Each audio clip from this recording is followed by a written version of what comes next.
You won't even see it coming. The bigger the guns, the bigger.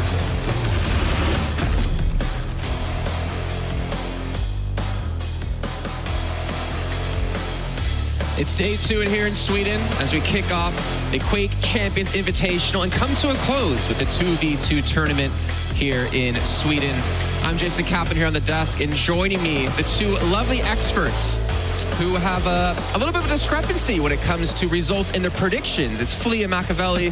How are you guys doing today? Machiavelli, we'll start with you because I can see you have your clothes. Oh, I'm so pumped. I feel like a new man with new clothes, because it's true. I do have new clothes. It's good.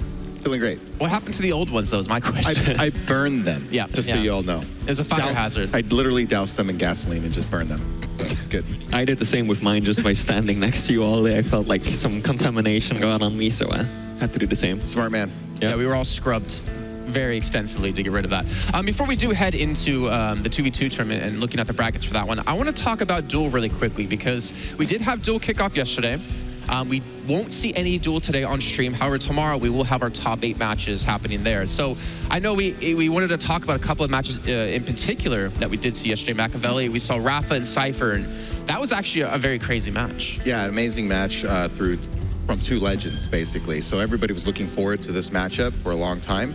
And we really got to see a lot of high-level Quake play in that game. It was very much a mental battle. And you could just see the mind games going on as they tried to outplay each other, gain upper hand on position and items and things like that. It really was a showcase of really the mental aspect of Quake. Yeah, they have great aim and everything, but you could see the strategy and the tactics that they were trying to employ to outsmart each other. It was just a great game overall. And of course, Flea, we also had a hell of a match. Tox being pushed to his limits against Cygib. Yeah, that was also an amazing one to watch, especially just watching Tox's evolution after the first map where he went down against Cygib on Awoken, but then he completely changed it around and he noticed that he was getting hit so hard with that railgun, so he completely changed his strategy, brought out the anarchy and just stuck the fight right to Cygib's face, and it paid off for him. Hopefully for Cygib, he's not having nightmares about anarchy, because that really did work on Blood Covenant. But let's take a look now as we move into 2v2, as we're going to be actually ending the entire tournament today. We do have our top 8 teams, and let's take a look at which teams those will be in our brackets.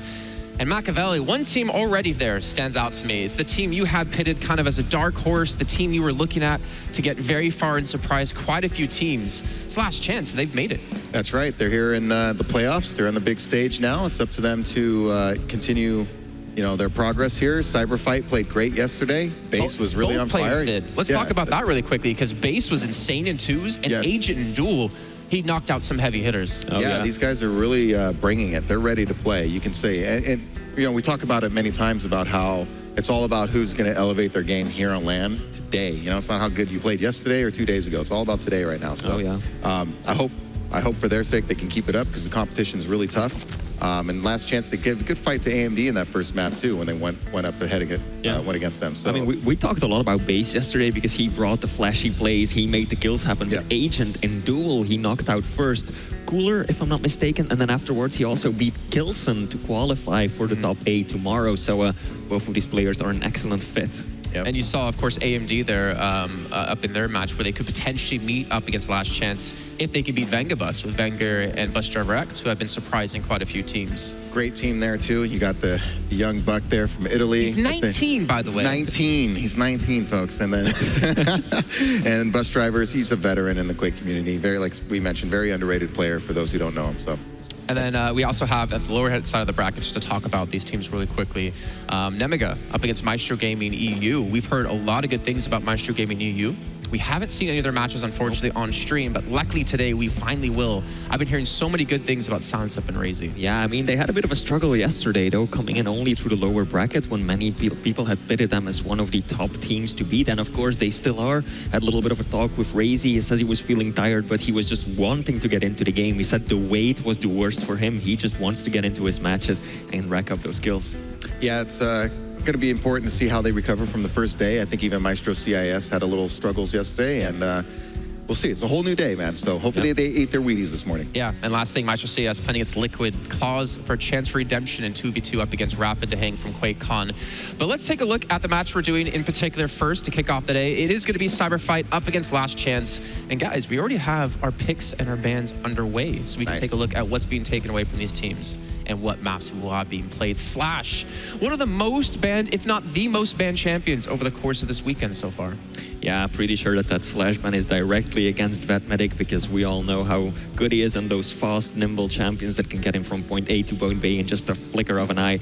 So I think that that's particularly aimed at him. And then Visor banned by Last Chance. That's an interesting ban. That's funny. Yeah, I was about to mention that. They want to obviously keep the vision away from Cyberfight. Maybe they're watching, some of their matches yesterday and felt that maybe that's something they were doing to get a leg up on their opponents. Maybe they're using it really well. So, we're going to take that away from you and make you play us more straight up. Yeah, well, both of them, both Base and Agents, really, really like Visor. They play him a lot, both in duel and 2v2. So I think it's no surprise that they tried to get rid of him. Yep. Map picks wise, and we've got Ruins of Sarnath, Molten Falls, Bloodrun, Awoken, and then finally Corrupted Keep if it gets that far. Because today, slight change, it's best of 5 instead of best of 3, single elimination, but it will have to go at least until 3 maps in each matchup. You think their endurance was tested yesterday? They're really going to be in it for today. These are some high intensity matches, and to keep your concentration for this long is going to be a challenge for all these players. Yeah. So one thing I want to point out before we do get predictions, we had Yenim on the desk yesterday. And after we were done interviewing, he was talking about how this is his first victory. I think he was talking to you, Machiavelli. His first victory on a stage that he's had. That's a big breakthrough. I've mentioned before that, playing at home or online is a totally different experience. You get here on LAN, you're on the stage. I mean, you think it won't affect your nerves, but trust me, when you get there, it will. Okay, so it's time.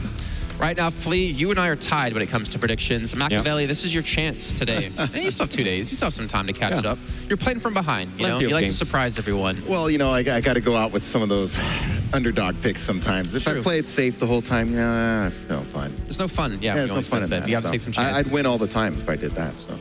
So, speaking of taking chances, are you going to vote for Last Chance as the team to win this match? I got to stick with my boys on this one. I'm gonna go with Last Chance. I think they're gonna upset Cyberfight, but again, I would caution people if they're going to listen to me. I would honestly say the smart money is probably on Cyberfight, but I'm going to go a little bit with my heart, my instincts on this one. I'm going to go with Last Chance.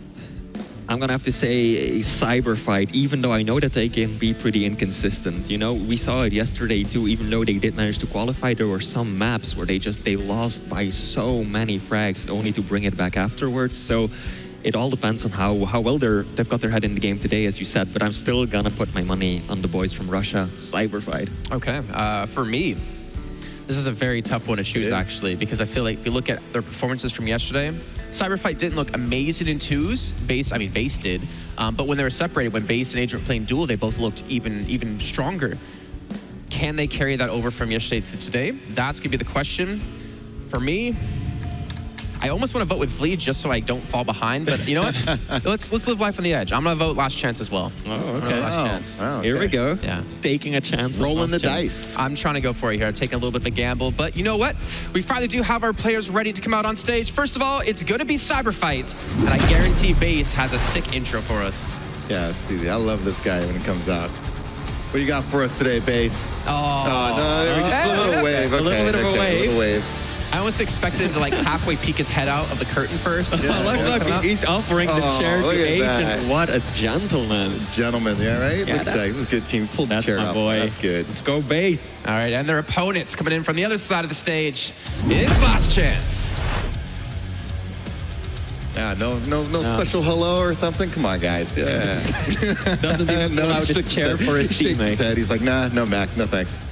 Chivalry is dead in They're focused on winning. You know what? Good. They're going to let their gameplay do the talking. They don't have to do it themselves. Yeah. Well, they could have given us a little wave or something, You're so needy, Machiavelli. I am. You're so needy.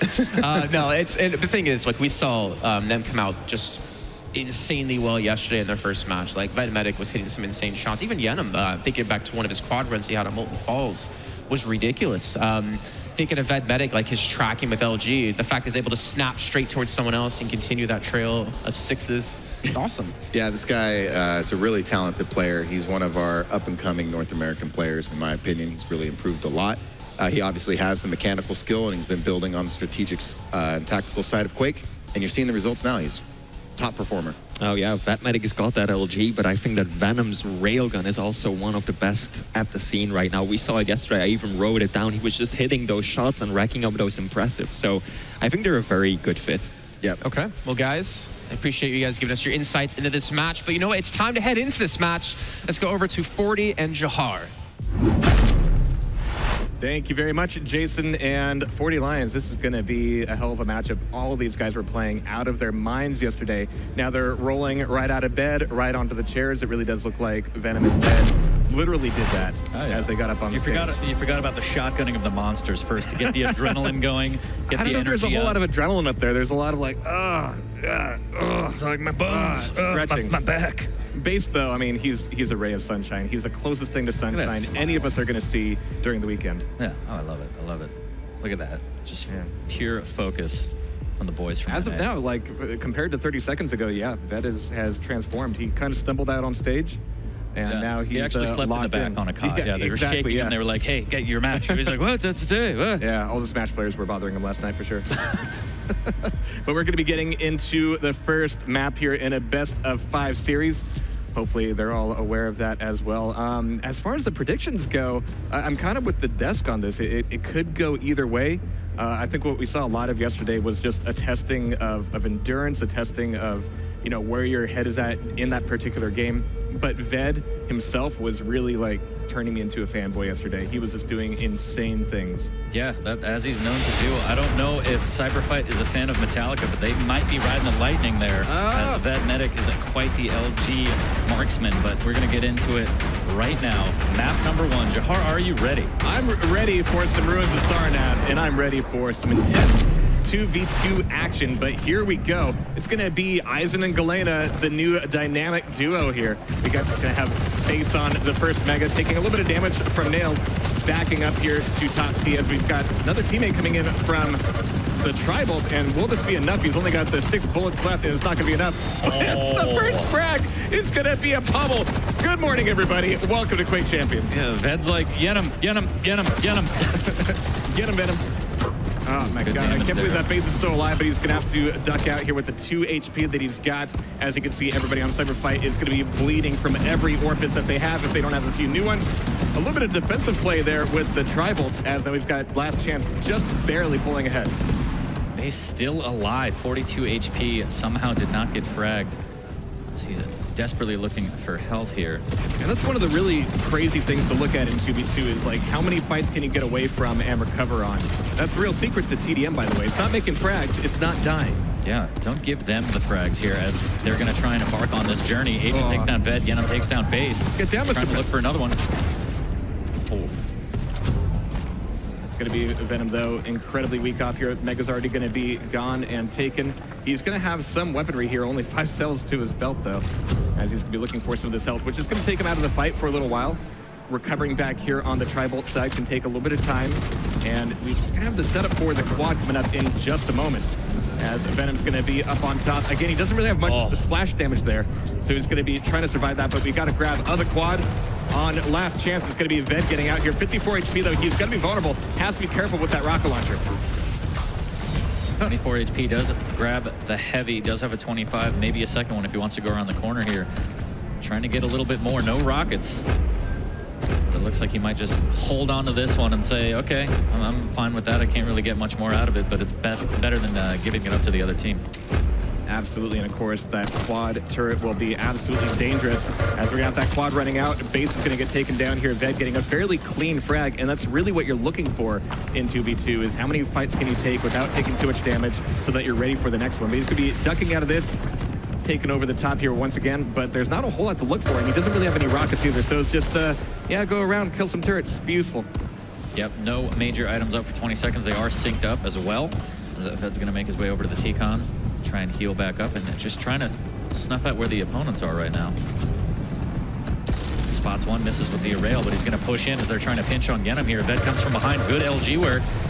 Yenam takes down base. It is a tough fight to get into without any rockets, but they're able to pull out ahead of that one.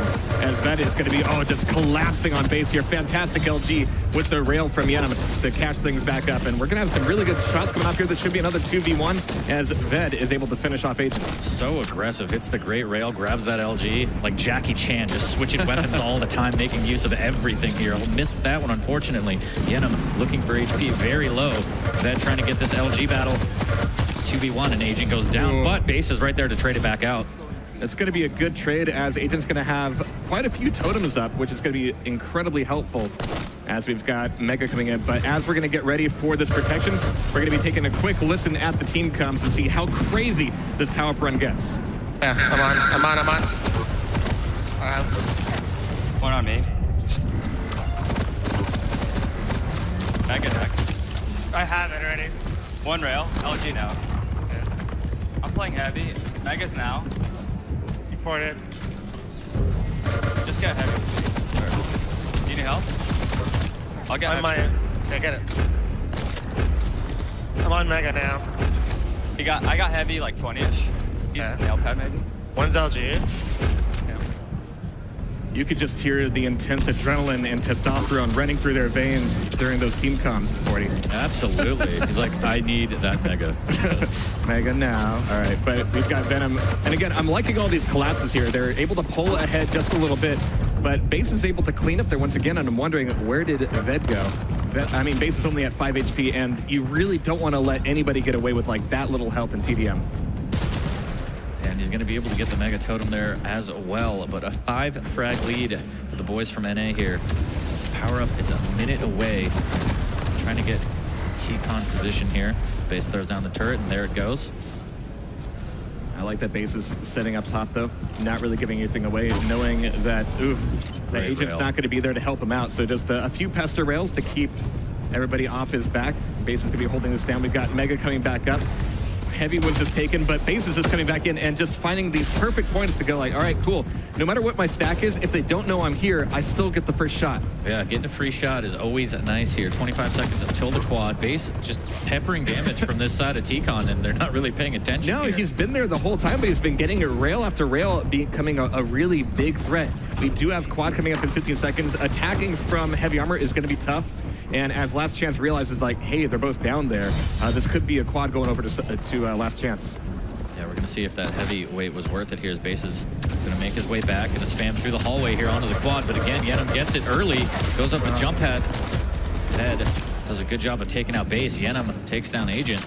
That is a good power-up. Yenam a little bit weak, though. Needs to be careful. Might get caught out here in the back hall. Great rail to keep Agent off his back. Does not have a totem. Mega's not going to be up for a while, so he's going to try and get these health bubbles and just try and play keep away, as they do have a great lead now, 9 frags. Yeah, you're absolutely right. I mean, this quad could be all about just maintaining the status quo, and the fact that Venom went back to Tribal side was a little bit dangerous. You can usually catch a spawn there, but you can catch a face full of machine gun as well, so it's going to be the quad running out with just a couple frags as a result, but as you can see, they're maintaining a hefty lead here. Ooh, that rocket. Switch to the rail. Yenam tries to pepper with a little bit of Tribal here. As Ved just went to the heavens and Base picked him right out. Must You be look up a little bit like, where are you going? Are you all right? But he's dropping down on the heavy here just to poke in, just to check with his own rockets. It's not going to be a whole lot of love coming from that. And in fact, we're going to have Ved kind of by himself at the moment with Venom taking away quite a bit of armor, quite a bit of Mega, and he's going to be well off for this next fight. And coming back into the teleporter exit, this is going to be nasty on the jump pad.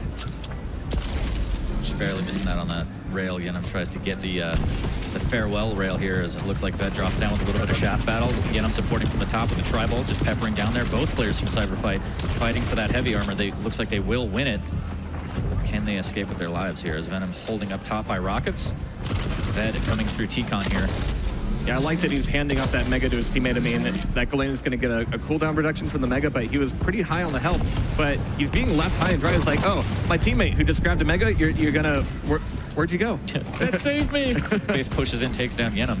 Still 8 frag lead for Last Chance here, as the LG from Base is phenomenal, keeping him out. Does have a turret to work with as well. Switches to the rocket. That eyeball's going to block it. A gets taken. nasty fight on the eyeball. That's going to turn into the protection in the hands of Agent. Ved already down. And this is Cyber Fight's not last chance exactly, but this is the time to catch things back up. Yeah, protection in conjunction with Heavy for Agent, and he's going to get the jump on him here. The rockets from behind, they're going to pepper as much machine gun damage as they can into him. He can't quite find the frag here, and that's going to be frustrating. Misses with the rail as well. Frustrating is exactly the word. When you have somebody with protection coming after you, you get a lot of benefit just from like being as annoying to kill as possible. Just drawing out that fight as long as you possibly can, burning a lot of that time, wasting a lot of that effort. And it's going to be a little bit frustrating for Agent because, again, they had the power-up, and you can see the way that ends off. It really didn't turn into full map control for them. Yeah, about only 2 or 3 frags netted from that power-up. Last Chance still doing a great job, 8 frag lead, and just not giving up anything easy to Cyberfight here. Maintaining the lead, doing a great job of just zoning them out and staying away when they don't have the power-up. And Venom's just looking for another angle here at top T for these easy-peasy shots.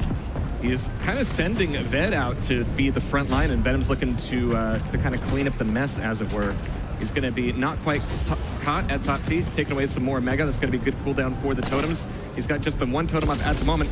Finding a fight here as Ved is getting 2-1. And he's coming in to save the day, able to take down Agent. And I think that was a good call out there. I think if we heard their comes, it was like, all right, go for Agent. He's going to be weak.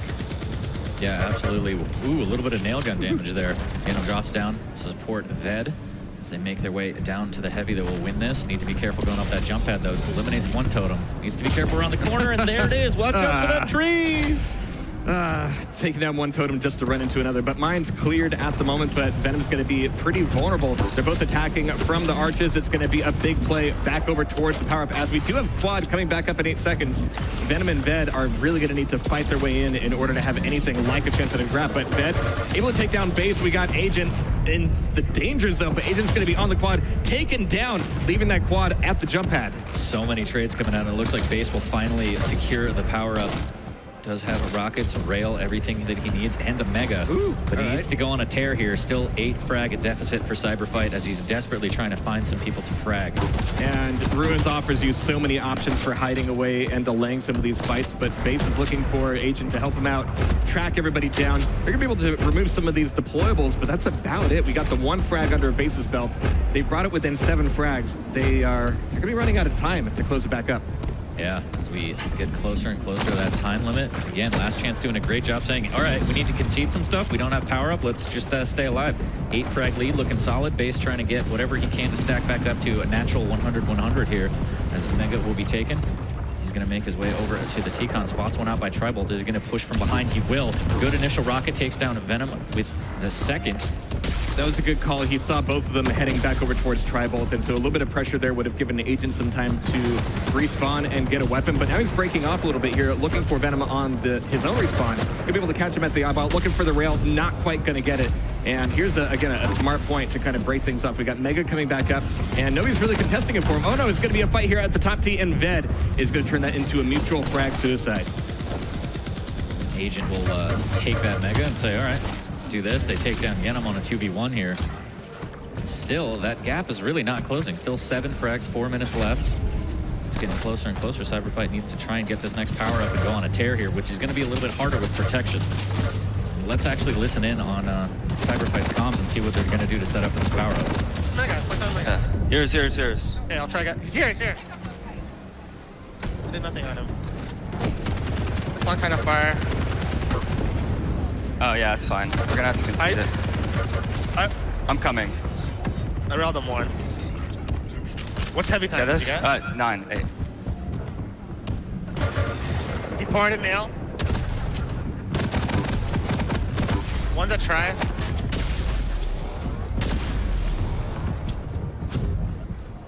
Just Tribolt fucked, yeah. I'm playing for 9. Yeah. He's Tribolt. Heavy 9. And it's going to be Base capping off this protection run, getting some good damage in. And again, like you said there, 40, this gap just has not been closing. It's been tit for tat every single step along the way as Venom's able to pull off a fantastic rail. A big fight here at the railgun itself, and a bit of a risky close range shot there. Does he think he's Claws or somebody? Yeah, he tried. He went for it. You miss every shot you don't take. Sometimes you miss the ones that you do. And Agent capitalizes, but again, 6 frags, getting closer to that 15-minute time limit here as Agent comes in from behind, tries to LG whoever he can, flailing wildly here. As he's I can hit the turret. Oh, he can hit that as well. Nicely done. Able to clear that off. We've got the heavy coming back up, but going downstairs is going to be dangerous. Venom's going to be taking it from both ends, as it's going to be a nice little 2-on-1 there. 29 to 33. This is entirely doable. Oh, but right back to the heavens. Agent's going to be landing, looking for a direct rocket, getting the shot, getting the grab, and maintaining a little bit of health here. He's going to have a totem back up, but no! Right before he's able to get the HP, there's that rail coming from Ved. Such a clutch rail here. Yeah. As we get close to that 15-minute, Last Chance needs to be very careful not to just throw this all away here. 4 frag lead. Again, we'll get that rocket launcher. Ved coming to the TP to support. They just need to play together and try and trade this out if they want to finish off this map. Yeah, Cyberfight has technically been in control for the last several minutes, but it is a grind. And we do have a quad coming up here in just about 10 seconds. Venom is backing up. We got Cyberfight in pole position for it. It's going to be a big fight over top. Team is trying to clear that off, taken from both ends. Venom wants this angle, just wants in far enough to deny this quad, but the rocket splash damage could do it. There's the last rocket as base goes down, leaving the quad up for Agent to take. But Ved will take him down and net the quad, and this is huge with 1:15 left, 26 HP, and they're just going to play keep away here. 5 frag lead, gets the heavy as well. They can get a couple extra insurance kills. There's 1 on base, and as we tick closer away, 1 minute left, looks like Last Chance is in a solid position to take this first map. And we see Agent and Base just really stretching and trying to take down the quad carrier, but they do have this last minute to pick up just a handful of frags. I mean, in 2v2, you really can pump the brakes, you really can slow things down, but we're going to be looking at Cyberfight really reeling from that last quad. Yeah, Ved taking that fight, 15 HP, he's going to survive. The gap is just widening, 8 frags with about 40 seconds left. And at this point, I feel like Last Chance... Is that your favorite number of seconds? It's my favorite number. I like many seconds. Have you ever had 40 pies? Yeah. It's terrible. All right, we got Ved, 15 HP, just backing off, but yeah, this had 15 HP for a very long time. time. And that's the beautiful thing about the way Last Chance has been playing this. We've generally got one player just kind of waiting in the wings, looking for that. Well, wow, he was collapsed down hard there. Yeah, we jinxed that pretty hard. You can see the little exclamation points kind of appear above their heads. It's been found. Great rockets there from Agent. This is going to close things off. A few door prize frags, but at the end of map 1 on Ruins of Sarnath, it's going to be Ved and Yenum taking it away. Yeah, Last Chance doing a great job there. Again, it always felt like no matter what, the power-up went to Cyberfight, they would still only get 1 or 2 frags. Last Chance doing a great job of saying, we don't have it, let's play really passive, really defensive, and not letting that gap shrink. I think the closest they got was 4 frags. Yeah. It's got to be frustrating just being that far away for an extended period of time, and the power-ups never really seem to shift the tide of the battle for either team, really, just maintain the same pace. But we're going to be going from, a map like Ruins of Sarnath where it is a grind, potentially to somewhere else where it's going to be a little bit more swingy, a little bit more heavy, but, I mean, a lot of just amazing shots here, and you could just see, like, everybody's awake here today. Everybody's just nailing so many amazing setups. Yeah, look at that LG from that. He's just fearless. All right, so that's going to be Ruins capping off there. 1 map under the belt of Last Chance. So Machiavelli's not totally off his rocker just yet, but this is best of 5. There's a long way to go. Yep. We will see what they can do as we go into map number 2. But again, a strong showing. I think a couple power-ups might have shifted if they can just find them and get the frags. So we'll see if Cyberfight can make those adjustments and make it happen on map number 2. One staple of Quake has always been you have maps where you can set up for a quad or set up for a protection or pentagram, depending on what flavor you're playing, and defend that, take minimal frags, and then be able to, use that power-up to your advantage. There are other maps where the power-up is always just a mosh pit. It's always a mess. You're gonna have 8 people dying at the quad, and maybe once the quad gets out, you get like a frag or 2 off of it. So it's kind of ironic. It's a little bit backwards, where you have more fatalities around the power-up than actually with the power-up itself. Yeah, and I think Last Chance, near that last one, I believe. Again, I'm doing a good job of just baiting it. He did the initial damage, and he's like, I know you're going to go for that, so I'll just trade the kill and make sure you don't get that power up. But we're going to go into Molten Falls, map number 2. Cyberfight needs a little bit of adjustment here to try and take this map. Yeah, we've seen a lot of really dangerous rails from all these players here, and on Molten Falls, there will be ample opportunity to let them shine. So Cyberfight versus Last Chance, map 2. Map 1 up for Last Chance, but we're going to be following Ved spawning right on the railgun. with the priority over the heavy, but they're going to be leaving heavy up for just a little bit. Mega's already taken, so this is going to create some delay as Vet is going to be more focused on weapons and just maintaining control over the LG corridor, not wanting to let anybody else get their hands on it. Yeah, just pushing out ever so gently with that railgun, just saying, hey, can I get some chip damage? Doesn't really find anything as he makes his way over to the shotgun. Still no rockets for him yet as he slowly makes his way over here. And that turret doing some work. Information is given. They know that they're over by the LG, and here comes the first battle. The Shaft will take down Agent and net Vet the Mega. So they make their way back over to the heavy. That was an interesting call there. I mean, he had the ability to try to like keep pushing. Maybe he didn't know the other player was also in the LG corridor, so he couldn't make the call like, hey, push in from the other side. He just went for the safer play on the Mega, but now he knows that they're both stuck up here at the teleporter exit. The LGs are out. Where is the Venom? There it is, but that'll be capping things off and a very, very clean 2 for none.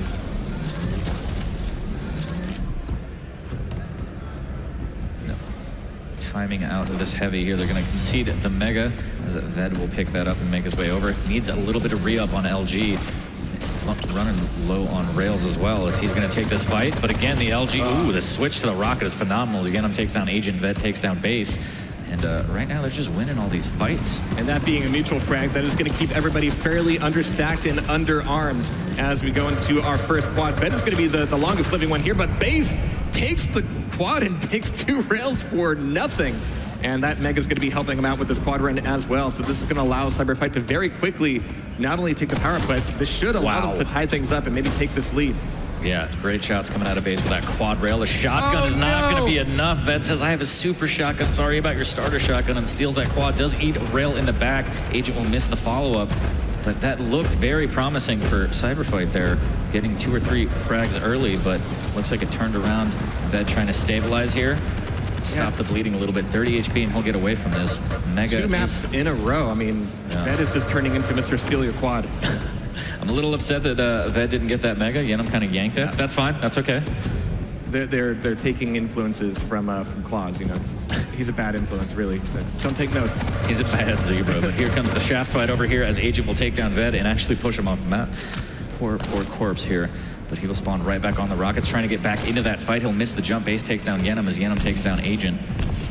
Yeah, a lot of trades here as Ved is setting up on this corner. He doesn't have LG just yet. He doesn't have a rail. He's in fact waiting for this LG going, I'll be there in a second. I'll be able to help you out, but yeah, don't die. But in fact, Venom did indeed go down. It's an embarrassing way to go. You could even see Ved going, well, yeah, that wasn't pretty.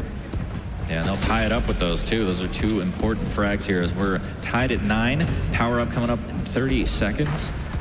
Base throwing down that turret, making his way back to the LG. Might catch out somebody here over at the shotgun as, wow, Yenum takes down Agent with the 2v1. Base needs to back off here, 53 HP. He's going to escape towards the Mega. Won't be up for a while, but he does have 225s to work with, and the power-up is coming shortly. Yeah, I'm glad that you said he should back off, because I think he took that advice, and he wasn't really looking like it for a while. But Base going to be able to take down Venom, looking for Ved here as well. Protection's coming back up. Base is on the ground. That doesn't necessarily mean he's going to be the one to get it, but they are clearing house. But Venom goes down right as the power-up comes up, and so Base is going to have a free pickup with a lot of frags at the beginning of it as well. Yeah, decent stack here, but that LG's gonna make him float. Luckily lands on the rocket ledge and can escape with 22 HP. That totem will heal him back up to 72. A little bit of turret damage coming out as well, and that was, Base got away with one there. That was very scary. Yeah, you gotta be catching your breath after that one going, all right, cool. I was at least able to air control back onto Terra Firma as Base is looking for a few more bodies up top. Venom's gonna be able to, take down Agent, so Agent's gonna be able to give away some info. But as that protection runs out, so do Base's chances.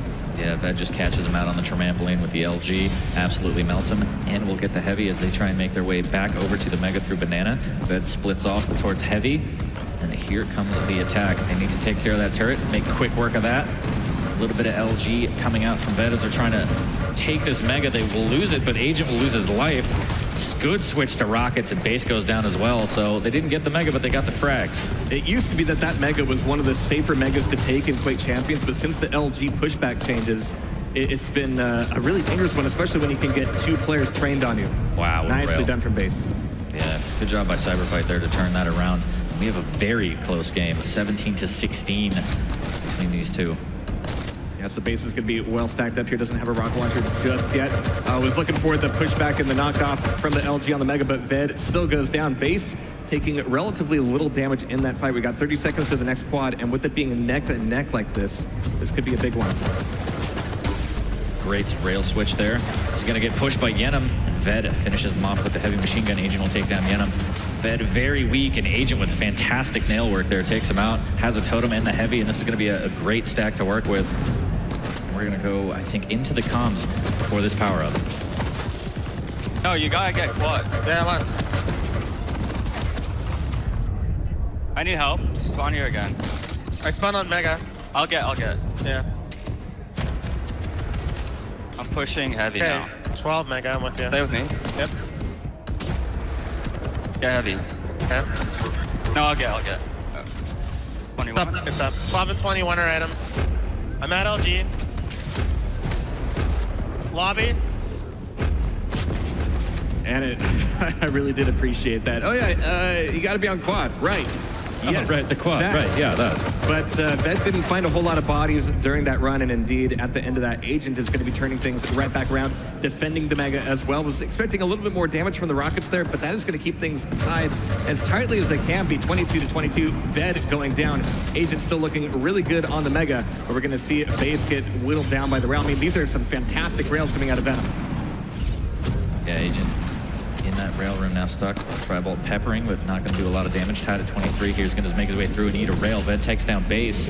And Agent just dancing, trying to get this LG, and he will. Eats a rail, but has enough stack to survive. Takes down Yenum. And with Agent only at 20 health, he's going to be looking for some of these 225s. He's already popped out one rail, revealing his position, and he's going through the teleporter. Okay, just wanted to clear the mines, the madman, but Venom's also pretty weak here. Wow. Base didn't even see him. This is kind of a recurring trend where Venom is just able to sneak in and get these last shots every single time. How did he stay alive? I don't know. Through that whole time, Nobody shot him, Yeah. 40. That's actually how it works. If nobody shoots you, you tend to not die. Okay, if you don't take damage, you don't die. Write that down at home. yeah. That's important. Pro tips. Yenum takes down that turret waiting on the Mega. Shortly realizes I don't think it's going to come up, but grabs the 225s and doesn't have a totem. 5 seconds till the power up here as he has a lower position, needs to be careful not to take a lot of initial damage here, and he might get this relatively clean, and he does. Now he's going to make his way over to the heavy. Does have the trap as the 2v1 comes out. The turret doing some work over there as they take down Agent and catch him out by the heavy. Yeah, that was a nasty, 2.5v1 there, as we're going to be seeing at last chance marginally pull ahead of Cyberfight. Venom's able to take away the Mega. That's going to give him a little bit more fuel for the protection run. But again, finding bodies is going to be the name of the game, and I always appreciate watching teams be able to coordinate and collaborate in order to not take much damage off these power-ups. Base getting a little crazy, trying to push aggressively, and Ved's there to back up Yenum. Yenum trying to put that shotgun to work here. He's going to get a little bit of chip damage, but Agent with a fantastic fadeaway rail to delete Yenum there. But still, 4 frag lead for last chance, looking pretty good. Negative up Great shortly. damage off the tribal. Fantastic stuff. He's going to be able to get back out of there, even able to take down base. And I don't think Agent wants to push on him too much as well. Yeah, hanging on by a thread there. He does have those 225s to work with. He's going to push in aggressively. Great rockets on the Agent there to take him out as he tried to use the shotgun to defend himself. Base does use the shotgun to defend against Ved Medic. Heavy does go to Yenum. Agent coming in like a wrecking ball. Good rockets, but the totem will heal him back up to 61 as he tries to pepper that banana with a little bit of tri-volt here. And the rail from Agent, fantastic. He's getting some really good info, but he didn't quite have the hits that he needed. That's going to give Agent a lot to work with. We got 10 seconds to the heavy armor. He's already going to be cycling on back here. He's only got rails and rockets, and LG would certainly help out. He might be able to pick one off of this course, but he's just getting whittled on down and going, never mind. I don't really need this heavy armor after all. I've made a grave mistake as Yenum takes them, both of them down. That's fantastic. That'll earn them the heavy. They have enough time to get back over to Mega as well. And then shortly after will be quad. And this is one that they're absolutely going to want to secure this lead and secure this victory for a second map under the belt. But at the moment, it's more about doing damage on the Mega carrier than getting on the quad itself. Venom doesn't want to be the first one there. You can see he's like, the first one on the quad is always going to die. I don't want that to be me. And with 2 HP, he's able to run it back. And they actually net the quad and stay alive, and that's going to be huge. 41-32 here, and this is looking a bit dire for Cyberfight. Yeah, so Venom just looking for a few opportunities here, but it's going to be cycling back over towards the Mega. You cannot have a quad on the map and just sit on the Mega and go, I'm going to get this Mega, no big deal. This is mine. I'll be fine here. You're not going to get the Mega. 10 frag lead as they extend here. Cyberfight needs to make some magic happen and could start with these rails here. 10 HP and he just keeps going for the rails. Finally switches to the shotgun to take him out. Venom will go down. Agent takes down Ved. That's a good start here. 7 frags, 8 frags now. Base is at least able to secure the grab for that heavy and then come back in. But what is this LG? Oh, but there's no rail as Ved's able to take down both Agent and Base. That's going to be a nice 2 for 1. And 5 frags away. Last chance looking to close this one out here. Looking pretty strong. Yeah, this last protection could be everything, but part of me is wondering if we're even going to get there as Agent takes another frag away. Yeah, really brave. Takes that shaft battle and actually beats Ved. He's gonna grab the heavy, but this could cost him his life. Here's the rockets come in from Yenim and do take him out. 46 to 37 here. Last chance can just trade these out. Yenim with a great rail onto base as he tries to drop onto the Mega. Yeah, yesterday we saw a lot of Yenim just kind of setting the shots and Ved taking them, but I gotta say, Venom's accuracy here today has been phenomenal. And he's even looking a little surprised, like, oh, I hit that? Oh, can I get more? This is awesome. I should try and do this all the time. This is amazing. Raining down rockets here as the trampoline is used. Oh, I thought he was going to get knocked off the map in the 2v1 from Base and Agent take down Yenim, but as we get closer and closer to the end here, it's going to be dangerous. His power-up's coming up. Yenim does melt down Base. 3 seconds to power up. The turret needs to be deleted, and Agent deletes Ved and Yenim. This is huge for them. Base getting away with the protection. I mean, they've got 8 frags to pick up. I mean, this power run is going to be everything, but he's getting not damaged so much by these rails, but just stopped in his tracks. Nope, you're not getting any closer to me, and this avoidance is real right now. He's going to be chasing up the jump pad. That would be dangerous, even with the protection. And everybody's just fading away. He just cannot chase. He cannot catch up with them. And he's going to be running out of time on the protection. And they did a great job there. Last chance just staying away, saying you have to chase me. Agent will eventually take down Ved, but they can't afford to trade these out. Yenim will take down Agent with 1 frag left. Last chance, very close to closing out map number 2. I do appreciate how Basis made the rocket pop and went, you finish him off with LG, but you're absolutely right, 40. This is going to be the last frag, the last chance for, well, it doesn't really work if I say that about Cyberfight. There it is, as last chance pick up the second map. Again, looking pretty strong. It was neck to neck until they had that power up, and then they just kind of opened the gap to 10 frags. And then from there, Cyberfight just couldn't catch back up. And that's exactly what they're relating to each other right now. They're like, you know what, we were neck and neck until I'm reading their lips. It's exactly what you said. Yeah, it's like it was that power up, that pesky power up. But we're going to be going into a third map, but 2 up for last chance here so far. And yeah, just a good mix-up of, you know, timing on quad, which actually turned into a bit of a thing, but also playing around the power-up and playing around the quad to make sure that once you're able to get it, it's going to be yours for a while. And then, of course, all these plays on Mega, like a lot of these highlights are on the Mega itself, which is in 2v2. Some places you got to be really careful. You want to get knocked off. You want to be able to throw down totems and turrets and all of the above. But at the end of it, it's going to be last chance 2 up. Yeah, are they gonna do 3-0? I don't want to jinx it. But I'm sure Machiavelli would feel good. Yeah, Machiavelli would love that. I don't think he would complain at all. But map number 3, Cyberfight needs to make these adjustments. Like, they're getting close. They kept it close. That 1 power-up is the difference, but they need to do whatever they need to do, clearer comms, better positioning on the power-up, something to get back into this series. And listening to Last Chance, it's not like their comms are the clearest either. Yeah. Oh, quad, yeah. Go to quad. Yeah, right, yeah. Neat, dude.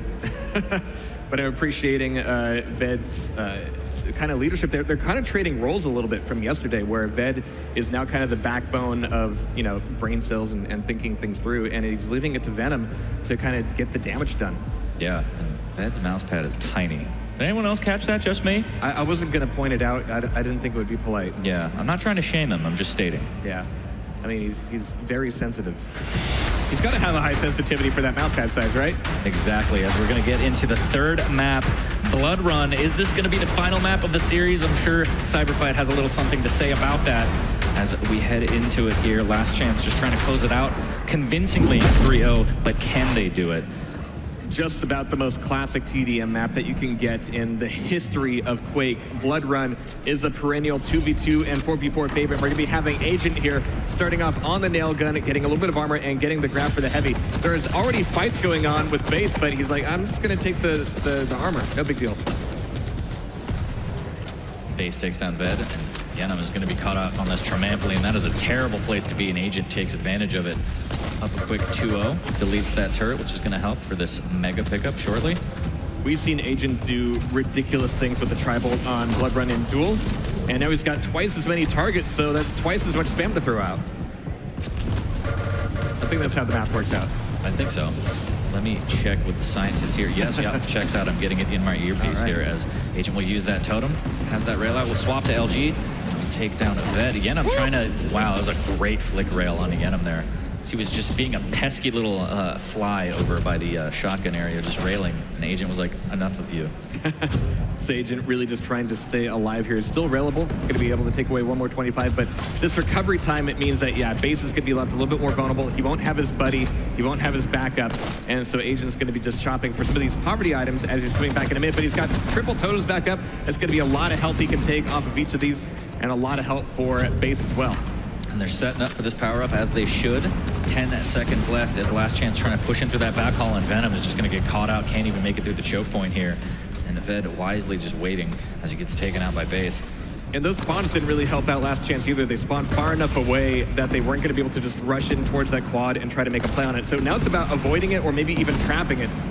They're going to get a little bit of information on Agent as he crosses through Mega, and I like this play from below.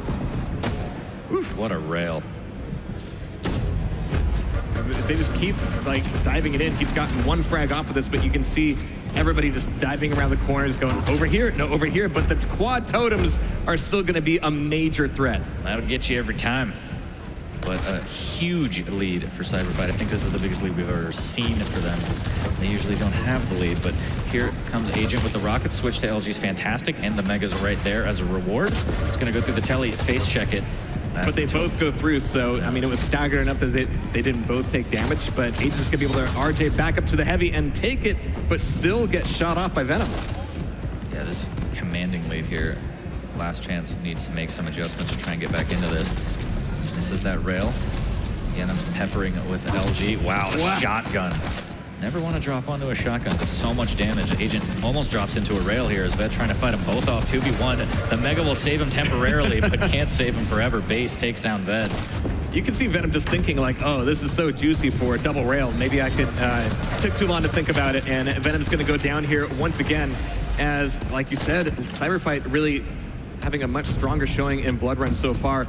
But then again, Russian players, Blood Run, there's a bit of a history there. It's kind of their map. A little bit. Technically, they own it, yeah. They annexed it. But we got Base pushing in here with the LG. Some really, oh my God, a great rocket to rail. Base is gonna be feeling great about that one as we've got 10 seconds to the protection. Yeah, and they're setting up Base again in the power-up room, zoning him out. 5 seconds left. Again, I'm trying to make something happen, and he says, maybe this isn't the smartest idea, trying to pepper in, rocket jump in, and he's just gonna get taken out. What? But what a play as Ved steals that protection. 1 HP though, needs to stay alive here. Just spraying that nail gun saying, stay away from me. I can't believe that worked. I mean, it is a little bit easier to sneak into the Blood Run power-up room, but I wouldn't even call that sneaking. He just ran right at the guy with the gauntlet out. Yeah, that was insane. And again, they're not gonna really net anything off of this, but keeping it out of Cyberfight's hands is huge because they're already down 11. They can't afford to give up much more. Ved throwing down that totem. Agent pushes him down with the LG. Yeah, I think it's a little bit bad news that they didn't get too much out of that protection. I mean, you're right. No protection for Cyberfight is good news, but you can see how desperately Ved was just going, come on, I just want to frag. I want some bodies on me. Yeah, give me something. But Cyberfight doing a good job of giving them a taste of their own medicine, staying away in that rocket from Base and the turret with a little tickle on the Yenem. And 19-9 for Cyberfight right now, looking really, really strong. This Base chasing with that starter shotgun. Agent right there with the bigger shotgun says, let me handle this. I got you covered, but nobody's going to have any cover in the Mega hallway. And in fact, Base is going to be leading that fight in favor of a rocket launcher, but he's going to be open to a rail coming back in here, actually from mid-map. Oh, for a close-range rocket, taking down Ved, taking down the turret, and getting ready for a little bit of spam here on the Mega. Everybody's going to be mixing this up. Oh, I love that shot. It was almost a really good setup. I'm kind of dismayed that didn't turn into a frag. Yeah, very, very close. The rocket's looking really strong. That takes down Agent. Yenem's going to grab that heavy. And as the power-up's about to come up, let's take a look at Last Chance comms and see what they need to do to adjust. Yeah, I am trying. You're mega if possible. Yeah, I need to get, and I'll push demons. 1 rockets. Oh, fuck. I'm pushing demons. Go L. Okay, I'll go LG. Put. Ice lit up. He's so weak. Oh damn. He's really fucking weak. That, the 50 bubbles right now. Okay. Keep it up. That was a cluster on the quad as Blood Run can so, consistently give us, but that is going to keep things 10 frags apart with Agent currently on the quad looking for a few more bodies, and he's gotten a few good fights off of it. As you heard from the comms, they just think, oh, he's at 2 HP, he's at 27 HP, like, we can take him down, right? Like, we can take this back. Wow, that just gets caught up by the LG. The turret's yeah. going to pepper Agent a little bit. But yeah, I mean, the comms weren't wrong. He was very weak. Barely surviving here. And Agent barely gets out with 35 HP, but does have the heavy and 225s to work with. Luckily for him, 12 frag lead for Cyberfight here. Again, looking so strong. Ved just jumping into rockets here. Good rail from Yenem. Agent will use that bat cave to throw down the totem, try and pepper in some rails of his own. Will miss. Mega will go to last chance, but they need to turn these items into frags. Yeah, you could see how Base was definitely in the bait up there as everybody was trying to collapse on him, and Agent just trying to save the day, but Venom just getting 2 for 1 with the LG and the rail, going in front of their shot, ducking off of it because he's still railable. We've got just under a minute before this next protection comes up, and this will be a big one for last chance. 4 seconds to the Mega. They're not going to be able to get in on this here. Yenem has that position on the tri-bolt. Good rail. Will he follow up here? 30 He's looking seconds. for info out of the teleport. He's going to get a little bit from his totem. And sitting up here at this point, I'm really kind of curious, like, okay, yeah, they're going to go back into the power-up room. They still kind of break out and do some damage, make you a fresh spawn, and then immediately then collapse back on the power-up itself. So this is a great setup for Cyberfight. Base super weak. That rail will miss, and he will not survive as Yenem tickles him with that LG. They need to get in on this power-up here as Yenem will go through TP and push in. Catches out Agent here. Like, almost nobody's here, but it's going to be a big fight. Agent trying to push back in on it once again. There's the rail from Venom. Really fantastic shot. We almost saw a smile out of him at that point, but they've got to make something happen now. So we've got a few opportunities for first spawns to get caught. We got Base here getting caught on the blue corner, but not fragged just yet. Nice rail. Yeah, fantastic rail from Yenem, but still not a lot to smile about, except for maybe that rocket to rail combo, which is phenomenal, but they need more here as they're still down by a ton of frags. Good rail here, but again, if you can't convert those into full frags, I mean, what are you going to do here as the clock is ticking?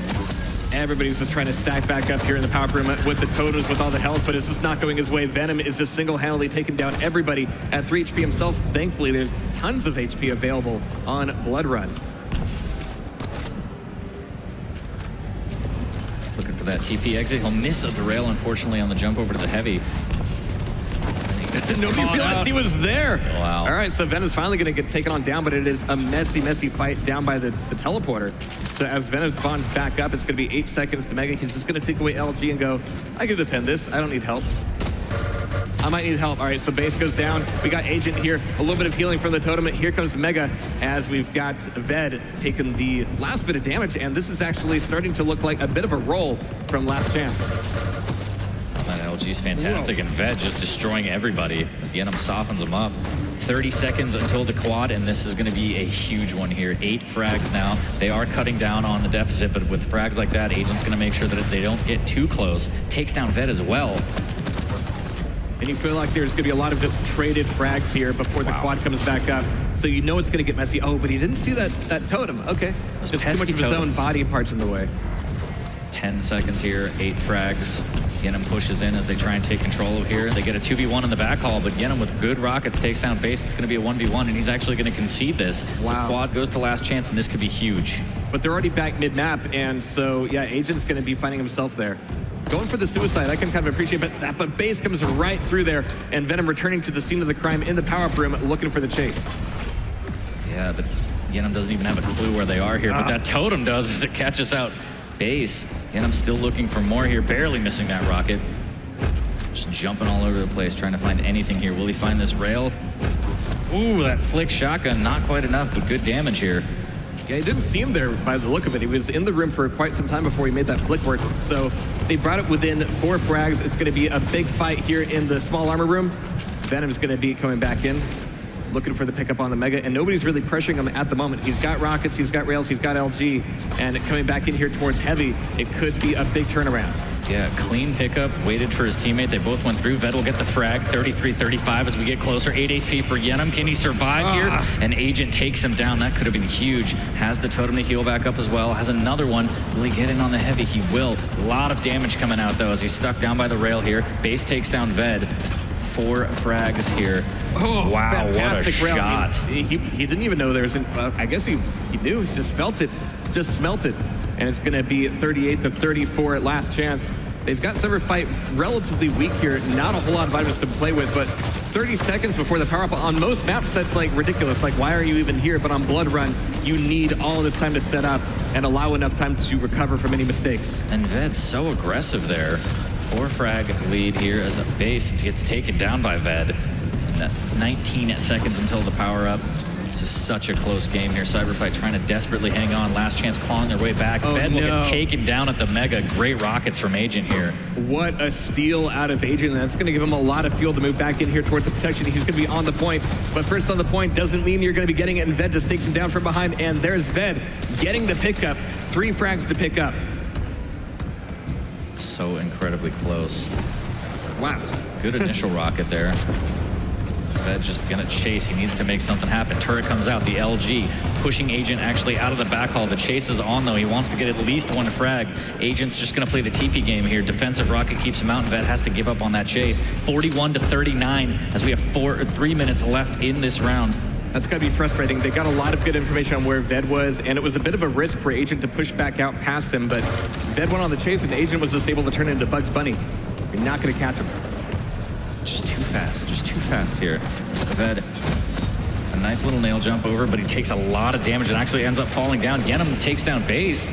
40-41 here. 2.5 minutes left, and Mega goes to Ved. Yeah, that's a dangerous Mega. I mean, Base is in a bad spot. He could be eating a rail on his exit. He's not going to die just yet, but Venom's not really there on the recovery either. We're going to be finding a Cyber Fight here in mid-map. They're going to be able to spam off against the top T, but this is going to be Ved setting up super early, just trying to get some help. An Agent with a suicide, that's never good. Now we're tied, and at last chance actually takes the lead 41-40 here, and what a turn of events as they have broken through that 10 frag deficit. Lots of LG coming out, switch to rails, fantastic. 42-40 as Ved takes down Agent. Power up in 30, and this is going to be everything here. Nails come out, 2v1 in the backhaul. Ved trying to stay alive here, fending him off for the time being. Yenum comes in, takes down Base. Agent takes down Ved, 41-43. It's going to be just a battle of attrition as nobody was really stacked up for that fight. 18 seconds to the quad. Agent coming back through the teleporter. 10 HP. He's got to break off, but this is the worst time. In fact, like, this is the time to just, like, kill out. Like, kill yourself. You don't have the health to take here. You're going to be wasting time, and you're not going to get on that quad. This is bad news for Agent. Yeah. I never want to tell anybody to just, like, kill themselves in game, but that was the time to do it. It's going to be Ved on the quad, but he goes down. A great shot out of Agent. Who's going to be on the quad? Base is here. Yeah, but he's not just picking it up just yet. He wants to make sure that he's going to get some info first, because this is do or die time. Good rail. Yenum takes down Agent. 45-43 here. Good rails. Agent takes down Yenum, and this is so incredibly close. 44-45 with a minute left. 8 HP on Base. Is he going to try and make the jump over to Heavy? He's going to get one more opportunity, and Ved pushes in with the LG, takes down the quad. 44-46 here as Agent trying to stay alive, stuck here. He does have a totem. Heavy's still up, just absolutely tempting him. He sees the quad there. It's right around the corner. It's within arm's reach, but he cannot get it. It's got to be so frustrating just to be trained on down like that. And right now, like, leaving the quad up, it's almost kind of perfunctory, but Ved is going to be coming back into the protection room. 30 seconds left, 47-45. Last chance, just trying to hold on here. Trying to just defend as best they can and not take any damage. Base and Agent need to go on the hunt. Down 2 frags, 20 seconds. They're going to push in a backhaul. Could this be it? They need these frags. Good rail. But last chance doing a great job of trying to escape. 15 seconds here. They're going to leave up the Heavy. They have no choice. They have to go for the frags. The rail's going to miss. The nail is fantastic. 15 HP. Base trying to go for the rail around the corner. 5 seconds left. 1 frag. Base really needs to not be losing any of these rails, but Unbelievable, those man. whiffs are going to define the victory for last chance, and it looks like they have one more chance in the bracket. That was insane. It was. That was absolutely insane. There was a point in that game where they were down like 12 frags, and they brought it all the way back, just grinded it out, and they took that series 3-0. I don't think anybody expected that. You could just see how frustrating it was for Cyberfight going, we got the setup on the power-up, we got the quad, we're not making the hits, they're running away from us, we cannot catch them. The That quad's was- down, but it's on the catwalk, it's on the armor. We can't get it, and if we get it, we can't get them. Yeah. You could just like feel the frustration there. That was my heart's palpitating. I'm a fat man. My heart can't take it, so I might need to lay down after that series. That I'm was an organ insane. donor, you know that, right? Okay, Yeah, I'm glad. I got a Glad. spare. Thank you. That means the world to me. But I think we're gonna go over to the analyst desk to try and break this one down. Guys, did Jahar just say he has an extra heart to donate over to 40 lives? I think that's what I heard right He there. says he would give his life to save 40. Well, That's love right there. Machiavelli, I have something to tell you. What's up? I would not do that for you. I'm sorry. I Anyways, wouldn't do it for you either. Yeah, it's fine. At least mutually we agree that we're not going to save each other's lives. But that was a crazy game. 3-0. Even though you and I had last chance pitted to win, I don't think we expected them to win like that. No, I expect it to be a close match, and I'm really impressed with how they did, especially the first two maps. They were really in control, but then on Blood Run, Cyberfight came out to a nice start, but had a 12, 13 frag lead, and the way they came back was really impressive. They just slow grinded it and came back in, and I got to say, Last Chance seems, very momentum-based. It's like once they get control and start moving and get things going, it was working for them really well. You just can't stop them. Flea, while we take a look at these top 3 players, walk us through what you thought of that series. I mean, I think both teams, of course, played amazingly well, but I think that Base and Agent just gave up so many free frags. I really think that's what cost them. Time and time again, it was 2v1, 4 Last Chance. You had just Base, just Agent, and they just went down over and over again. And I think on Molten Falls, there was one instance where Base pushed in first, he dies. Agent comes immediately afterwards, he dies. Base respawns, and he pushes in right away. And that's 3 frags that you just give up in under 30 seconds. And there were so many of those instances. And when we talked to AMD yesterday, they mentioned how well Last Chance does in terms of sticking together and fighting together. So, Cyberfight should have been ready for that. Yeah, they weren't. And look who has joined us here on the desk. It's Ved Medic. First time, I think, having you up here on the desk ever, if I'm not mistaken. How you doing, man? How you feeling? I'm doing good. Glad we won. Pretty much. GG easy, right? Yeah. Right. Okay, so I want to talk about one map in particular with you, Blood Run, because that was the map you guys had the largest deficit up against Cyberfight. There was a big pivot point that happened that involved Cyberfight having multiple totems down constantly and having the overstack and having better power-up control. And then you guys finally broke that. What was going through your guys' head during that map in particular? I didn't realize they had all the totems. I don't know, at some point I was kind of doing a bad job. Like, I kept on running in, and at some point it kind of worked. And we got control, and I just noticed we kept on, coming back, and I was like, okay, we're winning, It wasn't really much of a strategy there. We kind of knew that. I knew that I was throwing, and I just tried to plus back a little bit, play a bit defensive. But other than that, we just always call gotta play defensive, and then we did, and we somehow broke through, and then it was pretty straightforward after that. So tell us a little bit about you and Venom and how your styles match up together, because it seems like once you guys get a little bit of control, start getting those items running, you guys are very momentum based. It's just pedal to the metal, and you're just on them. As soon as you get control, it seems like the frags just mount. Yeah. Is that something you guys, you're just thinking, we want to push when we have control, really hard, or? I mean, I think it just works that way because I think we're both pretty good fighters. I didn't with combat and everything, so we can normally, even with lower stack, we can do a lot more damage. But right now, if we have a lot more stack, we can just run people over nonstop. And we try to keep control, actively not take fights that will drop our stacks too much, so we can just keep it up. At least one of us will be stacked. And that's really the idea. I mean, how it works out is how it works out. That's what it looks like. It's not an active, something that we thought of with the running people Your over. styles mesh very well then. Yeah, Right yeah. there. Well, I mean, Yenem kind of worked around me pretty much, as opposed to me working around him. That's good. All right. Yeah. How did you guys go into preparing for this series? Because we talked to Venom yesterday and he mentioned that Cyberfight had a very unique style in terms of 2v2. So did you guys do anything in particular to prepare for these opponents? Yeah, the plan was to watch the the tournament match versus CIS, but I forgot my keyboard and I had to drive back. It took like 1 hour and 30 minutes and it took all my time. I didn't get to see anything or warm up. Okay. Yeah, so I just knew they played passive, and we like playing passive. Back in Quake Live, I used to play like only defense. So like, whenever someone tries playing defense, like, oh, perfect. And the thing is, they still have to fight us eventually. And then you notice on Sarnath, like I wasn't really doing anything like at all, but they weren't either, and we just got a little bit more kills, and then we won. You know? Yeah. And that's it. Well, you guys were monsters in that series. And speaking of monster, big shout out to them and Corsair for our sponsors here at the Quake Invitational at DreamHack Winter. We do have to head to a break, but I know you guys are going to be looking at this next match because it's going to be AMD up against the Vengabus, and you guys will have your chance for redemption, potentially, if AMD do pull through. We'll see you guys soon. You won't even see me coming. The bigger the guns, the bigger the boom.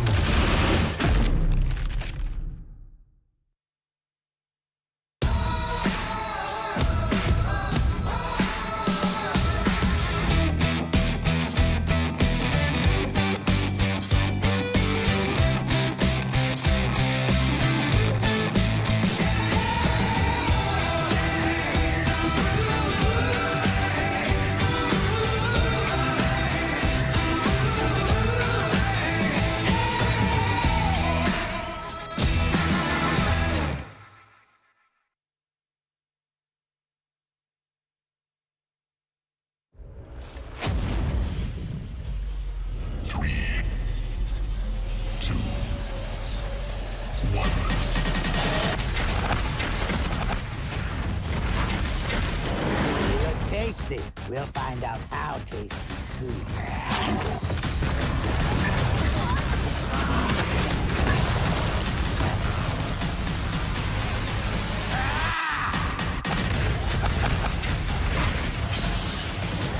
The bigger the guns, the bigger the boom.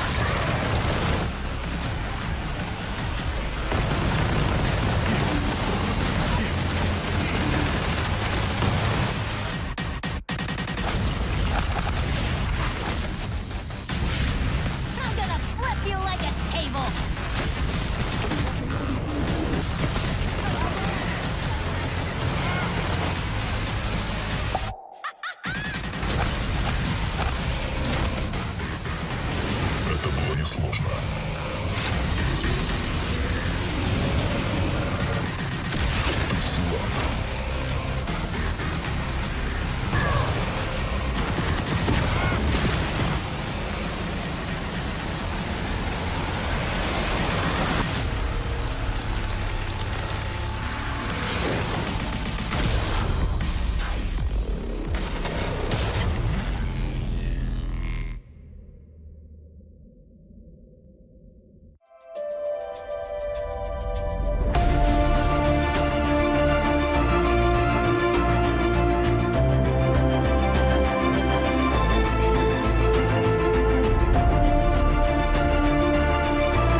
You won't even see me coming. The bigger the guns, the bigger the boom.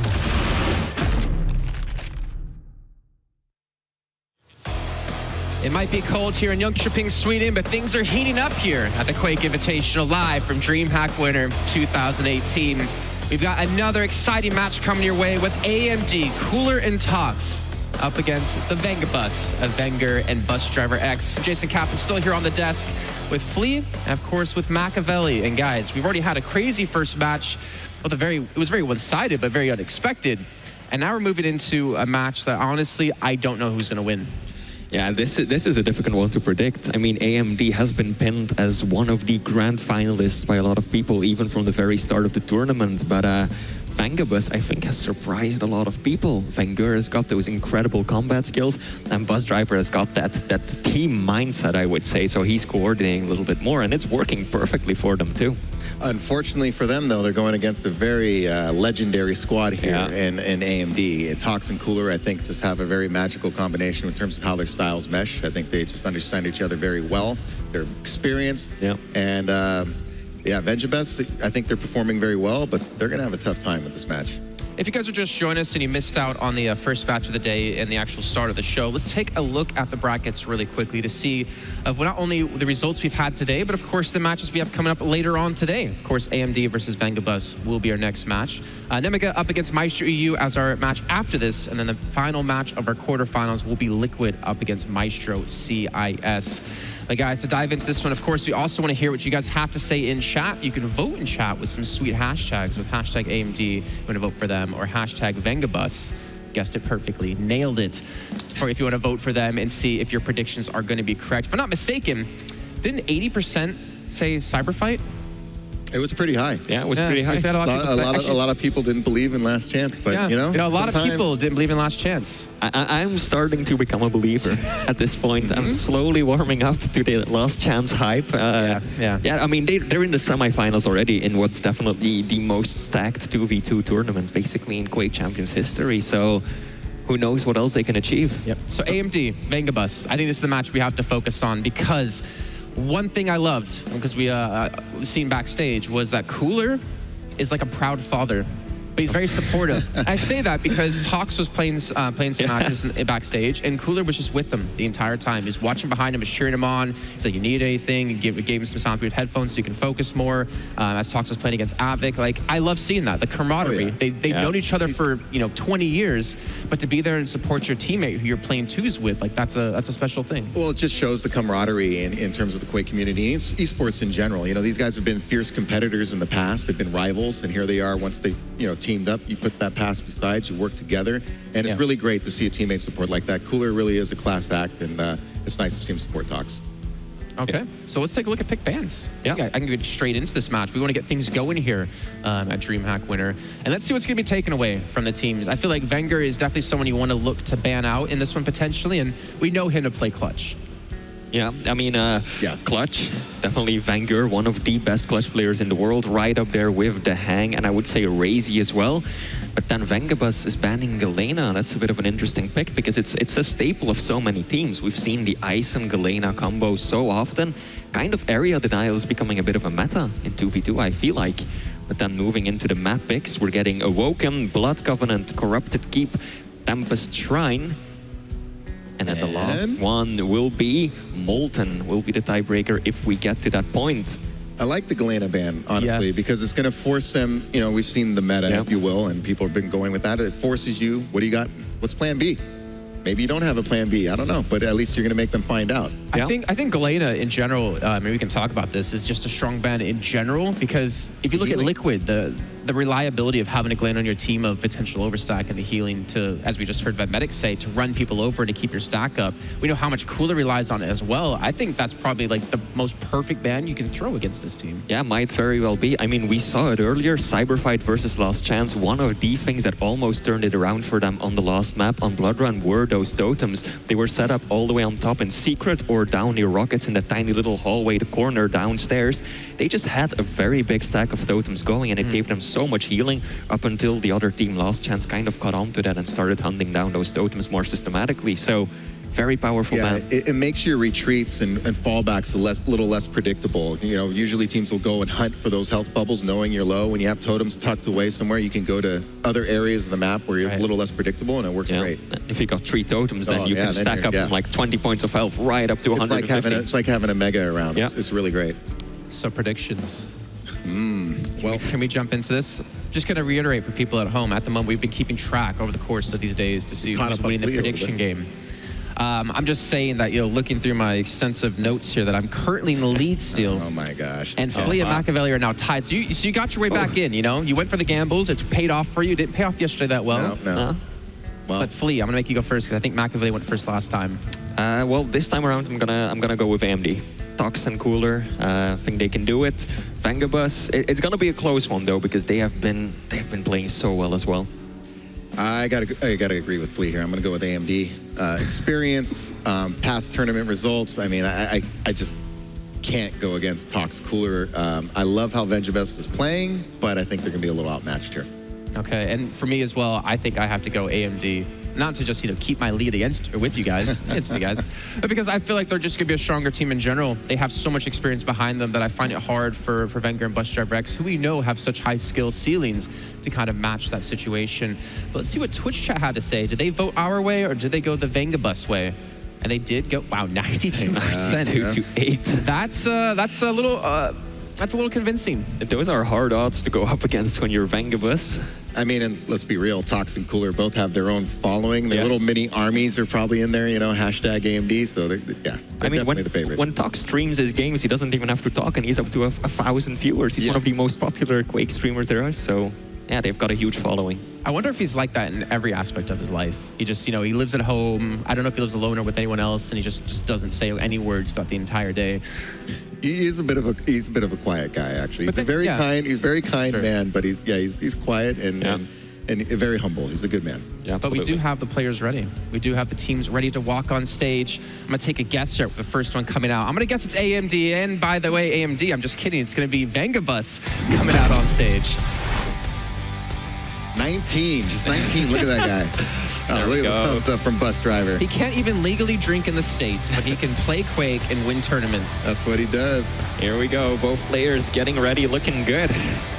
And then, of course, their opponents on the other side of the stage, the Stoic players. It's going to be AMD with Cooler and Tox. Yeah, these 2 legends walking out on the stage. Calm and collected. Yeah. So, by the way, I don't think we've really touched on this just yet when it's come to talking about it on air, but you notice Tox is wearing an AMD jacket, and he's tagged up AMD. Yeah. So does that mean he's signed on to AMD now? Is this going to be a partnership that lasts past this tournament? Well, I asked the question yesterday to 04 to John, but he didn't know himself either. So I at this point, I don't really know. John doesn't like to tell us anything. Nah, Yeah, he keeps me in the dark, just like a mushroom. He likes to throw us curveballs in the middle of the stream. Come on, I think more of you than a mushroom. Like a carrot. Oh, okay. Or potato. Now, we saw the Vengabus. Like your aim. Remember, we saw the Vengabus fist pump there. Remember, we can't do that. We tried last time, and it just ended badly. So we won't try it again. We won't try. How about we try it now? Can we make it work? Can we make it work? I didn't even look at you. I didn't even look at you. Perfect. I guarantee Flea and I is going to be better than that. We're going to go like fusion ho. Anyways, let's go over to our casters for now because we want to get this game started. It's going to be AMD up against Vengabus, and of course it's Jahar and 40 Lions. Thank you very much, Jason. As we get into it, it really felt like watching a T800 and a T1000 walking out there for Team AMD. Yeah, I'm really looking forward to if AMD can overclock their way into the semifinals or if it's going to be Vengabus on the route all the way to the finals. We'll see. We'll see what happens. Think they're going to go all the way to 6 frags? They might. 6 flags? Yeah. All right, well, the Vengabus is coming, and everybody's going to be jumping here, but I think I got to side with the analyst desk. I think AMD has a very strong chance of this, but you can't ever take away the fact that, these 2 guys, relatively new playing together, have gone this far. They've got a shot at the semifinals, and if they get knocked out in the quarters against Cooler and Toxic, that's nothing to feel bad about. Yeah. But I think we're going to be very excited for every chunk they can take out of their armor. Yeah, I mean, the rumor is if you give Tox weapons, he will destroy them. So we'll see. We'll see if that actually happens. But I mean, look at him. He's 19. Yeah. He's 19. And Bus Driver doesn't look all that stressed out either. Yeah, as long as they're having fun, like, we'll see. We'll see. Indeed, we will. And of course, it's going to be a best of 5 series. Venger's like one of the players who plays very close to the monitor, kind of like Claus does. But we're going to be getting a close look at Awoken, a very close-knit and close quarters map for number 1. And usually would make me a little bit nervous seeing something like this kick off to an explosive start on Awoken. But here, I think this is exactly the right way to go about it. Good luck and have fun to both teams as we kick off Vengabus and AMD. Starting off on Cooler here. On that, Visor pops the vision immediately to communicate that information over to Tox here. A little bit of LG coming out as he gets stuck in the T-Con, and Wenger takes him out immediately here. A bit unfortunate start. I would have been happy if we started a trend of every first blood becoming a pummel in the playoffs here, but not quite today, not quite with this matchup. But it's going to be a big Prakat down here at the LG. Wenger backing off, trying to lay down some damage, even looking for one more fadeaway rocket. His turret's going to be getting a little bit of damage off, and I was wondering with the Galena ban, is that effectively an Eisen ban as well? But right now we're going Eisen Visor the whole way. Yeah, vision and turrets for the win. You can control that TP exit there as Tox misses that close-up rail, and he's going to get knocked out into the pond and get a little wet here as Wenger makes his way over to the T-Con. Throws down that totem. Great rocket, and look at that totem pop off the jump pad from Tox there. And he's going to be coming right back up the jump pad, and that nearly worked out, but Wenger and Bus Driver keeping things close, keeping things tight here 4-4. This could be a day of big upsets, of big surprises, but currently we're going to be looking at Bus Driver getting the pickup for Mega, crossing it right back over to Heavy. He's going to be able to put a ton of pressure on it. Cooler goes down. Toxic comes in to save the day, but a little bit too late. I think if Toxic dove in a little bit sooner, that could have gone their way. Yeah, but with 10 seconds up, Bus Driver doesn't have the best stack yet for his power-up, but that rocket's going to help, but Tox takes him down, so not the worst thing that can happen now. 5 seconds to the power-up, Bus Driver can make his way back in. Tox coming in like a wrecking ball. Cooler on top of it. Bus Driver melts Cooler, and wow, look at that LG here. Yeah, getting the first power-up is going to be a major feather in the Vengabus's cap. We're going to be looking at, the quad is just hiding at the moment here as we got Wenger diving down, dodging, oh no, not dodging the rockets, eating one directly from Cooler, but the frags keep on trading, as does the quad itself. Bus Driver ends up with it though, has the LG over at T-Con, and can he find some frags? 9-8, so the split's not too bad here. He's just going to grab the 50 shard and kind of time this one out. Yeah, so Bus Driver is going to be running out of time on that quad, unfortunately. It's going to keep things very, very tight, like you mentioned. But we got the piercing sight popping out. He doesn't have a whole lot of cells for this fight. Tries to switch over to rockets, but a little bit too late. Perfect shotgun coming out of Cooler. 55 HP though, needs to heal back up. Does have a lot of 25 to work with on this side of the map as they rotate over to Mega. Pops the vision and decides not to. They're going to concede that over to Vengabus. Cancel that as Cooler is going to be popping back through the teleporter, eating a lot of damage from Tribolts and Rails here. Wow. And Wenger coming from behind with the LG, perfect timing. And we're still tied at 10-10. Wenger nearly getting popped out of the map. This is a very difficult corner to play through or play from. And it's going to be mutual frags traded off either way. And this corner, oh no, Cooler's out of the map again. He just cannot keep his footing on Awoken. Yeah, I hope he could swim because he's in the water a lot here as a Bus Driver making his way over to the LG here, 11-12 as Vengabus takes a small lead. Visions pop, there's the LG. Needs to turn around, but not in time. Cooler gets taken out, melted by that shaft. Bus Driver not looking so hot as the chase comes in. A little bit of Tribolt as well will not connect. And the 2v1, will they get it? Tox actually takes down Wenger as Bus Driver doesn't go up the jump pad with his teammate. 13-12, flick rail for the win there. As the Toxic goes down. Good rockets from Cooler there, but Bus Driver still alive, pushing in 8 seconds until the power up. Cooler takes him down as they trade rockets. Wenger will take down Cooler, but Tox will get the best of Wenger, and it looks like AMD is going to secure this power up. Yeah, with trade after trade after trade, but I got to appreciate and respect how Vengabus decided to approach that, where, you know, we had one player who's fairly low at the health corner. You have to pop out at some point. You have to make the push, and that was the time to do it. And it's going to turn into Toxic here on the protection, but even still, they're 15-15. Yeah, very even as Wenger with good LG to keep Tox out. He's going to go through the TP and try and close the gap, and he does. Gets the frag onto Wenger. A little rocket jump over for more rail. Ooh, doesn't take the rail on Bus Driver, but will switch to LG and get the frag, and also could get the 2v1. What a rail on Wenger over there as he tries to fade into the LG room. Yeah, back-to-back clean frags there for AMD. That's going to allow them to pull ahead just a little bit, and these rails from Toxic are, well, I mean, it's Toxic. What is there to say? Yeah, known for these rails. A will we see another highlight reel off this match? It's looking good for them so far. They do have a 4-frag lead. Going into the cup, he throws down the turret. Lots of damage coming out with these rockets. This is a lot of defense of the Mega, but they both got distracted from below, and Toxic's going like, hey, I'm still here, I'm still a threat. I'm gonna take you both down now that you're bloodied and pulped. Yeah, 1v2 takes them both out and grabs the Mega. That's gotta be great for his confidence. 23-16 as they're extending the lead slowly but surely. This is that rail. Wenger does take down Cooler, but Toxic will be able to get in over to this heavy area, which is actually taken.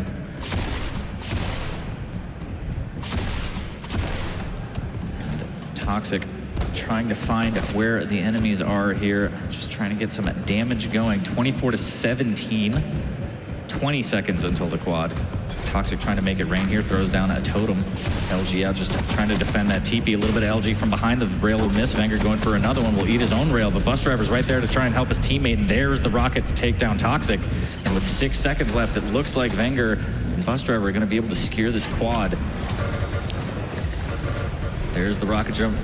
Bus Driver will get it as Wenger takes down Cooler. Bus Driver takes down Toxic. The turret's deleted. And now this is the power-up they needed. They need to get some frags. A lot of tribal damage coming out from Bus Driver there. Look at that. Absolutely eating it all. You can see how eager Bus Driver is to make some damage happen with this quad. And he's getting a few in here, but he was obviously expecting a lot more. Toxic goes down, though. A great rail, nearly made it too. There's the tribal from Cooler to take things back into control with both. I mean, look at the stack here from Cooler. This guy is stacked like none other. Taking down Wenger. Some pretty good damage coming from him, but the frag lead is still in AMD's hands. Yeah.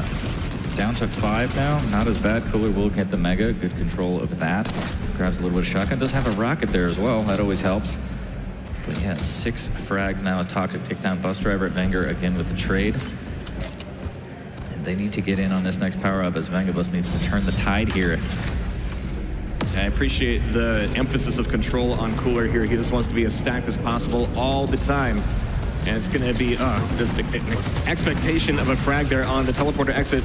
Cooler able to get the one down, and we've got the Mega coming back up as well. It's going to go into the hands of Vengabus at the moment, as Cooler's going to be taking a lot of damage at the LG, getting completely trapped, and you can see that eager collapse like, oh, we found Cooler. He's not stacked. He doesn't have Toxic next to him. Let's take him down. Get him. It actually works out great as Bus Driver doesn't take a lot of damage. Will eat some damage on that rocket. 77 HP looking for the rail here. Ooh, and that hole just gets in the way, but that one doesn't as he hits one. Will he follow up with it? Here comes Toxic from behind with the nail gun. We're going to be taking a quick look here at Vengabus as they're preparing for this protection. This could make or break them on Awoken. I'm pretty decent stack as well. One here, Eisen. Eisen dead, but I'm weak. One dead. I have sight to see if that spawns. I'm really low. Both rocket, both rocket. One gonna rocket jump from heavy. I knocked him back down. Yours if possible. Yep, taken. I'm above you. Mega's 11, 41, sorry, 41. Both there, banana. Okay. I'm gonna take it. That's too late, I guess. Yours, 14. I can't go in. Okay, I'm with you anyway. Armor's up, I'll take. Yeah, you take. One rocket. Okay, coming to heavy. LG. The other is on heavy. He's gonna die. On heavy now. Yeah, it really felt like Wenger was a little bit late with his call out to the LG. He was like, all right, I need help at rocket. You could tell that that Bus Driver was maybe collapsing in that direction, but going through the LG, the response was late, and Cooler's able to get cleaning them up. 2 for the price of none there with the rockets, and that was a decent protection run out of Vengabus. They were able to hold on to it the whole time, but as you can see, AMD was able to kite them around the map fairly effectively. Yep, not getting those frags, not giving them up easy, and that's exactly what you got to do when you don't have the power-up. Cooler taking down a Bus Driver. Toxic will get the heavy. Wenger with great rockets on the Cooler here, and Toxic needs to be very careful, but he can't quite get away. Wenger with another great rocket on a Toxic. Cooler's even kind of jumping out towards the edge of the map anyway. He just wants to fall off. He wants to go for a swim, but we're down to 5 frags between them, and on Awoken, that is so incredibly close. Cooler still making the damage happen with the shotty coming back in fairly okay. We've got the heavy back up. We don't really have AMD with a lot of priority on the heavy itself, but here comes Cooler to make a statement. The LG battle comes out as Bus Driver peppering with the machine gun. 1 HP, and that's 1 is all you need here. 24 seconds until the quad. Cooler's going to be looking for some health to try and stack back up before this power-up comes up. Yeah, he's going to be focused on the 25s, focused on not dying because, you know, the time is nigh. He's got to be here. He's got to be ready for it. And Toxic's not looking all that hot on his stack either, so defending this is going to be everything. He's got the piercing sight back up. Wow. But he couldn't see that tri-bolt coming, couldn't see why kids love the taste of Cinnamon Toast Crunch. 26 HP here. The quad goes down. Cooler's going to get in on it, but he's going to take a lot of LG damage. Needs to be careful again with 1 HP. A little bit of rockets towards the heavy, but he has to concede, just trying to keep this away. 42-32 as AMD has a gigantic lead now. And they could just trade out the rest of the kills. A little bit of LG tickle. Wenger will go down. Bus Driver takes down Cooler, and the quad will be down right next to the Mega. That's a delicious pairing. And Toxic's right back on it, but he cannot enjoy it. That quad is just turning into a trap. Wenger getting some awesome streaks here, but it's got to keep on going. He's got to keep it running. And Cooler just no fear, doesn't care about this quad. He's not worried about losing a few frags here. Yeah, that could be everything, though. As Wenger will get the heavy. Here comes the aggressive LG. No turret out, but Wenger actually wins it. Toxic is just like boop from behind. As at 44-37 here, getting closer and closer. AMD trying to tighten the noose and end this one. A great little bit of pummel, but Toxic is left with only 7 HP here. We've got 6 frags to close things off, and Cooler's got to be, I mean, we know Cooler, right? He's like, oh yeah, we're just going to take this. Like, you don't have to slow down, you don't have to pump the brakes, you don't have to worry too much, but Toxic is going, I'm going to be a little bit more conservative here. Yeah, 45-37, Cooler takes down Bus Driver, and it's looking more and more like AMD is gonna go ahead and park this bus for the first map. Wenger with 2 great rails, though. He has something to say about that. 39-45, 35 seconds until protection comes up. And Vengabus is gonna need this one. Good LG, doesn't quite get him off the map here, but does push Toxic away. You can see the raw focus and energy in the way that Wenger is moving through the map right now. He is being very direct about how he wants this, and with this potentially a last protection, we're gonna be listening to AMD. Push. Coming, upper mid, watch out. 1 mega before. Coming from quad.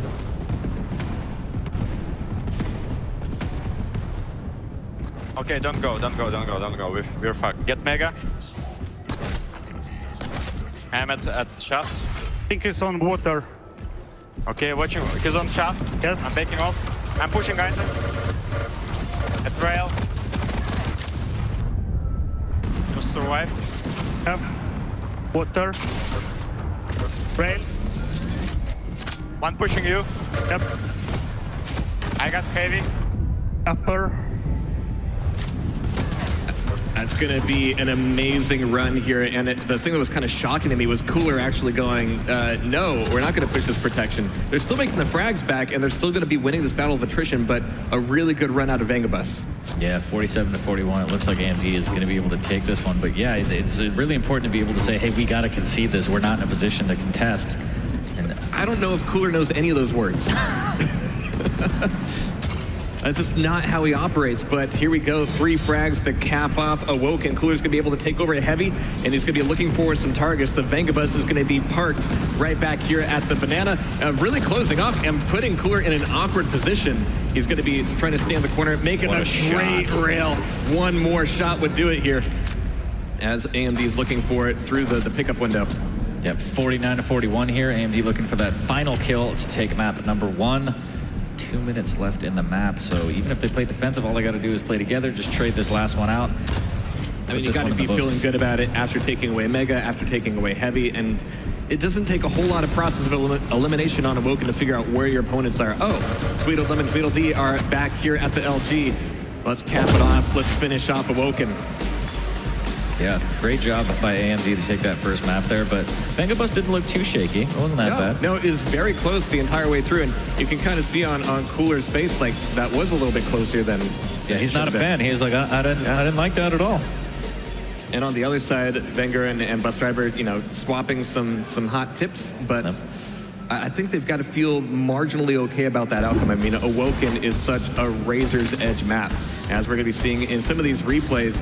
I mean, Toxic and Cooler just fending off a lot of great shots, but we're going to be focusing on the ring outs at the moment. Yeah, it's a nice little summer day, right? Just play in the water, why not?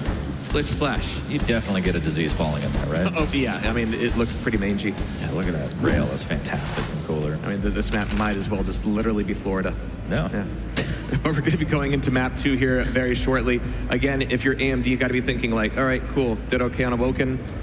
It was pretty close. The map can be a grind, but it can also be very swingy. It's one of the great things about Awoken when it came out is that it was very much an A side versus B side map. Yep. And you're looking for those rotations. You're looking for that control on the rail. But again, we don't have Galena in the pool, so she can't really just, create a fortress, create that wall, create that barrier, and just make it very difficult for anybody to rotate.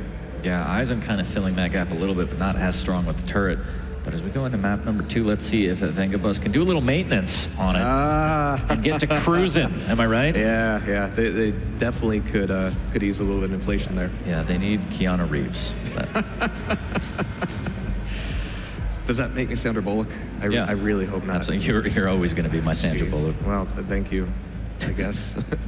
Good caught in the net later, but we're going to be going into it here pretty soon. You can see Bus Deep Driver. reflection. Yeah, exactly. Hands folded, meditating. Wenger's looking a little bit more nervous, but he's only 19, so that's just the nerves of youth. Yeah.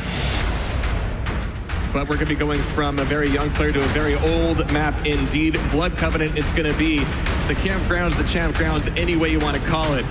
This is going to be a tough one. Yeah, this one should be very, very exciting here. A little bit more room to work with, but let's see if that's going to help our hurt Vengabus as they try and adjust and take this second map in the series against AMD. Toxic loves Blood Covenant. Cooler loves Blood Covenant. I mean, the fact that these two are even legally allowed to play on the same team together is still kind of appalling to me. Like, this is a violation of several international laws, I'm sure. So do we see a slash? We could. In TDM, it's a little bit more of a rarity because being able to rotate around the map is valuable in duel.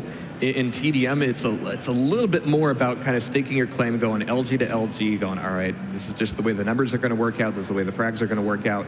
I would be surprised to see anything like a light champion on Blood Covenant, but I'm ready to be wrong. Yeah. Almost always. I would love for you to be wrong, not because I'm a horrible person, but because Toxic Slash is something it is amazing. It's artwork is what it is. And look at that fantastic artwork. Can I get that in my house? It might be coming home with me. I mean, we could fight over it, yeah. Yeah, we could fight about that. I'm more on the later. Sword side of the fence myself, but... Well, I'll take that too. That'll be fine. You don't get two of them. You get one. Oh, okay. That's how that works. Well, that's not fair. Yeah. But this is mine. These are mine. No, okay, fine. This is why we can never play 2v2 together. No, not at all. But I'm examining Cooler a lot here and going like, okay, he's looking pretty focused here. Yeah, I mean... Not to say that Cooler is he ever not focused? Yeah, that's the thing. I've never seen him just all loose and happy and fun. And it's not like Toxic is really encouraging that kind of behavior either. I think they're just really into it. They want to advance into the semis, as does everybody. And yeah, it's hard to take anything like this lightly. I mean, it's always nice to have fun, but yeah, let's get into it. As Wenger will get this nail gun spawn. He's looking for fights immediately. He's like, all right, are we ready? Is this almost like a dual spawn? He's like, I'm going to push LG. Oh, wait, no, wait. That's a terrible idea, actually. But the first frag is going to go to Bus Driver. Wenger is going to be finally grabbing a rocket launcher, but here comes the pummel, and there it is for Cooler. Not quite first blood, but we'll take second blood. It was a better...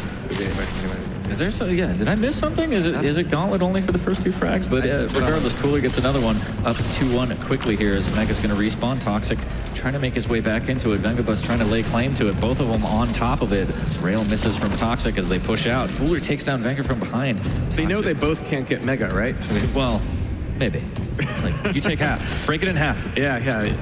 But it's going to be 1-on-4. Already an explosive start here for AMD as Tox is going to be up here taking control of pillars. Is going to be Bus Driver and Wenger moving back towards the power-up.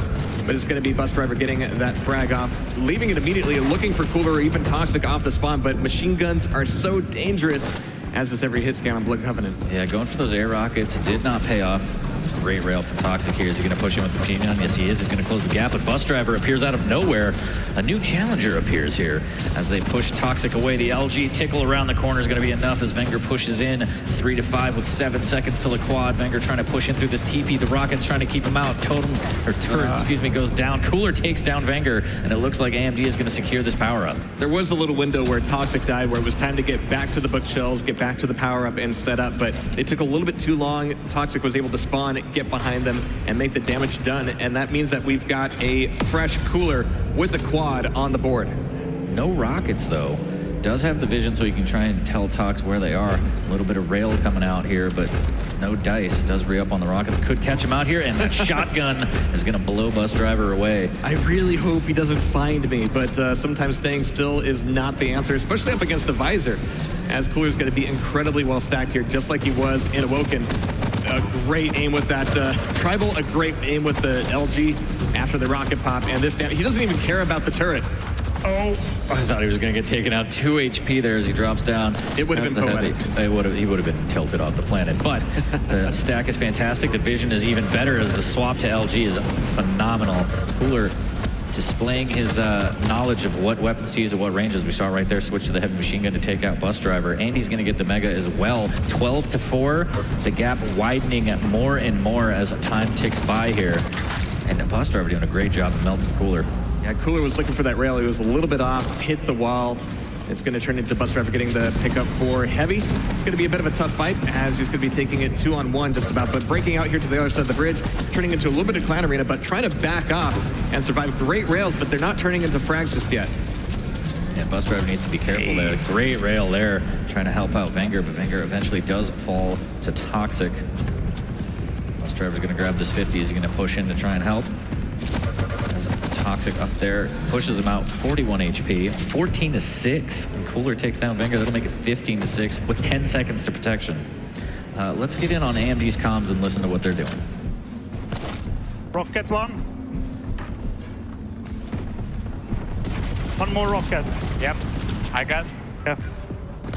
I see both nail gun. Okay, can you play Mega? Yes, banana as well.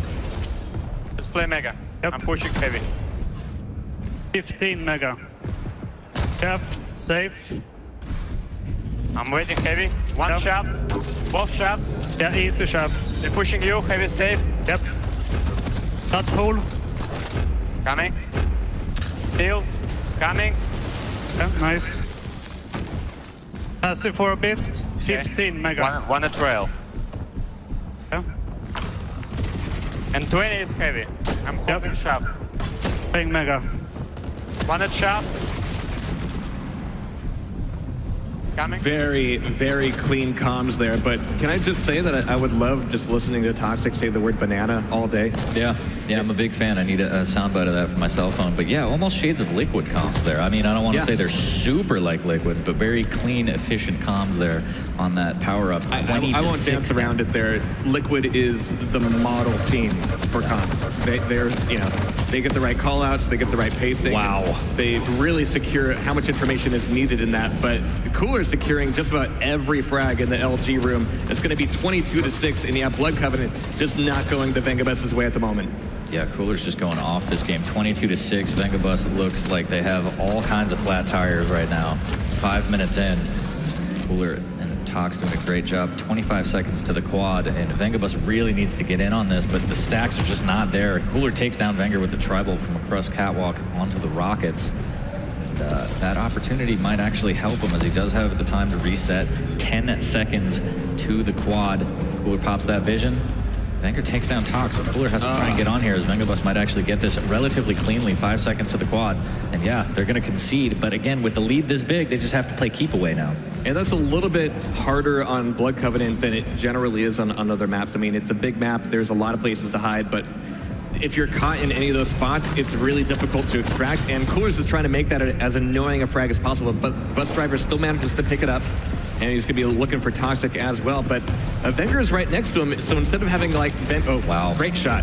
But instead of having Wenger out on the rest of the board, searching for bodies, giving away some information, he's going to be right next to the bus driver, and they're going to know exactly the same thing and consequently have the same lack of information. Yeah, not really lucrative on there, but again, they didn't give it up to AMD, and with the gap this big, that's a win. You got to take it what you can, and bus driver try and get some of these rockets. Great use of the vision there, but won't quite get the frag yet. Yeah, Cooler actually takes down Wenger and survives that, it looks like. He was expecting a lot more out of that. He was like, you're going to bring him around the corner, right? I'm right here. I got the shot ready. Just bring him around the corner. Oh, you're dead. Great, never mind. And there's no armor either. So, you know what? Just, I'm finished. I'm done. I'm out of here. Coming up, bus driver here as he jumps towards the Mega, and Cooler punishes that immediately here. Heavy machine gun out. He's going to push in with the LG and take down Wenger as well. 26-9, and this is looking more and more dire for Vengabus here as Cooler backs off to the Mega. Tox peppering a power up, trying to take down bus driver. The rails will miss from Cooler, but establishing dominance. Wow, what a rail right there! And he goes for the second, deletes bus driver. Now trying to close in on Wenger. You know, bright side though, Wenger was able to get in on the heavy armor and take a frag off of Cooler. So nicely done there, and he's able to bring that timing right back to bus driver. He's like, remember armor? It's back. Remember that one thing that we missed really bad? Sorry, you're gonna have me on a roll now. It's unavoidable. But 11-27 here on Blood Covenant. It's gonna be nasty, nasty stuff for the Vengabus. Unless they can turn things around on this protection, it's gonna be a big fight from AMD right through the teleporter. Wenger going, do I go through one more time? Is this it? Is it done? I think so, because Cooler right on the protection now is gonna be out on the board and very dangerous. Yeah, Wenger trying to just stave him off with the nails. Not gonna work. Bus driver will take down Tox as Cooler just making his way towards the heavy. It'll be up shortly. He's gonna secure this one. 16 frag lead here. Vengabus getting a couple frags, but again, if they just keep trading it out, it's not going to do them any good. They need clean kills here. And Cooler's trying to get in with this LG. A little bit of a 2v1 down by the pillars, and bus driver gets caught out. Yeah, unfortunately for them, Cooler really likes things nasty here, especially with that tribal. Wow. And a great rail. As we got Cooler down here, just mixing things up in the LG room, just looking for more bodies. It's like a Steven Seagal movie right now. I want to know how many frags Cooler has, because I feel like he's popping off aggressively hard on this one. Just hitting everything. Cooler will grab the Mega and make his way over to Rockets. He might get another one here. Yes, down goes Wenger. He's going to be staying top map, looking for even these rails on the drop downs. There's no angle that's safe from Cooler right now. He is just absolutely beasting it, and you know, we've been keeping our eyes on him, and of course Toxic is be doing a lot of damage as well, but for now the Cooler show must go on. Pops that vision, and 33-13. That is a score. That is a score. They need, yeah. Let's see what Vengabus is going to try and do to stop the bleeding here. Gonna go full. One on balcony and one on the pod. Pushing him, a portal. 0 damage. Mega? Yep, they're both on. 24 is heavy, I can't go for it. One going for it. He's in sight. One already on quad and one pillars. I'm gonna push it in. I am only mashing gun. Okay, one Mega, the other's point. Cooler can die. I did like 100 damage on him. Okay, he's saving it. They know where I am, Bridge does. Heavy up. He's dead. He's dead, I can't get.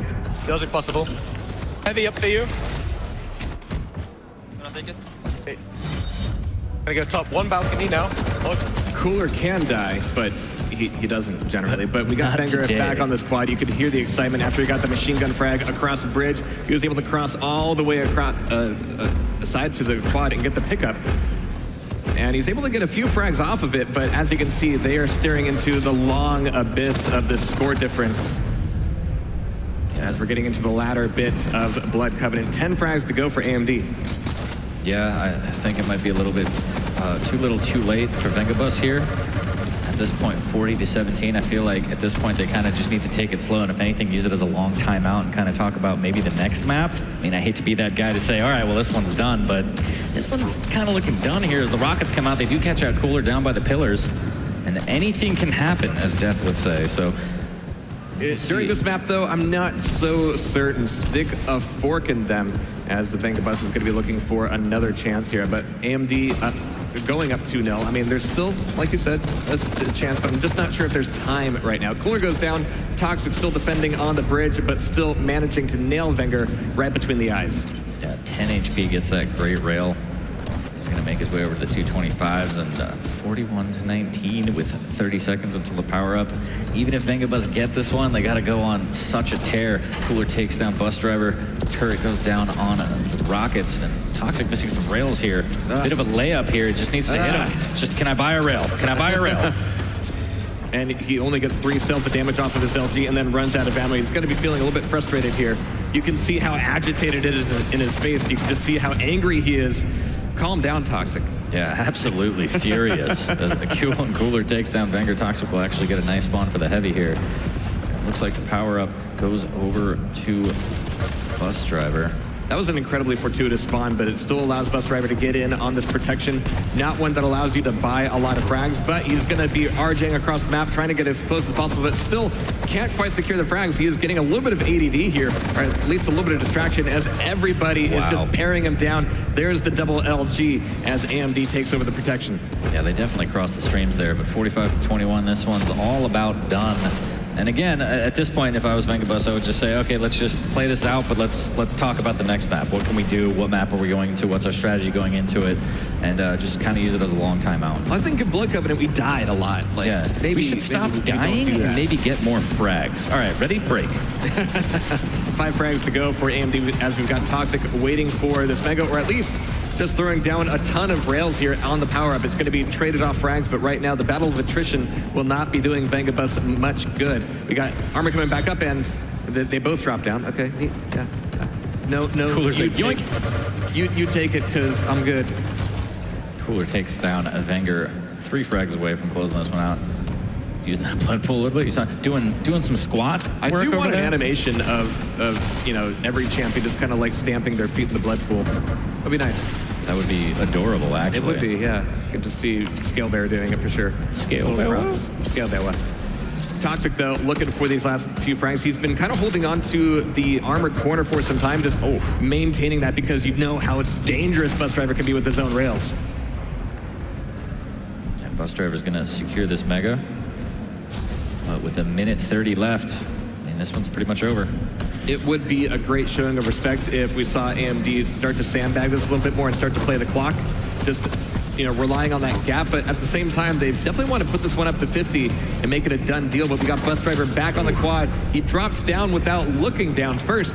The troll under the bridge is going to be Toxic, and now he's got the quad himself. 1 frag to go, and it's gonna be the totem.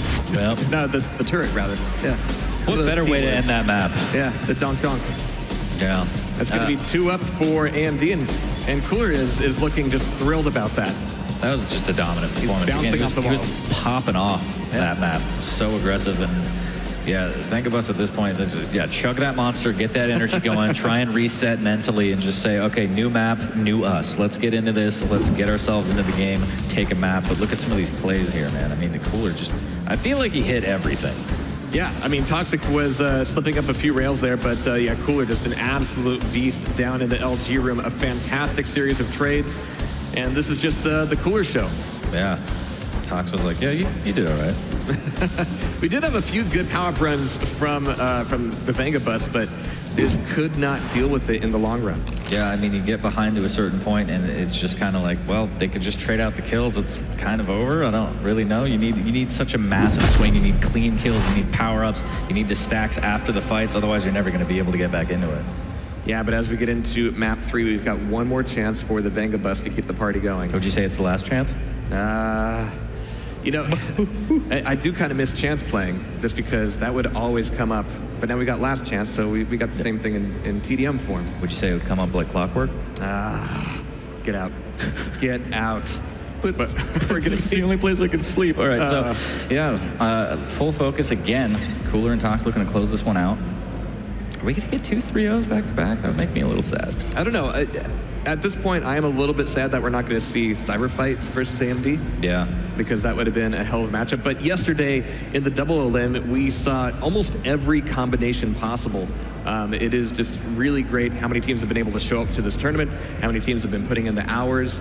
And yesterday, we just saw, you know, fantastic match after fantastic match. Now that we're into the semifinals, it's all... We're getting towards the semifinals. It's all going to be single elimination, no more second chances, as it's going to be Corrupted Keep up for map 3. Yeah, we're going to see if the lack of rail affects the gameplay at all. And we're going to get right into this one here as Toxic going up that Boneyard. Cooler right there to defend with him as they make their way onto the rocket. Cooler will get the first frag onto Wenger. A lot of machine gun damage. The Tri-Bolt return might not net the frag quite yet. 13 HP. Toxic hanging on. Actually there pushes this are other aggressively. guns in the game, guys. Like, you don't have to use machine gun for everything, but that is going to be a bloody opening 30 seconds of Corrupted Keep. Bus Driver on the rocket launcher, just going to be eating a rocket himself, so a little bit more ammo for Cooler, but he wants this Mega, and he's going to get it. Yeah, Cooler playing a bit ballsy on that trampoline, saying you're going to have to hit your shot, otherwise I will. And it'll net him the frag 3-1 early. That's exactly what Cooler sounds like, by the way. Exactly. Yeah. I'm pretty sure he said that on stream. You gotta hit your rockets. You gotta hit your rockets, boy. As he's making his way over, the LG will catch out Wenger there. Now Bus Driver's all alone in the Boneyard, and that's going to hurt. Toxic takes him down quick. Cooler's going to be fending off here, just maintaining the sack. And this is 3 for 3, where in the opening minutes at least, he's very greedy about the items. He wants to make sure that at the very least he's got timing on them all. He can communicate that to Toxic, and if it means that he can also take them all, then, you know, all the better. Yeah. It's like, these are mine. I'll give you the times eventually, but these are mine. That's a little bit harder to do on Corrupted Keep. That, oh my God, these rockets. Wow. Wow. Jeez, flicking it out there. Yeah. 15 HP though. There's the quad pickup. He's actually going to get it with 15 HP, and Bus Driver melts them both with the machine gun, and this is the turnaround that they need as Bus Driver makes his way over to the heavy as well. Wenger peppering with Tri-Bolt over towards the LG area. But of course, we're going to be having Bus Driver on the quad, and his piercing size is going to be coming back up as well, and Wenger's is trying to hoard some bodies, hoard some info, and kind of push everybody back into Bus Driver's open arms. It's not going to be happening, though. I mean, Wenger's having a tough time corralling these guys. Yeah, actually get caught out in the middle, too, and that'll turn around, and a frag for Toxic comes out. That did not work the way they wanted here. Toxic with a great defensive rocket. Rockets him right into Cooler, and Cooler catches him with a shotgun.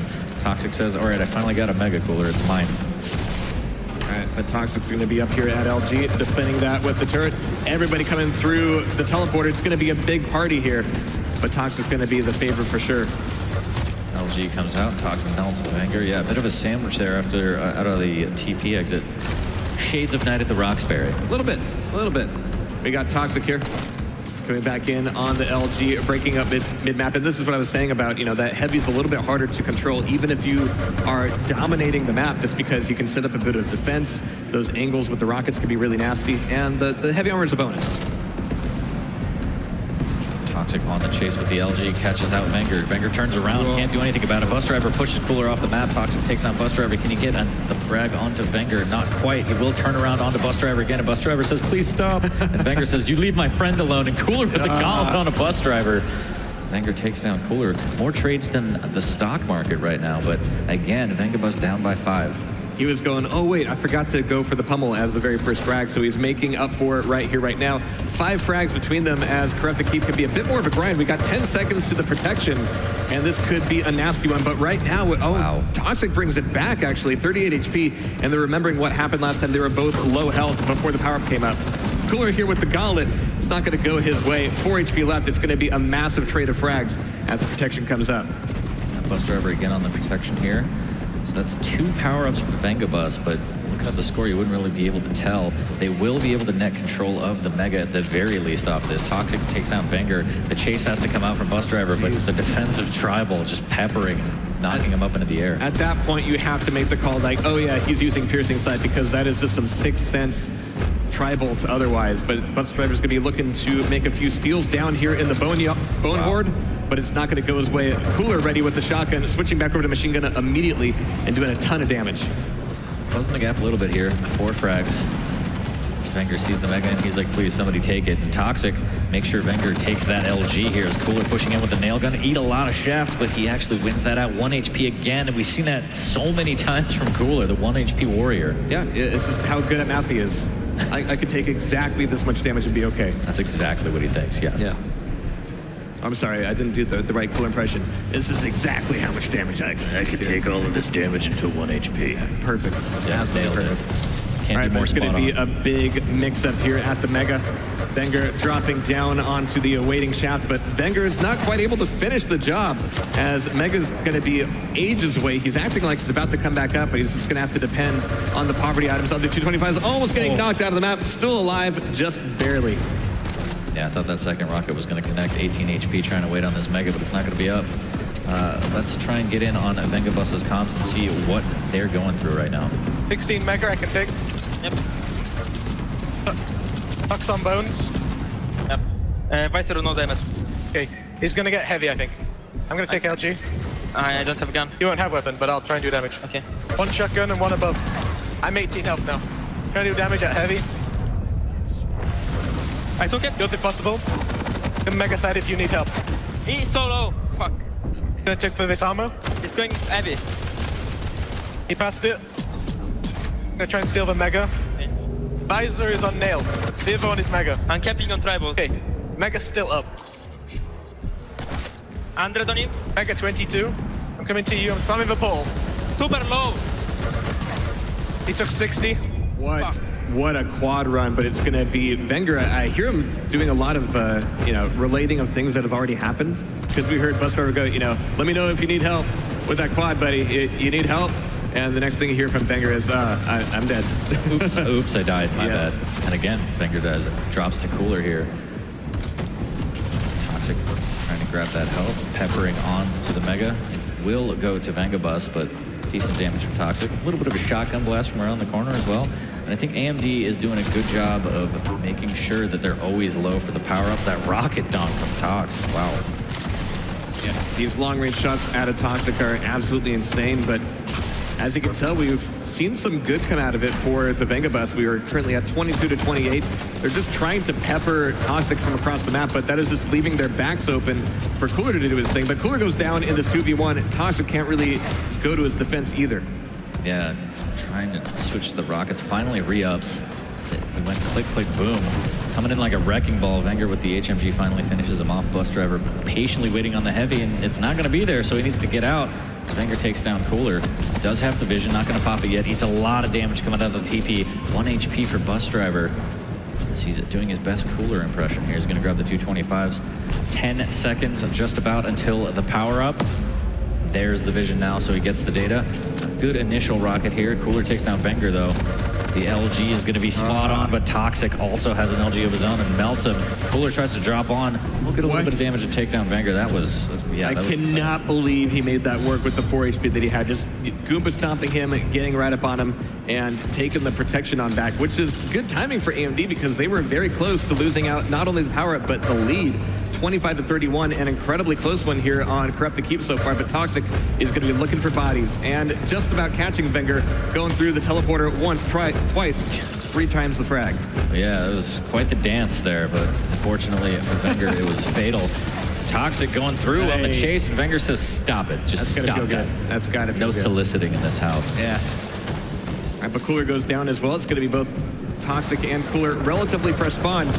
As Toxic picks up a rocket launcher and will be defending the Bone Horde. It's going to be Cooler, almost knocked out of the window, almost knocked out of the map. Be very careful there. But 27 to 34, this isn't over just yet. 5 HP. Is he going to drop down? He already took those health bubbles. He actually gets the kill on a Bus Driver, and there it is. Wenger finally finishing that frag. Very important there. Bus Driver's going to be looking for all the right fights in all the wrong places. Down to 18 HP, just trying to recover, but here at the heavy armor side of the map, he's really just got to leave it, and he might just get pushed out anyway. Trying to land the rockets, can't. Toxic and Cooler will take down Wenger and Bus Driver. Yeah, that's a little bit heartbreaking to see. Like, all that spam coming out, they don't really know that he's up there. They're not really paying attention to him, and he just cannot get the splash damage off. Yeah, nothing more frustrating than free damage that you don't take. As 28 to 38, and Cooler will go ahead and take that Mega, making his way over to the heavy. Bus Driver takes down Tox. Wenger gonna get caught out by shotgun here. Pops Cooler into the lava. That's gonna help him a little bit. Wenger with the shotgun switch takes him down, but Toxic's turret right there to do some work for him. Between the turret and the LG, Toxic is going to be incredibly dangerous here. 5 seconds to the quad. You can see that frags are still happening away from the power-up just because it's too dangerous to be there, but there's the drop down. Wenger gets the grab, but Cooler is able to take him right back on down. Yeah, anytime Vengabus touches at the power-up, it gets immediately ripped from their hands as Cooler now has the heavy and the quad. He can go on a tear here, 42-30. And this map is small enough to where if he gets a good run going, this could be it. But time is ticking, so it looks like it might actually work out. There's one. Will he get another one around the corner? There's the second on Wenger, as the quad will slowly run out. So not the best quad run, but again, enough to solidify their lead at 13 frags. Yeah, that's really going to help them out here, and it's going to put them well on their way to capping off at 50 frags, which will win them a 3-0 series against the Vengabus. But again, we've got a little bit of time here. They've actually kept this one fairly quick, which also means that the Vengabus could bring things back together. But just looking at the pacing of things right now, well, Venger's able to make that frag happen. But here in the red room, everybody's going to be dying. It's not going to be someplace where you kind of like, squeeze out an advantage. So Wenger breaking off to go get an armor, but he doesn't have the timing, doesn't know the territory. Yeah, just waiting. He's like, surely it'll be up soon. Now. Anytime now. Now. Right about Anytime now. What about now? Now. And he finally decides to leave. You right when it is about to right come when up. it's about to, that's the rule. Of course, you have to. He does get the mega, which is nice. Throws down the turret. Bus driver right there with him as they control LG, but at 45-33 and 4 minutes left, they need to get these frags. Toxic says, I'll get the frag if you don't want the frag, and takes down Wenger. 47 now to 33 as Cooler takes down Bus Driver, inching closer and closer to taking this series here. Toxic with a great rocket. Cooler takes down Wenger, 48-33, and it looks like AMD is going to be able to close this one out. They're going to be looking for it here. Toxic with LG rockets at the ready, getting some good info from Cooler. Here comes the rescue and the pin down on Bus Driver as he's not quite able to get away from that mega. Toxic looking for some spam off on the teleporter exit. Breaking back off here, just to be like, oh, they're both in there. All right, cool. We're going to open up this can of sardines and cap off the map, cap off the series with the quad coming back up, but it's not, or rather with the protection coming back up, but it's not going to keep them safe. Bus Driver needs to not die with this protection. Yeah, neither player could die right now. 74 HP. The rockets are decent, but he's going to get caught out. Surely this is going to be it. The mega comes up just in time. They're still staying alive. At the same time, you could see that it wasn't going to be going their way. Fantastic work out of Cooler, out of Toxic, as they were going to be moving on forward as AMD into the semifinals against Last Chance. Yeah, a great series there. I mean, it kind of went the way everyone thought. I'm surprised at that last power-up, they actually like focus attacked it was the protection. And it was like, it's the last frag. Why not go? There might have been a little bit of, all right, let's just get this off cleanly. So the Vengabus, they like the party. They like the party, but they're going to be doing it off stage from now on. Yeah. Unfortunately, that bus is parked, but where do we see the handshakes coming out? He's only 19, okay? Yeah. He's only 19. He's just a boy. Just a kid. But it's going to be fantastic stuff. Toxic smile spotted out in the wild. Yeah. I need a screenshot of that. I missed it. Yeah, somebody's going to have to put that together, but it's going to be on my phone for a while. Okay. Yeah, make it your wallpaper. But analysts, let's break that down, huh? I'm pretty sure Tox is like Barney Stinson. If you ever get a picture of him, even if he's not smiling from you, he'll be smiling in the pictures. So if you get a screenshot of that, he actually will have a straight face. I'm sorry for you. You had to have seen it live because it's not happening. But guys, that's what we thought, right? AMD, all three of us, everyone at home as well. I think there's 92% of you voted for AMD to potentially pick up this victory, and they did. But one thing I want to mention off the bat is something 40 was just talking about, how like when protection was coming up and they needed one frag, they didn't just go for the frag, they played around protection. We saw that even on Blood Covenant. They were up by over double the frags, and yet they didn't split off when they needed only 5. They didn't split off and just go for kills. They played the mental game. They stuck together. They played it like they were just equal in frags. They did not let anything slip. It's important. I talk about this a lot, about building, making good habits. And I mentioned too, Rafa has a habit. When you're playing somebody inferior or a lesser group of players, you still, or if you're ahead, you want to make the correct plays, the correct strategic plays. Because when you play somebody good, you want to be in the habit of making good decisions. So that's good that they did that. Yeah, I mean, you get in the zone, and you keep playing. It's why sometimes when it comes to Team Liquid, Rafa calls out the score for his teammate, because sometimes people just get so caught up into the game that they don't really pay attention to that. They just play their own game, and you see a true start to finish. And that's exactly the hallmarks of real champions, in my opinion. Well, like at the end of every match we have, let's take a look at the top 3 plays from AMD up against Vengabus. We bring in a star-studded man who we did see a slight smile from on the camera, even though he probably won't admit to it.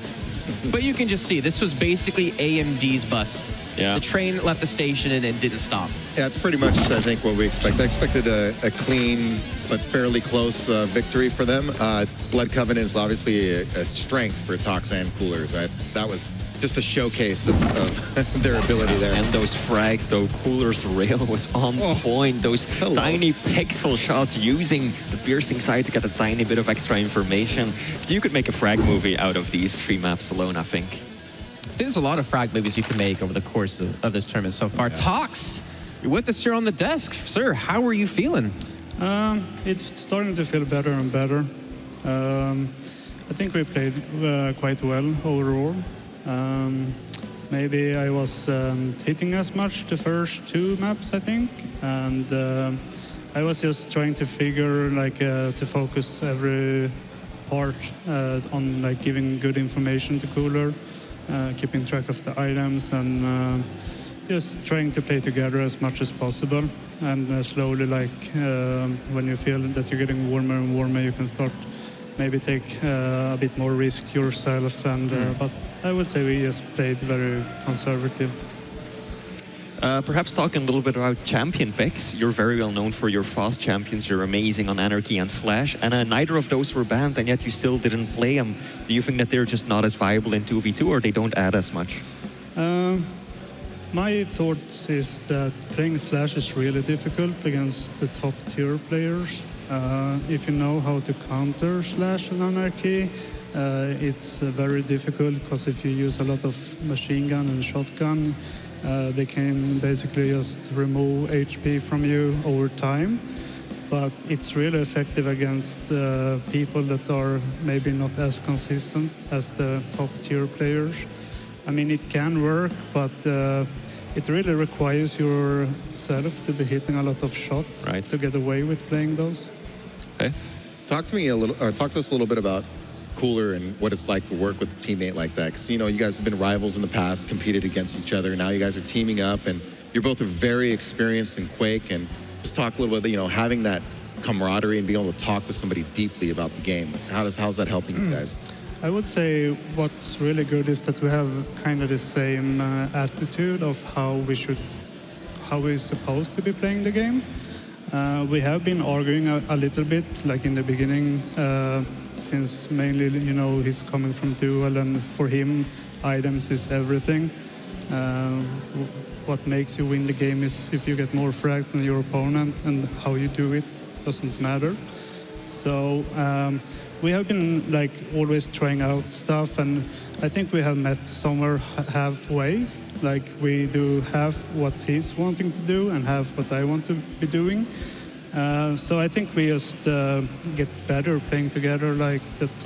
Maybe I'm focusing a little bit more on the items, and maybe he's playing a little bit more on the rail side, you know, a bit more control, and, you know, maybe trading as much, you know. Every other teams just want to trade 1-1, 2-2-2. And that's just a bunch of dual players playing TDM. Wisely said. Well, speaking about making things better, not only do you two make each other better, but Monster makes Quake better, as well as Corsair Peripherals, Corsair Anything, as they are sponsors, and we do thank them very much.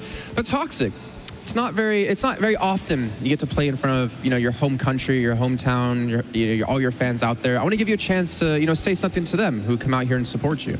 Yeah, I mean, it's really nice. You can say it in Swedish as well if you want to, as long as you know. It's okay. PG. I really enjoyed playing last year in DreamHack, since it went so well for me in the dual tournament especially. And I guess it's always nice not having to travel before a tournament. And obviously it helps out a little bit with having more support from everyone that are watching and supporting. So I always enjoy coming to DreamHack, and it's a major event for me, and I really want to do well each time I'm coming here. Well, awesome. Well, congratulations to you and Cooler for making it through into the next round, and we'll be seeing you and him later on today. Unfortunately, we do have to head to a short break, but when we come back, we get to see Nemiga, and we get to see for the first time in this tournament, Maestro EU. Don't go anywhere. Это было несложно. You won't even see me coming. The bigger the guns, the bigger the boom.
the ashes, I will rise again.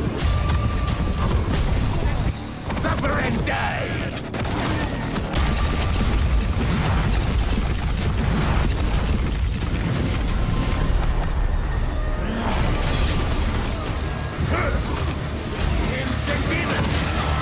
Yes. Suffering is only the beginning.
won't even see me coming.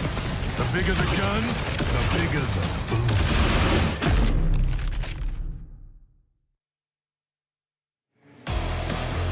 Welcome back, everyone, to the Quake Champions Invitational live from DreamHack, Sweden. DreamHack, Sweden. Yeah, we can make a city named DreamHack here in Sweden, probably, at least with the amount of people we have here in this building. We are, of course, at DreamHack Winter, if I can get my words out correctly. And we're now getting underway with our third match in our 2v2 tournament, a best of 5. And we've got two great teams where even we were just talking backstage, trying to figure out who do we think is going to win this one. It's Nemiga up against Maestro Gaming EU. A lot of great players in this match, and I'm literally still trying to work it out in my head, like who do I think is going to win? Because I'm having a lot of conflicted feelings here about, because Avic's been playing really great. He looked good earlier, especially I was watching backstage. For those who didn't see it, he had a great win against Toxic in a duel to finish out that stage. He's playing really good. Cypher looked mentally sharp against Rafa, but then again, Razy and Silenceup have had a good reputation leading into the tournament. I know they've been playing very well, so I'm a little conflicted right now. Same for me, because they're both such good teams. I think that, like, Maestro EU probably has the better baseline, in my opinion. They're the more consistent team out of the two, but I think that Nemiga, if they really get the ball going, if they get that momentum, I think that they could surpass basically anyone. So I mean, it's like you said, in these lands it comes down day to day, match to match, but it really can go either way. So before we do fully dive into this matchup, let's take a look at the brackets one more time, just if you guys have just joined us and missed out on the earlier matches today. We've had two quick ones, surprisingly, considering yesterday we've had so many close matches, so many 2-1s. To start things off with 2 3-0s was quite a surprise. Yeah, a little, well, Last Chance versus Cyberfight was close, but again, they won every game or every map. So yeah, 3-0. But I think sometimes these scores can be the games can be a little closer than the scores indicate, because the maps can come down to a frag or two. Yeah. But yeah, AMD definitely looked dominant against Vengebus, though. That's no question. I agree. I think they really shut them out on several of the maps that they played on. Like you said, Cyberfight versus Last Chance, also a 3-0, but in my opinion, in my feeling, much closer than AMD versus Vengebus. Yeah, AMD was just incredibly strong. We had Tox up here with us, looking cool and collected as always, moving into the next one. Last Chance versus AMD. That's going to be a hype one too. Yeah, the rematch. Last time AMD did come out on top, but different day. I think that's very an interesting storyline, that they do get another chance at them and maybe make some adjustments, right? Yeah. And we'll see what happens, that's for sure. Well, before we do fully dive into this match, we of course want to hear what you guys at home are thinking over in chat. Just make sure to use the hashtag to vote for the team that you think is going to be the victor in this best of 5. And of course, we'll see if it matches up with our predictions throughout the show. So far, I think, yeah, we all did AMD in the last game, so none of our standings really changed, but that does mean Flea and I are still in, actually no, I'm in first place. You're in again. first. Sorry, what was that? Was one more time, what was that, Machiavellian? Yeah, I believe you're in first place right now. Right, yeah. right. All right. Just like I thought, just like in our duel, first place. I threw up a little bit in my mouth. It's fine, it's fine. Okay, so let's break this match down, right? We look at how these two, well, the thing is we can't look at how these two teams played yesterday because we only got to see one of them, Nemiga, on stream. Yep. Maestro Gaming EU's been backstage, have been grinding out games. Like you said, Flea, the reputation come into this tournament as being like one of the top teams has lived true to this point. But one thing that worries me is that Avic seemed to have carried so hard in their matches yesterday, and again in duel, like when he played against Tox. Yeah, and I think that if I'm gonna have to make a pick, if we are at the predicting stage, not yet. Yeah, then I will not influence chat too much. But I will first look at the champion picks and bans, or bans alone rather. We're getting Galena banned by Maestro EU and Clutch banned by Nemiga. I think that that's a pretty deliberate pick going up against Razy. Of course, he hasn't had the opportunity to play his robot buddy all that much, and then Galena being removed as well. I like the bans. Obviously, you have to do Clutch. You don't want Razy running around with Clutch. You just don't want to give him that option, basically. Maybe he doesn't use it every map, but he certainly would think about busting him out. And again, I like the Galena ban because it kind of focuses away from the current meta. A lot of teams are running Galena. What do you have as a backup plan? And I think that's a good strategy going in. Absolutely. It's going to be very interesting to see. So no Galena, no Clutch. Maps are going to be Ruins of Sarnath, Awoken, Tempest, Blood Covenant, and then finally Corrupted Keep if we get to that point. So, Razy's Keep.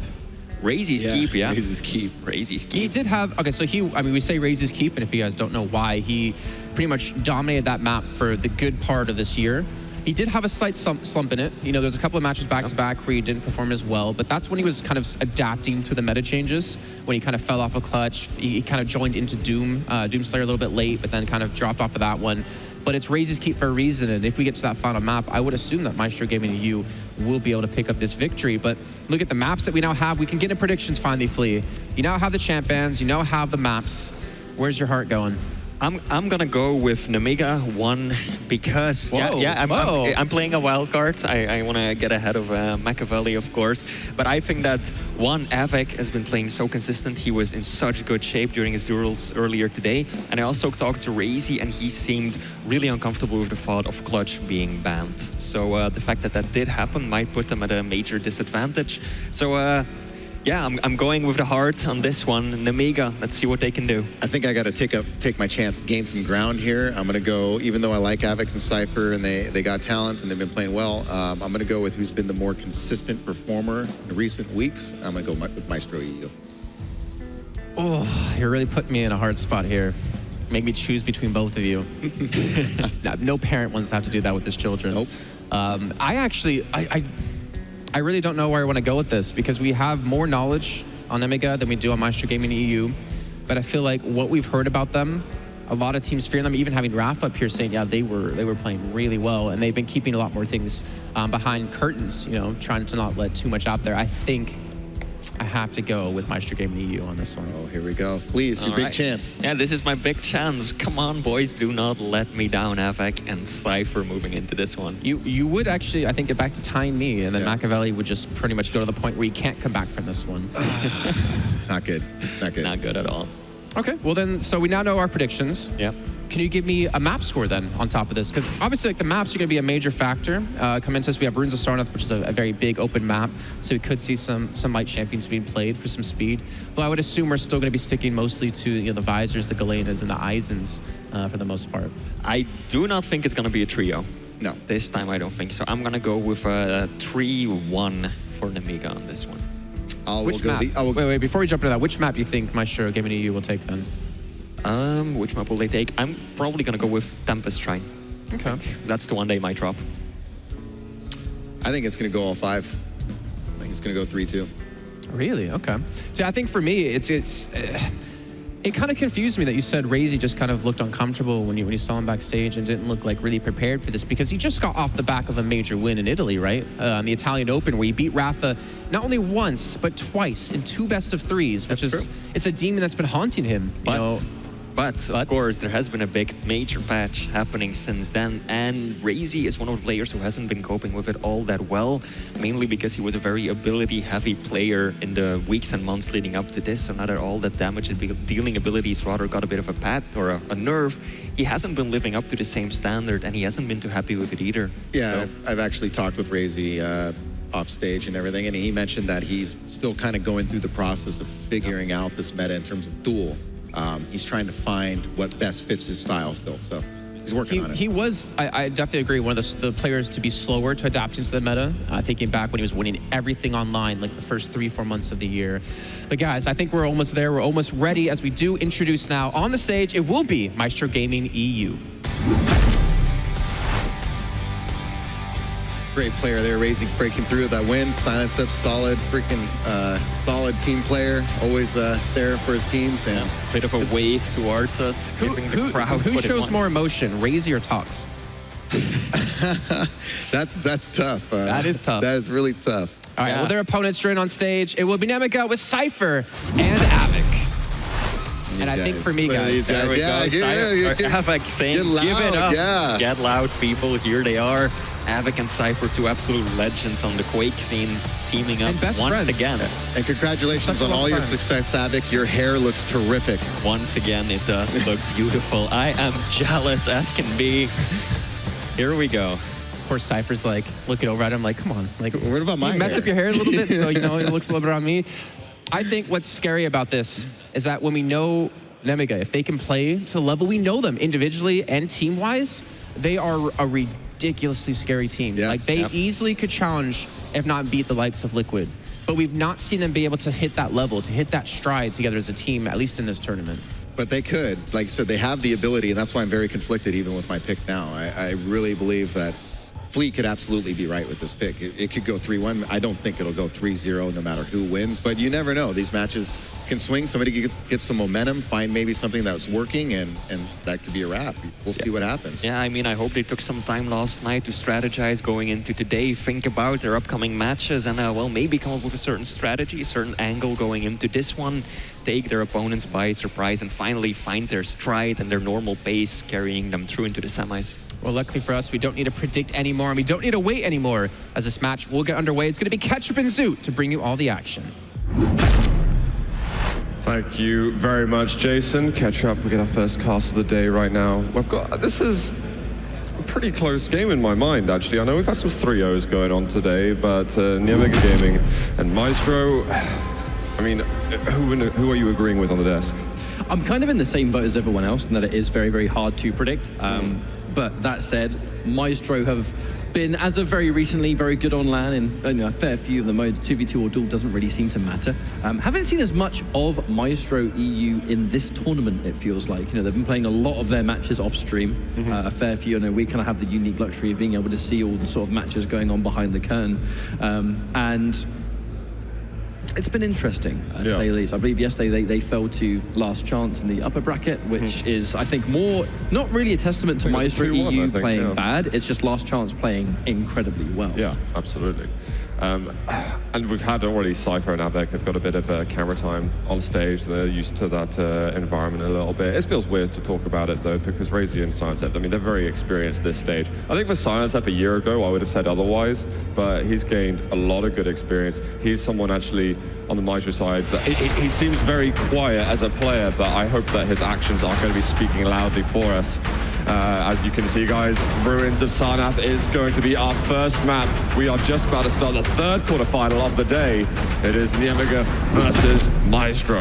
If any of the matches in this round of the tournament has the scope to be 3-2, it's going to be this one right here. These four players are so ridiculously evenly matched, and just to kick things off, an Anarchy pick from Niemiga. That's very interesting. Okay, we're going to be jumping over to Cypher straight away to see what he's doing with that. Slightly off meta. We've been seeing a bit of Anarchy happening in duel. I wasn't sure we were going to get as many light champions taking place in 2v2. You don't have as much starting armor to work with. So if you take damage, it can be critically wounding, as we've just seen from Silencep.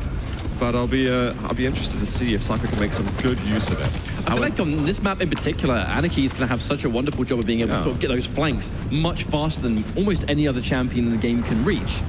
So we're going to see if that could potentially be Cypher's role here, right? Avic's going to go in and cause the distractions.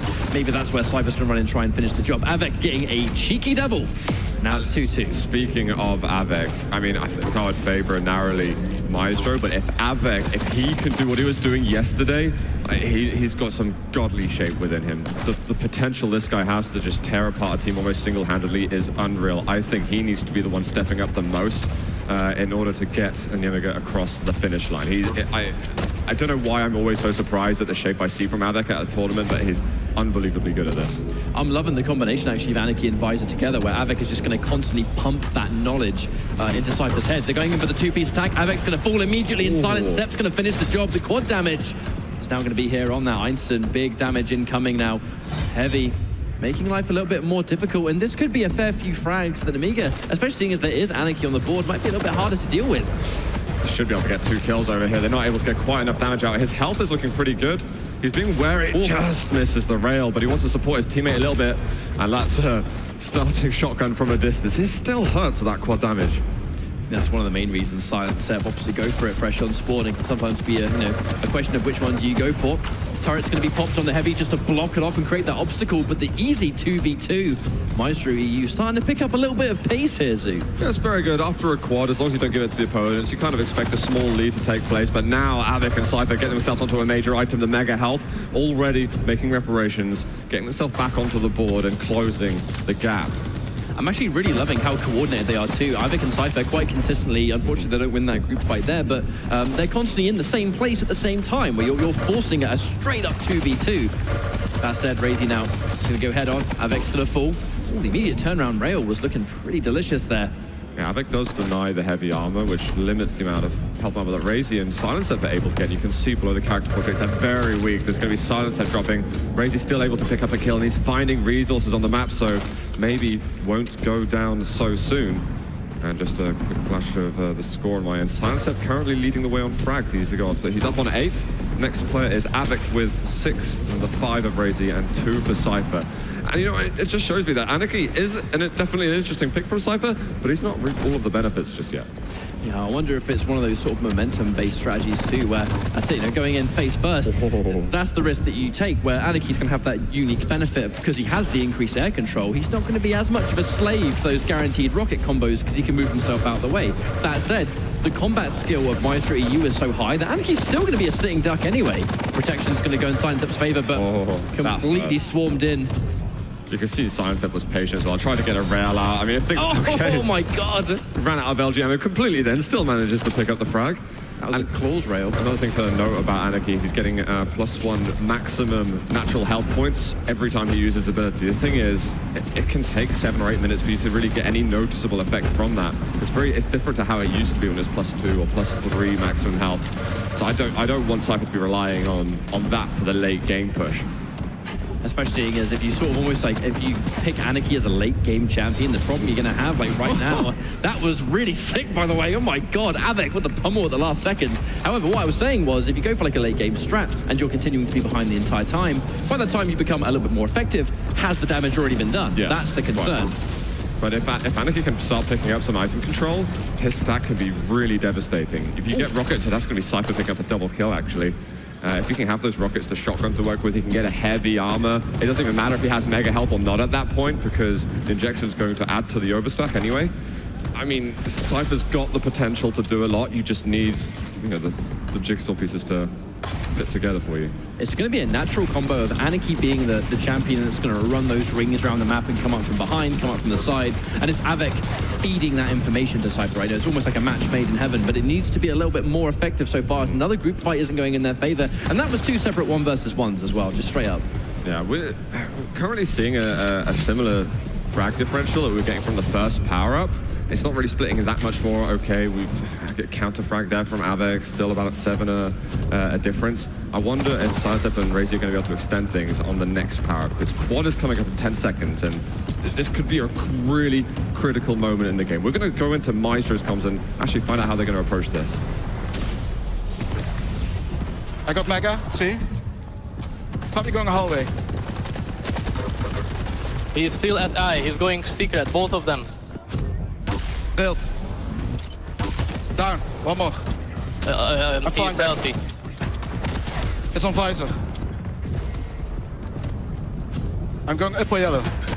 Quad here. Watch out. Did like 80 on visor. Yeah. T. Visor He's ST. on Mega. Pummeled him once. He's weak at heavy. Heavy soon. Up top. I'm going secret. Well, actually, there was a lot of just sort of general communication about just how much damage Avec was able to do during that quad rampage. That did more than sufficient jobs, and Avec is popping off right now. Can he get one more kill? What is this run that Avic's been having? His quad runner is insane. You could see that Silenstep and Razy were just trying to stay alive during that. Silenstep made some good plays to get rid of the power-up from Cypher, but that was almost bad, because then you got to deal with Avec with the quad, and he was just insane. The score difference now is 2. I feel like Avec hasn't died in way too long. I'm actually really curious to look at his kill count. 17 frags so far. So he's taken the lead over Silenstep, who's now on 16, and he's still doing the damage. He's so low on health. Eventually, Silenstep takes him out, but at what cost? It really feels to me like Avec is just one of the most consistent players on land. It's a continuous degree of just straight up excellence. Silenstep going with the defensive rock, actually doing more damage to himself, it felt. And in this situation, Maestro EU are barely ahead. Wow. That turret did a chunk of damage. He doesn't quite get the rail shot. After he gets a fadeaway. That was really nice from Silenstep. And again, he's almost tying with Avec score-wise. He's got the same deaths as well, 13. So they're keeping their net really solid. I'm actually really interested to find out just how much max health Cypher is now seeing. As you can see, 109, so it's only really going to give him a few extra ticks there. The important thing is when he goes from just how many rails I think he can tank. That's what you have to really sort of pay attention to. And he's just got the power up again. He uses the injection. He should be able to last quite a long time in a fight, but he's got to make sure he's hitting the shots. Turret going to block some of that nail gun damage, but he's going to find Silencev once more, who's really keeping him low. It's hard for Cypher to push into a fight now, but with the heavy suddenly re-energized, and they might be about to tie this up as well with the protection. That's going to be 31 apiece. And with a couple of seconds left of protection, maybe they could even snatch the lead from them. Almost felt like two wonderful combinations, right? The Avec Visor with the quad damage, and then a full speed Anarchy with protection is just two fantastic power-ups that, as you can clearly see, it's now 31 to 31. The media have been bringing this one back definitely impressively, and it's Cypher being able to pretty much just pile in, seemingly risk-free. And again, just going in again, Avec pumping up that damage. Now the combination is starting to do what we assumed it would do. What was that lightning gun there from Cypher? That was awesome. Avec finishes the job, but the tracking from Cypher was gorgeous. He's going to health up a little bit. Needs to get over that 90-point threshold. That's where he'd be railable. He's still pulling out the damage regardless, and Avec is just picking up the pieces. And Silencev pushed away from Mega at a horrible time for Silencev. 5 frags now. We've had a huge swing of score. I mean, sometimes you can just see the swing of momentum by just how the fights are starting to go. Cypher seemed to sort of struggle at the very beginning because he would spawn, get railed, die, rinse, repeat. The classic light champion life as it used to be. But now as things are starting to change a little bit, unfortunately, he was way too weak to survive that fight, but it just feels like he's just turned that dial up onto general execution, general accuracy, the pace. Just trying to shotgun him down. Takes a while. The damage he takes is pretty massive. There's 15 seconds until the quad. It looks like Razy might want to hang around for heavy. This means they're going to go for a last second push. They've only really just about got enough time to get over to the quad damage. Razy's on his own here, 1 versus 2. But we're going to jump into Nimig and see how they can fight on this power-up. Nice, man. Heavy, Mega now. Blocking, OG. Take if you can. I don't know when. One is B tribal. Unlucky. Heavy now. And 22 is Mega. He's there with you. Fuck, I didn't get heavy. Run out. One is OG jump at it. tunnel. T one. And one rail. Both rail, both. Highs and low. Yeah, he's dead. And one more LG. Jump up. He's tunnel rail. He's low. I'm coming to him. Mega now. You can see that Avec is sporting his deep sea diving helmet. I was about to say that too. I was about to say the exact same thing. At this time we saw basically the absolute reverse to last time. That they had to now defend against the power-up of Maestro. This has been a significantly close game too. Avec getting 1 extra rocket, gets 2, 3, Silencev falls down, and now 1 rail comes out, but unfortunately it's going to miss. But Cypher picking up the pieces and just, oh god, that was just, ouch. That was just a sudden thud. Might get the LG fight. Goes to the shotgun switch. He only does 10 damage. He needed a bit more of a significant blast there. Cypher gets away with a decent amount of health. He's now going to try and 2v1 Razy with Avec. Now at a 7 frag lead. They're 4 frags away from taking the map 1 victory. That's such a classic way for Anarchy to win one of those fights, by the way, that he's shimmying left and right, and it feels like even though you're shot point blank, somehow the spread just wasn't meant to be. Razy's going to pick up 1 frag. Now, we can't count out Maestro EU. They do have somewhat of an impressive comeback they have to make here. Only 4 frags left for the meter to actually take this first map after being down for as good as the first half, really. Avec, he's going to get railed, but not before. There's some important shots from Razy. He does die. His silence up there in time to do anything. We've got protection up in 2 seconds time. Cypher uses the injection. He's got so much to work with, and they're not able to do enough damage. They might just have to sort of panic, rush him, and just eliminate the power-up, because now is the Mega health up soon? No, but there will be health shortly. They need to land every defensive rail they can. This is going to be an Anarchy with protection at the end of the day, but it's just going to be the peppered down rockets anyway. And that was a nice turnaround. Very, very impressive turnaround. That's just going to be map 1. Really nice turnaround. That was not just map 1, it was Maestro's first pick. So that means next we're going to go through to Awoken, which will be Nemiga's pick. But it's going to feel a little bit bad for Razy and Silencev when they had a lead going into quite deep into the game, and then sudden turnaround of that quad damage where Avec just went into God mode.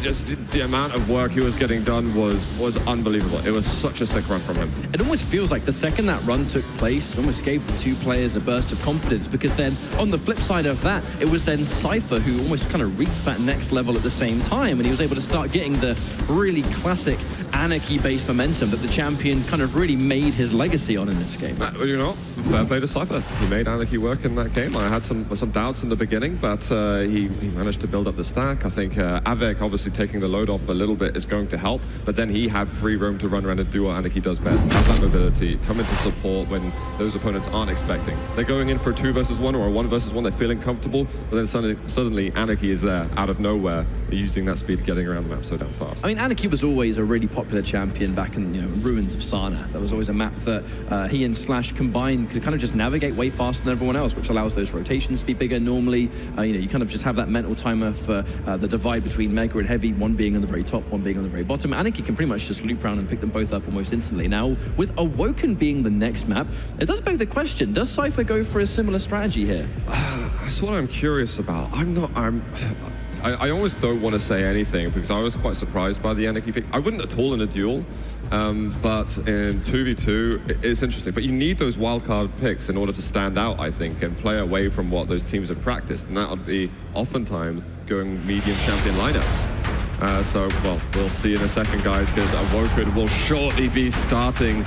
Maybe we can see an Athena. Maybe we can see a Slash or something. We're just going to have to find out. There has been so much talk over will we see Athena get picked, but it almost seems to never happen here at the LAN. I know this is a very, very tricky champion to pick, but it kind of looks like, from what we can see here, a little bit more traditional, right? One Visor, one item. This is the modern meta. Silent Step's going to throw the turret down immediately, pick up that mega health, and he's ready for a fight. Of course, Galena was banned, guys. I think otherwise Galena Eisen seems to be incredibly popular here. And they did get rid of the clutch, as Flea mentioned on the desk. And Razy has been telling me that when he's in certain games he's winning, is like his only way to explain what happened in the game is, yeah, they didn't ban clutch. And I was like, oh, okay, that speaks for itself there. But if that has such a big impact that makes Razy, sort of claim quite clearly that he's uncomfortable when he can't use the champion, it kind of almost speaks volumes of just how dominant that champion can be in his hand. He used that champion for so long, but that said, we're not going to be seeing him today. 2-0 for Maestro EU so far, but those stacks are looking pretty weak. And there's Cypher getting a kill. Oh, refrag straight away. That's what they need to be doing, keeping that tied up within the fights. And obviously maintain this tiny lead they've established in the first minute, but ultimately meaningless until we really get to the first power-up where we can see kind of which way the momentum's going. A lot of frags exchanging right now, right by the Mega Health area. A little bit of overstack left for Razy after the Mega Health. They're both going to be able to get themselves on Heavy. Razy has it, but he's low on HP. He kind of needs Silent Step to take the brunt of it, and he can see if he can do the work afterwards. Alec almost getting the rocket and still manages to pick it up. A double kill, immediately refragged though by Silent Step. Still keeping a 3-frag advantage, but we've got that quad spawning in just a second. Cypher trying to get close, doing really good damage actually. We saw Razy swing super wide, but is there going to be a 1v1 after? I don't think so. It kind of looked to me like he was trying to disengage. No, he wasn't. He was trying to look for a different angle. That was such a good call from Silent Sep. And the important thing there was landing the rail. Unfortunately, he's going to be a sitting duck as the Super Shotgun does not do the damage it needs to do. And now that quad, easy pickings. Can't reach it in time. It's now going to be Namida who holds it. Cypher gets one frag. Looking to take out the turret and get at least one more. There's still some quad left. Silent Sep destroyed. And it's going to be 9 frags each, just like that. Yeah, but only just starting to get to the end of the quad, actually, because it was obviously sat up on the Mega Health Edge. It's a lovely pick there from Cypher. Last second of quad. Just getting themselves into the lead. There we go. Avec is extending it a fraction more. And Cypher, I mean, he's got an amazing amount of health and armor. It's time to really get some value. Do as much damage as you can. I'd expect him to pick up a frag here. There we go. Small mid-air. I think what I really love about the 2v2 awareness now is not even being ready for the combos, it's being ready to combo a rocket from someone else's LG. You saw that last minute change from Cypher. So confident he was going to kill, he'd already turned around. My God! What is going on here? I don't think that might just be a time. I could have got overexcited then. That final rail was definitely a totem. It was the rocket I was excited about. Okay. Well, I don't know what it... It is in my heart, Zoot. Forget about it. I saw 100. I got excited. That was good, though. Yeah. Man, that really is disappointing. Very, very well. It looks like, guys, we can move into Nemiga's comms. They'll be heading over to the protection very shortly. We need some green. Yeah. One water. 15 heavy.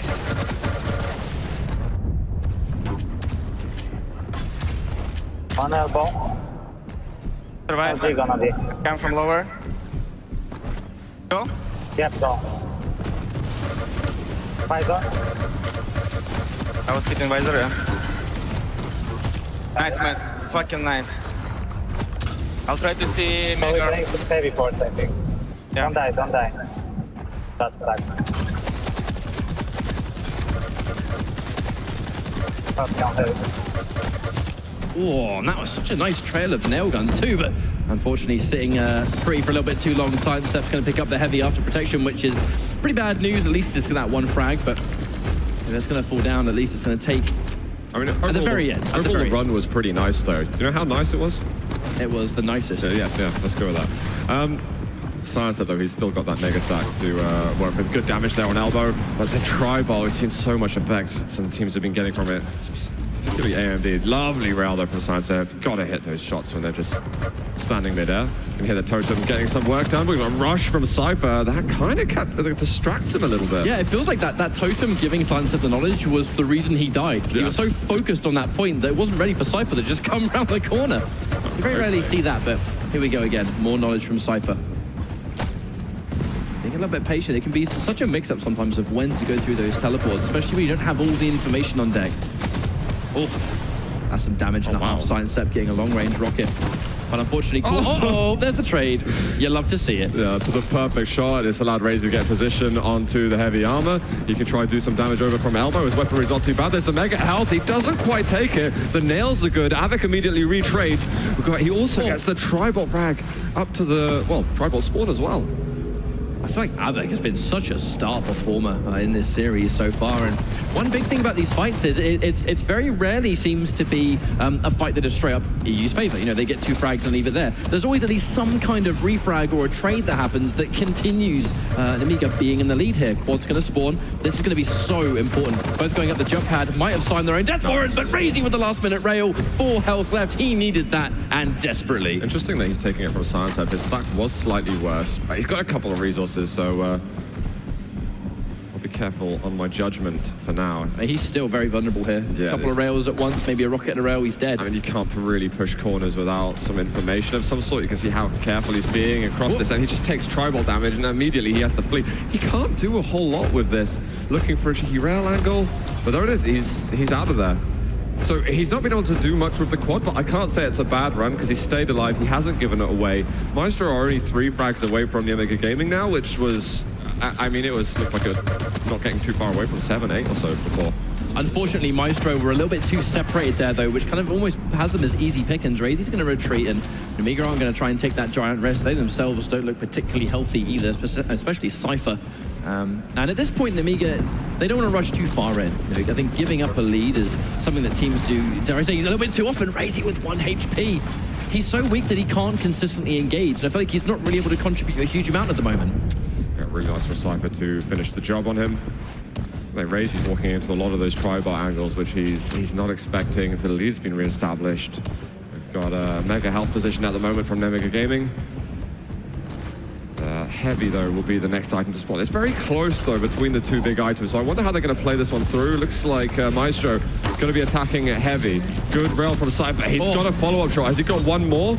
He's got the shoddy out, but look at that combo. He still eliminates Sidestep. Mega health also gets taken from Avik, and I think that's Razy. He just goes up the bounce pad, and he gets sandwiched between the 2 Nemiga players. Cypher showing that his rail was not to be underestimated by any degree. It's that really sort of like eternal big risk, big reward, and he's not afraid to take that risk. Speaking of which, Maestro Gaming, actually, we have some in-game comms before this protection. Shotgun. I didn't do any damage.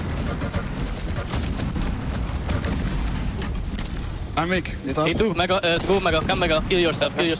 Oh no, I got the Mega. Okay, I will kill myself now. No way, up. Yeah, you can take. They are both LG, I can't really do anything. Okay, I'm ready to attack with you if you need. Yeah, let's go. Both rocket. Eyes on -100. He's very weak. Heavy is gonna be now. Protection is out in a sec. Okay. I'm coming water to spam heavy. 2 health left at the end of that fight from a Cypher, and you could see there was Science that really wanted to get the Mega after picking it up. He didn't want to have to sacrifice that point on the scoreboard, but in the end he's like, okay, I'll give it to my teammate. And then Razy, he wasn't really able to find any opportunities just because of the strong positioning that Nimega had. I think it's also choosing your targets, right? The fact that Razy took all that damage immediately, at the same time from the two of them. Like, it's being able to point out, this is the threat, we need to LG it at the same time. And even if you've got protection, that's damage you can't deal with. And just like that, Razy is able to at least pick one back up off the board. But Nimega, they've shown us an amazing job of defending against the power-up. It's one of the hardest things in this game to do. And Nimega making it look pretty easy. And Razy getting distracted by the turret. He's not able to reload in time to attack Avec properly. He's obviously going to be so consistent with his shots. He gets a very valuable kill. And now on the build-up towards the next heavy armor, he's got Cypher up at the rail spawn, tries to hurt the turret himself, but then he gets sidelined by Silence. We've got a 1-for-1 race. He's going to win that in the end. And I think this should be the last major items before we get over towards the quad. So this is crucial, and I think Razy might want to hold the rail position now. Yeah, I think there's a reason he's trying to disengage from this fight. He's going to want the biggest stack possible, so when this quad inevitably spawns, he can both fight off and then have a stack to get Rampage. But just the LG is too real. It's going to be 2 versus 1 again, picking the targets, as we've said many times before. This is pretty disastrous, and there really is nothing they can do. Cypher is now going to get that quad damage, and here comes the damage output. Still Avec who's getting the kills though, isn't it? Greedy boy.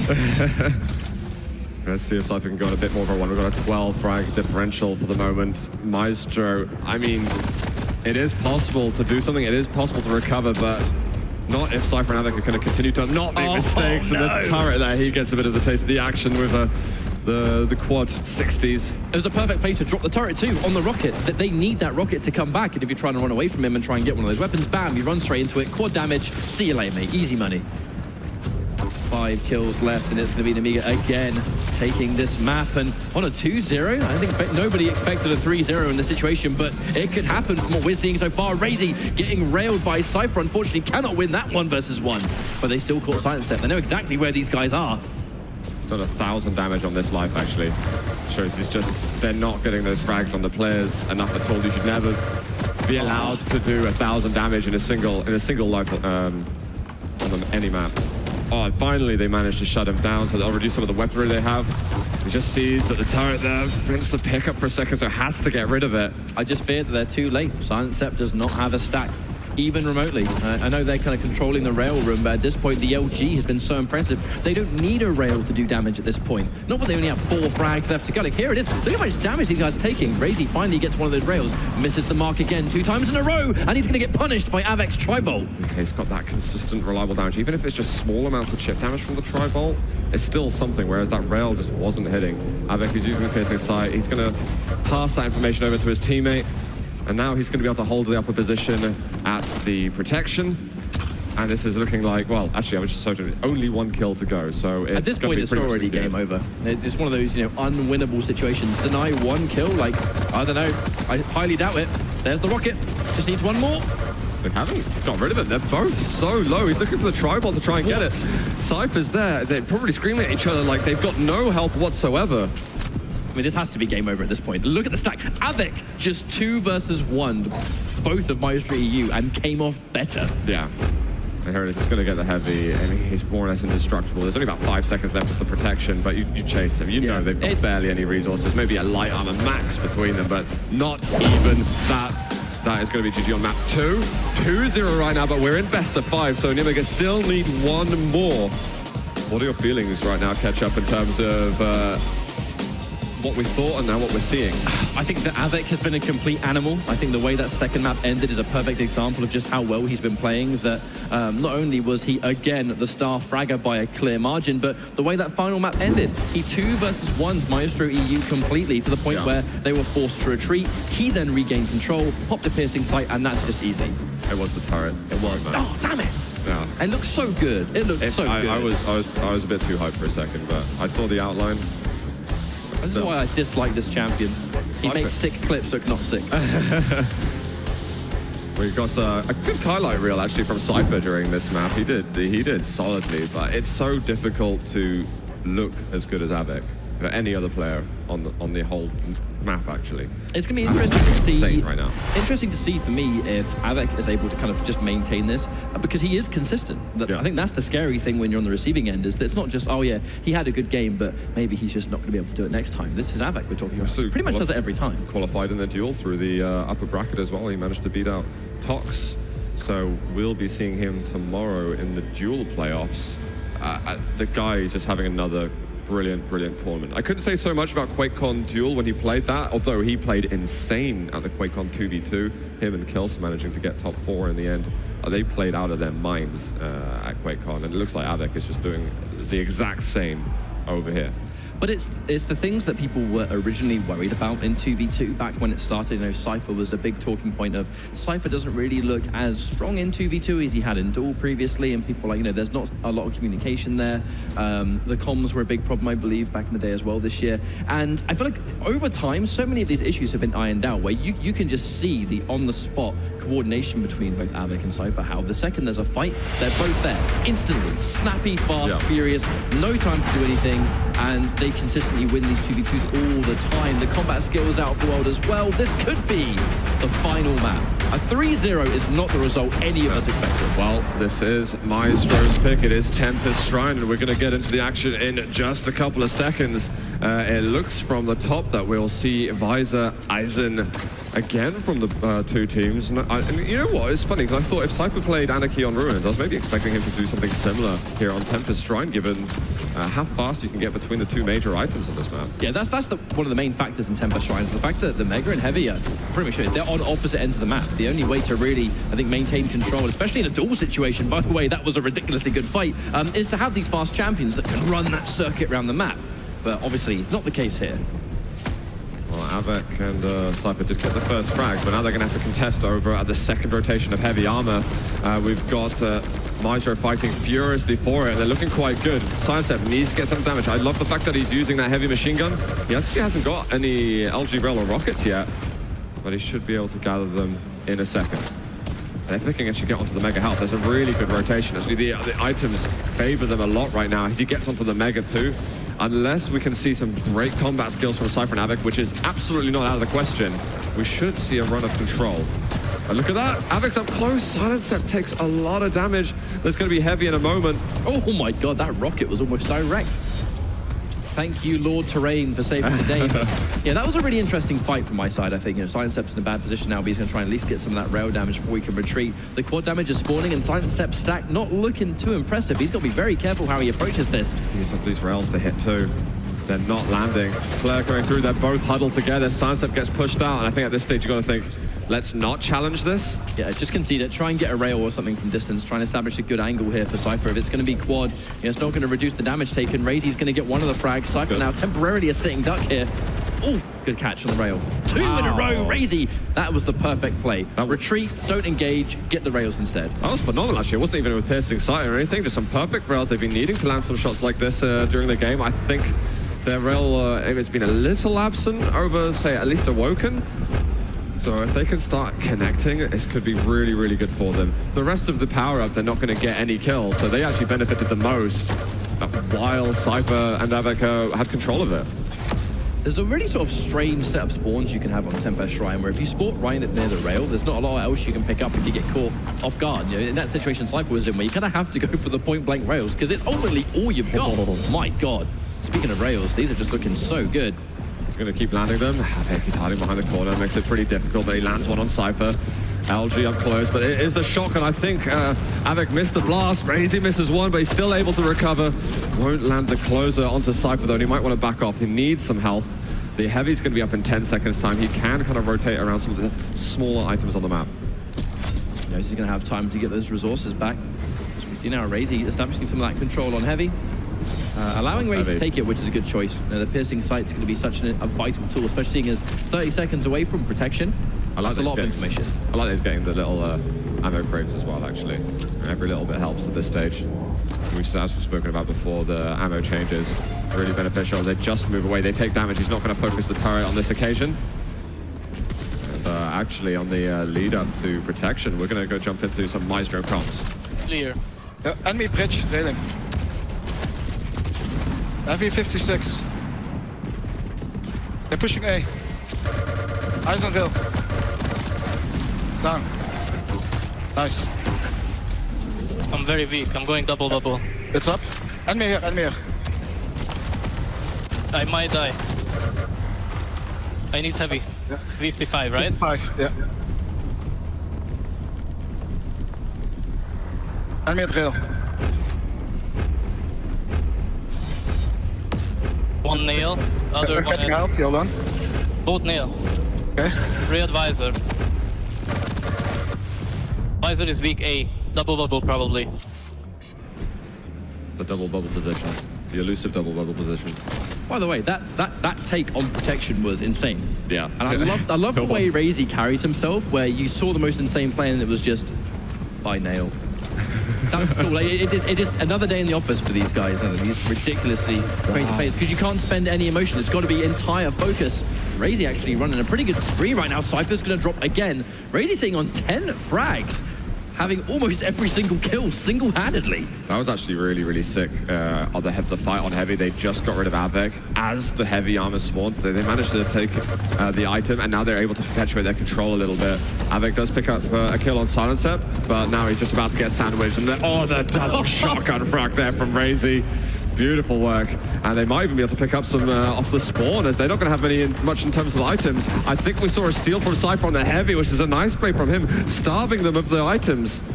That was actually really, really crucial. I think Cypher realized, I've got a big disadvantage right now weapon-wise. Let's just do the one thing that's going to hit them the most, and that's take those items away from them. It's actually a really important play too, because it's kind of giving them that somewhat ace now. They've got the timing on their heavy. In 10 seconds, we'll see the heavy spawn again. That said, Silence just pick up a good frag. Razy should be able to at least clean up Cypher. So unfortunately, Nemiga, even though they had that good fight on heavy, not really in a position to fight for it again. I should think EU show a pretty decent time collecting this, especially now it's going to be caught. Oh, paying a bit too much attention to the power-up though. Oh, this hurts a lot. The heavy's already been taken too. I don't know if he's realized it's not up. That turret even. No timing. No timing at all, unfortunately. Extra rail on Avec, but they've lost timing completely. That's unfortunate for Silence. He wasted a lot of time there. Is he actually going to go in for this? This is crazy. He manages to hit the blast, so as long as you're clutching it out, it's all right. He does see it. I mean, despite the fact that he's missed out on items, he's actually done pretty well for himself. The heavy's taken, I think, just to give him and his team timing, not necessarily to have the heavy himself. Razy's collecting many frags, which is giving Silence up the luxury. Having to share the health bubbles, like there's not a lot of resources split between them at the moment. Sharing is caring. It does take it in the end. He manages to pick up the kill, but Razy is so weak. If he can actually get even a rocket to land, no, it's not going to be the case. Savik off the spawn gets that machine gun to connect. Heavy is going to be the next item. Currently, Maestro are roaming closest to it, but Cypher's got his eyes nearby. Avec joining him in unison, and Silence, he's just going to get completely mangled. So Razy, he goes through the teleporter. He's also going to meet some rails, but there is still a 7 frag advantage for Maestro, so not all is lost, and I'm sure they're going to be fighting it hard for control again. I feel like it might quite heavily on a power-up. So many of these amazing turning points have actually come from mostly Avec picking up a quad and going ham, having an amazing sequence here. But one thing to know about Tempest Shrine is that the majority of the action when it comes to taking or controlling one of those pickups, it's mostly heavy. I think collecting a Mega is almost dictated by, hey, if we spawn near it, let's just pick it up, right? Because there's so much more important stuff on the map near heavy side. You've got the rockets, you've got the railgun, there's another light armor, you've got the power-up, of course, there are hourglasses, the double bubble. I mean, there are so many important positions, but then again, if you don't have that power-up, you're going to want to go over towards the Mega side or the heavy machine gun side. We have got the quad, the protection that is just spawning. It is going to be taken by Maestro. He's going to quickly eliminate the turret. And Cypher's going to walk through the teleporter, and he's going to say hello to a Silencept's turret. And we've almost got a 10 frag advantage. I feel like we're finally seeing Maestro waking up in this series with, I think, just a genuinely really, really solid Tempest performance. It's definitely a turning point, I think. With how things are going, it should theoretically be a sort of 2-1 position here right now. Silencept landing all of his shots, Razy finishing the job with the LG. Wonderful combination, just dish out the damage with Rail on one side, LG on the other. Very few can actually kind of contest that. I don't think it's been an enormously flashy performance from Maestro. I think, on the contrary, they've been incredibly disciplined in their plays. I don't think they've reached out too far when they've had power-ups. They've tried not to take all the maximum risks with it. So if they can keep this going to the end, we're still not near it. We've only recently passed the halfway mark. They can keep this up. They can definitely get a map on the board. And it's just the wonderful combos too, you know, Silent Sep. I really like seeing Silent Sep on the Aizen because he's always been a player that has had, you know, if there is a player that you would say is like a support role, Silent Sep's pretty much number one on my list. Like he knows how to play those champions that have disruptions, obstacles, just picking up the right targets, amazing at securing power-up. He really was a star performer back in the Sacrifice days, and it's so good to see him continue that in 2v2. So it's going to be the mega health taker. Oh my god, that was sick. Damage. The rail behind to increase the speed right into a super shotgun. That was just like a That's super painful. Well, 20 seconds time, we're going to have quad raise. He gets another rail to hit. That lead is starting to get extended by Maestro. Then they obviously need to make a bit of a comeback, so let's listen in and see what they're planning. One will be from ITP probably. Or BTP. Yeah, one there. Israel, Aizen. Both ATP. Aizen dead. Secret. I'm 30 HP, man. Fuck, I'm 30. Both there, both A. I will just play Mega, okay?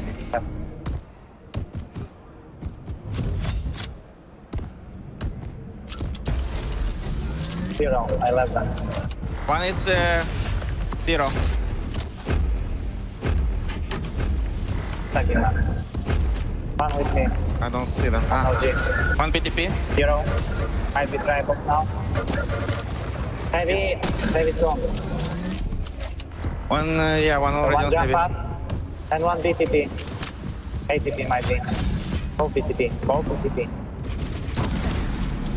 And I gotta say, I think that was a really sort of perfect workaround for the quad. Cypher he just straight up couldn't find anybody. Yeah, he said it. I'm wondering though, Cypher said that he's on low health, and that's why he wasn't joining Cypher there, joining Avic there, despite having the quad. And I'm wondering, like normally in the game, I think that's probably smart. You don't want to leak away frags. You want to make sure you hold on to that quad damage. But I wonder if at that stage they should be thinking about, I've got to take those risks. I've got to put myself out there, and I've just got to try and clutch out some frags. Definitely the next power-up, that's got to be their mentality. I think it could go both ways on that quad. Well, either way, it's going to be one fight going in their favor, but not before Silent Sep can tie things up some. And it's kind of like you said, right? You can make sure that this late on, the fact that it's 4 minutes left to go, but it's not really even the timer I'm looking at. It's the kill count. There's 10 left to go, and Maestro, you are taking this map. Cypher playing so conservative and keeping the quad that he didn't really accomplish anything. It's not even like they re-established control, because the control belongs to Maestro EU again. Look at how consistently they're the ones holding the top of this map. They're the ones controlling heavy. This is the best place to hold. They've had it almost the whole time. Just a little catch up on the player scores. We've currently got Razy actually at the top of the board. He's got 24 kills for 16 deaths. He started to wake up a lot actually, because beforehand it was Silent Sep that was mostly picking up the frag leads for them. Silent Sep's not far behind at all, 19 for 14. 15 for 17 for Cypher, but Avic is 15 for 27 deaths. So he's had a bit of a nightmare. We've been talking so much about him that he's so consistent, and he's unfortunately for him had a bit of a nightmare on Tempest. There's the possibility that we cursed him. It's always the way. The second you compliment a player, unfortunately, they have a bad game immediately after. You hate to see it, but Razy on the flip side is having the opposite effect. This is by far the best game he's had today. So low, double bubbles right beside him. He's going to miss out on the rail, but the health bubbles are going to, well, at least make him survive a rail, but not a whole lot more. Silent Sep chasing down the Cypher a little bit. He gets that super shotgun blast. Razy picks up the kill over at the heavy armor, and with only 2 frags to go, they can smell victory. And maybe this can start giving them some much needed momentum, because up next we would move into Blood Covenant, and that could be super interesting, especially with some possibilities of some light champions too. Got a fight here nearby the lightning gun, railgun area. We've got 1 for 1. That's going to put Maestro 1 away from the map victory. Sun's coming close. He eliminates one, and Avic, he just walks with the pummel out, recognizing his fate. We're currently 2-1. Our first match of the day where we're avoiding the 3-0. Let's see how much further this can go. We heard the predictions of a 3-1. You know, Flea mentioned that he foresees maybe a 3-1 here. I think the more common agreement was that it very well, of all the matches that can go through 3-2, it's probably going to be this series. It could be a profit. That said, Tempest Shriners, like you said, it wasn't a particularly flashy game. There was no real, miracle rampage performances. It was just efficient, clean, effective, exactly why these players, are at this level of play. Maestro, they have been such a consistent team.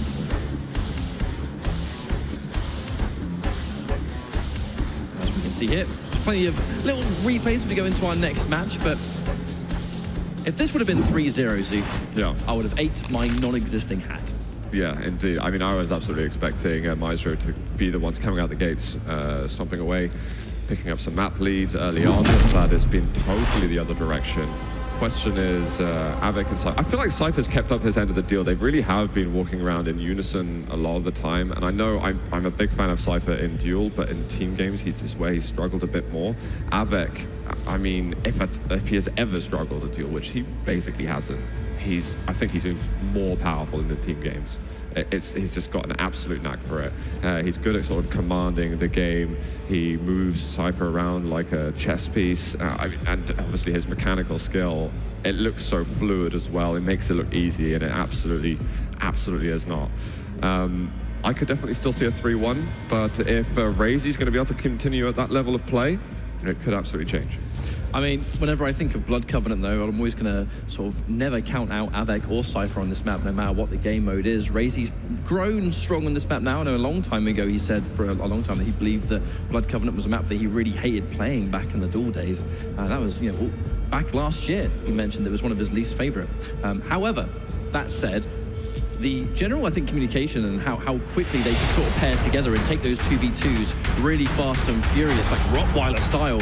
I think we have a higher chance of seeing it on Blood Covenant than we did on Tempest. Tempest was so big, so spread out. Yeah. That kind of general strategy looked a little bit harder for Avec and Cypher to do. But we might see it here on Blood Covenant as we go in to our fourth map. Well, we're going to see something special here because it looks like Cypher's brought out another light champion. This time it's going to be the Slash, so we're going to get arms on him pretty soon. And that's obviously a champion that doesn't need to ramp up any health as it's going up, because it's not the injection this time. There is the plasma trail that can be very good for zoning out, keeping control, especially around the power-ups. I mean, anyone that has played Quake Champions knows the sting of plasma trail on Blood Covenant power-up. Like, that's all I'm saying. Yeah. It's one of the best combinations. It's the best thing since sliced bread.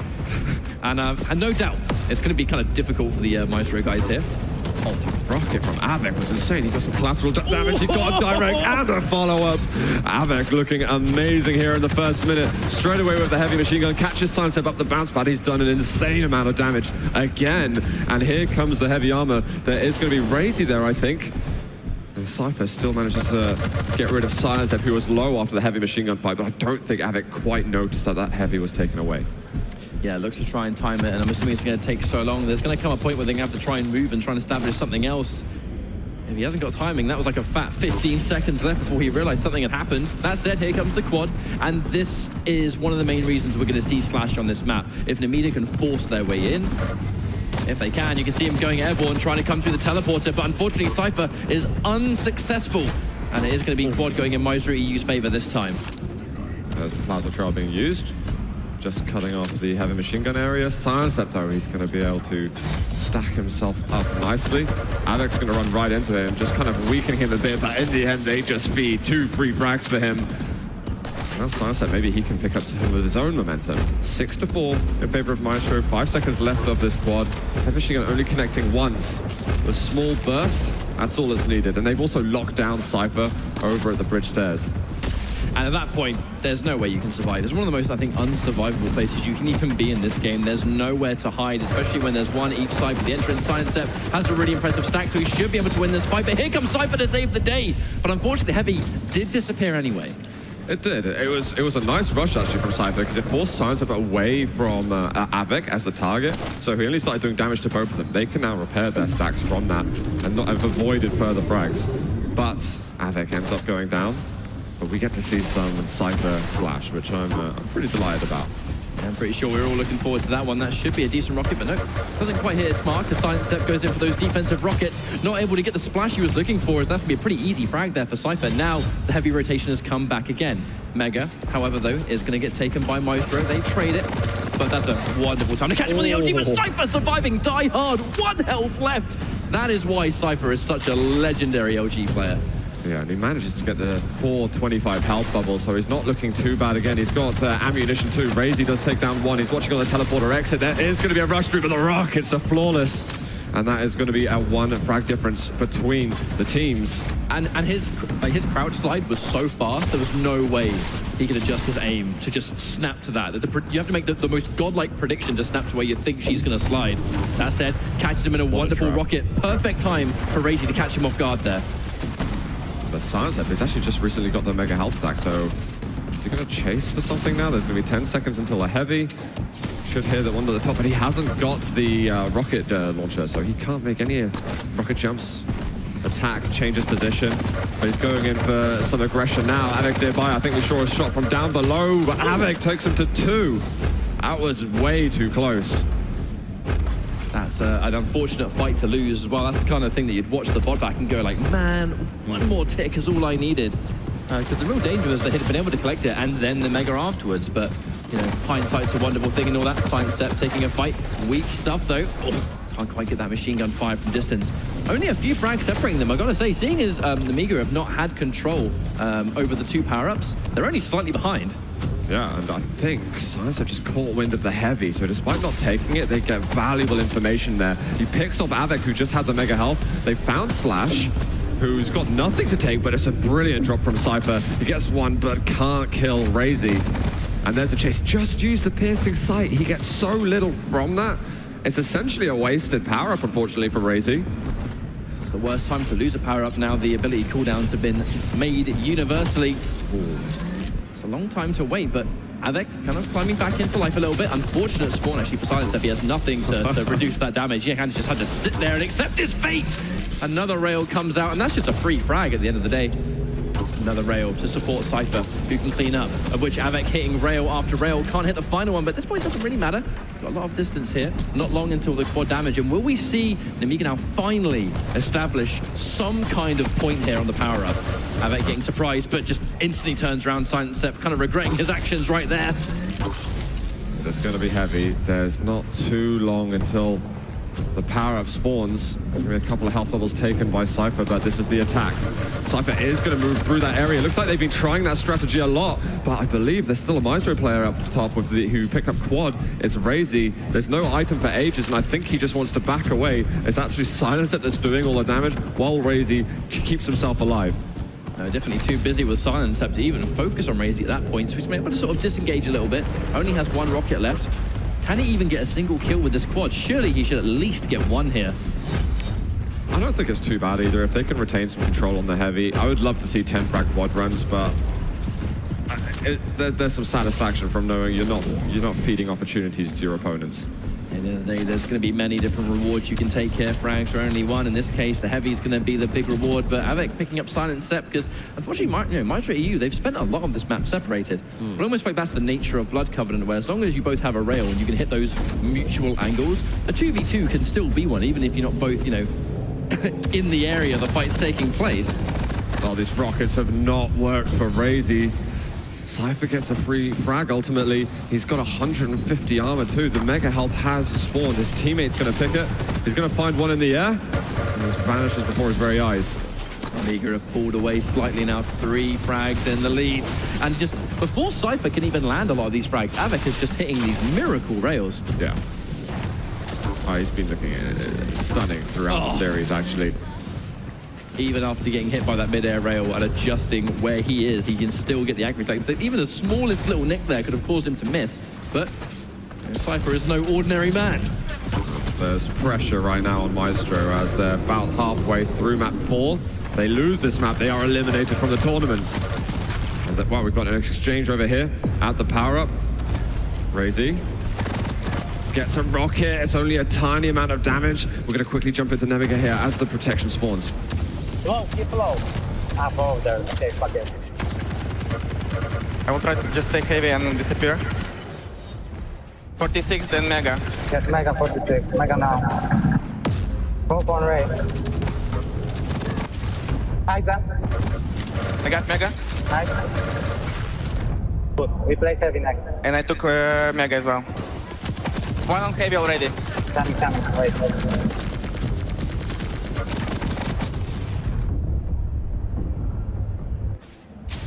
They're gonna take, I think. 20 is mega around it. And 1 LG. They took heavy, I think. One here. Both on rocket. One nail gun now. One Mega. Squad. Take I got Mega. Yeah. I feel like what we saw during that power-up run is almost like shades of what we saw in Awoken, where even though the fights are coming theoretically in Maestro EU's favor, because Nemiga are constantly getting at least one frag to kind of like recapture things, doesn't seem to be too much of a big loss. It's been a steady lead so far, and it kind of keeps feeding into just how, I think, calculated these guys are being when the power-up is in their hand. It's like, right, we'll play for Mega instead, play for Heavy, play for anything that's as far away from them as possible, and then just try and pick one off and even things out. Oh my god. The rocket leading up to that rail, that was awesome from Avic. They didn't do great on the power-up run, obviously. I think Razy had a fantastic time with it. But that lead that they had beforehand, all of a sudden it's come back into play.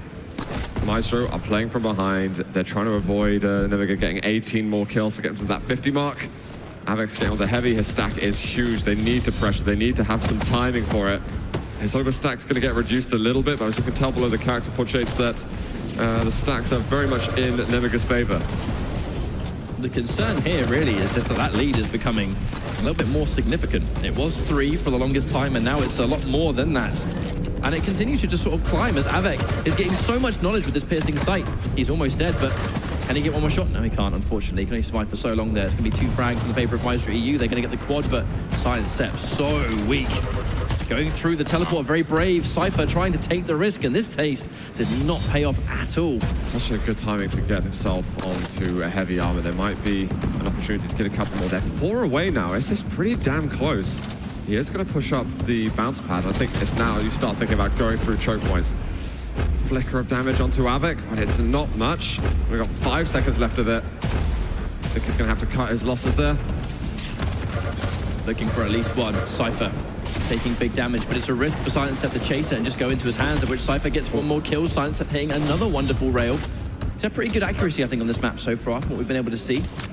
But still, Nemiga, they remain in the lead, and we've now sort of hit that 10-minute mark. This may have been a pretty slow-paced map, and I'm wondering if the timer's going to become a factor here. Silent Step, can he get at least one more? Avic been pushed unfavorably far away and able to retreat, but both members of Nemiga too weak to fight. Razy picking up an easy double.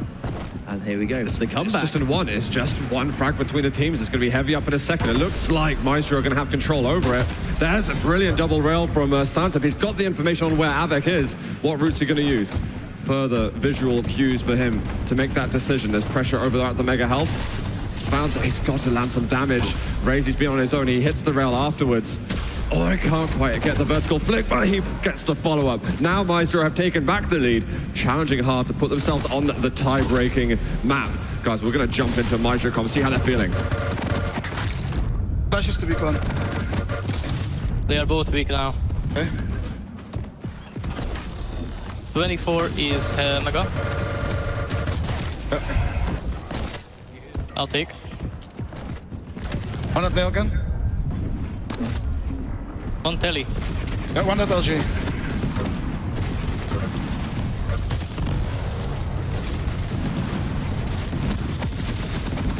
Heavy now. Yeah, I'm going. 2 kids, 17 or 16. I'm going LG. One at LG. Mega now, both probably. One have machine gun. One on the pillars. Huh? Nice. 0. I'm at rocket. I'm denying LG still. Okay. One on LG. I cannot deny it. I'm going rock. What a run there from the guys there, and brilliant communication as well. They seem super relaxed. It's a high pressure situation. It looks like Razy's got the Heavy beside him, but he's still going to pick up the item. He picks up the kills. They're now 4 away from getting us over to the next map. This has been a fantastic late game performance from Maestro. It has been, absolutely, and I was super concerned there with almost feel like the punctuality between Nemiga is starting to fail them a little bit. They were trying to go for a coordinated attack on the protection. Avic was just a little bit too late on the uptake, so Cypher just dies for free, and then Avic, is short to follow after the protection is given, but it has been so many frags in such a short space of time. Maestro EU just completely turning the dial, and now at this point, only 3 frags left to go. They were so close to Nemiga just running away with this one, but look at the composure. Avic with an absolutely beautiful LG. Cypher getting one off screen as well. And don't count these guys out. Yeah, it's not necessarily over yet. You still got to get yourself across the finish line. There are 2 minutes left to play. There's a power-up in 30 seconds. When the power-up goes dynamic again, that's horrific. They get one more. There is an exchange. A 1 versus 1 here, maybe between Razy and Avec. The rockets are amazing. Cypher finishes the job for him and protects his life. The danger here is that now Nemigo are kind of forced to stick together. They can't really separate anymore because if they lose any of these 1v1s and they have an unfavorable fight, kind of like that one, now there's only 1 frag left. They can't risk it. Cypher's too weak, and unfortunately, even though that kind of looked like a trade, with 1 kill left to go, it's not going to be enough. And as many people have predicted, we're going down to a final map. Wow, I mean, I wasn't necessarily expecting it in this fashion. At the moment, we're looking at a reverse sweep in map score. Razy drops the 30 bomb there. The only person to do so. Avec was next on 26. I believe both Cypher and Sidestep had 20 frags at the end of that. Okay, we can check out some of the top plays here on Blood Covenant. I mean, what a game from Maestro. This was also the pick from Nyamiga. But we saw a kind of return to style, a return to, I think, my expectations between Maestro. And maybe now, finally, Nyamiga, are they going to be able to handle that pressure? I mean, that's the magic word, isn't it? It's pressure. There's on the verge of being sort of reversed, 3-0'd. This is, I think, the difference in how much of a marathon 3 out of 5 is compared to 2 out of 3. Where if this was 2 out of 3, it would have been a 2-0. Pack it up, we're moving on to the next stage of the tournament. Whereas the second you get that extra map, there's more space for adaptation. The maps naturally themselves will change quite significantly. And obviously, the final map, tiebreaker being Corrupted Keep, so we're going to get an entirely different shindig as well. But I really want to point out, it felt a little bit to me like on Blood Covenant, the slash was really important, of course, for the general mobility, which is something that Cypher is very, very famous for. But at the same time, those kind of coordinated attacks on the power-up of it was many power-up runs that were made by Maestro, which is a huge contributing factor to why they kind of start to make up those frags at the end. The coordination of slash versus visor all at the point at once felt like Cypher was going in really early, and then Avec just kind of wasn't there in time. Almost felt like just a few seconds of either miscommunication or just a lack of punctuality that you need to be bulletproof to make that combo work. There was that one strategy of Slash by Heavy Machine Gun where they tried it over and over, but Maestro just expected it every time. Worked. And they countered it brilliantly. And of course, if it goes wrong, Slash is pretty squishy, so she just falls. Despite that, guys, we will move forward. We've got what could be a pretty explosive final map. Corrupted Keep stands before us.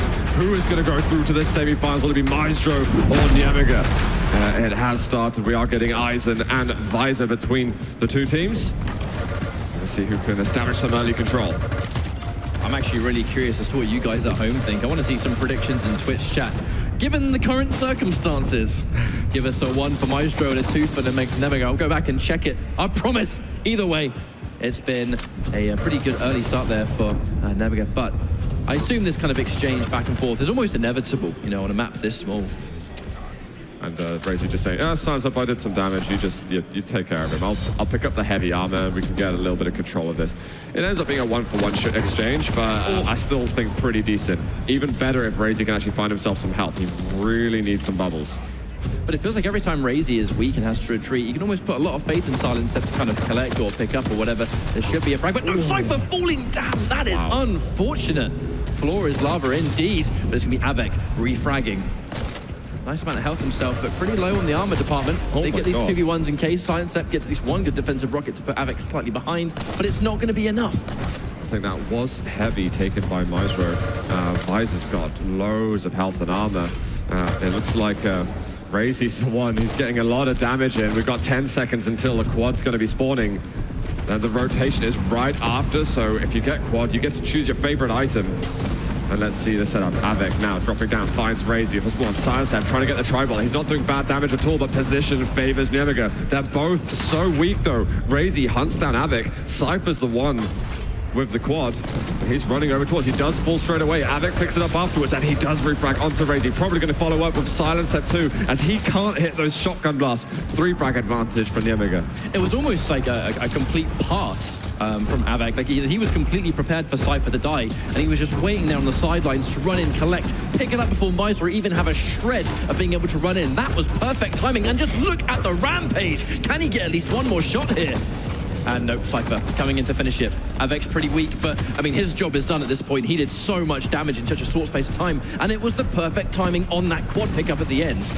You can see the amount of fights that we're seeing take place on Corrupted Keep. It is a smaller map. We don't have a railgun, so you don't want to force any. You can't force those same long distance fights. And so the amount of frags we see per minute can get pretty extreme sometimes. Cypher is getting 2 versus 1 for a second. He will go through the teleporter, which will earn him some position. Razy does take down Avec, and Cypher's really, really weak. He doesn't have tons of items to pick up, but there is going to be the Mega Health, which looks like Maestro won't contest. On the other hand, they will have the heavy armor, so I'm sure we're going to see a fight back in the middle fairly soon.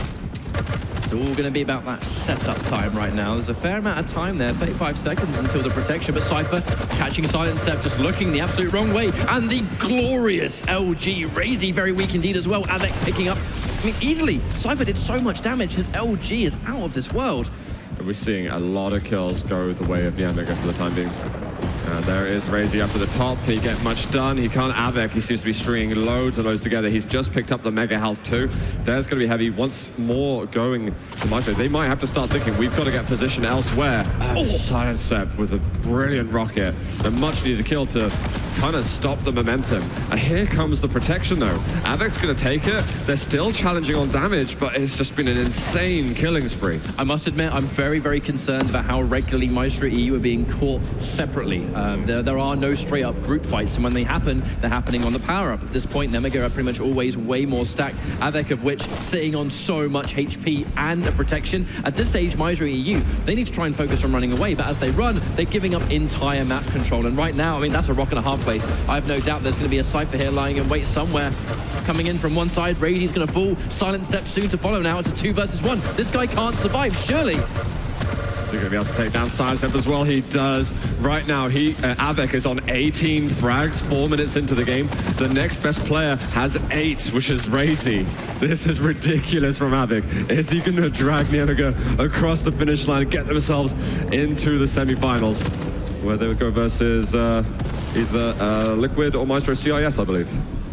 I mean, at this point, Avic's just dragging in the wind by its collar, kicking and screaming. He's saying, I'm going to win whether you like it or not. Well, we've got Silent Step getting killed. It's absolutely not too late to do something about this. They've managed to control that Mega side. They were relegated over at Heavy for a long time. Heavy, important weapon, sort of important item to be taking, but you want to get that lightning gun. You want to be able to use that weapon a lot on this map, and you've got easy access to the rockets from there. So it's very good for Maestro to make that transition across to this item. And now, I mean, it's very feasible that we could see that swing go the other way. It's all about controlling the Miracle Room, isn't it, so far? I mean, there's a reason we've been observing Nyamega from pretty much the entire match. Oh my god, that was just a pin. I don't think anyone wants to deal with their Cypher getting another Super Shotgun blast. And it's kind of going to show that he's spawning on Super Shotgun and pretty much just piling into LG immediately.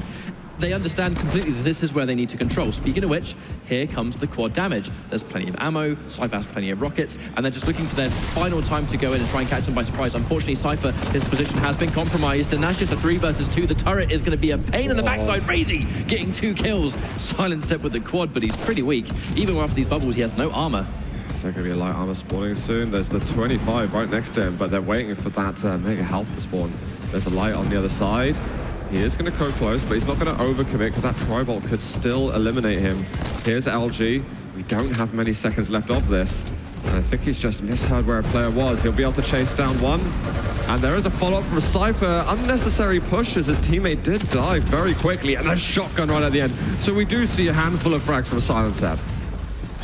Even if it's the last minute, I'm pretty sure he'll take it with open arms. Yes, please, but they're still significantly behind, even though we had a fantastic quad. The point is, now they're the ones sitting in the LG room again. So it's almost like that was the price they paid. They'll use that as currency to guarantee the control. Razy gets another frag, of which he gets the heavy as well. Very, very important, especially with these assets. And more than enough rockets, I think, to go in there and make some kind of push happen with the stack he's looking at. Get that Tribolt, definitely get that Tribolt. So it's been such an important weapon. I think he spotted that they've left the area, so he can get himself some more LG. Oh, he's not doing too badly on it, actually.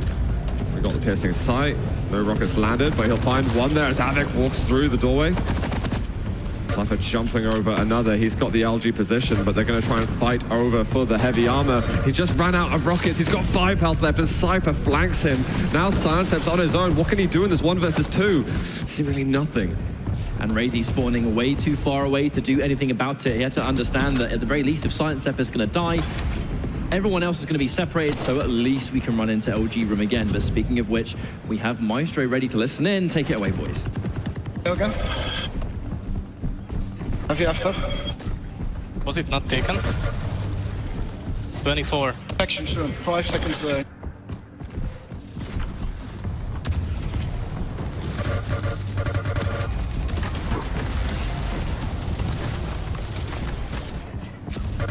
Curve, I'm gonna kill him, no worries. One at Mega. Other one LG, come push with me. Kneel, both kneel. Bring it over. Over. One rocket. Rocket. Mega, 27, both there. I'm low. Absolutely sick run from Razy. Still seeing just the remnants there of the protection. They do have the heavy to go back to as and when they want. He is going to fight and push, and eventually taken out by Cypher. Hopefully for Silenceap, he's got some health and armor to work with. There's a light over there. Cypher clicks through the rockets. Cypher's going to get himself to 100-100, but now Maestro have got position at the top. It's only 4 frags of difference, and that's going to change again very, very soon. It's going to depend entirely on how this fight goes. I think Cypher running in and out with the Mega completely uncontested for free as Avec picks up Razy is quite a good start for them to try and make this lead even bigger. However, the turret is going to have its last laugh there. Razy gets a kill on Avec. That was such a sick last second push actually from Maestro. They really need that heavy armor, otherwise they were allowing the Mega and heavy to both get taken by Nyamega. And I think it looks like Razy's over at the Boneyard. He's on his own actually, but he goes 1 versus 1. Avec was not supporting Cypher in that instance. He's holding over the central position because Mega was to spawn. Turret is actually helping him out quite a lot of the damage, but he's being chased, hoping to get a super shotgun blast out, but not able to. 4 frags separating the teams here on the tie-breaking map, but that's going to be a double kill for Maestro. It feels like almost an element of what was working in the very beginning of this map was this really sort of punctual, just pincer in 2 versus 1 before you even have a chance to see what's going on. But it almost looks like in the general matches themselves, like Maestro EU, they're a lot more, I think, aware of when that's going to happen. And you can also see on the scoreboard, Avic's on 25. From the 4-minute mark, he was on 18. Now, 5 minutes later, he's only got +7 from that. And we just seen the push in with the pummel from Razy. He gets himself the quad. This surely is going to be able to tie things up. He does want the heavy armor, but he knows he's got to get some support. Looking with the heavy machine gun. Now he'll move back for the heavy, hoping he could have done some damage there, but he'll probably try and push in. Avec, he gets eliminated instantaneously. And there's going to be Cypher not going to take long to take him down too. This is a very unfortunate turn of events for Nyamega. It kind of feels like they've lost their footing almost. They had such a wonderful start, but Maestro EU really showing their composure here that it's not easy to make an on-the-spot adaptation. You know, just not getting completely overwhelmed, something that they themselves were pretty famous for. I said Avec getting a point-blank super shotgun, make that 2. Finally able to get back in this, but it's just getting constantly traded. 1 each, 1 each. How long will this go for? This could even very easily be a 1-frag scenario at the end of this map. Speaking of which, here we are again. Yeah, it's back and forth right now. Only a single-point lead, and more or less means nothing for the moment. It looks like we're going to definitely finish this as well before we hit the 15-minute mark. Silenceap and Razy 2v1ing on Cypher. Get rid of the turret. Only 50 health left, but it looks like Silenceap's going to be able to recuperate a bit with the items here by Boneyard. Mega Health also just gone over to Razy, and in 3 seconds time there's going to be the heavy. Razy rushing, Silenceap's a little far behind. This should go over to Nyamega, the item. There's a chance for Avec to do big damage. He has the tri-bolt. There's 2 players right in front. Silenceap trying to be careful not to overcommit. He's about to run out of LG, but he gets him on the lava. And can he get one more? No, Avec takes him out. And that's going to be just 1, maybe a 2-frag lead now for Maestro. That was a really unfortunate way to die. Floor striking again, and my word, I'm very nervous about this protection. If we even reach that point, we can see Razy pick up another frag, and we might not even live to see it at this point. Is this going to be the full reverse sweep from Maestro? We got the players from Nyamega. They're nearby the power-up that is soon to spawn. They do just take the heavy armor, which is a lot of resources from the best brilliant LG. And then finally gets a full blast. But it's a positive exchange from Nyamega, so they're still going to get the protection. 2 frags needed for Maestro, 4 required for Nyamega. But Avec does not have a lot of health and armor. Mega does spawn. Maestro have got to be super careful. This could go down to the wire. He's pushing for the frags. Silenceap, he's got a turret there, but he'll still fall. And there's still the Mega health that he can take. Speaking of which, he has been able to seize it. Razy taking mad damage. They've done a good job of outrunning this protection for a little bit. Avik, his hand was kind of forced, wasn't able to do much. Here comes a rocket. It's now 48 to 48. 100% this is going to be a close one. There's going to be one frag in it, surely. Avik. I could up for ages. Oh my god, there's one getting 2 versus 1. Science up against the refrag with 49 to 49. Avik's only on 51 points of health. He's backing off a little bit. Is there going to be a 2 versus 1 opportunity? Stacks for Nemiga, they don't look, well, they actually look equally weak, the two teams. Heavy looks like it will go the way of Maestro. Avik is going to bump up his health a little bit. Who's going to make the play? Who is going to make the plays? That is the question. This is such a nerve-wracking position to be in. I mean, there's a lot of money on the line just for this last frag between the two teams. That Tribolt's a full blast. He managed to hit more damage. Aizen's got next to no health at all. They're going to be fleeing at the moment. Sidestep gets health, but he goes down. Nemiga get through to the semis. That was the perfect Tribolt to end all perfect Tribolts. And what a fitting way to end that match. Wow. You can see the emotion in these guys. So much was riding on it, and they nailed it. See that triple 40 come up, and you're like, right, let's capitalize from this. That was the moment. Avik can't believe it. He had an insane series. He gets 33 frags on that map. And I was talking about how he wasn't pushing quite as hard as he was in the first 5 minutes. The last 5, 6, 7 minutes, oh my god. I mean, the time was right. The amount of damage he dished out, combined with the stack he had, I have never seen a play more determined. He just went straight forward. He did not look back. Avik is just a nutty player. I mean, absolutely deserved. This guy's been playing crazy all through DreamHack. His shape is looking astonishing. I also can't wait to see him play the duel, but the story for his and Cypher's 2v2 journey is not over. Catch up. Well, there's plenty to talk about after what we just saw there, and who better to talk about it than the chaps over at the analyst desk? Yes. Don't ever listen to 0-4, is what I'm going to say. He tilted me. I was very conflicted. I was kind of leaning Nemiga early on. He's like, no, EU. And I was like, Machiavelli, just... I know, like maybe me, just own it. Just take the L. Just take the loss, all right? We were so close. Hey, we called it 3-2. It came down to the last frag. I mean, that's really close. You did call 3-1. I think, you know. I did call 3-1, but I mean... Are you trying to play down his victory right now? I'm trying to play down his victory right now. Exactly. Everyone was against my boys over at Nemiga, and yet they still pulled through. Didn't break a sweat, 49-49. What a great game. Easy. Great game, man. I love seeing, like, you know, when Avik just jumped up and threw the headphones down and the emotion, like, oh, that's just great to see. What a great match. His face in his hands, he was so relieved, and as he should be, because that was such an amazing game. Okay, so let's break some things down here. First of all, talk about the impact of the Galena ban. Because holy crap, we did see teams have to adapt and change their style completely without that extra HP you can get from the totems, the extra max HP you can get, and the reliability of, hey, I have quad and I'm low, pop a totem down, heal up, and go. I mean, big thing with Galena, I think, is that if you're in control, it can really help you continue your control, because you can trap those teleporters, and if you can kind of force people into a certain area of the map, you can really just have that little pocket of healing waiting for you to fall back on whenever you need it. So the more you get into control, the more useful those totems become. And when that Galena pick is gone, when you can't play that champion, you're left a lot more to roam around the map and play more aggressively. In fact, you can even see in the last map in Corrupted Keep, a lot of times that lightning gun area up top will be loaded with totems now, because that wasn't a factor. You see the lightning gun area is just hotly contested. The first minute of that map, everyone was just going through teleporter, getting a kill, teleporter, getting a kill, teleporter, getting a kill. And there's no way you can do that when there's a Galena in play, because then the team that wins the fight, they get to set the trap. And you see it all the time. Teams talk about it. They communicate, like, safe or not safe for portals, or I don't know. And it's one of those things. If you don't have to worry about that, I think it's a big factor. Absolutely. Let's take a look at Blood Covenant really quickly too, because Silent Sep, he had a tear.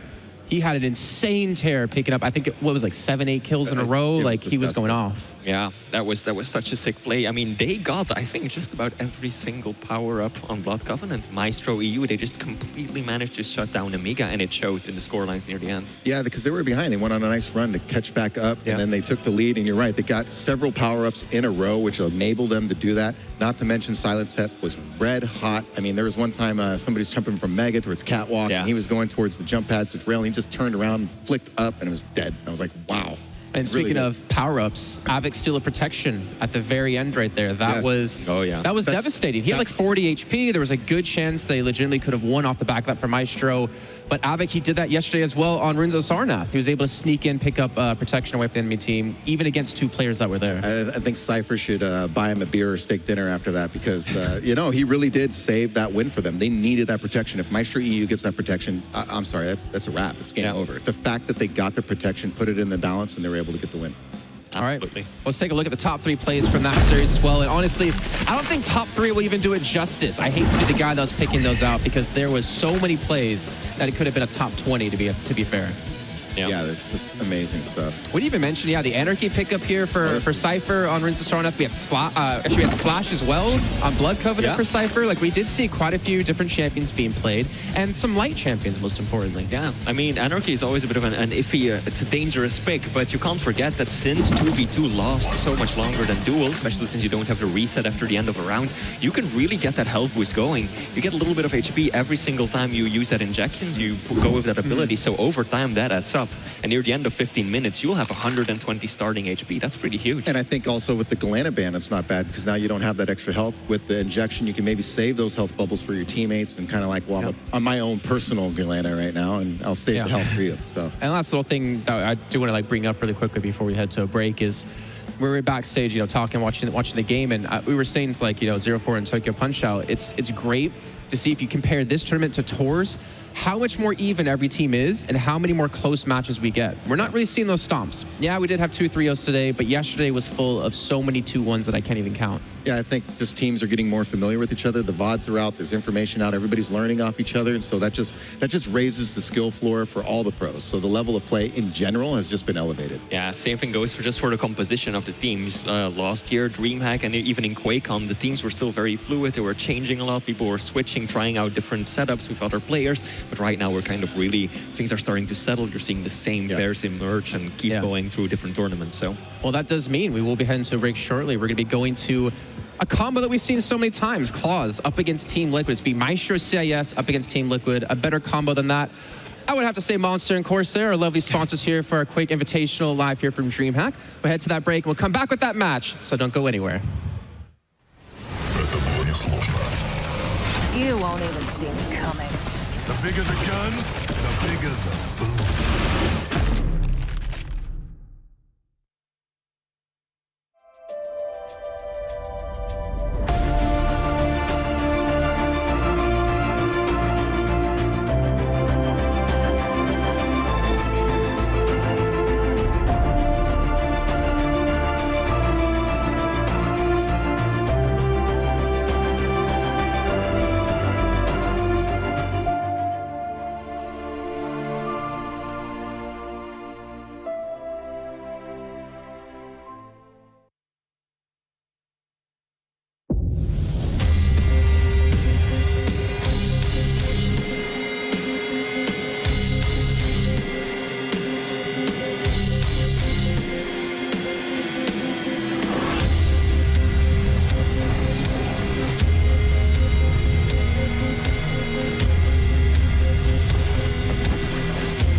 You won't even see me coming.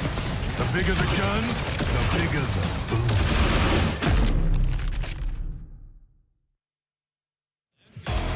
Well, I will have to apologize. That breather that you just had was very short, but I think everyone out there is going to be fine with that, considering we're going into our next match here at DreamHack Winter.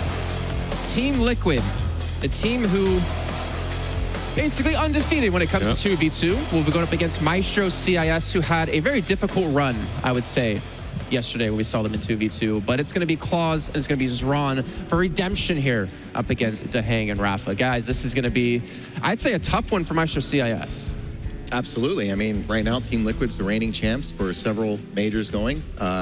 Nobody has really figured out how to crack the Da Vinci Code, so to speak. You know, they've lost the map here or there, but they have not lost a match outside of online play on LAN for a very long time. Yeah, Liquid is definitely the team to beat. They are the reigning champions every single major tournament we've had, or every single LAN tournament, basically, where we played 2v2. Liquid have taken it all, and very convincingly, too. So, Maestro CIS, they're up against a tough one.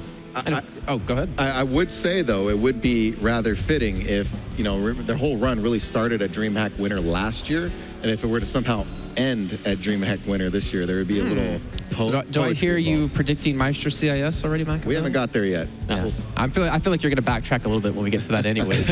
But of course, we want to hear what you guys at home have to say and who you are voting for. Just make sure to use the hashtag Maestro CS or the hashtag Liquid, depending on who you think is going to win this match. We'll take a look at your guys' votes in just a few minutes of time. But guys, we got to start to break this one down here. I know we have picks and bans going underway in just a few moments, but I want to hear some predictions. I want to hear some prediction bans. And don't worry, you won't be judged on these.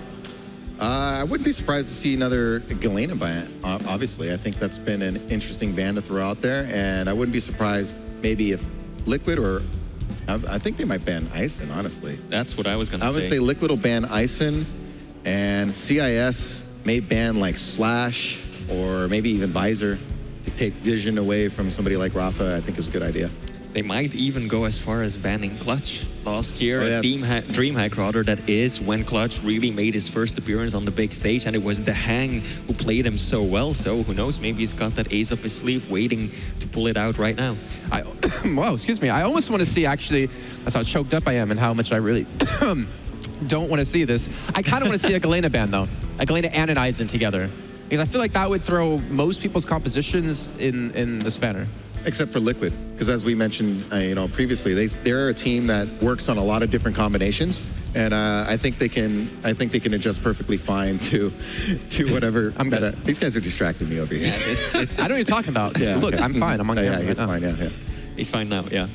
But yeah, as you said, Liquid's such a versatile team. They've got so many champions under their belt that they can just go and run with. And yeah, probably one of the most versatile teams in the league right now. But here we go. Champion bans have just appeared. Maestro CIS is banning Visor, whereas Liquid is banning the Doomslayer. That's an interesting ban. Yeah. I don't know. I would have to ask them what they're thinking. I know why. You know why? Expert Jason Kaplan over here, not related to Jordan Kaplan or Jeff Kaplan. Doom, I think, is just a throwaway ban. You have to ban someone. We talked to Yedem and we talked to Vedmedic, and they said they just banned Doom throughout the day because they didn't want to ban anyone else. They just wanted to, throw that one away. Well, then there you go. Maybe we'll get an interview answer from them. I could be completely wrong, but my predictions so far, yeah, I could be completely wrong. Let's be fair. The maps we do have: the Runes of Sarnath, Corrupted Keep, Awoken, Blood Run, and Molten Falls as our final map if we do get there. But funny enough, Liquid actually banned out Tempest Shrine. I felt like that was one of their strongest maps. Yeah, I think Liquid's really good on the larger maps where they can play their more strategic game. I mean, you've got, of course, Rafa on the team, one of the best strategists in all of Quake. And, I mean, they're really good at Blood Covenant. And Tempest Shrine, I think, would also really be a map that suits them well. Yeah, I think we saw, in terms of Claus's style from QuakeCon and stuff, he has a tendency to overextend. And on a big map like that, you can really draw somebody into some traps and get them away from their teammate at a good distance. A little surprised on the ban, but I'm sure they have their own reasons for it. Okay, prediction time. Boys, it's time. Flea, you and I are tied for first place. Machiavelli, I feel like you've been in last ever since we started this tournament, even before we started it. Machiavelli, come on. Who's gonna win? Everybody knows who I'm going to pick here. Do I even need to say it? Team Liquid. Okay. All right, cop out pick. No, clearly. no, that's come on. That's fine. I got history here. Sorry. You got history. As interesting as it would be to see Liquid dethroned after all this time, I think that they're going to be the ones to take it. So I'm going to go ahead and say Liquid as well. They put Maestro CIS in there, man. The people are telling me. No, they changed it. I was going to make you hold to that. And now, if Maestro CS do win, you're going to say, "See, I had Maestro CS, but they switched it." For me, you know what? I'm going to be crazy about this one. I'm going to take a chance, and I'm going to vote for Team Liquid. This guy. But let's see what you guys at home voted for as well. We're obviously curious to see if you guys voted the same way. And just in, I'm going to guess the percentage here. 87%. No, 98% to 2. No. It's close to the first time. Actually, it wasn't 80-20. Yeah, 80-20. 80-20, yeah, that's pretty convincing for Liquid. I mean, I don't see how you vote against a team that's been consistently winning like this. I mean, to me, it's until they lose. I mean, how do you vote against them? Yeah, I mean, even yesterday, they made it through the upper brackets without dropping a ball. So, yeah, Liquid's definitely the team to beat. So I can definitely understand why Chad voted the way they did. Yeah, and the thing is, obviously everyone wants to see Liquid win if you're a Liquid fan, but I would like to see them pushed, you know? I want to see someone eventually figure out what's their weak link, if they have one. All good things must come to an end, so it's just a question of who can figure it out and, you know, and get the win against them. It's going to happen eventually. You can't win forever in this game. It's not going to happen. All right, well, we will be introducing them on stage. I'll be the first one going to be coming out. It's the boys in blue and white. It's going to be Rafa to hang with Team Liquid. These two consummate pros, man. Consummate esport pros. Oh, no, you're wrong. Other consummate. Wait, what are we doing? No, look at that. They're already out. I wasn't wrong. How dare you, Machiavelli? I questioned you. My bad. Jeez. No, there we go. Always follow the host at the desk. You host with the most. You see Rafa playing with the keyboard in his lap. Fantastic hair today, by the way, Rafa. Looking good. And of course, their opponents. It's going to be Maestro CIS. Looking loose, looking ready, having a good time. Yeah. Look at these guys. They're ready to play. Looking like they're, loose, most importantly. Not stressing out about this match. Looking like they can get underway with this and take down and dethrone the champions that have been champions for over a year now. It's kind of been outside of Duel, because Claus has had great success in Duel. In terms of teams, Liquid has kind of been that block for him to get through the team play on several times. So let's see if they can make it through this time. Yeah, it would be amazing for him if he can finally break through that barrier, because Claus, I mean, back in the very first QuakeCon Sacrifice, he was also on the winning team at QuakeCon. He won both Duel as well as the team mode, and ever since then he hasn't been able to do that because Liquid has been the team to challenge and block him time and time again. So I think he's definitely hoping for a win. Well, we'll see if they're going to get that win here as we get this match underway here with the looks and, of course, the socks with Ketchup and Zoot. Cheers, guys. Now, I have a pretty bold prediction of my own to say that the 20% of people that voted for Team Liquid were probably just EU. It was 20, right? No, it's Maestro CS, yeah. You know what? Can we just do this bit again, please? Cut! Let's go back. I was going to say the 20% of people that voted for Maestro CS were just EU boys. Do you reckon? They were just like, no, they're going to win. It's still EU at the it's best. just the blind fandom there. And, there are people out there that bury their head in the sand and still are like, no, it's not Liquid. It's the other team. I'm going to stand with those guys right now because I think it is going to be Liquid. You would? Yeah. There was a pretty roller coaster day for Maestro CIS yesterday. The reason they're facing Liquid so early on is because they got knocked down to the lower bracket by Cyber fighting, which was a super unexpected result. Probably that was the biggest upset we've had in the tournament. I know Stron's had a very shaky duel tournament. He actually got eliminated by Dander King down in the lower bracket. So he's not managed to get as far as he wanted.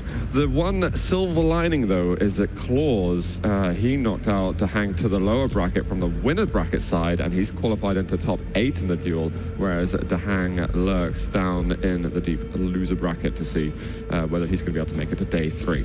So maybe, we know that Claus has struggled versus Liquid before, most notably Rafa. Let's see. Well, we're moments away from finding out. This is a match that a lot of people have been anticipating. Liquid are the clear favourites, not only to win this series, but to win the whole tournament. But as they say in LAN, anything is possible. It's going to be Ruins of Sarnath. Let's get started. And oh my god, already we are going to be seeing a slash pickup from 2 players on the server. So DreamHack and Claus are going to be looking to go head-to-head on slash. Likewise, Rafa and Stron, they are going to be on Galena's side. But we're going to see Skates out. And I wonder which of the 2 players can maybe get the most benefits with their Slidey champion.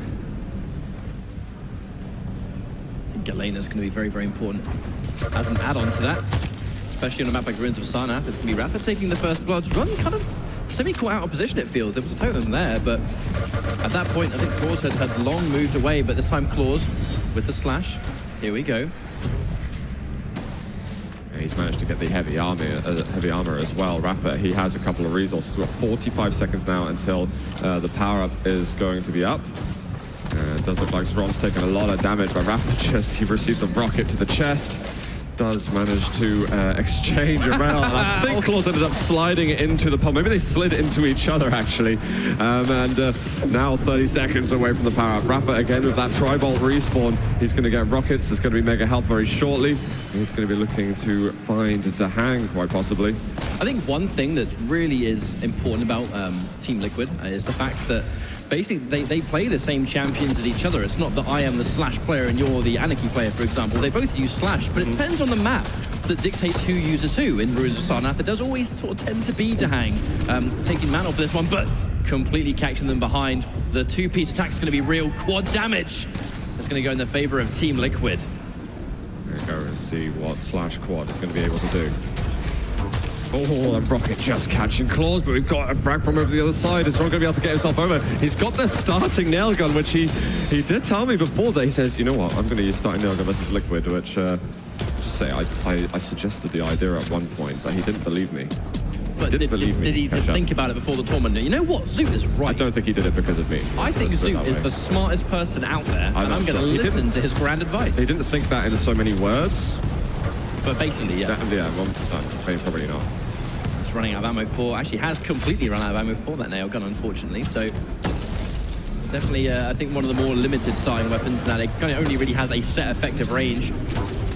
Excellent rail, but more work needs doing. And Claws finishing the job. Nice little two-piece combo there. Trying to take a small risk running through the plasma trail. If that explodes on you, it can do heaps more damage to you. DreamHack manages to take down Claws. Ron immediately countering versus Rafa. Looking for a rail, but he can't quite land it. And he's only on 10 points of health. Ron just, he had the angle so many times, but the second he pulled the trigger was just slightly away. Rafa with the turnaround. Excellent rail to answer back. Don't chase me too hard, mate. Liquid only slightly behind now too, which is really important. I feel like Liquid are the hardest team in the world to count out, because how many deficits have they been facing that they just magically come back from because of how composed they are in the match. They are like the least tilt-prone team out there. I've got a little fact for you as well, Ketchup. Shoot. Zron has never lost to a North American team in Quake Champions. Really? Really. That's actually pretty interesting. We'll see if that continues. Just lost to himself as he committed suicide. This was that was very tactical. So I think it's still true. So I'm confident with that.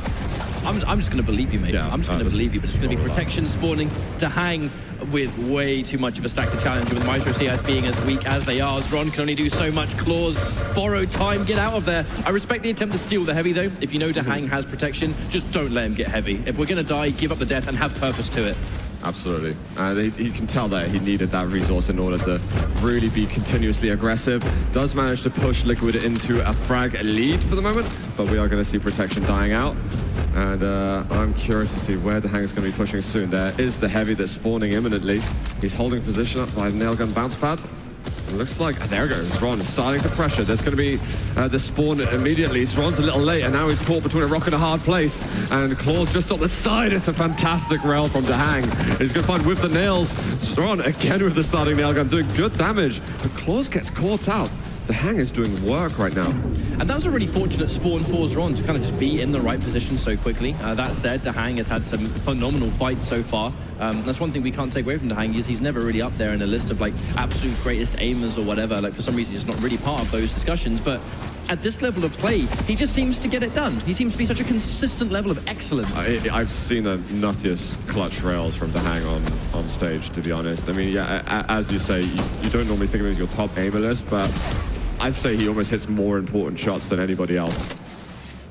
When they do land, of course. It's just wild what we've seen from DreamHack in the past. Anyway, we're going to move over to the other Slash player. It's Claws. Really needs some items, and it looks like if we can hold on for a couple of seconds, they're going to be able to get heavy, but we've got to jump down from one. Claus gets onto the heavy armor. He needs that LG out as soon as possible and getting himself within the line of sight, chasing DreamHack. Not going to go with the follow through the plasma trail, though, and Rafa off the spawn.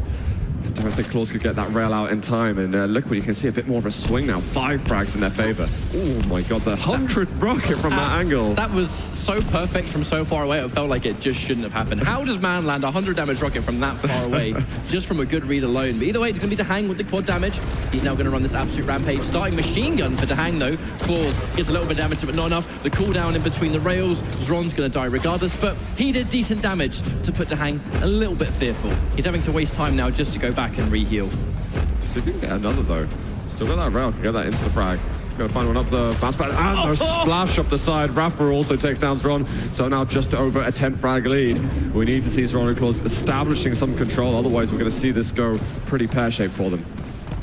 There's just something about watching Team Liquid play, and it's their coordination and how much they clearly trust each other in their own gameplay, that really this is the main reason they are the greatest team in the world. Like, no other team in the world has this level of synergy.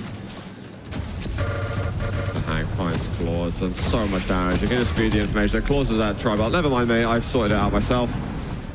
Kind of going back to that trust I was talking about. Rafa didn't even need to be there. Speaking of which, Ron actually does manage to get one rail. At least gets 2 in a row. So DreamHack and then Rafa back to back. That's actually really big because they've interrupted the rotation there. Strong goes down to heavy, but Claus is super late. The heavy's already gone away. Claus really needed to be with Zron at the same time. They were both in the mega rooms. I don't know why he wasn't closer to his teammate. We have 30 seconds now until that protection. We're going to get at least one more rotation over the major pickups here. It just kind of feels like these kind of wayward scenarios where they just kind of clash heads. It's always going in Liquid's favor. And you guys have been waiting for this one. We have listening for Team Liquid ready to go. I'm pushing it. G-stall, but Alina, they're really weak, both. I'm gonna reset. Okay. I spawned LG. It's 03, 33. Okay, I'm going a rail to power up. He trailed on it. Kill, kill, kill. Trying. You took a lap before. Railed her. Going for it. You need totems? Hey, on her up. Okay, I'm gonna get 41 mega and then rushing heavy. Rail Galena. Portal. All right, I'm leaving her. I'm just getting She's control. dead, she's dead. LG's the other. 17 heavy. Portal. Both portal. On the way, on the way. I'm at LG.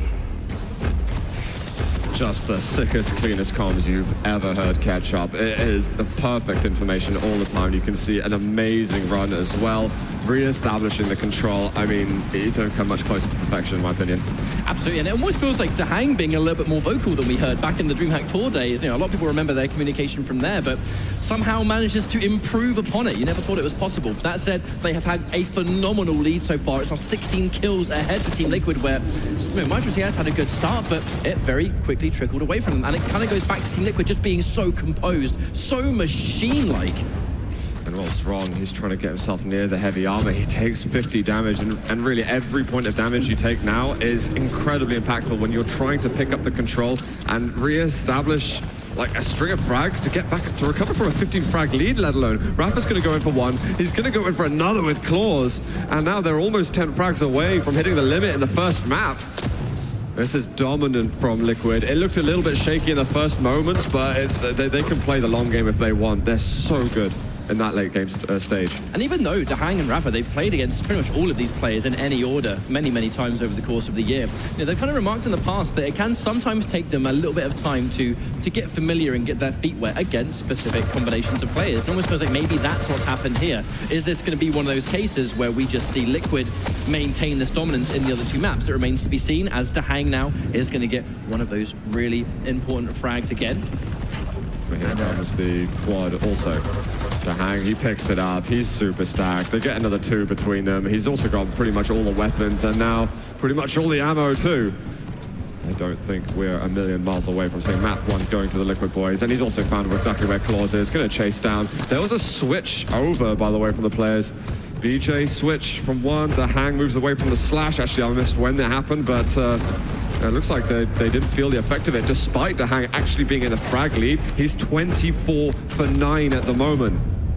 No, I was going to bring attention to that as well before you did, to be honest, how it feels like there was a counter change at play. You know, the second we saw the change to BJ or whatever, it almost felt like the change was made immediately by Liquid. And I think being able to change champion after death is so much more popular now in the patch. Now the cooldowns on abilities are universal. You can afford now to use an ability die and know that when you change, the cooldowns will pretty much be the same when you reappear.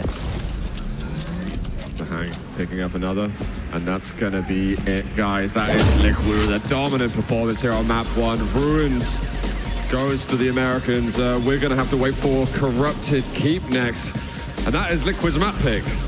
And I wonder if it's because of the world famous at this point, Strog and Pika combination. You know, I know new patch, new day, we see new metas come about all the time, but we can never forget about the time Team Liquid pretty much reinvented Corrupted Keep the second Strog and Pika came out. And it was DreamHack just being this innovator. You know, Liquid have been trendsetters for every single meta in this game, and 2v2, I think, is the most prominent case of it. Yeah, I mean, I believe we saw DreamHack picking Strog and Pika on Corrupted Keep versus the Vengerbus yesterday. So I'll be very surprised if he doesn't go with him again. I suspect Eisen will also be there to follow up. Some beautiful shots there we're seeing as well.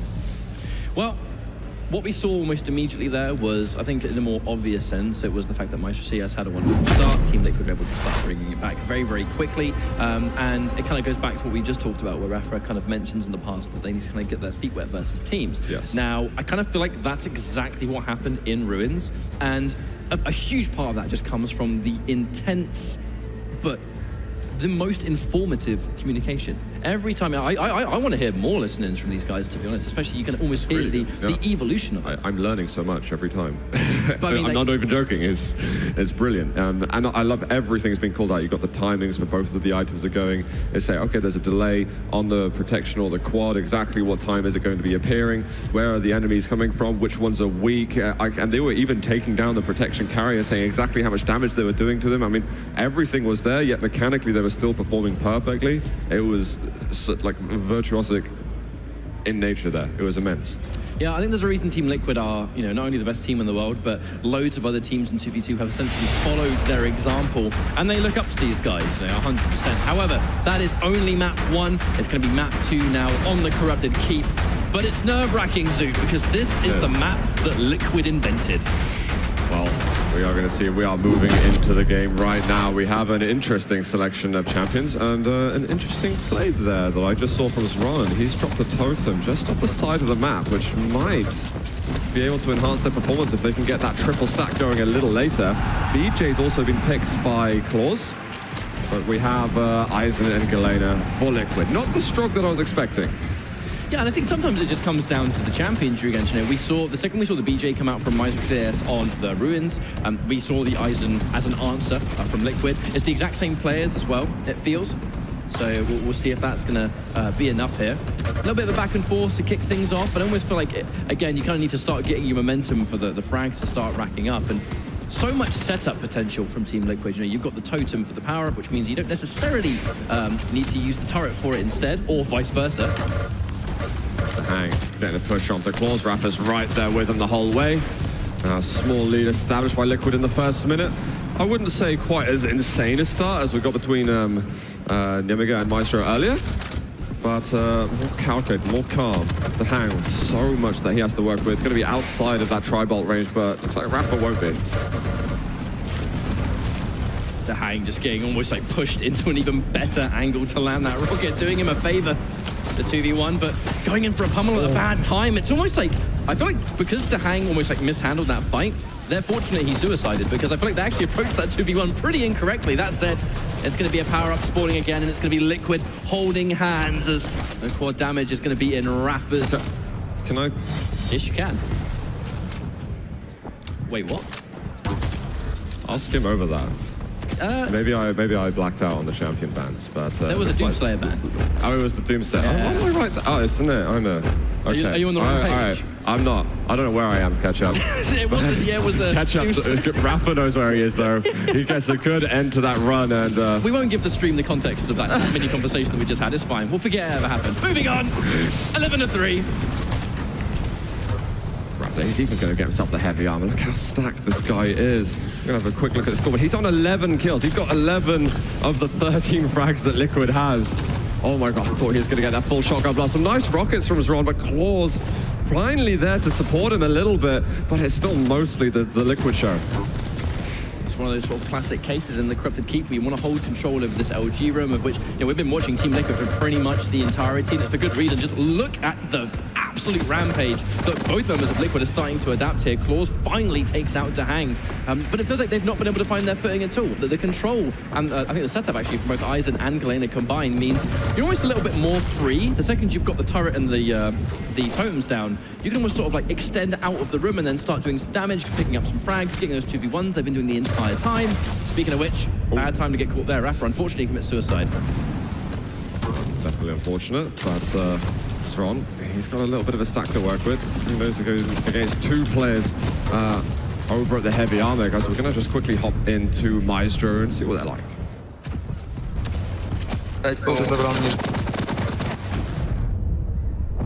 Меня в кале оставили. DreamHack тоже так себе вроде. Идет.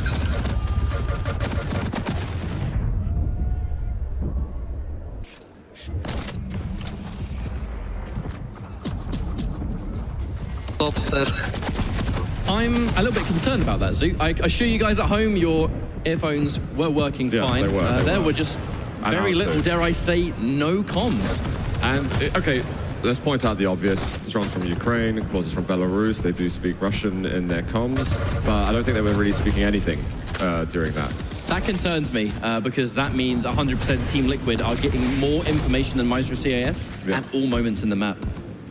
And you know what, I don't want to point it out again, but Claws going versus anything to do with Rafa, it's like his arch nemesis. We've seen this before. This isn't something absolutely fresh. Zron, Claws, both extremely talented players, but there's something about Rafa, I don't know, some mystique, and Claws isn't able to face up against it. And you know, dare I say more? Yeah, Zron isn't able to pick up the pieces behind as well. And if you're not talking to each other, how are you going to be able to coordinate even half as well as Liquid? Yeah, I feel like we're in a position right now where this map is just going to be a write-off. If there are no comms, and it almost feels like they're, like, I don't want to say it feels like they're giving up halfway through, but Liquid, you know, if we were to jump into their comms right now, it would be just intense and just as informative, which means that Liquid, they have an advantage because they have more information. Even if they go 40-9, for instance, they will be speaking just the way we heard on Ruins of Sarnath. They'll have every single bit of information, and they will not put their foot off the gas pedal until the job is done. Well, that was awesome rockets from Claws, actually, but unfortunately, he just needs so much more. It's just not enough. Guys, we're actually going to be able to get over onto those Liquid comms. 48. Okay.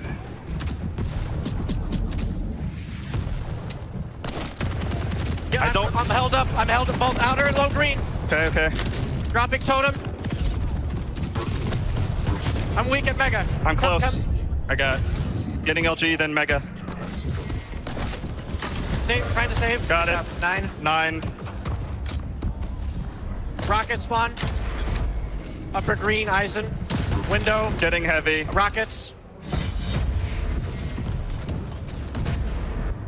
Killing Nail. Nail dead. Okay. Upper Nail. Coming. Yeah. I'm passive at Bones. Okay. Maybe taper down a little bit on our expectations, but still, all the information's there. Everything they need to do to get the job done. I mean, I still there's no mistakes that I could point out that I want to point out that anything. And it just seems to be another day in the office for Liquid at this stage. It's 14 kills for CIS, Liquid with 40. This is, dare I say, have we seen a map this one-sided in the whole tournament on stream so far? Don't know. We've seen a couple of one-sided maps, sure, but it doesn't feel like this way. This one feels particularly savvy. Yeah, it's slightly underwhelming from Maestro CIS, I got to be honest. I know I predicted them to do better in the tournament, but you got to say, you're going to play in the tournament what you practice, and I don't know if they're not practicing the right comms. I would expect Maestro CIS to have much better comms than, say, Avec and Cypher, but they sounded really good. I know they were practicing really hard, and you can tell that that was coming to fruition in the event itself. But Zron, definitely a big team player. I would expect him to be commanding a lot with Claws, who is a little bit more a solo individual. He's happy to be kind of ordered around, but there's just not enough going on from Maestro. Yeah, I think right now this is just going to be a matter of process. You know, Maestro, yes, they're doing what they can to stay back into this fight. 100%. I doubt their morale is going to be crushed from a loss like this because, you know, they are two world-class players in their own right. That said, it's a pretty crushing defeat to face, and they have one map left to go after this one. I know we're talking as if the map's already over, but in my opinion, it is already over. Yeah. Let's find out. That is going to be protection going over to Rafa. He's going to be able to back up, get the rockets. He's found a couple of totems there, which he's not eliminating for the moment. But he's just going in for the frags. It seems his one focus is just get over to your teammate, do something about it. Quick little hop over to Mega Health. There's the rocket to jump away. And now he's got all the tools needed to maybe secure something else in this last 10 seconds of protection. Oh, he just went past him. But he gave his position away. I don't even know why he actually gave his position away there, to be honest. But he's getting chased down now. He might actually lose his life because of it. Indeed he does. And those totems have now been taken away. That would have been much better, I think, if he just kind of lost him. In essence, he could sort of regain himself. Fortunately, dying is going to give him the respawn, so he can appear there and finish him off. But yeah, 25 to 42. There is elements of a comeback here. Liquid have somewhat slowed down, but they have such a significant lead. They could make a few mistakes for a fair few minutes, but it's not really going to count. Here comes DreamHack and Rafa getting the two-piece easily, and now they just need 6 more frags to finish things off. Finally, DreamHack getting a couple of extra weapons too. I think he's going to want that rocket. It spawns for him. He orders it, commands it, and the spawn delivers. There's the 100-100. Mega Health is going to be coming up shortly. Seems like he's got some solid time over. They're firing some rockets over at the ledge, trying to get that splash damage going. 1 second till the spawn. There's the spam. It's brilliant timing from him, but to be honest, that was a really good attack, finally from Maestro. But is it too late? It's gotta be. It feels like it's too late for me, because even if like they're making some of these real miracle moments, in between those big plays that are working out where they're getting these unreturned kills, they're still giving up kills here and there, just like this. So I definitely go as far to say that Liquid have still won this map. It's just not enough. I think they just spotted, I think DreamHack just spotted that there's a totem on the other side there. They really want to get rid of it, but you know what? You're so close to the end already. I wouldn't put yourself out of position too hard because of it.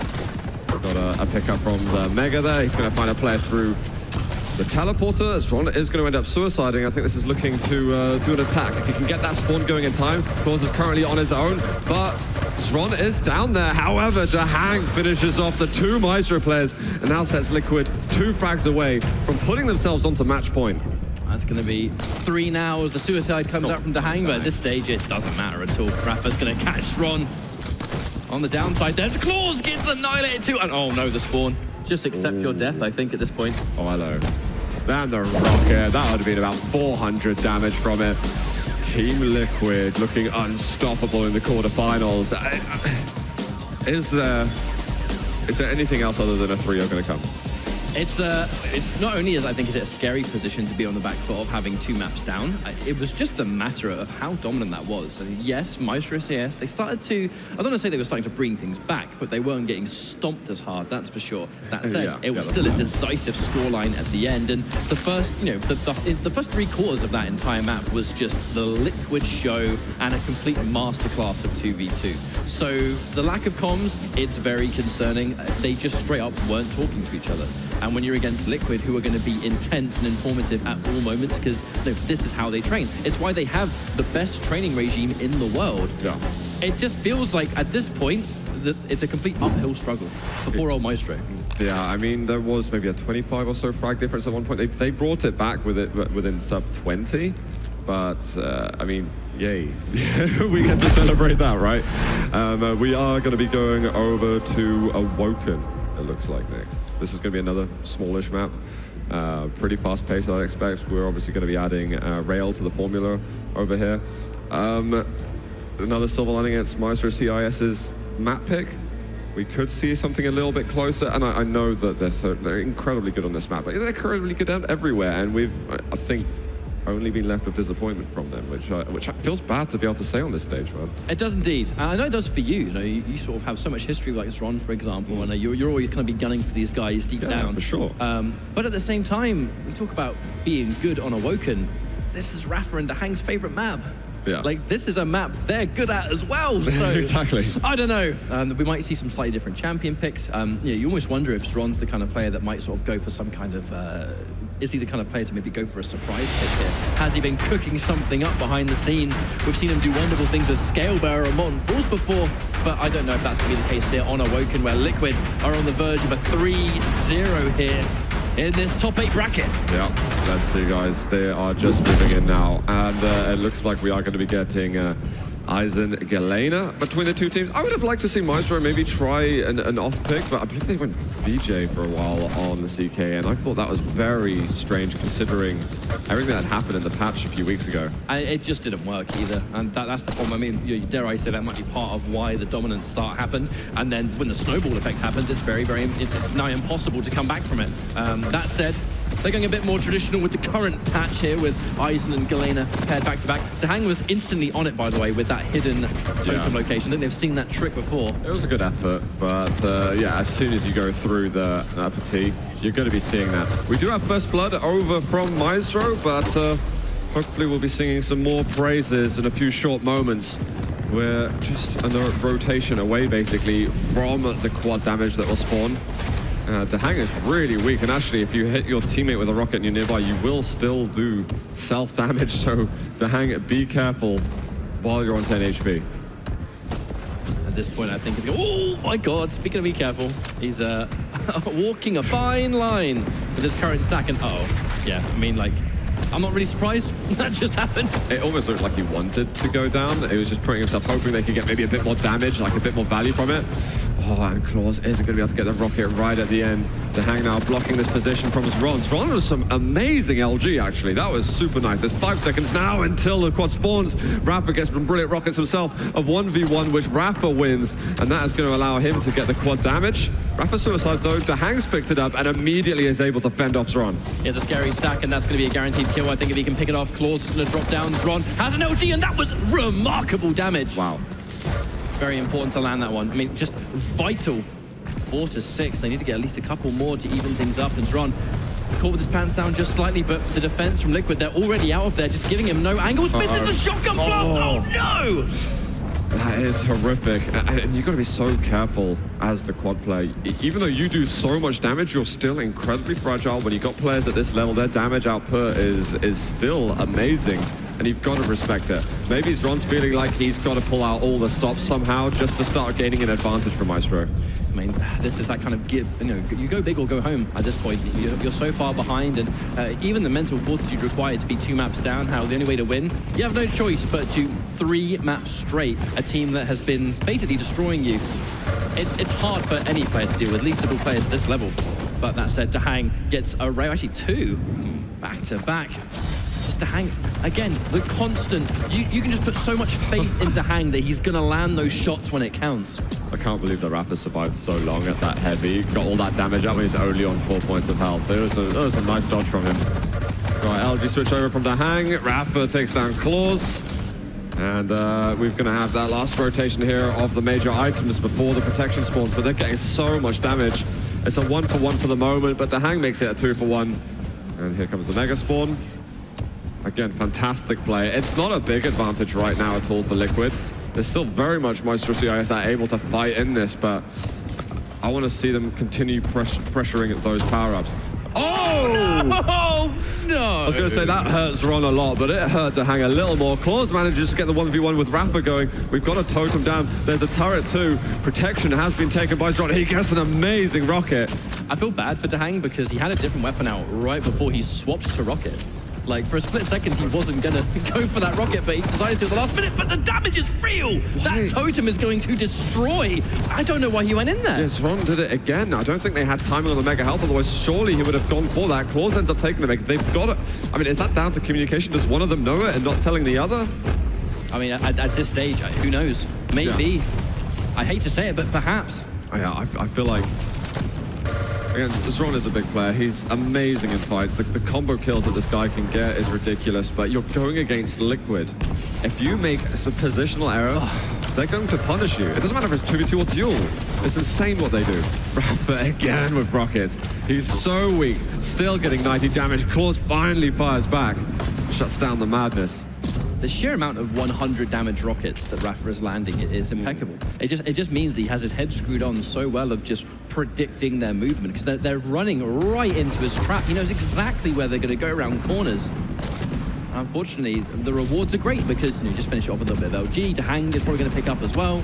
Going back to that confidence I was talking about, where you know DreamHack's going to be right there, just ready to pick up the pieces. If not, get the kills by himself. Claws was basically just watching Zron die in front at the teleporter. He maybe could have dropped or got sidestepped over above the bounce pad, tried to get some damage off himself, but he was just waiting for the heavy. I feel like that unison, that teammate appreciation isn't there.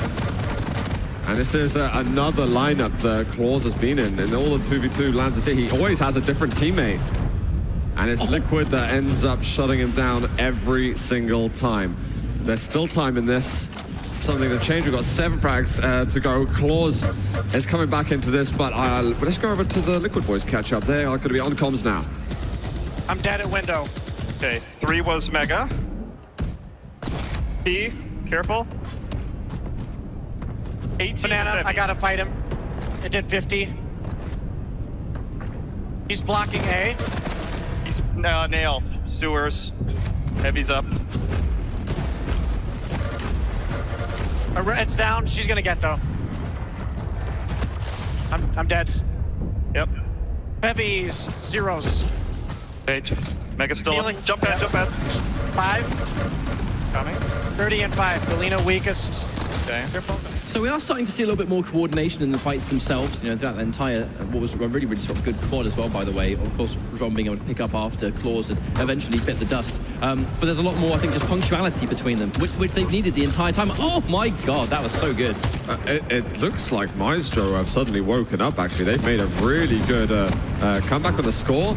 Yeah, 1 rocket, there's the follow-up. Claws is there to support on this occasion. He's chasing up at T, and we've got the flank from below from Zron. He does good damage. Claws falls, but I'm finally seeing some plays from Maestro that I wanted to see on map 1. But if you're going to turn the heat up versus Team Liquid, you know they're going to return the favor. It's the strength they've had the entire time. If you adapt to them, or at least you just start playing better, they'll just simply start playing better than you. They've done it time after time. And speaking of which, Rafa with the 2v1, ask and you shall receive. And anything that resembled a comeback, Liquid have snuffed out immediately. What the hell, I got hit by that. Nice. Claws gets a rocket on the exit. Got LG ammo already. He's hoping for this light armor to spawn. There's not really any items you can challenge for. Zron and Claws are going to have to close in on this. His LG looks really good, but with the knockback, he almost pushes the player back. He dies to DreamHack. At the same time, Zron, he jumps up. He's only on 27 points of health, but we've got a few seconds left. Nail gun's not enough to stop Liquid, and Claws is just too far away to have an effect. We are 30 for 30 with Rafa with heavy control. But it looks like he's been, Claws is just trying to slow him down on some projectiles. And it's kind of doing the job for now. That turret in itself is going to be a pain in the backside, but Rafa now sort of trying to take the 2 versus 1. I actually love that angle where he was forcing himself into only 1 stream of damage at a time. They're trying to converge again, but Rafa, at this health, he can still fight for as long as he wants. He's going to chase it down. Zron cannot escape. Sorry about that, but it's only 1 kill separating the 2 teams. The protection didn't do as much as perhaps it could. It was good defense from Maestro. They managed to stay away. They didn't lose their life too much. Rafa is going to secure another. Claws is trying to pressure the heavy and at least reduce the stack, but we're seeing again some brilliant shots from Liquid. Looks like they've realized that Maestro are turning up the heat, and so they're going to do exactly the same thing as they start again, establishing an even bigger lead. It just comes down to being, they're incredibly ready for these fights. Speaking of which, Claws does get a wonderful shot there, catching Rafa, just not quite ready for him to come around the corner. But again, the big thing about Zron and Claws is their punctuality working together in these fights. But then as we can see, look at how many dual LGs are coming through for the Liquid boys. They're doing the exact same thing back, in essence. Claws has got a brilliant stack. He's got to get some benefits from this. Some good tri-ball spam up at T. Rockets coming in. They're trying to dodge out, and Claws is like, please, will you go down now? Zron is able to finish that one. More LG ammo for Claws. He's going to go through a teleporter, finds the turret, quickly eliminated so that the rocket spot's no longer blocked. And there's going to be heavy soon, so this is going to be a very important item. And the LG from Claws is exactly as expected. It's fantastic. Claws really sort of doing what he can to keep them at arm's reach, and Zron offering support from the back. The positioning's great because it forces you to sort of split your targets so massively and just taking the trade. That looked like a very obvious trade from Claws too. He had to die anyway. Yeah, that was actually incredibly good for him. He gets the respawn. He now gets to go with Zron, get himself over to that power-up. The Hank does manage to take him out. Zron is on his own. He's trying to deal some damage. Both the Liquid players are kind of low. Claws does some damage from the sideline, but he overcommits to the fight a little bit. Oh, and Zron, he did have an angle. He finds the rail over at the jump pad. He's still jumping up. Oh, that's maybe a little bit too far, but at least he slows down the power-up run a bit.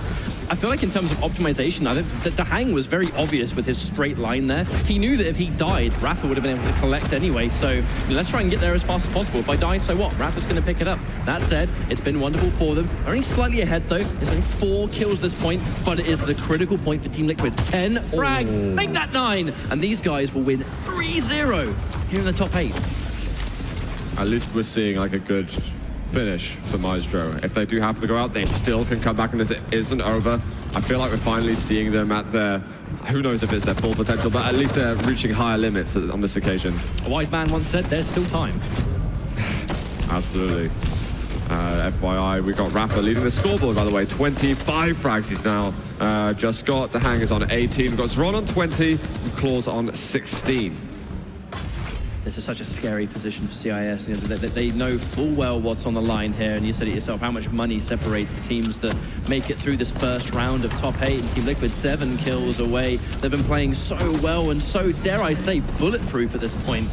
CIS, they have signs of life, but is it enough? The good rockets from Rafa, making it easier for them to win at this point. Looks like Tahang should get the win as well. Look how weak Claws is. Oh my what are God. These rockets? How does he know he's there? He's not even looking at him. It's just these predictive shots. It's just flawless spam. It almost sounds like I'm... Yeah. I'm not trying to install the rockets. It's just perfect. He's having an educated guess where his opponents are, and he is hitting the money shots. It's both Rafa and Dahang going back to the confidence. Dahang's going to get 2 rails in a row. They just need 3 more, and they're sending Maestro CS home. It's a trade, but at this point, that's a trade Team Liquid want to take. Yeah, we've got protection for Dahang.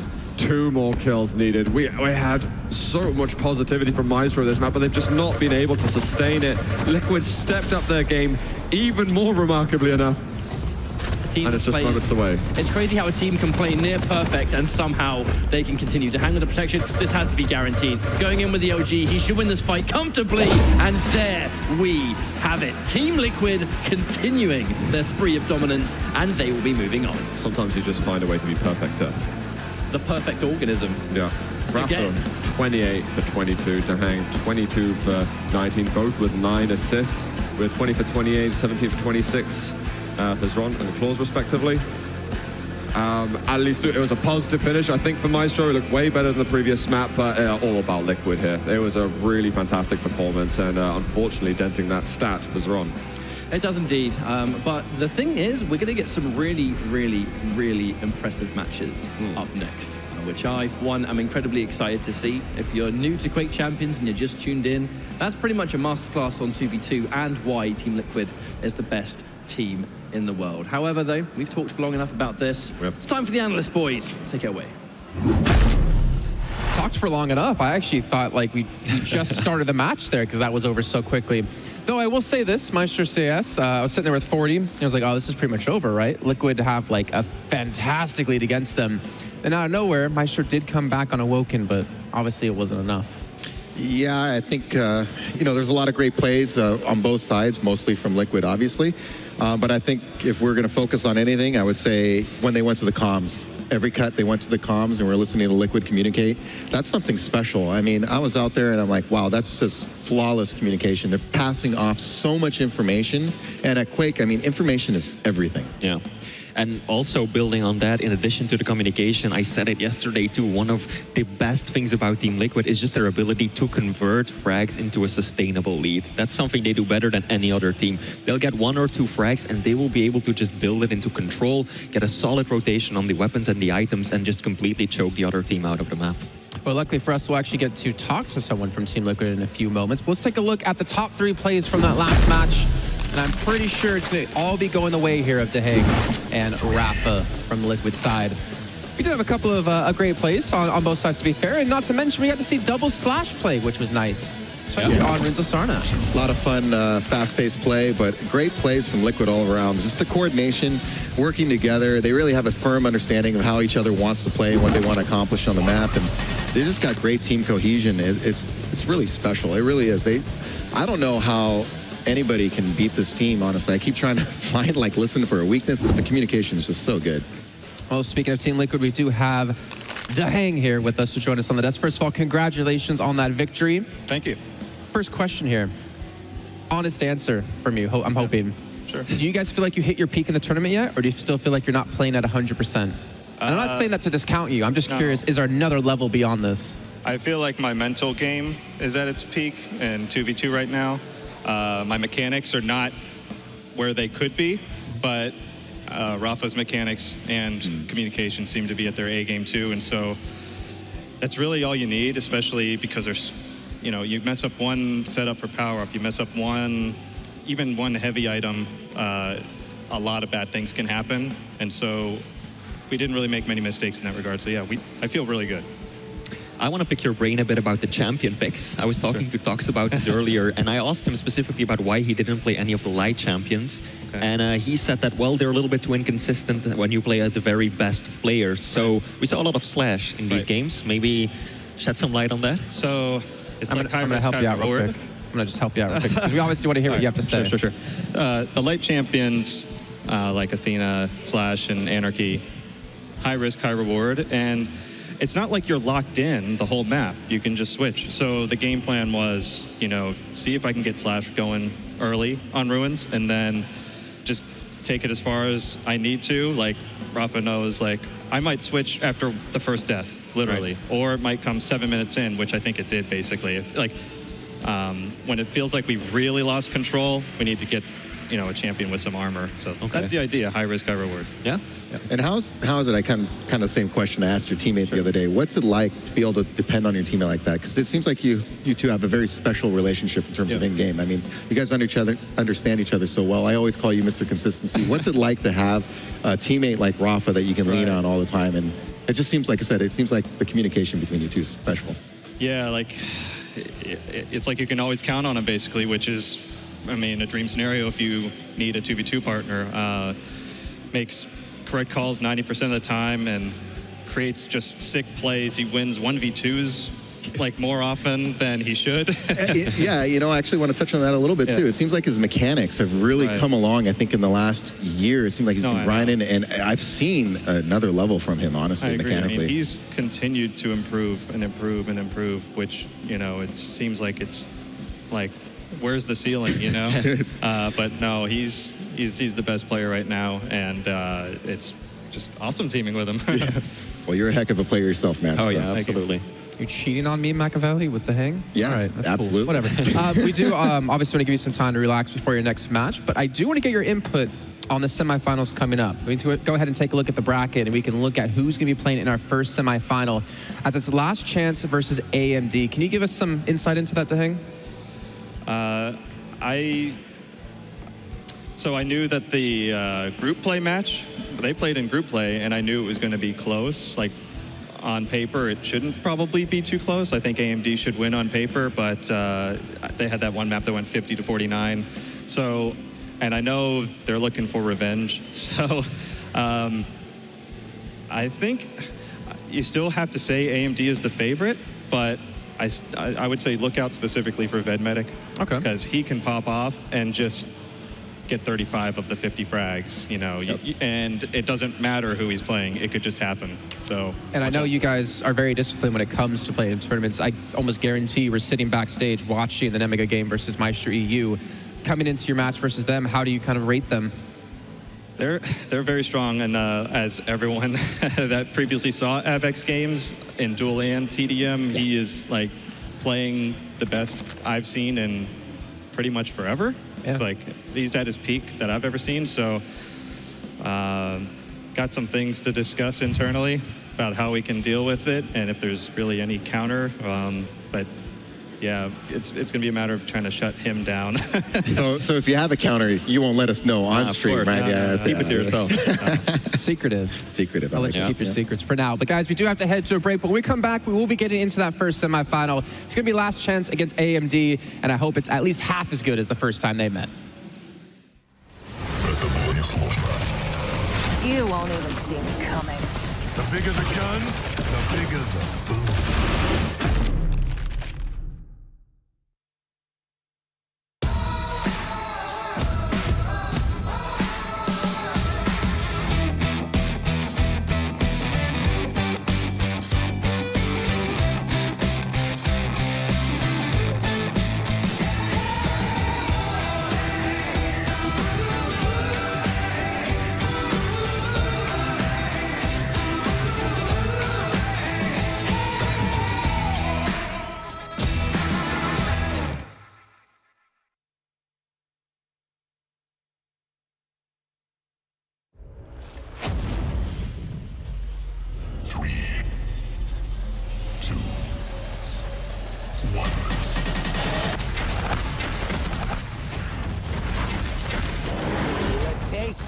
we'll find out how tasty soon.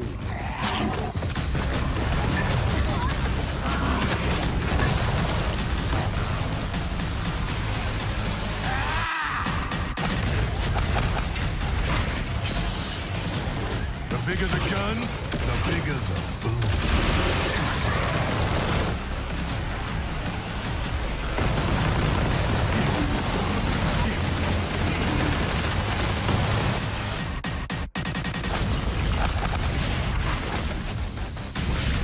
I'm gonna flip you like a table.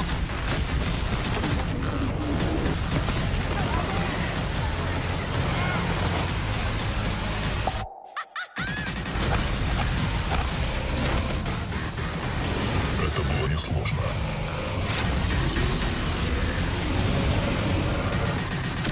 Ты слаб.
You won't even see me coming.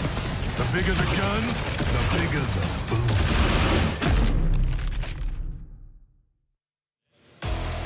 It's semi-final time here at the Quake Champions Invitational, live from DreamHack Winter. I'm Jason Kapp, and still on the desk here with my two gentlemen to my left. Your right, if you're watching at home, we got Flea and Machiavelli, and we're about to get underway with a rematch from yesterday. Last Chance versus AMD. Honestly, with how the match went yesterday, as you heard DeHang say, on paper, there's no way that Last Chance should have a chance.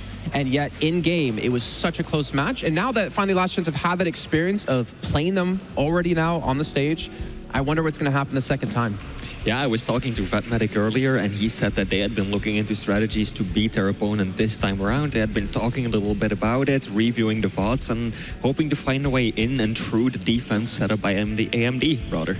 I was also doing my homework, talking with Last Chance earlier, and yeah, they recognized. I was talking to them about some of the things that were working for AMD in the first match, and they recognized that they need to be careful of flankers and things that were going on. They were getting baited into 2v1 situations by AMD's very clever about showing one of their teammates and be like, oh, he's alone. You push in, and somebody's there waiting for you. So they need to be careful about the traps because Tox and Cooler very experienced, very smart. They did say that they were told about how AMD liked to play, play together with the bait and switch kind of style. But being told how a team plays and experiencing it yourself is such a different thing. And now they actually have that first-hand experience. And for AMD's side, I wonder, are they going to respect Last Chance a little bit more and play a little bit differently because of how explosive they can be? I think AMD might bring a different playstyle together as well, because this really was the first time that these two teams went up against each other. They never played before the match we saw on stage before, not here at the event to practice, not in any previous situation. So it was very new for both of these teams. So I'm going to go out on a limb and I'm going to say that they both learned quite a bit and that we're going to see some adjustments. I think that's what makes this match so compelling, actually, is because it's a rematch. They had that close match earlier, and it's kind of who makes the critical adjustments? What will we see in this match that may be different than the previous match?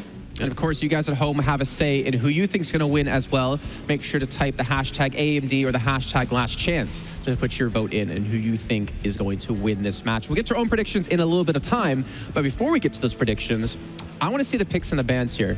Yeah. I want to see what champions are being taken away. I want to say Galena, like for almost certain out of Last Chance, because they banned Doom just because they want to take, they might ban Galena unless they want to play it, but they banned Doom yesterday and said they did it because they just want to have a throwaway ban.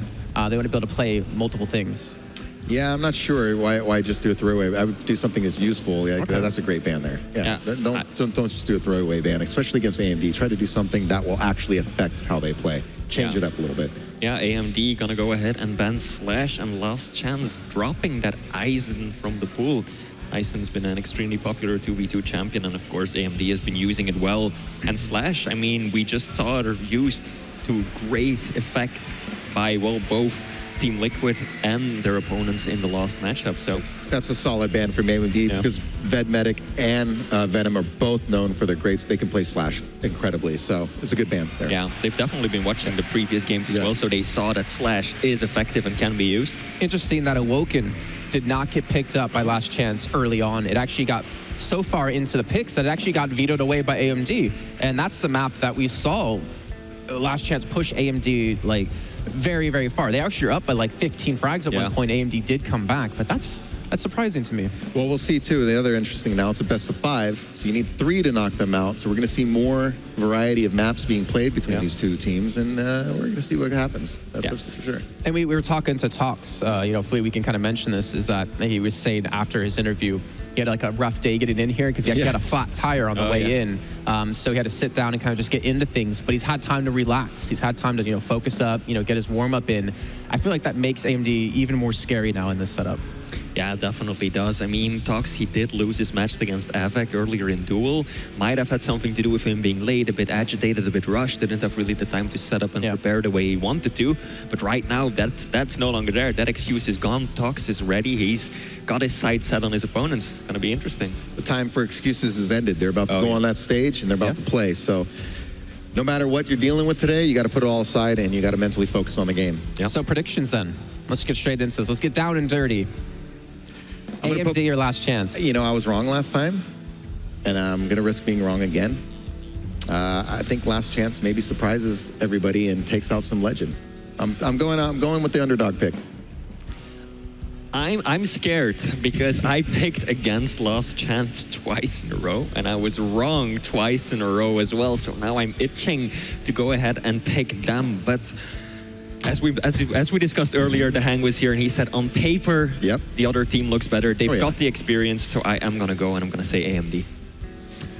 Well, I'm sorry, Machiavelli. I'm going to have to go the same route here. I feel like there's nothing more classic than having Cooler and Rafa potentially get into a finals against each other. So I'm going to have to go AMD as I can't argue with your picks. It's a safe pick, honestly. Well, let's also take a look at what chat said. Let's see if you guys voted. I think it'll be pretty lopsided. I for think it would AMD. be very lopsided on top of this. Yes. 88% to 12. So very convincing for AMD. Well, the 12%, if we're right, we got a lot of bragging rights. So let's go.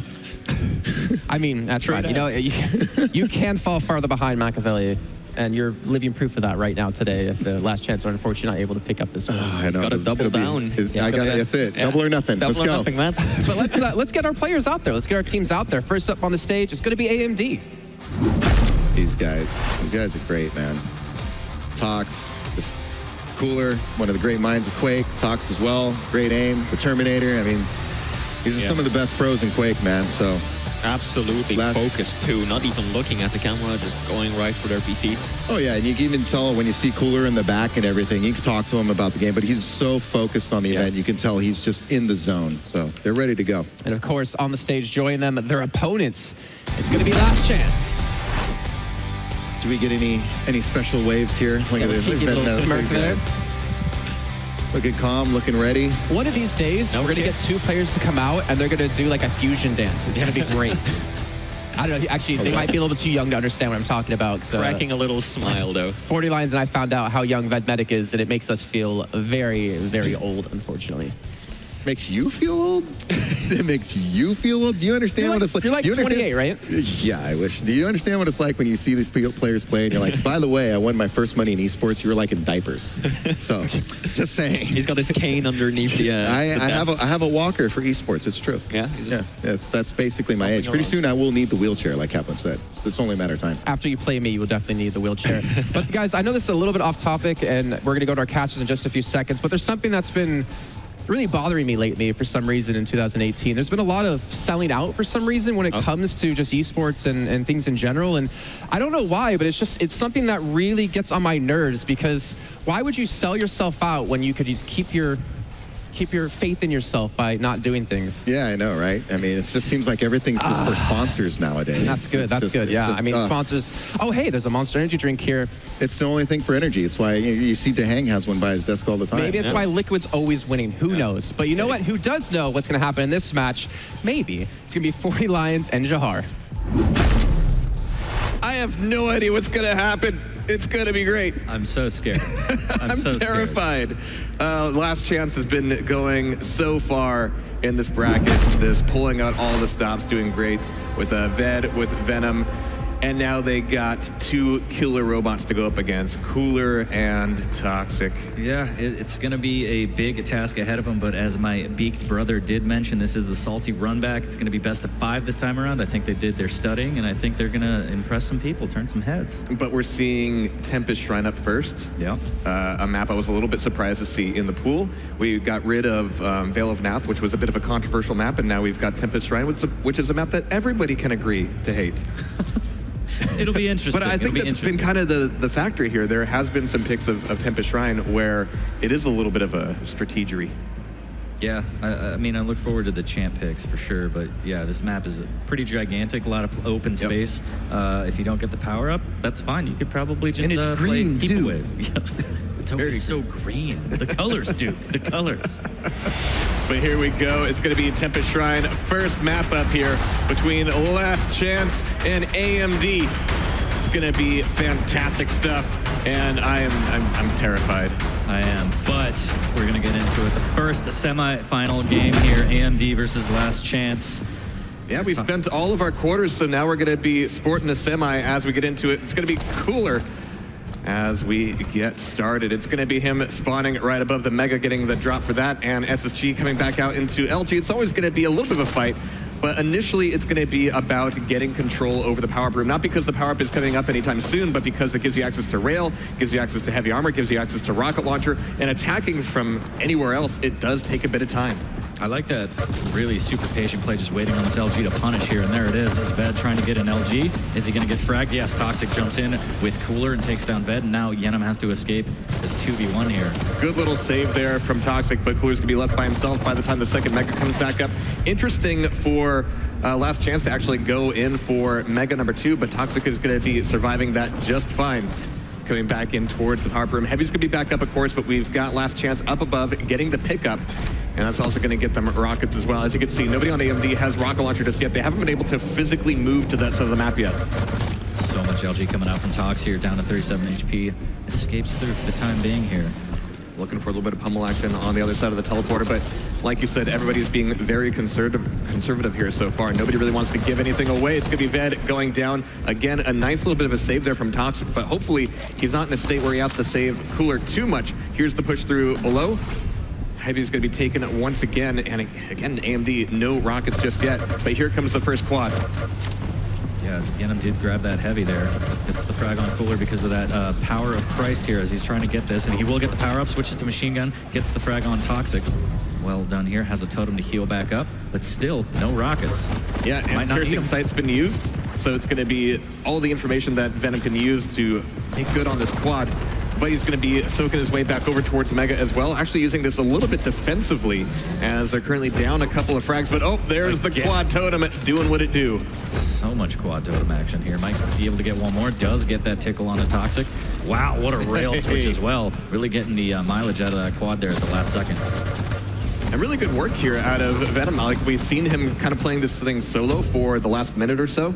We haven't seen too much of Vedmedic himself, but they've brought it up, and with that quad, it's going to be 9-6. And you can kind of see the tectonic shifts of this map, you know, kind of rotating back towards Heavy and then rotating back towards Mega, especially with the timings being split the way they are, which means that we've got a really good chance for last chance to maintain in the running here for a while. Yeah, I like the swing of momentum here. As Yenum going through the TP, might get a shot at a rail here. Vet takes him out, doesn't even need the rail yet, but Toxic making his way over to that platform. And gets a free shot as Yenum not paying attention there. 15 HP does get a rail, but that totem. Whoops. Yeah, you got to watch your step there. And sticking around in mid like that, there's so many rail angles to abuse. You've got to be really careful. I'm surprised there haven't been more fights in the LG room, but really moving through LG back towards the power-up is really going to be the name of the game. Cooler's making the move back over towards the rocket launcher at Heavy right now. It's going to be barreling down the staircase, taking down Ved, and it looks like Venom's going to be vulnerable as well. There's the Heavy pickup, and again, no rockets here. Like, it's just too risky to drop down for that pickup at the moment. It's all about getting back over here towards the Mega. Ved goes down again, and Venom's going, why are we getting into these fights right now? Like, this is not the time. Ved killed himself. I don't know why. I don't know what happened there, but 8 seconds to the power up. Cooler will get more LG, has the Mega, and is going to push through this TP here. Eats a little bit of totem damage, a little bit of rockets as well. Frags Yenum. Can he get the second? The switch to shotgun is good. Shotgun there. Yeah, protection and a totem. And a Heavy, so Cooler looking very stacked and has rockets now. Could be super deadly, 12-11. That totem didn't even trigger. Okay, all right, neat. It's going to be Cooler going on a bit of a run, trying to RJ it right back into the LG room, and this is turning into 2 1v1 situations, but at the moment, it's going to allow AMD to take charge of things. That was a great rocket jump. We'll not mention that to him ever again. He doesn't like being reminded of his failures. It was tactical, but yeah. Again, just face checking totems doesn't really matter. Toxic takes down Ved here as they're starting to widen the gap ever so slowly here for AMD. It's going to be Cooler looking for a bit of a chase. It was a late pickup of the railgun, so he wasn't able to really commit to this fight. We're seeing a lot more action on the tri-bolt hallway itself. Just being able to very quickly move between, you know, the power broom and Mega. But Cooler coming here through the nail gun, getting a lot of damage done on the jump pad, but Venom is there to make the saving play. It's going to be traded frags one after another. Who's going to come after Toxic? Nobody wants to touch him. Absolutely a trampoline of death. That LG here is Toxic again. Staying alive, that LG doing a lot of work for him here, and that rail as well as he takes down Ved, has the vision as well, can go through the TP and maybe get another one. Great rail, forcing Yenum through the TP. It's going to be a bit of a shift over here towards the Mega. You can see everybody racing towards it, but Toxic is going to have the benefit of staying high and dry, looking for the LG damage. He's going to be a little bit low on cells, but there's the rail, taking down Venom and making this a very solid lead for them. My God, he is just hitting every rail. This is Toxic at his top form, and it's one of my favorite things to see in the entire game. Yeah, this is absolutely insane. Let's go ahead and listen in to AMD before this next quad. Try to push back. Yeah, try to push back. He's dead. Yeah, one shaft. Oh, he railed. Still up. I can't. Yeah.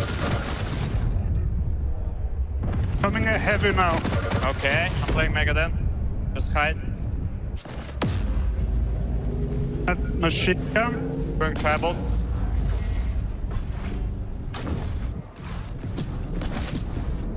Behind us. I mean, fairly quiet from their end. I mean, you can see how focused they are just on every individual fight they get into, and that's one of the things that Tempest Shrine affords you to do a little bit, is to split off and make these into individual duels, but there is still the cycling back to Heavy, the cycling back to Mega, and of course the power-up here as the quad runs out. 21-16, very close here so far. Ved, we haven't seen too much of him so far, but he's been one of my favorite players to watch in this 2v2 Cup. Yeah, they got decent mileage out of that quad. I like how calm and collected Cooler and Tox stayed during that power-up as they tried to play defensive there.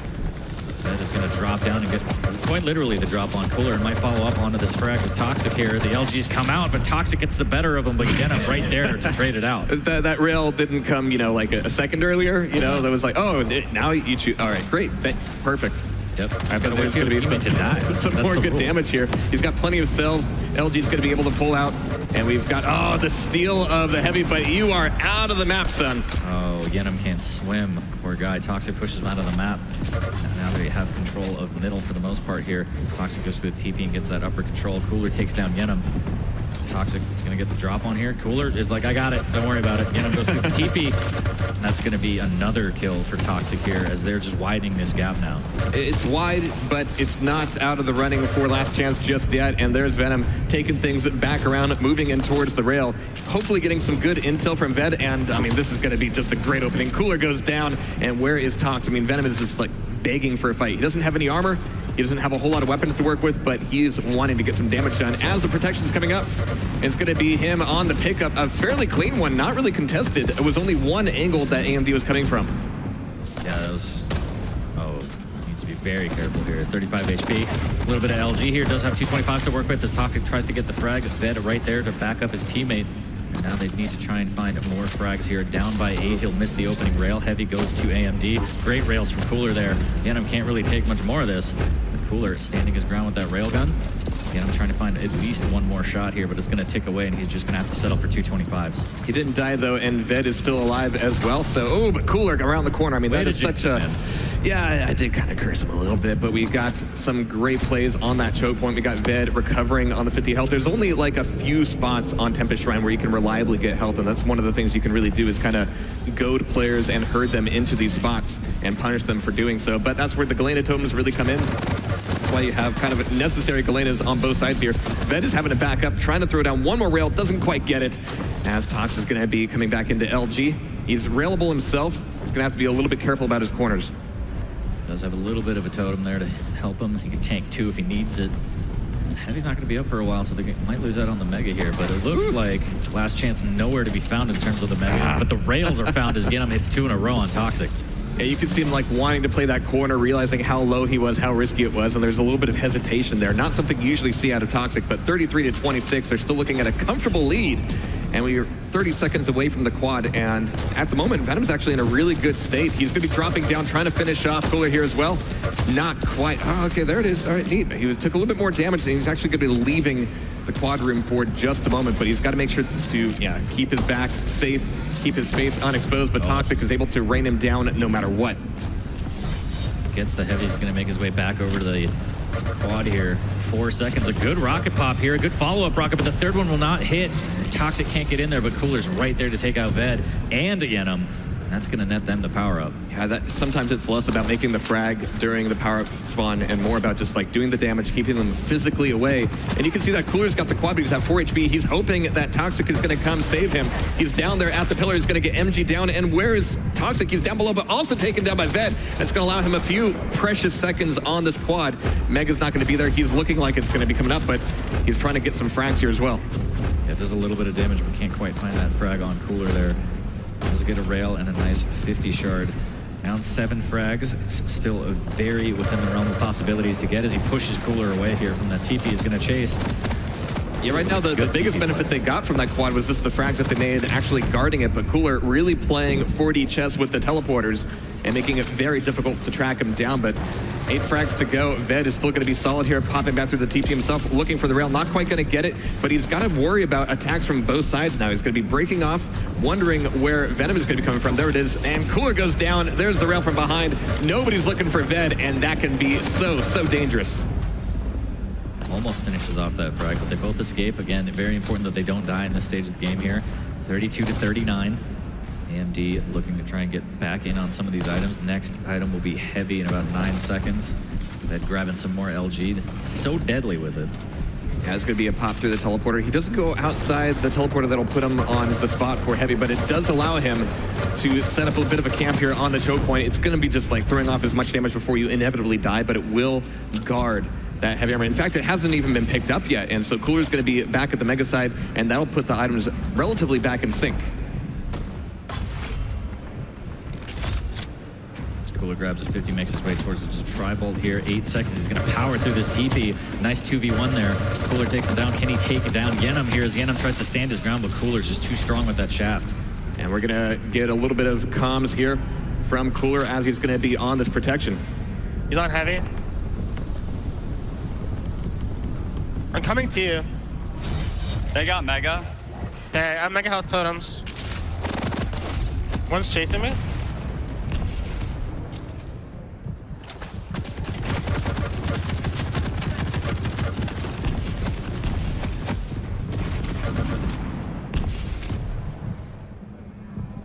All right.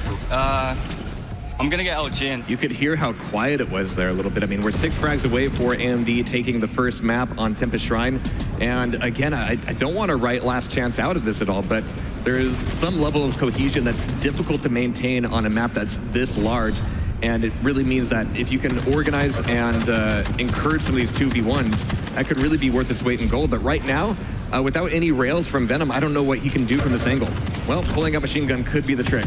That's definitely a good start here as he's also avoiding some of the rails. The tri-bolt will help. Somehow dodges both of those rails, but at this point, they're not only battling the frag limit, they're also battling the time here as it's ticking away. You're absolutely right. We've got just over 3 minutes left on the clock, or 2 minutes left on the clock. I can never try to do math on screen. Numbers are hard. They are hard. That's the hardest part of But it's going to be a difficult run for last chance as well. They're only down by the 9 frags. They're doing good damage, but you can see AMD start to kind of, hide back in some of these corners, play the machine gun, play the railgun, and making it very difficult to force a fight. We're going to see one more quad here at the very least. Those long-range rails are not quite landing, but again, they're totally comfortable just keeping the distance and saying, yeah, even if you get the quad, you have a lot of frags to make up. You have to find us first. Good luck. I mean, this is a great stack for Venom. I mean, that's one of the things that happens when you just turtle up and try to camp out the last few moments, is that you're pretty much giving the entire map control away to your opponents. That means armor, that means mega, that means quad. And right now, this is where AMD is choosing to push out just as Venom picks up that quad, giving a lot of opportunity for even machine gun frags. This is a little bit weird out of AMD. Cooler is sitting back there going, I don't know what you're doing, Toxic. Like, this is in the bag for us. We don't need to be giving this away. Yeah, with a minute left and a 7 frag lead, Yenem and Ved really need to just go on the hunt here. They have no other choice. Oh. That rocket was phenomenal as he fell down. Will he check his corner? There it is. It's good damage with the quad, and Venom's able to get at least one more frag off of it. Now 5 frags to go, and I think Toxic kind of handing some of those frags away during the quad run. That is making everything doable, but as you could see, Venom was completely turned around there in the pillar room. Yeah, 2 quick frags over there. Look at all these totems. Yeah. 47 to 40 with about 30 seconds left, and this looks a little bit out of the realm of possibilities as Toxic takes down Yenem. 2 frags left with 30 seconds. It's like make your own mega, build your own mega health. And it's going to be 1 more frag. Toxic is going to be out on the prowl for it. We've got both players from Last Chance kind of hovering around the power broom, but not quite committed to it. Toxic doesn't have a rail out here, so it's going to be up to Cooler for the long-range damage, but here comes the machine gun, here comes the chase, and that is going to be AMD taking map 1 on Tempest Shrine. Nice little handshake there. I like it. They're like, we did it. Team and that was it. That was like all the emotion they had. They were like, yeah. And they're like, never look at me again. You get 1 per day. No more eye contact. Don't look too fussed about it. I mean, they know, okay, yeah, 10 frags, that wasn't that bad. It really wasn't. It was fascinating watching kind of the pacing of that, because compared to a map like Awoken, which is not even in this lineup now, it's not going to be constant, rail, rockets, heavy all the time. You're looking for very specific situations, unless you just try to crawl through the LG choke point. That rail was point, it's going to be nasty. Yeah. Really Toxic good shots all around. Really went off. Like you said, it was like highlight reel Toxic with the railgun there. That's one of my favorite things about Toxic, is that when he's on his game, he's not only hitting well, he is way inside everybody's psyche. He is just reaching this zen point. Whether or not we're going to see that continue in the series, whether or not we're going to see that tomorrow in Duel, it remains to be seen, but right now AMD is looking very strong. Yeah, yep, definitely looking strong. We're going to have to see if the young Lord Ved and Yenum can turn this around on Molten Falls. It's going to be a lot smaller of a map, so a lot more action here, and I feel like the lulls in the action actually benefited AMD because at a certain point they had the frag lead, and it was just, Tox, where are you going? Stay with me. You were watching Last Chance a little bit yesterday, and when their adrenaline was pumping, Ved was hitting insane stuff. Venom was Ved and Venom were both just completely going off the rails, or on the rails rather. Some of those shots on Awoken, never seen anything like it. But we're going to be going from a large map to another large map. It's going to be Molten Falls, which means again I really hope that both of these guys can, kind of go from Gear 1 to Gear 4. Yeah, looking forward to seeing what Venom can do. It's their new name. It's a new tagline for them. It really should be. It just makes more sense. But here we go, getting ready on Molten Falls. This one actually, the size is large, but you still see the same kind of intense fights around the nail gun, around the LG, around the Mega especially, and it's going to be some crazy quad runs and hopefully a little bit of a better deal for Vedmedic and Venom. Then we're going to start off on Cooler here as he gets the 50 shard. Toxic's going to grab that Mega. Cooler opts for those rockets. So deadly as we saw earlier here.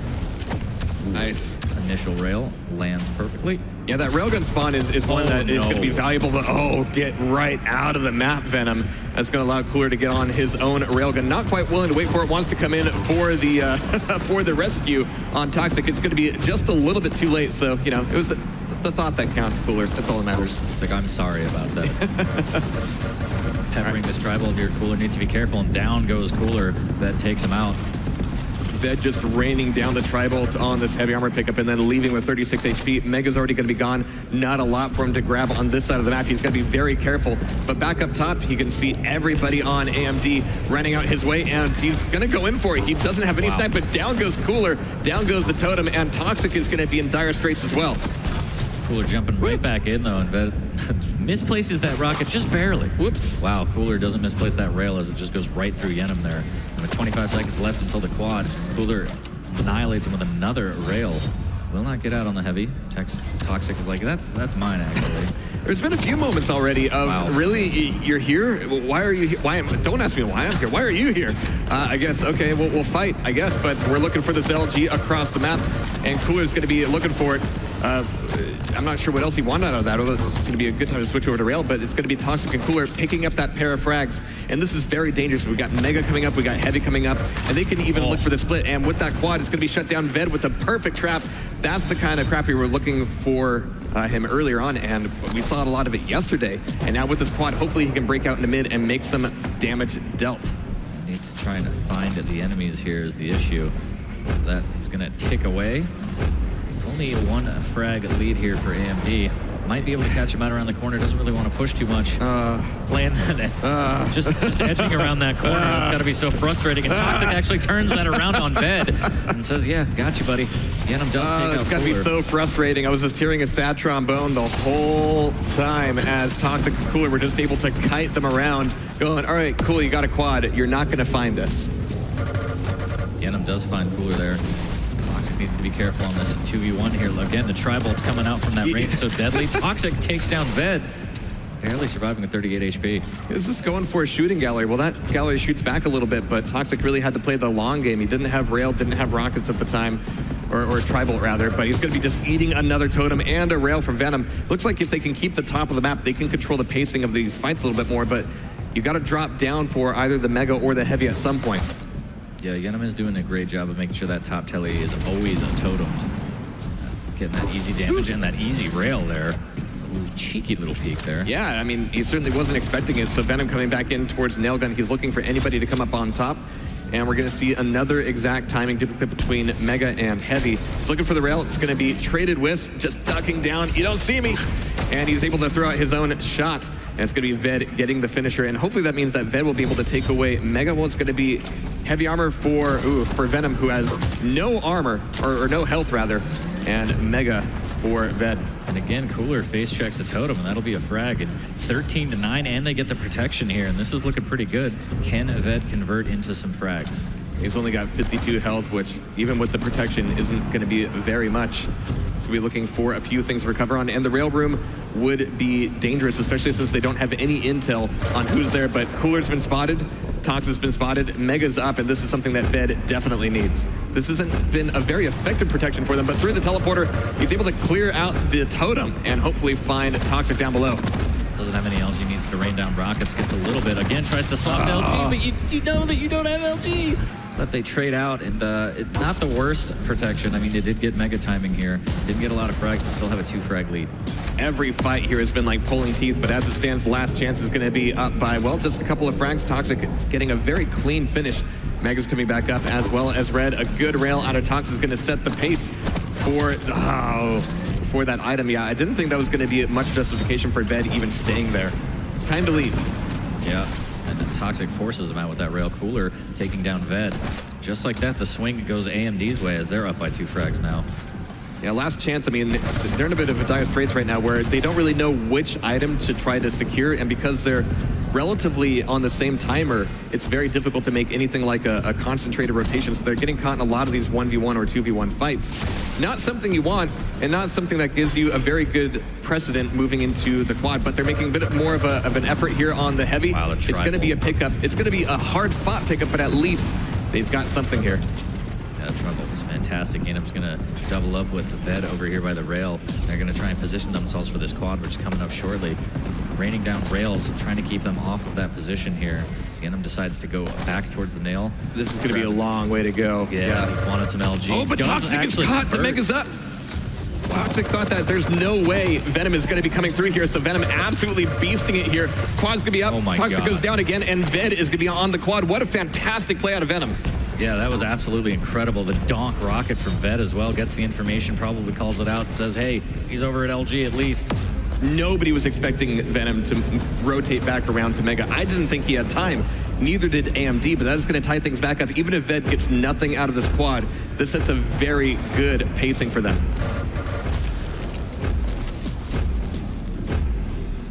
Does get a little LG tickle there. He's going to double back through the telly. Needs to be careful as 2-on-1. Yenum actually distracting for a little bit, but Ved not taking advantage of it. Tox takes down Yenum. And now Ved gets 2v1 here as Cooler goes through the TP behind him.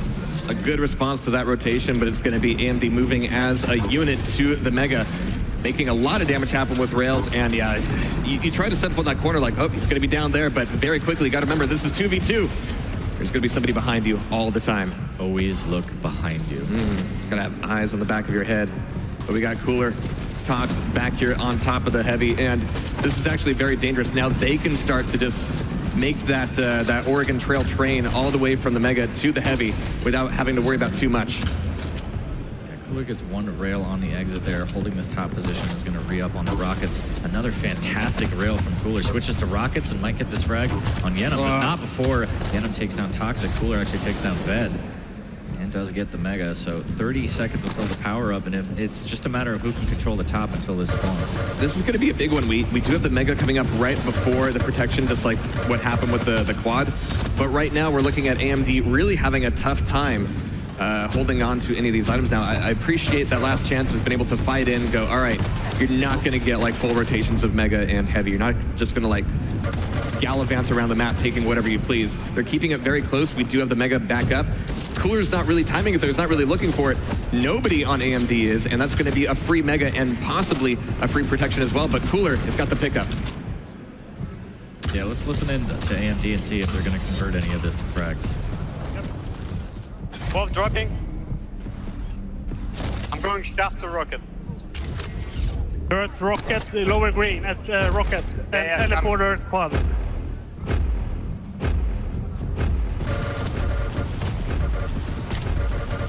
One dead, playing Mega, one more. I'm there. Israel, super weak. They spawn on lower. Yeah. One more, as well. Need help on shaft. We're coming, stay alive. 44 next heavy. One at shaft. Galena rail at shaft. Push Mega, please. Weak. One more. One more. Trying to help. One bubble for you, and Totem is coming. Going up. Maybe railing, be careful. I go rail. Need weapons. There's what? Okay, I can die. It's fascinating because you could hear a few moments where they weren't exactly sure how Last Chance was moving around, and even though individually they're able to make these fights happen very consecutively and concisely, there are moments where Last Chance kind of is giving AMD the runaround, which is why the score is as close as it is. But over the last minute, we have just seen frag after frag after frag out of AMD, and with this timing being what it is, it's very difficult and dangerous for Last Chance. Yeah, Cooler said please. That made me do a double My jaw hit the floor. It was a little bit of a sarcastic please, like, you know, come on, like, be at Mega. And I wasn't even expecting Toxic to, like, push the same choke point that Cooler was. Maybe Cooler wasn't expecting that either, but again, they're just really feeling their rails and LGs right now. Toxic rotating back over towards Mega. We've got 5 seconds to the quad. Ved's gonna go down. Toxic wants to get down, but he's gonna be doing it as a corpse. Toxic gets in on the quad after they go on quite a tear without the power-up, and now with it, it's going to be even more dangerous. Good rail from Yenem there, but Toxic has quite the stack and all the weaponry he needs. Ugh. So much damage from that quad machine gun. Finishes it off with the LG tickle, goes through the telly, finds Ved as well, has the vision, knows exactly where to go for another one. Here he goes, up the jump pad and gets another one.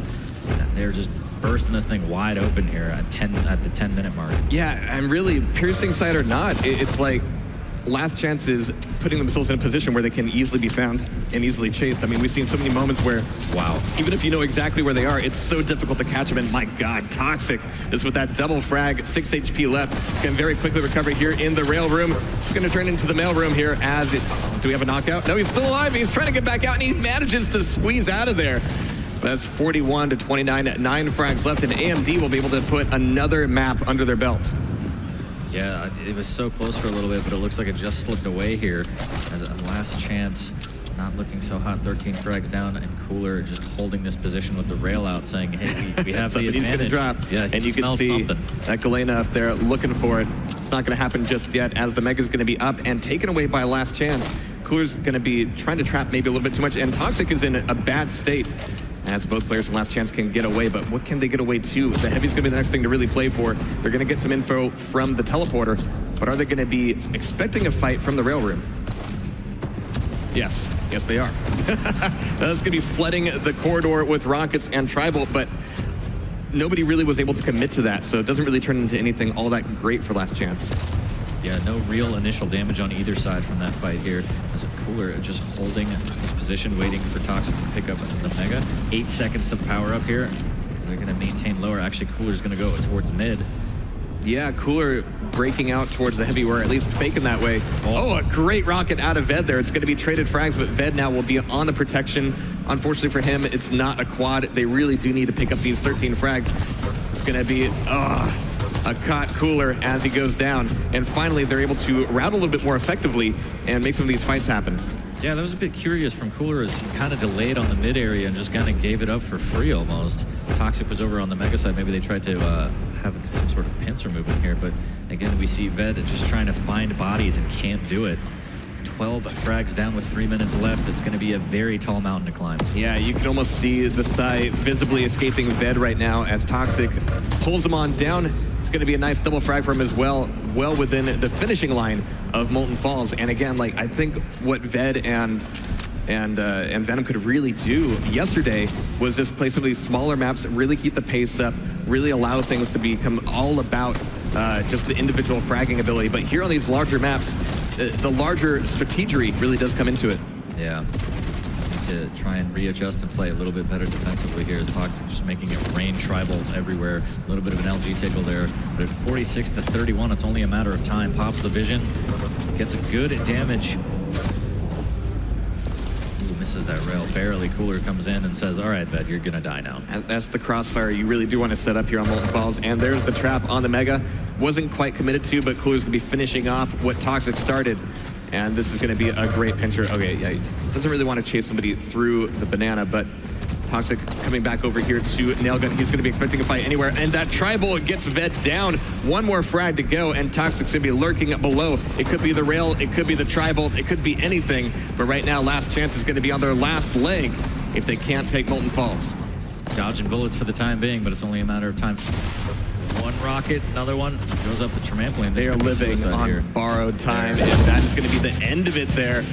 Again, just exactly one moment of a fist bump, and then right back to just staring at their screens. No emotion. Actually, you can see Cooler a little bit like, interesting. It's like, what am I going to have for dinner? No, yeah, another, pretty dominant display from AMD there. They kept it close for a while, and then they just kind of hit this wall where Last Chance is just kind of like, oh, we lost items, we don't really know what to do. We lost a power-up, and then it just kind of spirals out of control. Last Chance was able to take away several of those power-ups, and there were moments where AMD was rotating the items so hard and had them off of timing so much that they weren't really able to move as a single unit, and that kind of broke up their ability to collide on the power-ups, and so that gave Last Chance a bit of a leg up, but in the end, it didn't really do much for the individual frags. Toxic, I mean, when he just does that, when he catches you out with LG, that's never good either. And Cooler's hitting all kinds of rails, Toxic's hitting rails. It's going to be a huge mountain to climb as we go into Blood Covenant. Blood Covenant, so we're finally getting into a slightly smaller map, but still about the largest of the maps of its caliber.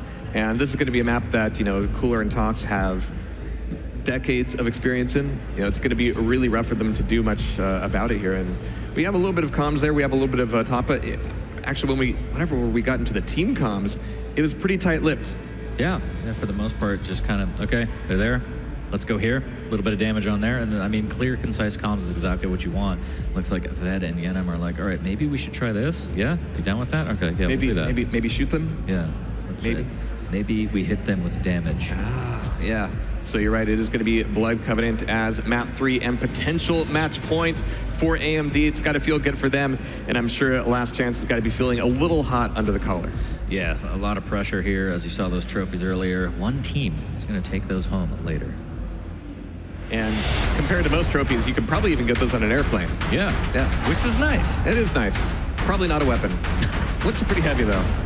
All right, but here we go. Blood Covenant. Match point for AMD once again. And I'm really going to be interested in the champ picks, really going to be interested in the initial spawns. But here we go. It looks like it's going to be Galena Visor, the classic, the unmistakable duo, as Venom will be spawning at Mega and immediately rushing back over towards Rail. I mean, nobody has any movement champions here, so you can be fairly sure that off the spawns, if you have a spawn that puts you pretty close to the rail, you're going to get a first. And he's going to get a first, but he has to switch back to Tribal to stay defensive. And soaking up a little bit of blood for the HP, but it won't be a whole lot. Cooler making first blood. Yeah, I'm not connecting with these rails like he needs to. But doing a good job staying alive for the time being. Totems at that staircase. You're going to want to see 3 of those soon out of Yenem so he can get that overstack going for his team. He didn't see Toxic around the pillar there and didn't know how low he was and how baitable he was to force that fight, but Venom's going to be fairly low on any kind of armor here whatsoever. Really good stacks out of, well, nobody really right now. Both Visors have a little bit of armor to work with, but at the moment, it's a big play over mid. Again, I'm just holding top rocket control. He's going to drop down and miss a quick peek rail on Cooler. Toxic's going to take advantage as he comes in through the rocket area. Really good response out of Toxic. Venom thought he could get back up that jump pad for free, but nothing is free in Blood Covenant. Trying to make it over to power up, just taking so much damage. Toxic absolutely melting with that heavy machine gun. About 10 seconds left to power up. Ved does a great job of killing Toxic, but that'll just work as a good reset here. Ved with fantastic rockets through the TP now. Very, very weak. With 4 seconds up, he dies at the worst time. Cooler takes them both out, and it looks like that'll net AMD the power up here. That's going to be quad o'clock here for AMD. It's going to be Toxic on the run as Cooler will be holding down the homestead at the Mega. But Ved manages to take them down the quad carrier with an LG. He doesn't have a rocket launcher, doesn't have any good way to attack the bridge, and everybody on AMD is going to know that, just spamming off here. But there's the pop that gives Ved the angle he needed. Yeah, he's like, thank you for that. You elevated me to where I needed to LG. What a pal. What a guy. As it ticks down, he's going to grab that rail and make his way over to the Mega. It's up in 5. He's going to take too much damage, can't really push forward. Does get one last rail. Very stubborn. Lucky to be alive here as Toxic's going to push around the banana, and he's going to eat a lot of LG for that. Yeah, he just got unpeeled there by that LG. Ved with a great prediction there on the rail as well. Looking for the long-range damage. Both items have been taken and stolen away here. AMD is going to be on the Mega. We got Last Chance with a little bit of armor under their belts, but here they are moving back over towards pillars, getting ready in a minute here for the protection, but Ved is still relatively weak. Trying to work his way back to this Mega, but he knows it's not safe as they're going to have to concede that and play for this heavy right here. Looks like they might get a clean pickup out of it over for Ved as Yenum's holding that rocket area. Yeah, Venom actually spawned over at the corner armor, so Ved did the right thing by kind of backing off, going, okay, nothing's really coming up, but at least I don't need to split the map for you. Cooler's trying to push on in. It's going to work. It's going to be a double LG attack in order to get set up here on the bridge. Just going to allow Last Chance to move back over to the pillars, but holding it down without a whole lot of weapons is going to be tough. No rails, no rockets, maybe LG, maybe Tribal. So much machine gun and here. A lot of machine gun, yeah. Unbelievable amount of machine gun from both players there. That's going to net that Mega, and this will be the play for the power-up here as he's going to make his way back to this telly. Yenum already set up. Out comes Cooler, and in comes Tox, and they both go down. Ved will win, but will his protection get them any more frags? Pops the vision now. Can he catch them out? That power-up room always looks like the West Side Story standoff to me, but it's going to turn into Ved holding on to the protection just barely. Cooler wants to finish him off before he gets that 50 HP. He's going to be running away with it, turning that 50 into 100, but not committing to the fight. He's going to be looking for a little bit of damage here, and he's getting a little bit wrapped around, like, where are they actually coming from? Yeah, I like that play. He's just not even going for frags anymore. Nice. At that point, just trying to establish control, get the timing on some items, make sure that you are in control as he only has one rocket left. Needs to be careful here. Ironically enough, we haven't had too many opportunities to say Last Chance about Last Chance, usually about their opponents here, but this map is going to be it. Currently down one map, and Cooler takes the rocket right between the eyes. A great rocket jump up here. Toxic is going to be found as well. The switch this time a little bit slower from Ved, but here comes Venom to try to finish him off. Oh, he's back, and Cooler's there as well. Yeah, so much LG coming up from Trampoline. Ved can't handle, and he'll go down. But the game is still very close here. Cooler going through the TP, eating a lot of machine gun damage. Both teams doing a great job of just cessing with that machine gun from distances. And they don't have other weapons to rely on.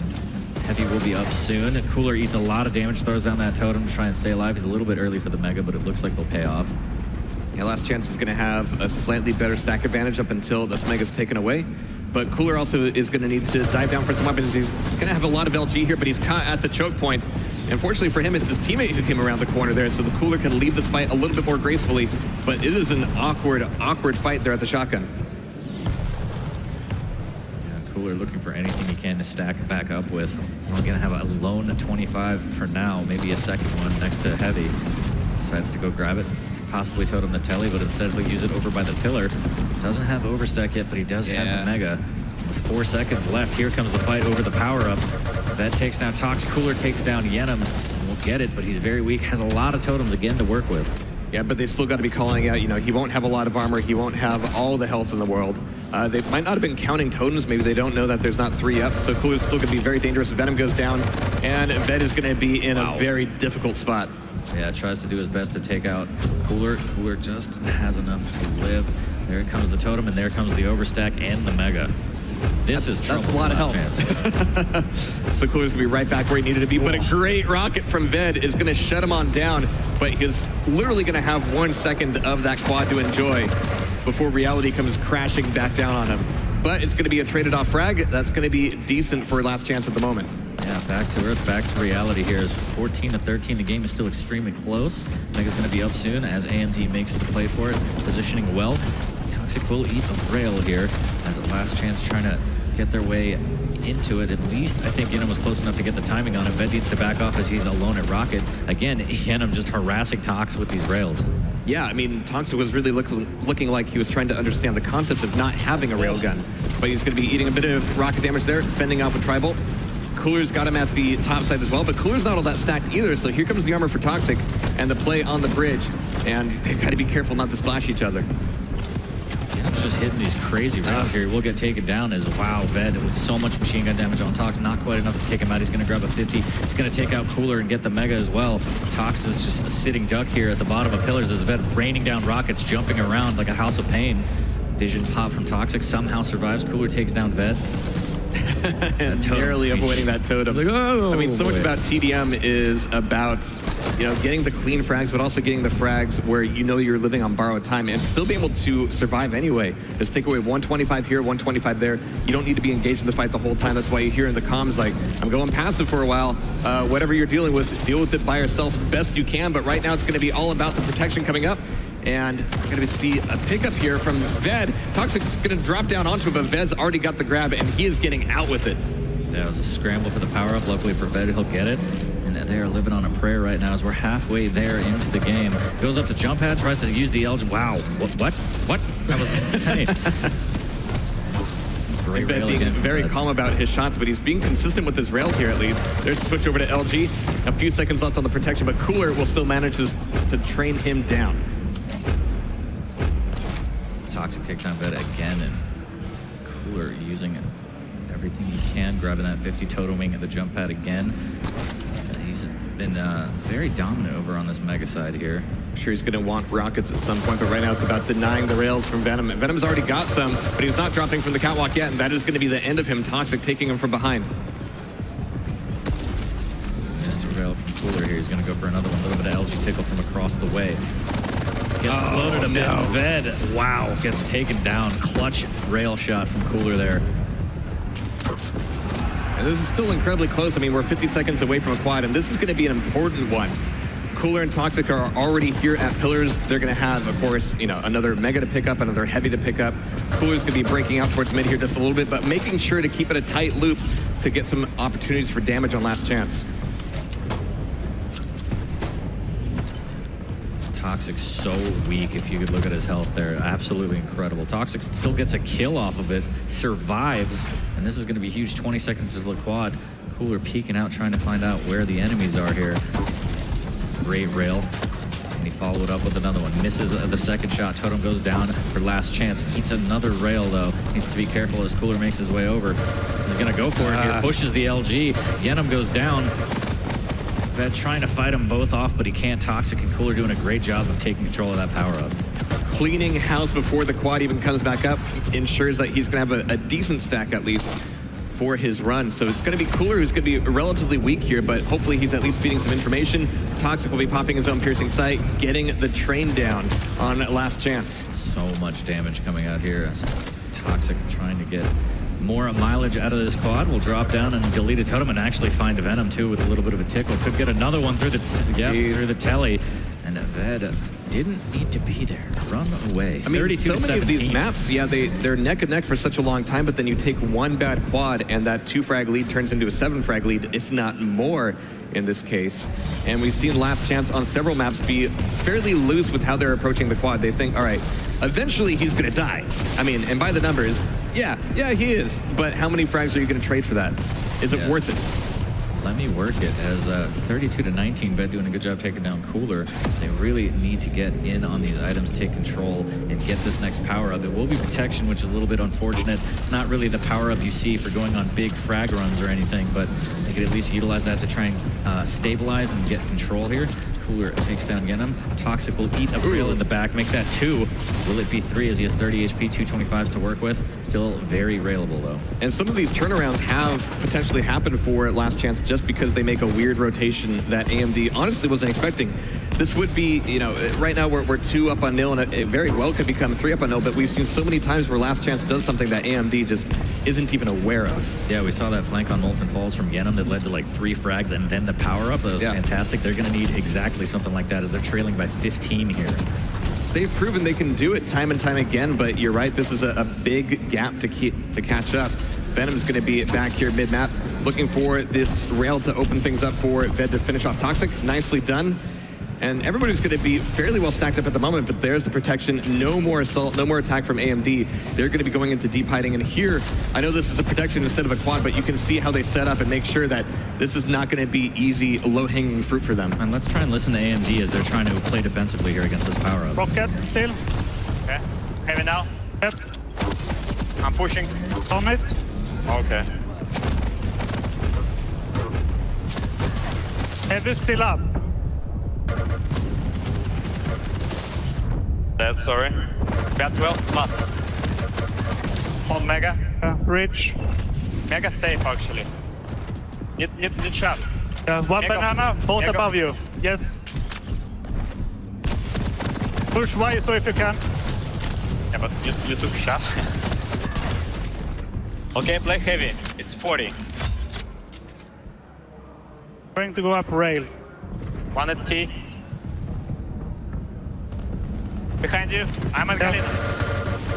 A little bit more talkative this time out of AMD, and it's having an effect. They're able to collide and collapse on on these guys at every possible circumstance. Venom's gonna be taking a lot of damage here. Tonks is just doing what Tonks do with his LG. We got some great defensive rails coming out of Venom, but he is just bleeding out of every orifice, trying to get away from the fight. But 38 to 29, we could see this thing go to 50 in short order.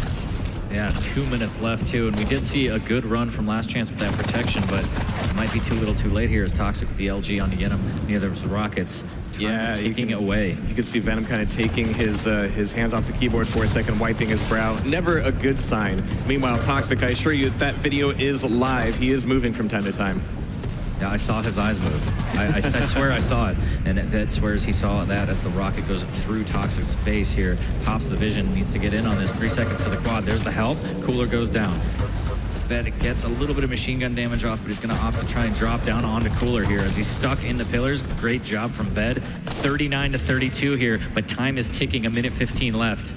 Yeah, this is going to be the time for Ved to make a fantastic quad run. He's going to be able to find both AMD players down at the banana, and that is going to be a nasty, nasty pair. As Ved's still going to be at 7 HP, the machine gun itself would be very dangerous against him right now. He's going to be stumbling a little bit, moving over to the health, but that's the right idea. Venom was right behind him, able to pick up the quad and able to enjoy these last few moments, but it will not translate into any more frags. Yeah, less than 50 seconds left, and AMD is just going to play corners and just play super defensive here. Last Chance needs to play super hyper-aggressive. They don't have any choice here. 40 seconds left, 34 to 41. This is going to be Venom after getting some health with a decent enough stack, but he's going to have some good rails off against Cooler, but at that side of the map, he's not going to be able to push in. In fact, he's about to push in from behind here, as Cooler's going to be stuck down at the pillars, but Venom is expecting a fight. 2 quick frags from Cooler, wow. They just kind of landed in his lap. No big deal. Good rocket out of Cooler, and Venom didn't even see him up there. It was like, what? What hurts? It's like, what are you doing up here? But 45 to 34 here, and these are just going to be garbage time frags. Yet I'm making a statement at least, and that'll be it. AMD will take it 3-0 in the series. As the door prize frag, not a bad way to go. Last Chance making it so much further than I think anybody expected, and going down at the hands of Cooler and Toxic is no shabby thing at all, but it means that Cooler and Toxic will indeed be moving into the grand final. Yeah, not a bad run at all from Last Chance. They did a great job. We saw them kind of handle Cyberfight earlier pretty well. People didn't expect that. But, I mean, when you run into Toxic Cooler and they have some data on you, I mean, what do you expect? That's a rough matchup. That is absolutely, and you can see how Toxic Cooler have been maybe guiding the map choices a little bit. They definitely wanted to play something a little bit slower, a little bit more chill. I'm sure when we get to the grand final, things are going to get cranked up to 11. But at the moment, they've got a little bit of breathing room. We're going to be going to the next semifinal, but we're also going to be going to our analyst desk to kind of relax from that match a little bit. Oh, sorry, you caught me enjoying my favorite beverage. Let me finish my notes on my Corsair laptop. Okay, good to know. Don't bet against AMD. So AMD, they've done it. They've been able to take the victory in another 3-0 fashion. Last Chance had a good couple of moments, but a couple of moments won't win you games. They were just outclassed. Yeah. I mean, you could see it all game. And we said it early going in. I clearly went with the underdog pick. We're talking about on paper. DeHang said it on paper. You know, Tox Cooler. You really can't see why you would vote against them. I kind of went with the, shot in the wind there, and definitely didn't work out. But yeah, it was a dominant performance by AMD. It was a clear-cut win all around. Yeah, they won on control. They won, I think, on the items, the power-ups, the aim. Everything just went AMD's way, and they played a stellar game, and it showed in the scores. Also, it wasn't very often that you ever saw AMD get split up. When power-ups are coming up, they were there. When major items were up, they were there. So a couple of times it happened due to someone getting fragged right before one of these items had respawned back in. But those obviously you can't do much about in that situation. And one of the things they were great at, and they did it in the first match against Last Chance, was this little bait switch things they would do. They would draw somebody in and have somebody flank or be there behind them. Example, top portal on Molten Falls.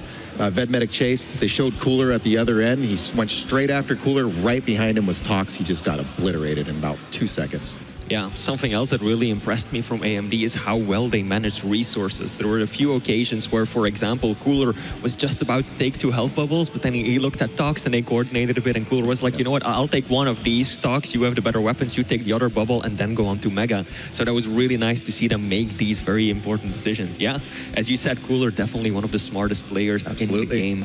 Well, let's actually take a look at some top 3 plays. Maybe we'll see some smart plays in this list, as we did have AMD. I don't want to say a walkover. We did see some good performances, but you know, in hindsight and looking back at this, yes, AMD did put on a good show, but we have to give some major shout-outs to these 2 players of Yenim and Vedmedic, because they really surprised a lot of people out there, and they really showed they're a top contender in North America. I think if most people said they picked Last Chance to get to the semifinals, I'd say they were lying. So I think they did have a very good showing, but hey, they just ran into a powerhouse. That's what happened here. Yeah. I mean, they had their moments, but again, it was just a semi-close but clear win for AMD. I just felt like they had a little more class as the game went along. Well, speaking of class, we do have a man with tons of it here on the desk now. Cooler. First of all, just to break straight into it here, because I know we don't have you for too long. I want to give you some time to rest and watch the next match. What changed from yesterday to today to play against these guys? What did you like mentally figure out to do against them, and how did you like prepare specifically for that match? It's hard to tell actually, but I'll try anyway. Actually, we didn't really change since yesterday, but you know, like first game is always like a little bit shaky. Now I'm just saying about yesterday's game. Yeah. So actually on first map yesterday it was a little bit shaky, and we just was trying to like check how the style, how the speed, how the like everything is going on. But today we are like completely realized that we are stronger, and we just need to focus on play on our game. That's it. Yeah, it did seem as you guys played your own game and just kind of worked things, it just seemed like you would steadily pull away. They had their moments, they would kind of maybe get a quad and steal it from you, pull within, but in between, it just seemed like you and Tox were working so well together. Can you talk a little bit about how you guys just pull out these traps? It just seems like you're so good at showing one of you and baiting somebody in while one of you hits the other guy from behind. You caught him several times like this. It's kind of improvisation, to be honest. We are just like playing, and whatever is going on, we are just trying to build something special for us. Like, if we have to play passive, maybe we just stay together somewhere. Maybe if we got some info, we are just making a trap and stuff like that. Like, in general, we're just playing together and like giving info which make us more as a unit, as you said yesterday. Yeah. Okay, perhaps a question about the other team, because Last Chance is a team that very few people would have expected to get this far. What is it you think that on the one hand makes them so good, and on the other, what might they still improve on? Two-part question. I should say they're always positive between each other. Okay. This is really makes sense for the team. Like, if not really matter if you are winning or losing, but if you are like respecting each other and staying positive and even like kidding, yeah, sometimes it makes like you as a team like more as a family, let's say. And yeah, I saw that moment from them. Like, they're always like smiling, saying something, like discussing some and stuff like that. I think yeah, it's special for us. I legit thought you were trying to bait him in to talk about aggression on that one for some reason. Oh, no. But anyways, actually, while we have you here really quickly, Cooler, let's take a look at the brackets one more time, because we have one more semifinal to come, and I'm curious about your thoughts on this match in particular. Liquid up against Nemiga in a semifinal. What's your thoughts on this? Who would you rather play? Because obviously, Rafa, you want some revenge against him, but you know Cypher and Avik so well as well. Yeah, we could say like Cypher and Avik are like super hyped. Like, after winning Maestro U on the last map, like with just one frag difference, they are like super happy, let's say, and like trying to get more. And I feel like it could be possible. But in general, yeah, Liquid is, yeah, it's favorite. All right, well, Cooler, thank you very much for your time and congratulations on the victory. We've seen you guys in the grand finals in just a little bit of time, but we will head to a break. When we come back, we're gonna have our last semifinal of the day. You won't even see me coming. The bigger the guns, the bigger the boom.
the ashes, I will rise again. Suffer and die!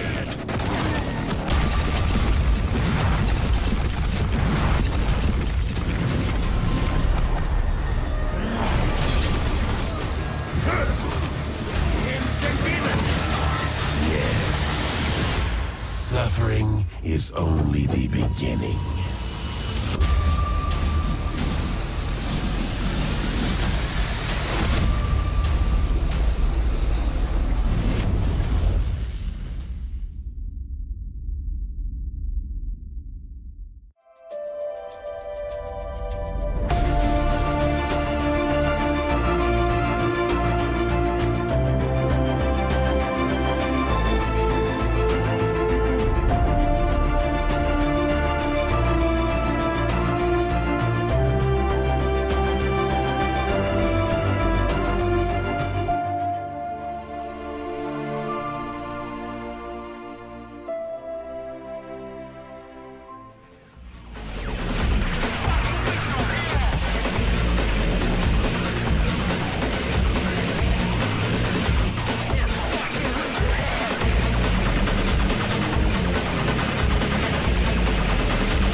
You won't even see me coming. The bigger the guns, the bigger the boom.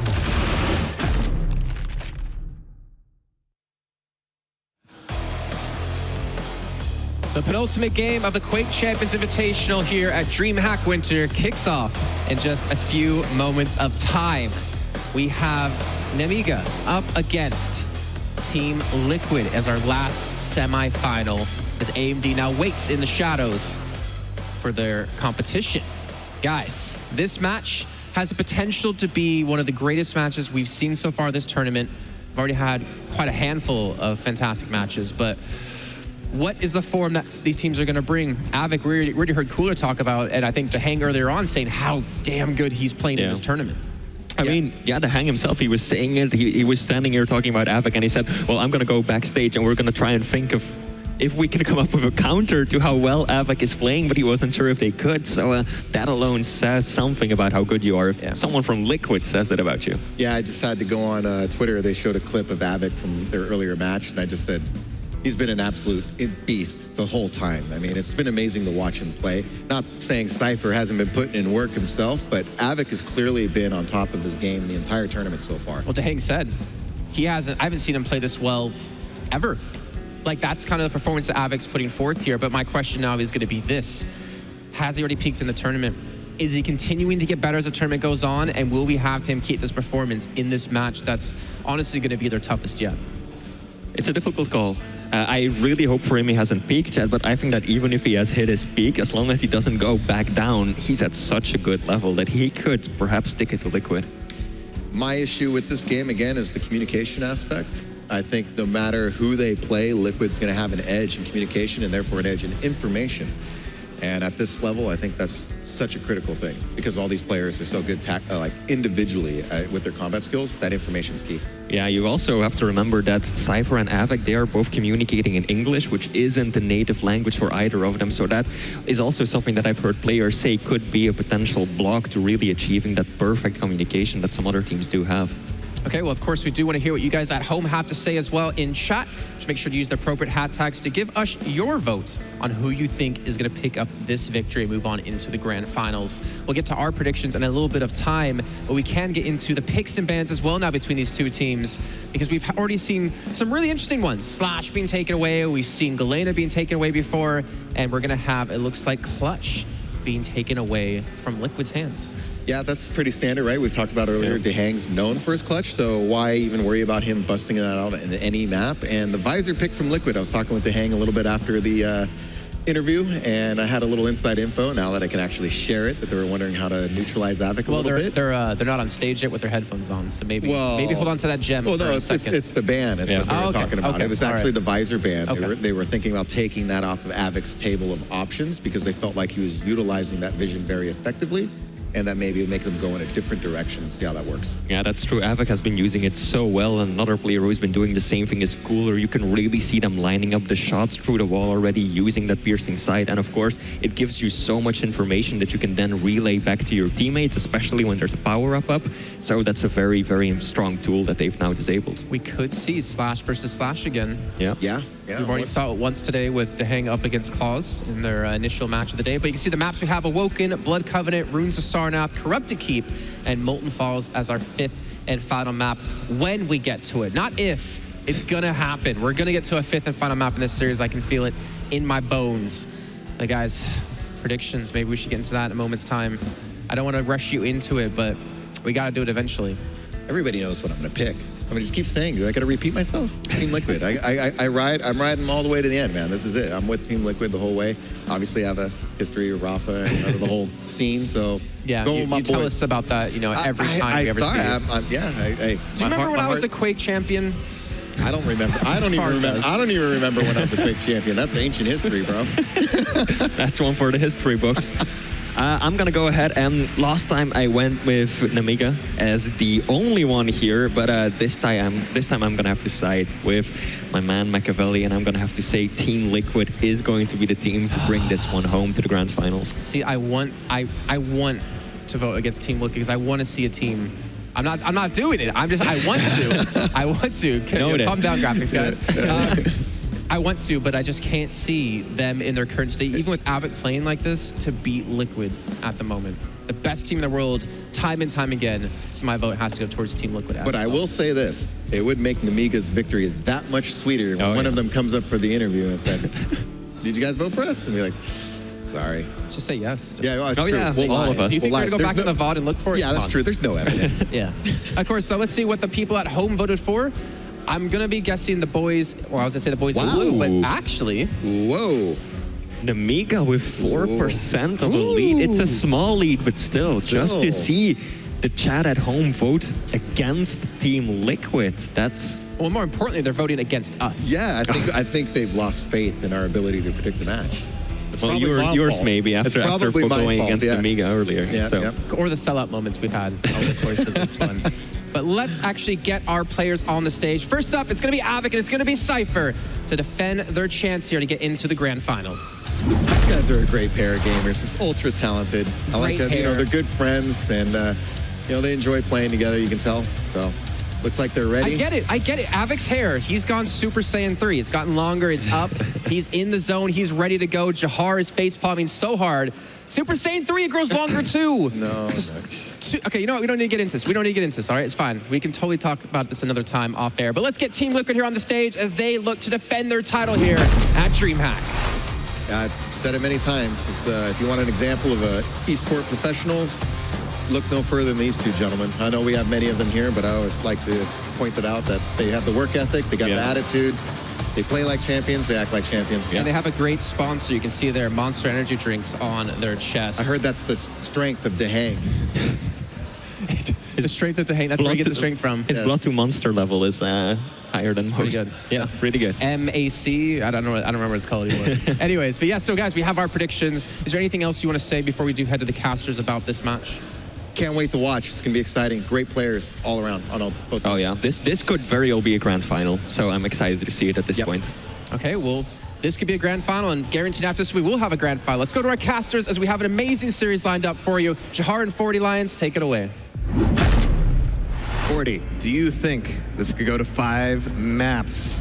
I'd like to see that. Yeah, let's see it go to 5. Will it? I don't know. Team Liquid kind of wants to wrap this up. You know what I mean? They just want to be like, we'd rather just be in grand finals right now. So why don't you just send us there? But a tough match ahead. But Avic has been playing out of his mind. So let's see if he can carry. I mean, I've never been one to accuse Avic of having much of one to begin with. So, I mean, he has been playing just fantastically. And, of course, we got Cypher there as well. But as we saw earlier, Rafa and DreamHack are doing just fine today. Yeah, I think they're going to know that Avic's playing out of his mind, then they're probably just going to focus him down. If he starts to be a problem, they're going to be like, all right, we need to handle this guy. So. Yeah, I do appreciate the fact that they not only banned Visor, but they picked Blood Covenant, which is kind of Visor's playground. It's not going to be Avic's playground. We saw a little bit of prediction for Slash v Slash. On Awoken, I'm not sure that's going to happen, but it's going to be intense either way. It could be Galena Eisen all over again. That's what I'm thinking on Awoken for sure. But yeah, you know they have a trick up their sleeve when Rafa's willing to ban his own Visor out. He gets so much information, he gets so much utilization out of Visor, and when he's like, yeah, let's just get rid of him, that's just a testament to how deep their champion pool is on Team Liquid. It really is, and that goes doubly for DreamHack. You know, he's doesn't have the option to play clutch here, obviously, but his Strog is very strong. His Galena has always been very strong. Yeah, I think it's going to be a little bit of Eisen play, but here we go on Awoken. We went from some very large maps in the last series. We're going to be starting with the most condensed one here as we get started between Namiga and Team Liquid. They're going to be starting right here, right now. And indeed, we've got Galena Eisen all the way down. We're going to be watching Cypher out of the gate here, getting the grab for LG, just defending that hallway as much as possible. You've always got to expect an immediate assault here. But look at this damage coming out of the Tribal, scaring these guys off just a little bit. Yeah, just bullying him off that rocket here, but he's getting pinned with all these rail shots. 9 HP. Throws down the turret over by the heavy machine gun just in case. 9 HP. He doesn't take anything off of that. He's going to be able to come up 2 jump pads without getting punished and come back in for a little bit of extra health himself. So no frogs on the board just yet, but I have a feeling it's not going to be long before we see some blood hit the ground. There it is. There it is. Yeah, you did it. There you go. Takes down Cypher. There's a little bit of a trade here. Rafa moves his way over to T-Con and just waiting patiently. I like this from Rafa. getting this set up here. And you can see the coordination where it's like, all right, I'm going to come around the corner, tickle them a little bit, make sure that they know I'm here, and then you can RJ back up a little bit more safely. It didn't quite turn into a frag for him, but Rafa still with the quick and safe pickup of the Mega and the armor, getting 2 frags, getting 2 items. He is just in charge of Awoken right now. Yeah, so much armor there for him. Now a little bit of nail gun takes care of that turret here. Just still spamming, trying to protect that rocket. Needs to be careful here. Protecting the rocket and protecting the quad, which is coming up here very shortly. He's going to be moving back in.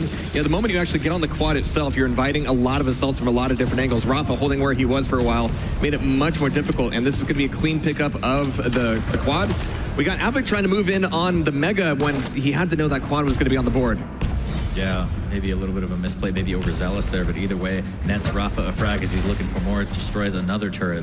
He's just ruining this German engineering here. He's also ruining Avik in the cubby. So he makes his way towards Banana. He wants to find a little bit more here for a frag lead for Liquid. Off to a good start, and wow, Avik just runs right into him, and that's never a good thing. And that rocket is phenomenal down in heavy machine gun area. And again, with the rockets bouncing Avik all the way around and says, all right, let me re-up on this Mega and let me just keep going on this tear. So that was a tear of 3 frags on Avik for the quad and 1 on Cypher. So at some point, there's got to be some communication about like, yo, Avik, like, he does have a quad. Please stop. Please stop the feeding. But we got Rafa here circling back over towards the Mega, 10 seconds up from it. We've got both players from Namiga exiting the LG room, actually. Coming to the top T, it's going to be a mess. A nasty one indeed, as Avik finally manages to take that frag back. And a little bit of revenge, not quite getting the Mega, though. That goes over to Dehang. The rockets could go his way, but Dehang's machine gun gets the last word. Yeah, a little bit of a trade there. Not so bad here as Cypher getting bounced around. He will get in on the heavy. A little bit of LG tickle. Trying to fight for his right to party here. Switches to the shotgun, but not good enough. Rafa will take him down while Avik takes down Dehang. Unfortunately, it looks like Cypher let the beat drop. It's going to be Rafa pushing on forward here around the corner, but Avik's LG is going to be able to win that fight. Cypher going to be back up on the Mega. There's the grab for him finally, and this time, Dehang's machine gun's not going to do it. It's actually going to be the turret to get some revenge. Yeah, walling, and 15 seconds until protection here. Cypher's going to take that tri-bolt and move over towards the T-con area. I think they're going to attack from Cubby and jump pad here. Ooh, that rocket going to force Cypher out, and they're going to just go for it here. They don't really have a choice. 2 seconds, and Dehang says no. That's funny. Cypher was hoping that would be some kind of sabotage on the jump pad, but that's just going to turn into a clean pickup of the protection from Dehang, and he's going to be going on the prowl, at least checking the LG room. And I actually kind of like this, leaving one player in there and be like, all right, yeah, drop down, go aggressive on him. I'm going to attack you, but still not a lot of damage done to Dehang. Yeah, a lot of plus forward there. No sleep till Brooklyn. He wants to really make this protection count here. He's going to catch him out again as they're trying desperately to keep him away. 70 HP, that rocket pop's pretty good, but he's going to close in on Cypher. Wow! Rafa will get Avik. That is going to take the lead up to 10 for Team Liquid. Absolutely intergalactic rails coming out of Dehang here. He's going to be looking for a bit of a recovery back over towards Heavy. Actually taking a bit of a long road to it. So here's, oh my God, it's actually going to be everybody rushing him down on the railgun. Is this going to work out at all? Rafa's LG says no, as Dehang is still alive, taking away the Heavy. And hits a great rail as well. So not only staying alive, but dealing this damage. Will eat another rail, and Avik finally takes him down. Let's listen in on Team Liquid. He healed up. Okay. He's at Mega. Conceding Mega. Yes, conceding. Controlling T first. He got it. Eisen has it at 8. Okay, 8. They're both rail. Okay. Might drop with LG.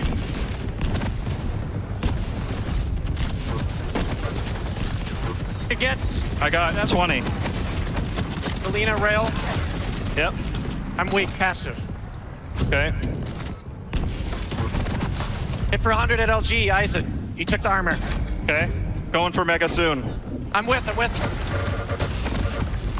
We stole, I think. Focus her. Trying. Good job. 20 is Mega. Position at at rail if 20 you can. heavy. You can see how those cons really do help out, and even some of the smaller fights and trades. I mean, even getting some information about some of the smaller armors as well. But I do always appreciate how Dehang still manages to sound a little sarcastic even when acknowledging something. Okay. All right. Neat. But Cypher will get in on the quad. Always a treat to listen to the Team Liquid comms, but Cypher and Avik use the same communication to try and get some frags out of this, as they're down by 12 right now. They need to try and get in control here.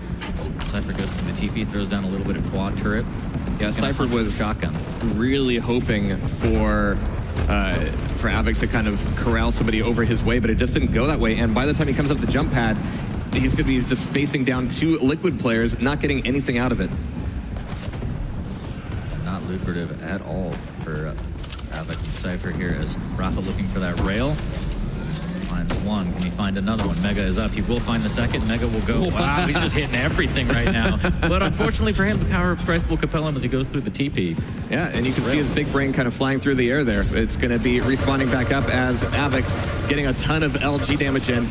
Finally getting the frag off against Rafa, down to 10 HP. It's going to be fairly low, fairly weak. We might see some collapse on him from DreamHack here pretty shortly, but he's going to be able to get back up on that totem. 6 seconds to the Mega, and holding it down here without Tribal, without Rocket Launcher is going to be very difficult. Trying to hit these rails. Cypher will actually suicide, and Rafa will get the frag onto Avic. That is going to be unfortunate here. 40 seconds until protection, and Team Liquid looking pretty strong here. Yeah, Rafa's still a little bit light on the cell ammo, but the Rockets are going to be just fine. He's in a tough corner. You can see his stack immediately get dwindled down as Avic's going to be able to take that back, but doesn't really have anywhere to go as far as a strong position goes. That was a good heavy steal by Avic and Cypher here. Wow, getting rejected over in the T-Con 20 HP. Wow. But will get a great frag onto DreamHack, but Rafa's right there to trade it back out and get the Mega. And so Rafa's going to have Mega and quite a bit of armor here as well, setting up here for the protection. It's going to be totems and turrets the whole way down. But whiffing that rail could cost Rafa. And it does. But DreamHack does have the power up here. The rockets come out, and Avic goes down. DreamHack also gets the heavy, but his stack dwindling away here as he's eating a lot of rocket damage. Will finally escape. It's got to hurt your soul a little bit knowing that you killed one of the players at the power-up, but it still doesn't net you the power-up. Yeah, there's the nail damage just pushing forward here. Cypher will take down Rafa, but DreamHack trying to lead him here. Will he drop down to heavy? Barely misses out on it. Misses out with the rail. Avic trying to stay alive and escape here. Here comes the LG push, and he will finally get it. Cypher tries to jump in to help him, but Rafa's totem takes him down. I'm just impressed at how cognizant DreamHack is all the time of just, you know, how viable a fight is, whether or not he can leave, how well he can defend himself. Coming back in here going, even if I'm low, they don't know I'm here. And he's factoring that in very well. It's like, I've got 50 health, but I'm going to have the first shot. I'm going to have the first several shots. I'm going to take it. Rafa takes down Avic over the LG. Yeah, DreamHack is so good at that. As Rafa, no slouch at all. They can calculate everything. I feel like they can do long division even. A little bit. I mean, you want to be able to, in the end of a 2v2, be at least one frag ahead of your opponents. You know, rocket science, I know. But it also means that in these fights, just getting that first hit can mean everything. Oh, great totem usage, and that's going to be DreamHack finishing off the frag. And finally, the little block that couldn't crumbles under the weight of that shotgun. Yeah, and it could all be crumbling for Namiga here as 14 frags. 9 minutes in, Team Liquid at 10 away from closing up this first map, and Avic and Cypher need to dig deep here. That's a good start. Cypher takes down DreamHack. Rafa trying to get the rail in, will go through, eat a lot of totem damage, and now he's very railable, very weak here. The rail will miss as he grabs 125, but Avic right behind him to melt him with LG. DreamHack also gets stuck in the middle with them here, as now they get control of the Mega and power up in 10. I mean, Avic actually had a strong position, and he gave it up in order to go get that armor. He's making good on it, but he's still on the jump pad. That's a good way to lose all your stack. He's able to get the frag off and able to secure the quad for his teammate, but he's at only 15 HP himself. Cypher finally on the quad. I know there's a lot of people who wanted to see that, and here it is. Is it going to be enough to let them catch up 10 frags? Yeah, needs to find him out. That's a good start here. Can he finish it? Yes, DreamHack will not be able to escape. Cypher dropping down, saying, please, yeah, please feed. Looking for some info here. He whiffs the rail. Not something you see Cypher do every day. Make that too, and he's just losing all of his opportunities for this damage. No splash damage on that rocket either, so we saw one frag off that quad. Cypher not really getting a lot of effectiveness out of it.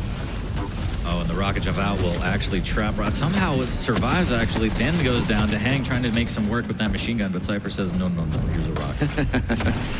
It's going to be some assaulting coming out of the banana. It's going to be some good rockets, and yeah, Rafa's not even really looking at him just yet. Here comes DreamHack with his own LG, but Cypher's LG is just godlike, which is why he's here at the semifinals. Yeah, that was absolutely fantastic work. Now he needs to try and stay alive. Turret goes down 36 to 43 here. Is he going to get up the jump pad? No, the machine gun from Rafa says absolutely not, sir. Rafa again with the machine gun right behind Avic, and now they're inching closer, 5 frags away from taking map number 1 in this semifinal. Yep, we're going to have Mega coming back up here. Rafa's going to get that grab. And with both players extending from the banana, you hear the damage, you see like, okay, my nails have actually connected with something meaty. I'm going to stab back out with the rail and even come back in for the LG to hang getting both of those frags, but that was just a bad situation for Nemiga. Yeah, Cypher kind of saw Avic get caught up between the two players and then jumped in anyway. I know he wanted to try and get the refrag. Me too. Yeah, me next. But Rafa trying to fight for this heavy here is going to get holding off of the position. Cypher just pushing in with that LG. Finishes him, but at 38-47, it might be a little too late. What a great rocket pop and a finisher there from Cypher. And I do agree it's going to be tough to pick up 2 frags by the time that you can get 11, but we do have the protection back up with Rafa. And yeah, both players being back over here at Mega. They can delay quite a bit at top Team Banana, but for how long? Cypher caught on his way through the teleporter, and he's going to be stuck down here in the puddle. This is going to be the last one, and they got him out. Well played by Team Liquid there to take the first map. So fairly standard there with the Galena and Eisen plays. We saw some really good stuff coming out of Avic there. Cypher trailing a little bit behind, 17 frags for him compared to Avic's 22. 29 and 21 for Dehang and Rafa respectively, but how many situations did we see where Team Liquid was able to just get the double assault on, both players stuck in the middle, LG on LG, nobody knowing which way to look until they're dead. Yeah, and then we listened in on their comms. I mean, just clear, concise, the best comms that you'd want. You have all the information, damage, person, location, every time. Yeah. And very cool, calm, and collected here, and that's exactly what you need to do against Liquid if you want to try and beat them. And I think it's good advice that Nemiga ought to be wanting to beat Liquid. Yeah, exactly. You should want to beat them. What a crazy concept, but that is going to be Awoken going to Rafa and Dehang. It's going to be another map up in just a moment. Best of 5 series here. So these semifinals are no joke today in the 2v2 playoffs, but we're going to be going into it. And hopefully Cypher and Avic can figure something out. Yeah, or maybe Avic can lift a little bit harder here on this one to get into Blood Covenant. What world are we in that, and I'm going to feel guilty saying this while they're right there. What world are we in that Avic has to carry Cypher? I don't know. It's a weird timeline, isn't it? It is. Well, it's a timeline that might mean more victories for Team Liquid. We're going to have to see if they can go all the way. It's the hair. It has to be there. That's where the power lies. Really? You think if Cypher kind of copied what Avic was doing? I would love to see Cypher with Avic's hair. I would love to see both of them with my beard, but I'm sure they would hate that. That's what Photoshop is for. Yeah. Somebody out there is going to make that a reality. Somebody, for me. yeah. Some mysterious person. Yes, mysterious. You know who you are. But we're going to be going into Blood Covenant, and this is going to be interesting without a visor. Yeah, I wonder. I mean, again, Team Liquid's champ pool is very deep. I wonder if we're going to see maybe Athena, as Dehang likes to call her, Athena. That's the correct pronunciation. You tried correcting him. It's not going to be me. Yeah, but we'll see. Maybe a Doom guy.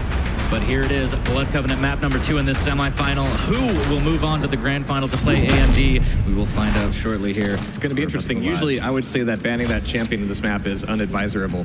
Oh my goodness, that was disgusting. It was going to happen, don't worry. But we got Avic here out of the gate, getting the grab for Nail Gun.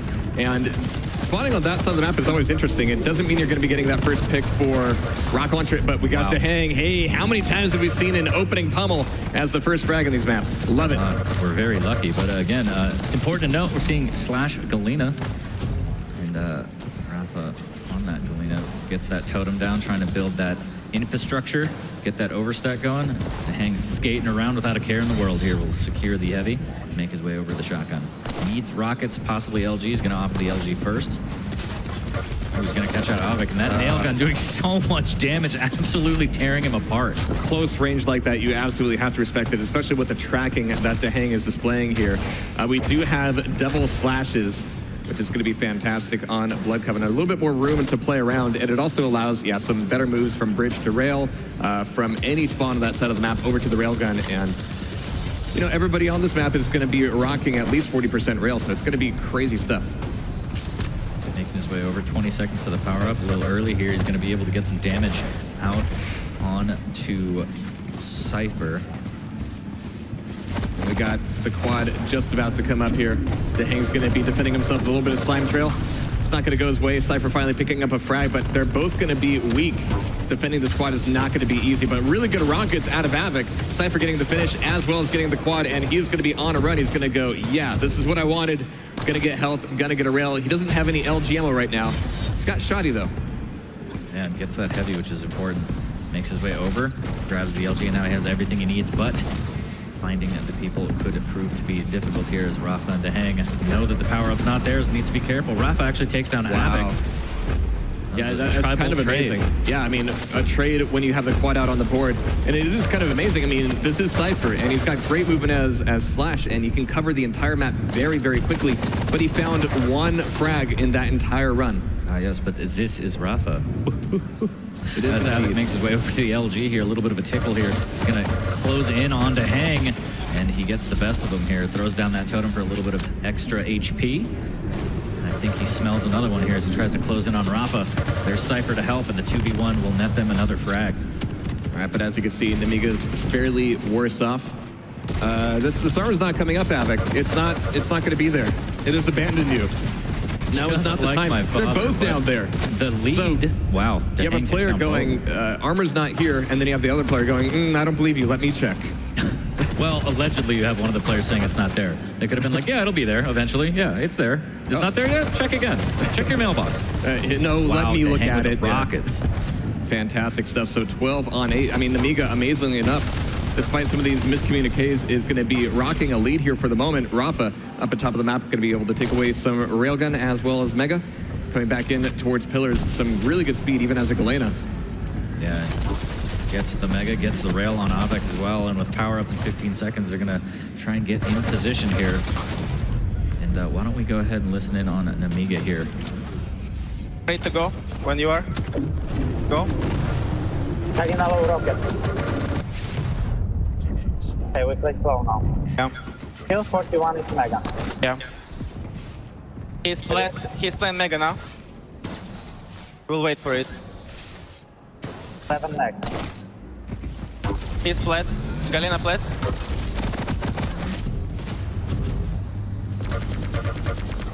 Heavy still up. They took it now. 10 seconds between them. Oh, 24. Galena rocket. 4 heavy. Lower green up if needs. Come. 11 Mega, then 21 is heavy. Hope for now. For those of you who didn't know, Avik is actually a 1920s radio talk show host. Wow, so much LG coming out from Cypher and DreamHack switched to machine gun, but DreamHack gets the best of them. What? What a fight 43 there. HP left. All right, fine. That's going to be Liquid moving one frag into the lead. DreamHack picking up some HP. Going to be looking for a bit more as Mega's about to come up. He doesn't really know if the top of the pillars is going to be safe, but yeah, Rafa's going to be able to hand that information out. Unfortunately, it means no Mega for you.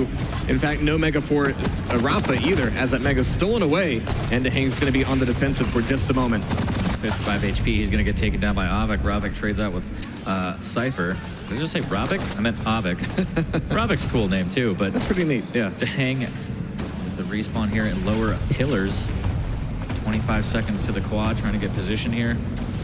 Yeah, this is a little bit tough for Liquid as they are playing from fresh spawns, fresh weapons, and you can see that none of them are doing all that hot on the items. We finally got the Mega taken away here by by Liquid, yeah.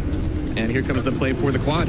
Slime Trail goes down, Cypher goes down as well. Where is Avik? We saw during their team comms that Cypher was like, all right, I'm gonna go through when you're ready. I'm going through. By the way, where did you go? Yeah. Oh yeah, I'm gonna go get armor. No big deal. Oh, you wanted me to go through? Oh, yeah, okay, neat. Right. Wow, what a great rail coming out of Rafa. He's going to get the drop on Cypher, but not before Cypher takes down DreamHack. The lead's only 2. Looking to extend here. As of both players hiding in the stairwell could be deadly. Rafa's not going to push. He's going to opt for control instead. He's got the infrastructure going with the overstack and the Mega. And that could be huge for Team Liquid. He's just checking the angle. I didn't get any information out of that tri-bolt at the last second of that quad, but it's going to be a big fight here down at the LG stairs. Wow. And Avik actually manages to take that DreamHack, finally finishing him off. But a small miscommunication there is going to cost him a frag, and right now things are fairly close. Yeah, but I love Team Liquid there because they knew something was up. Rafa went from the top, DreamHack from the bottom, and gets the frags. Just the communication is so good. Absolutely. So Havoc spamming off some nails here. Getting some pretty good damage off, but he doesn't have a rocket launcher to RJ up with. He's going to have to get around the long way back over towards pillars, but does he even want to be there right now? Not really. Cypher's going to be able to finish him off with the machine gun. Nice little boost over from the rail. Thank you very much. Just to make sure you make that jump. Good rocket from Havoc, and the chase comes up. And wow, how did that happen? I don't know. Rafa survives with 22 HP, a little totem and Mega for insurance, and that was quite the frag. Yeah, it would have been something for Havoc to actually go get a railgun at that point, but he thought maybe that the Mega was coming up a little bit sooner than it actually was. There's been a couple of those moments of missed timing here and missed cues from the Amiga. That could be a chronic problem for them in Blood Covenant. All right, let's go ahead and listen in on Liquid and see what they got going on. You'll be ready? Power up? Power up with the heavy. Try to steal it. Channel switched. Putting a totem at machine gun. Both are up a rocket. Yes. Good job. 2. Let me get this heavy. It's still up.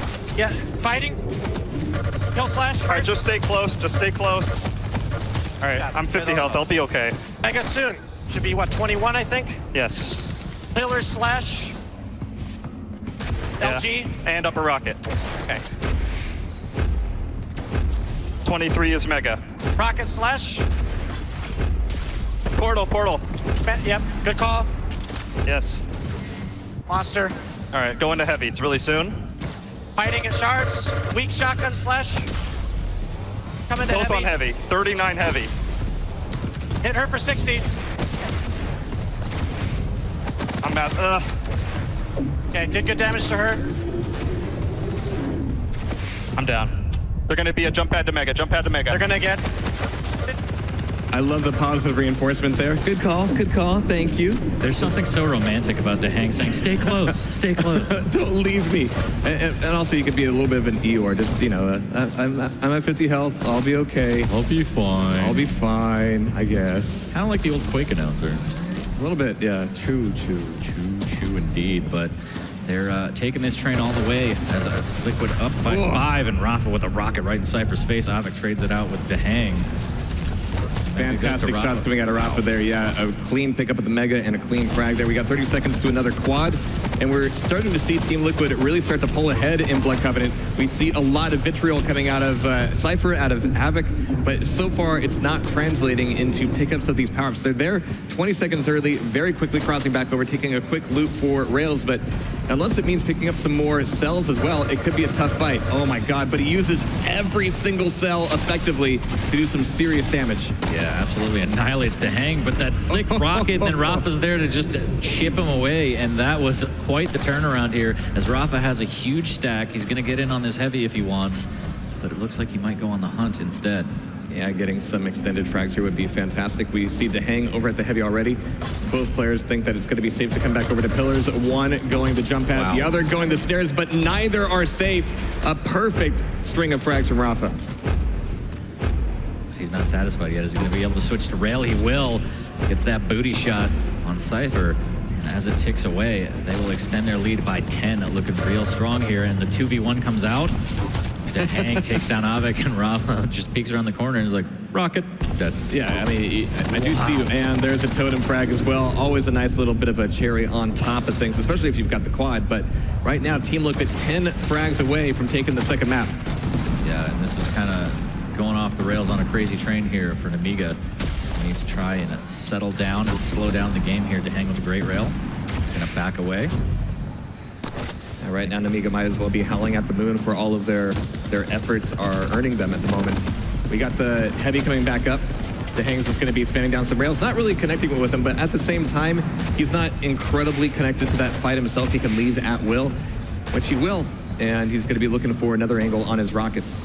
Yeah, feeling like an Iron Man there, just constantly peeking, not taking a lot of damage. That great long-distance rocket, wow, takes down Havoc. They jump over, trying to hit a rail. They're going to set up for this power-up, 30 seconds here. And fantastic rails again. Rafa taking down Cypher, DreamHack taking down Havoc as they inch closer and closer to taking map number 2.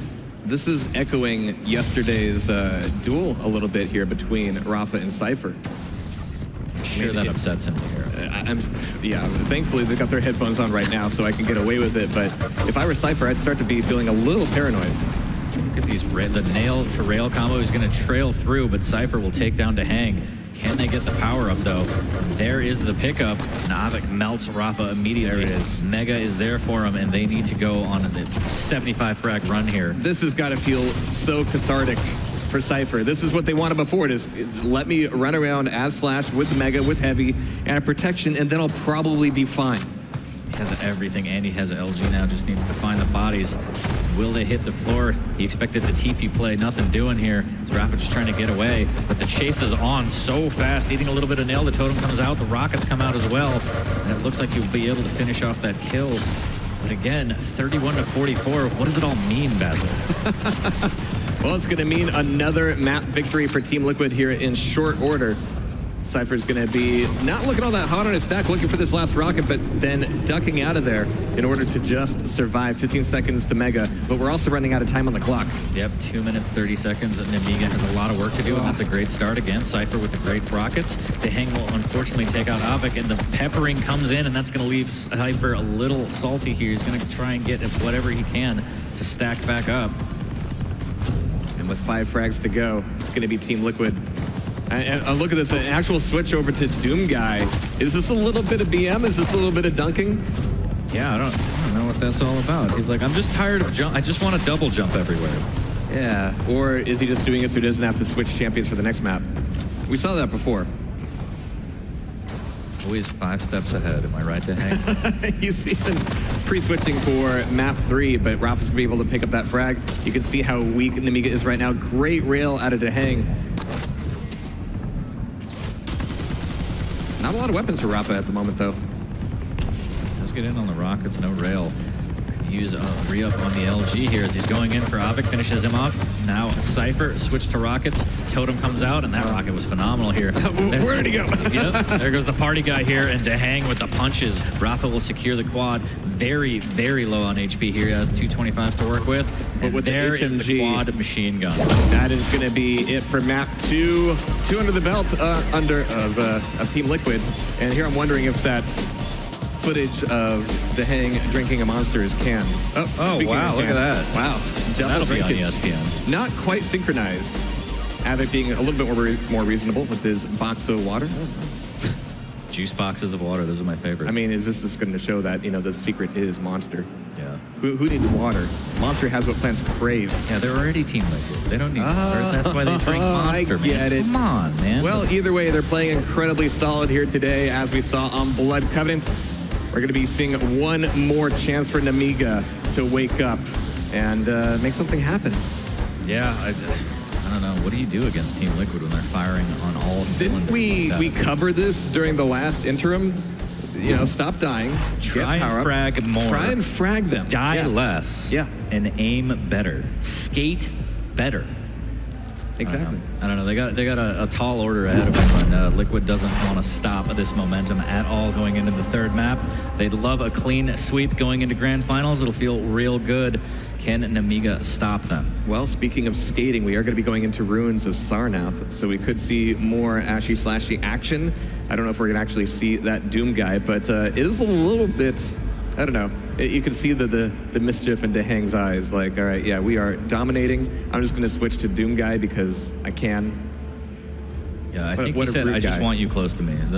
I'm pretty sure I read his lips. Like, stay close. All right. Later, we need to do some bad lip reading of the VODs. Oh, Want to do that? absolutely. Absolutely. Fun, yeah. Let's get in trouble. There's that exhale from Rafa, meditating before possibly the final map here in this series. Cypher and Avik still focused. Avik, a little bit of a chat with Cypher there. Like, I don't know, man. I don't know. Easy. Here we go. It's going to be Ruins of Sarnath for map 3, match point for Team Liquid as they're aiming to get into the grand finals versus Toxic and Cooler. But for now, we've got one more chance for Avik and Cypher to stay in the money. The big money, the really big money. So many monies here as we're going to start off on DeHang, and it does look like we got a little bit of a day at the skate park here. Anarchy and Slash being chosen, and then Galena as the anchor here as the initial fight over a T-Con will net Avik the frag. Cypher on that Anarchy as we saw earlier. A little bit. He's going to be stopped in his tracks here as he's going to be backing up, going, hey, you need help in this fight, but there he is through the teleporter, able to take down Rafa. and taking the first 2 frags here. Still 10 seconds before the next round of items. And Cypher's going to be looking for a little bit more damage before we get there. Rafa taking so much of that LG. Cypher just legendary with it. But the quick switch over to the rail not quite going his way. Yeah, if he would have gotten that, that would have been incredible. But fortunately for Team Liquid, he missed barely. DreamHack now trying to pepper in with machine gun. Both players playing together here. Will they push through the TP? No, they're opting for waiting on LG first. As DreamHack and Rafa playing together on that T-Con. 35 seconds until the quad. There's going to be one more cycle of items before DreamHack will take down Avik, or Cypher, excuse me. Avik trying to revenge his teammate here. Oh wow, my God, what a DreamHack. shot. Yeah, and who says DreamHack isn't an aim god? DreamHack that rail, though, as Avik pushes in with nail and says, I also have a nail gun. I remember what you did last map. I remember what you did last year. All right, but it's going to be Rafa here on top of Railgun, trying to defend himself against the skatey junkie. It's going to be Rafa moving back through Tri-Bolt. 3 seconds to the quad, and he's going to be here showing up with a starter shotgun. Wow. But, oh my God, absolutely showing up with everything else with the Tri-Bolt and shutting it down to DreamHack, able to pick up the pieces, skate through the giblets as he takes the quad back over. Yep, they will absolutely take that trade as DreamHack was right behind Rafa for the power-up, but can he get some frags out of here? He might be able to catch one easily. There it is. Rafa actually takes down Cypher by himself. DreamHack taking down Avik. There's the trail, trying to get some distance and find someone off the spawn here. He's going to get it too. Cypher goes down, couldn't find a way out of the arena. It's going to be DreamHack moving back through the TP, or just in time for the Mega. A little bit of communication, I bet, about who's going to be able to take that Mega away, but it's going to be DreamHack on the pickup. He's got rockets, he's got rails, he's got quite a bit of LG as well. And Rafa's going to be, even leaving the armor form. Oh, they're so, you're right, it is romantic. So strong. Yeah. I just love that communication where DreamHack had quad and Rafa saw Cypher and was like, he's over here, and then he goes straight for him, just makes a beeline for it. And even with quad, decides to 2v1. Rafa with great defensive rockets over on Avik. I know we profess our affections for each other all the time, but if we were playing TDM, I probably wouldn't hold a heavy armor for you. Yeah, no, I understand. Nothing personal. No, that's fine. You've always been a selfish lover, but here's Cypher trying to get away from that LG table, goes through the, nope, opts not to go through the TP instead, but he will eat a totem. Little speed bumps, that's all you can think of them as, little speed bumps. Little happy speed bumps here, and Rafa will use that nail gun to delete Cypher here. He's not a big fan of skateboarding, apparently. Now we saw Team Liquid down a few frags initially, but as Team Liquid do, they're flowing right back into first place at the moment, just by a handle full of frags, but up at the cake button, it's going to be a ton of bodies dropped at the hands of Rafa. Yeah, just pushing in with that nail gun, almost flanking without any kind of knowledge and taking out both of them. Cypher very weak now, couldn't really contest that heavy. Does have the inject up, catches out DreamHack, but the defensive rocket is good. Do not chase that. The trail was up. Wow, almost nails that rocket. Avik takes down DreamHack as he moves over to the T-Con. Rafa takes down Avik, looking for another one, and he will get the protection and get the frag onto Cypher. And even the drugs weren't enough to save Cypher there. We're going to be looking at protection back in the hands of Team Liquid. Cypher just trying to stay defensive as much as he can. And when you have this kind of speed, it should be a little bit easier than usual, but he's going to get caught here anyway. It's going to be a tough fight. Able to take down DreamHack, but it's going to be a traded shot, but he doesn't want to get caught. And forced down by Rafa. So many totem kills. Yeah. I mean, when you have, Slash and Anarchy on the map, it's going to happen. Yeah, those beautiful, beautiful speed bumps that'll ruin everything here. As Cypher grabbing whatever HP he can will go through the totem as well and inject for that extra speed boost. And immediately gets destroyed by totem and LG combo. DreamHack serving it up hot and fresh daily here. Will get the Mega and make his way over to the 50 shard out in the courtyard. Whatever happened to Peace Love and understanding that sometimes teleporters aren't safe to go through when you got 2 Galenas on the map? They should put a danger sign next to him in the game. Oh, you think that would work? Yeah, be careful. Warning labels, you think that's the answer? Absolutely, because everyone reads those here as Cypher gets taken down with the 2v1. Avik trying to get in there, but he will also be the victim of another 2v1 by Liquid as they extend their lead by 9, 21-12 here. Mega will be up for DreamHack. Even all these years later, players will pressure DreamHack like he doesn't aim like a god, and then he do. Sometimes he do. Cypher gets caught out with the LG, and the swap back from DreamHack. Case in point. Yeah, absolute. Wow, another follow-up rail, and he wants to chase this. Almost gets the flick here. All right, well, that was a nice little streak from him. I'm sure he'll have more for us later, but we've got Mega coming up soon, heavy armor as well. DreamHack going for a little bit more damage before either of the items pop. It's going to be actually that Mega's getting handed off to DeHang, and he can collapse onto this heavy very quickly. We see one player from Namiga down below, and DeHang wants to get a rail up before he commits, and hitting everything. And I can't help but think that Rafa's saying, all right, you're hitting everything, that's your Mega, you go for it. And that's his quad apparently too. Wow. That quad is going to be on the ground. Everybody slow spawning for a second going, what just happened? Who even has this? Who wants the quad? Is it a total moot point right now? It's going to be DeHang having the handover from Rafa. But 29-14, Liquid is really starting to run away with this. Yeah, almost catching out Avik here. Cypher down. Avik was the first one to get caught up with the last one to die, but both of them go down to DeHang's quad LG. Yeah, Team Liquid running away with this one, or skating away with this one here as they're building momentum. And Cypher gets caught out by the rail, and this is unfortunate for Namiga. So I appreciate that DeHang is breaking off the assault here. Doesn't have a lot of ammo, doesn't have a lot of health. He was hoping to, okay, no, that was actually the other team's totem, but he's getting some good health from the totem here. Mega's gonna be left up, and the room is completely his. It's not even Rafa just checking the room and going, all right, you can come take it if you want. Nobody's even pressuring it at the moment. Yeah, round 2 on that rocket. Everybody saw that DeHang as he misses the first pass, and I will point it out because I'm that kind of guy. But Rafa and DeHang playing together on that jump pad. 50 seconds until the power up.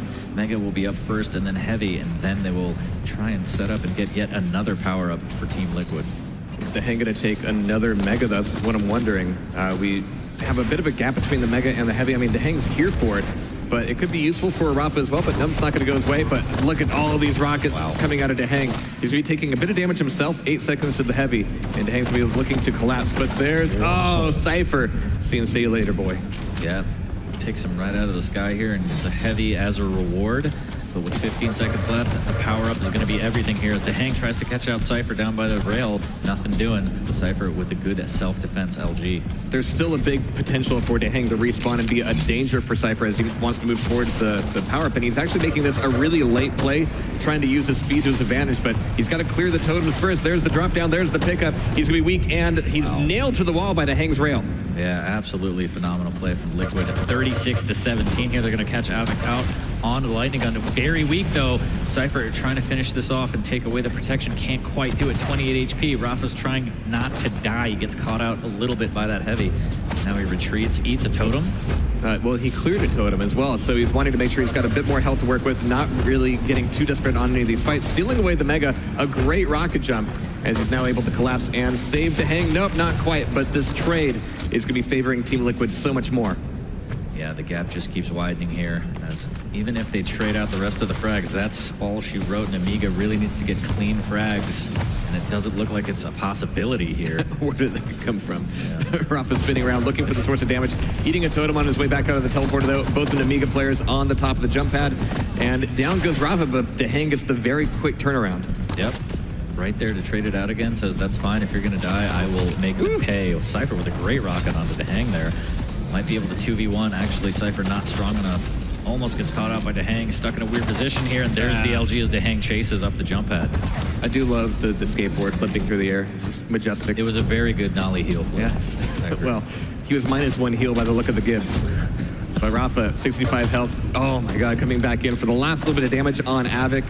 And again, DeHang switching over to Eisen at the very end of the match, just about. Again, you wouldn't think of it looking at DeHang, but he's got some rude manners in him. Is it rude? Is it rude, or is it strategic? I think it's a little rude. I think it's a little rude. Rafa, the switch to rockets, misses with the rail. Cypher will melt him with the LG and drop down and maybe get DeHang here as he struggles to hit those rails. Needs to be careful of that totem. Oh yeah, there's turrets now. Yeah, the turret is a thing. It's like, those shoot at me?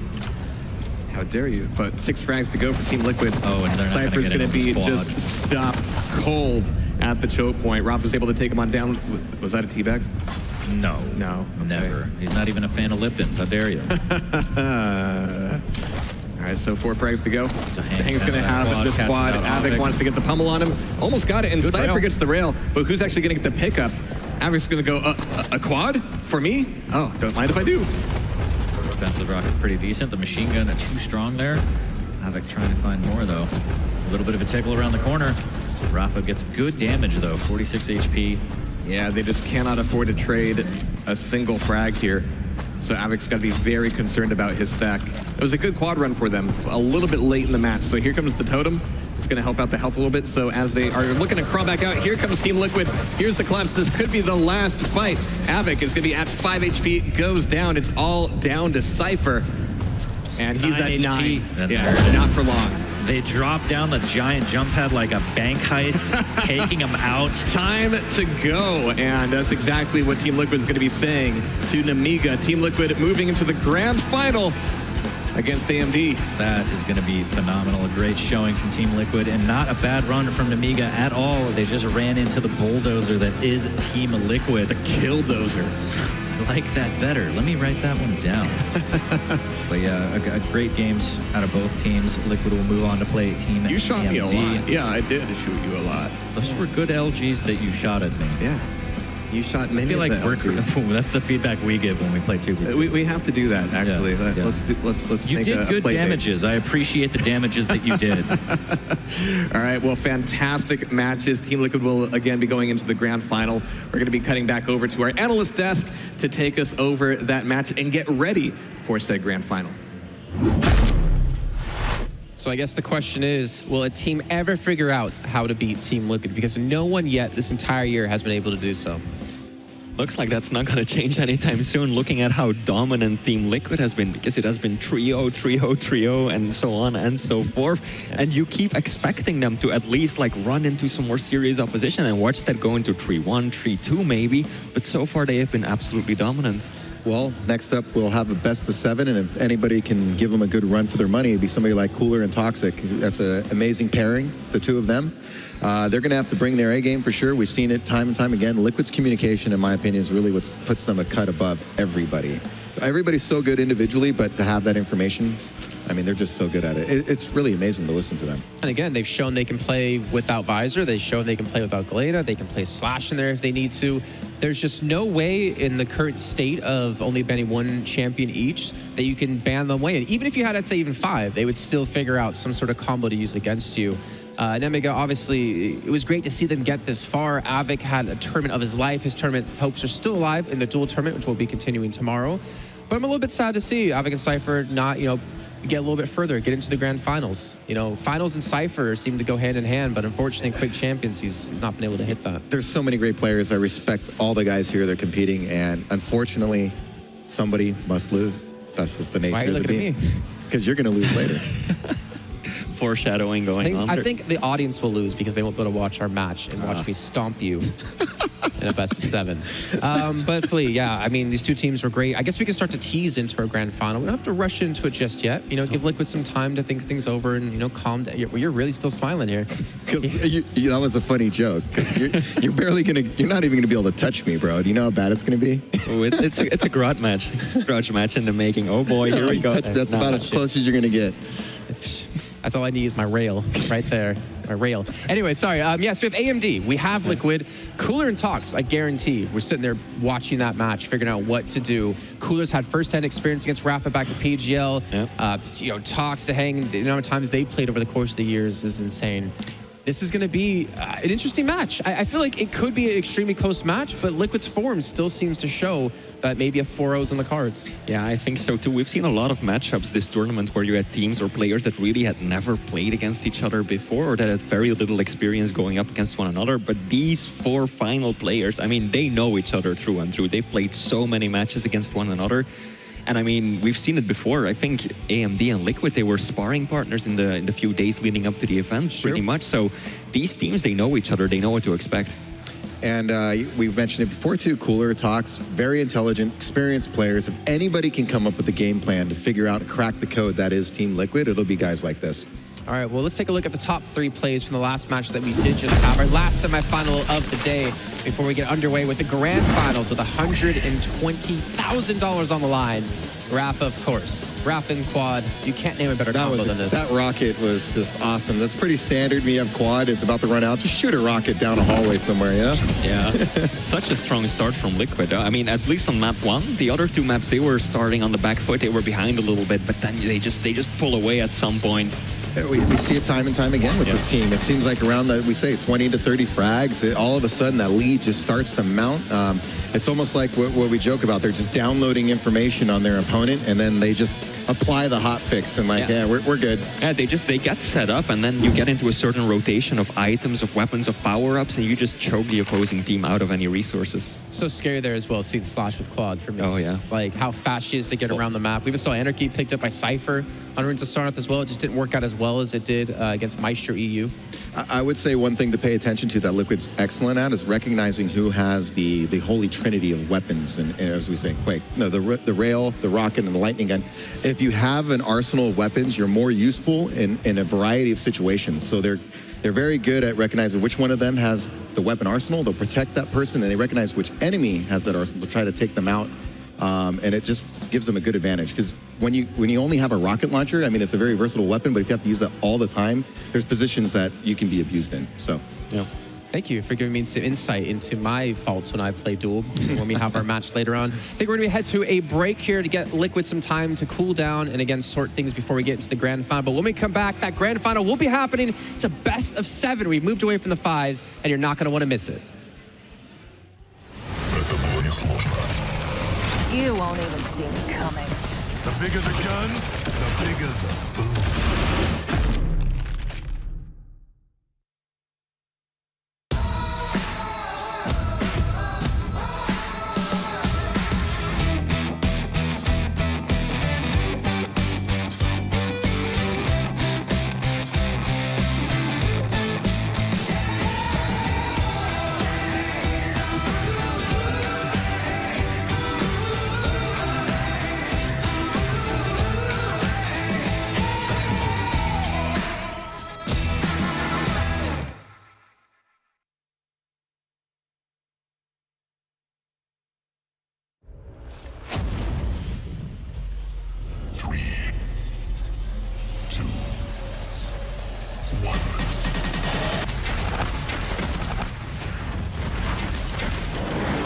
Tasty. We'll find out how tasty soon.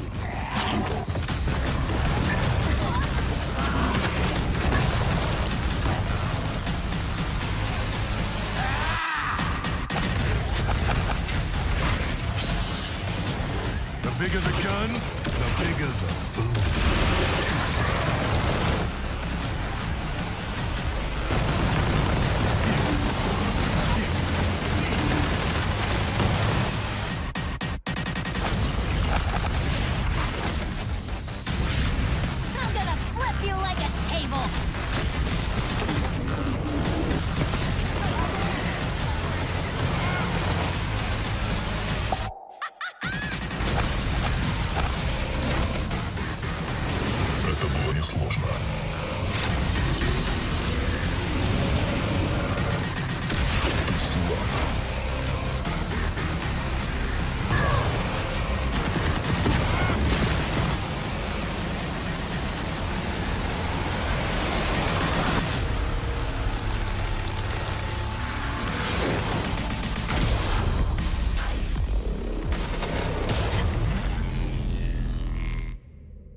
You won't even see me coming. The bigger the guns, the bigger the boom.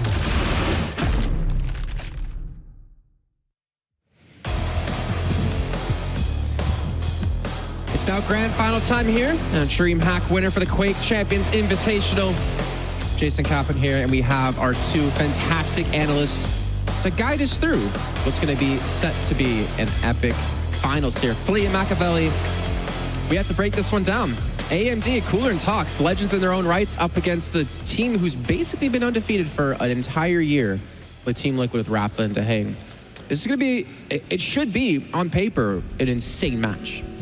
Yep, the individual skills between all these guys on stage will be amazing. If anybody can push Team Liquid, we've been talking about AMD this whole tournament. They've been playing well. They clearly have a nice cohesion among their styles of play. They understand each other. When we were talking to Cooler earlier, he mentioned how they both feel like Quake should be played in a specific style and way, and they kind of understand that, and they've worked that out. So they're gonna have a tough match, though. Oh, absolutely. And I mean, this is a matchup made in heaven for a grand final, because you always, when it comes to 2v2 tournaments, you've got Liquid, and then there's basically the public opinion is which EU team is going to be the one to go up against them this time, which has the strongest composition. And so far, I think that most people definitely went with Toxic and Cooler, and that's exactly the closing match that we're going to be looking at. Well, we do actually dive into analyzing what's going to potentially happen. Obviously, we want to hear what you guys at home have to say about who you think is going to be the victor in this one. Remember, on the last vote, on the last game, you guys predicted against Liquid. Will you do it again? That's going to be the question. I wonder if they learned their lesson, because it wasn't even really that close. Yeah, technically now, Twitch chat is actually worse than all three of us when it comes to their predictions. So right on, boys. Yeah. Right on. Thank you. Thank you. You can do each other now. Oh, we can do each other too. I was hoping for what we talked about earlier. You know, the whole table fist bump, the triple bump. It didn't work. It didn't work. So let's talk about. You talk about communication. We've talked about it every time I'm talking about Liquid. I feel like as well, AMD has been doing a good job of sticking together. The times they've had some rough games is when Tox and Cooler get separated, and they're not able to just rejoin back together into that single unit.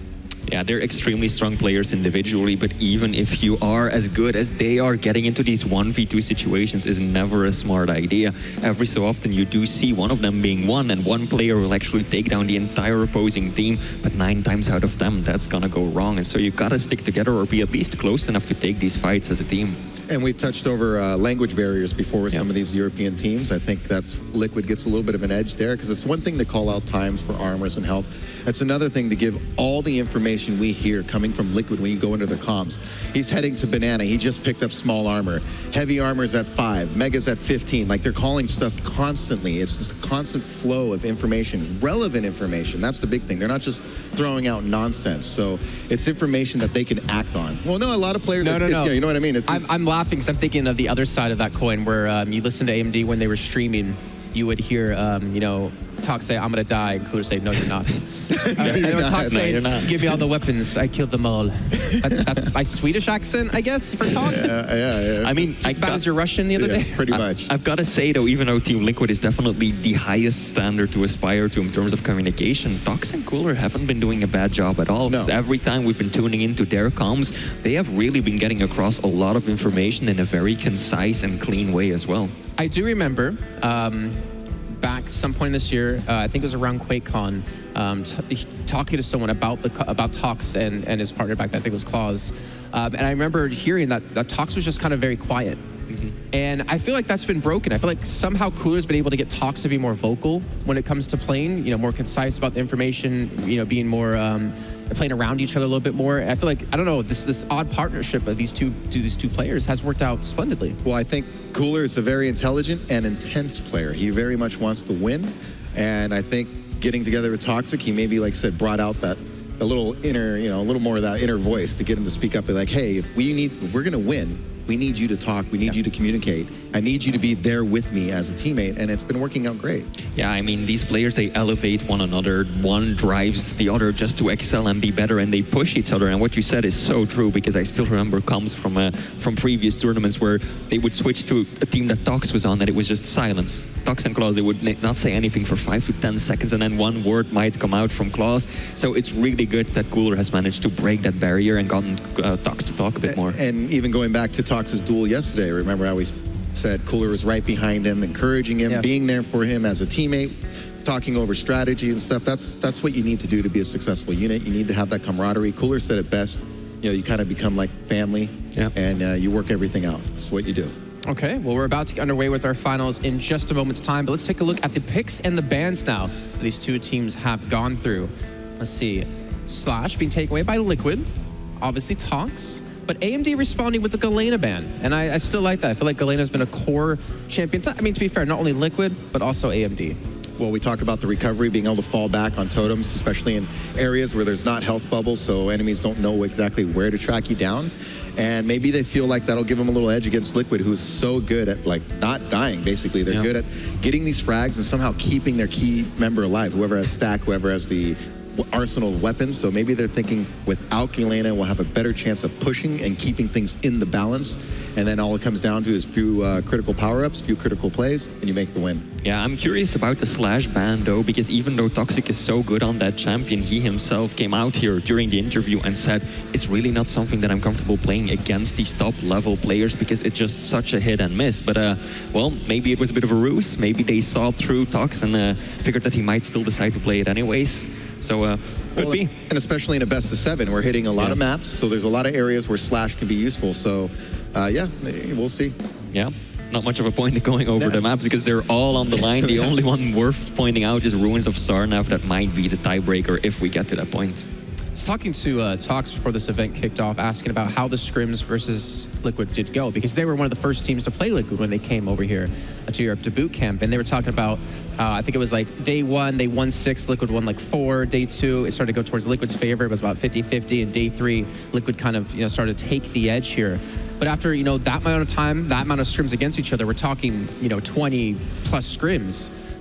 I wonder if now, going into this grand final, if Cooler's been able to think about what can we do now after what we've learned against them to beat them. It certainly helps being familiar with the play style. The more you play somebody, one, it makes you more comfortable. You're not as nervous. You kind of know what to expect. Even if you've been losing it, again, it's a style thing. You just kind of know what they want to do. And then, yeah, maybe they've come up with some kind of strategy. Maybe you don't show all your cards in practice. You talk about something you want to try, and you bust it out on the big stage and see if it works. So. Yeah, because definitely you see very often during practice, it definitely doesn't tell the whole story, and you will see teams try and practice a certain setup, a certain play style, just to see how effective it is while still guarding themselves and not really showing how they would play at a LAN. Okay, so let's get into the nitty-gritty here. You know what's coming. Oh boy. We know what's coming. Prediction time, boys. Machiavelli, why don't you lead us off here? Yeah, I can't go against Team Liquid. I've gone with them the whole way. And as much as I love Tox and Cooler as players and as a team, I think they're playing phenomenal. I just don't see anybody beating Liquid. Seriously, in all objective, like fanboyism, friends out the window. Again, the communication to me really puts them over the top.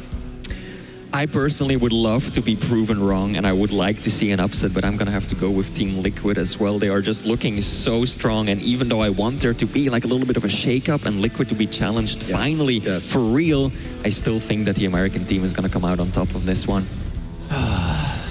Guys, you're putting me in the rough spot now. Do I just tag along with Liquid, or do I go for AMD? Do you want to be different? That's the thing. Come on. So, for me, it's a lot about... It's a dynasty that's being built up by Liquid now in Quake. I mean, every individual player at the top levels have their own time in the spotlight. Rafa has now had it for quite a long time this entire year. Him and Deheng together in twos have had it nonstop for this entire year.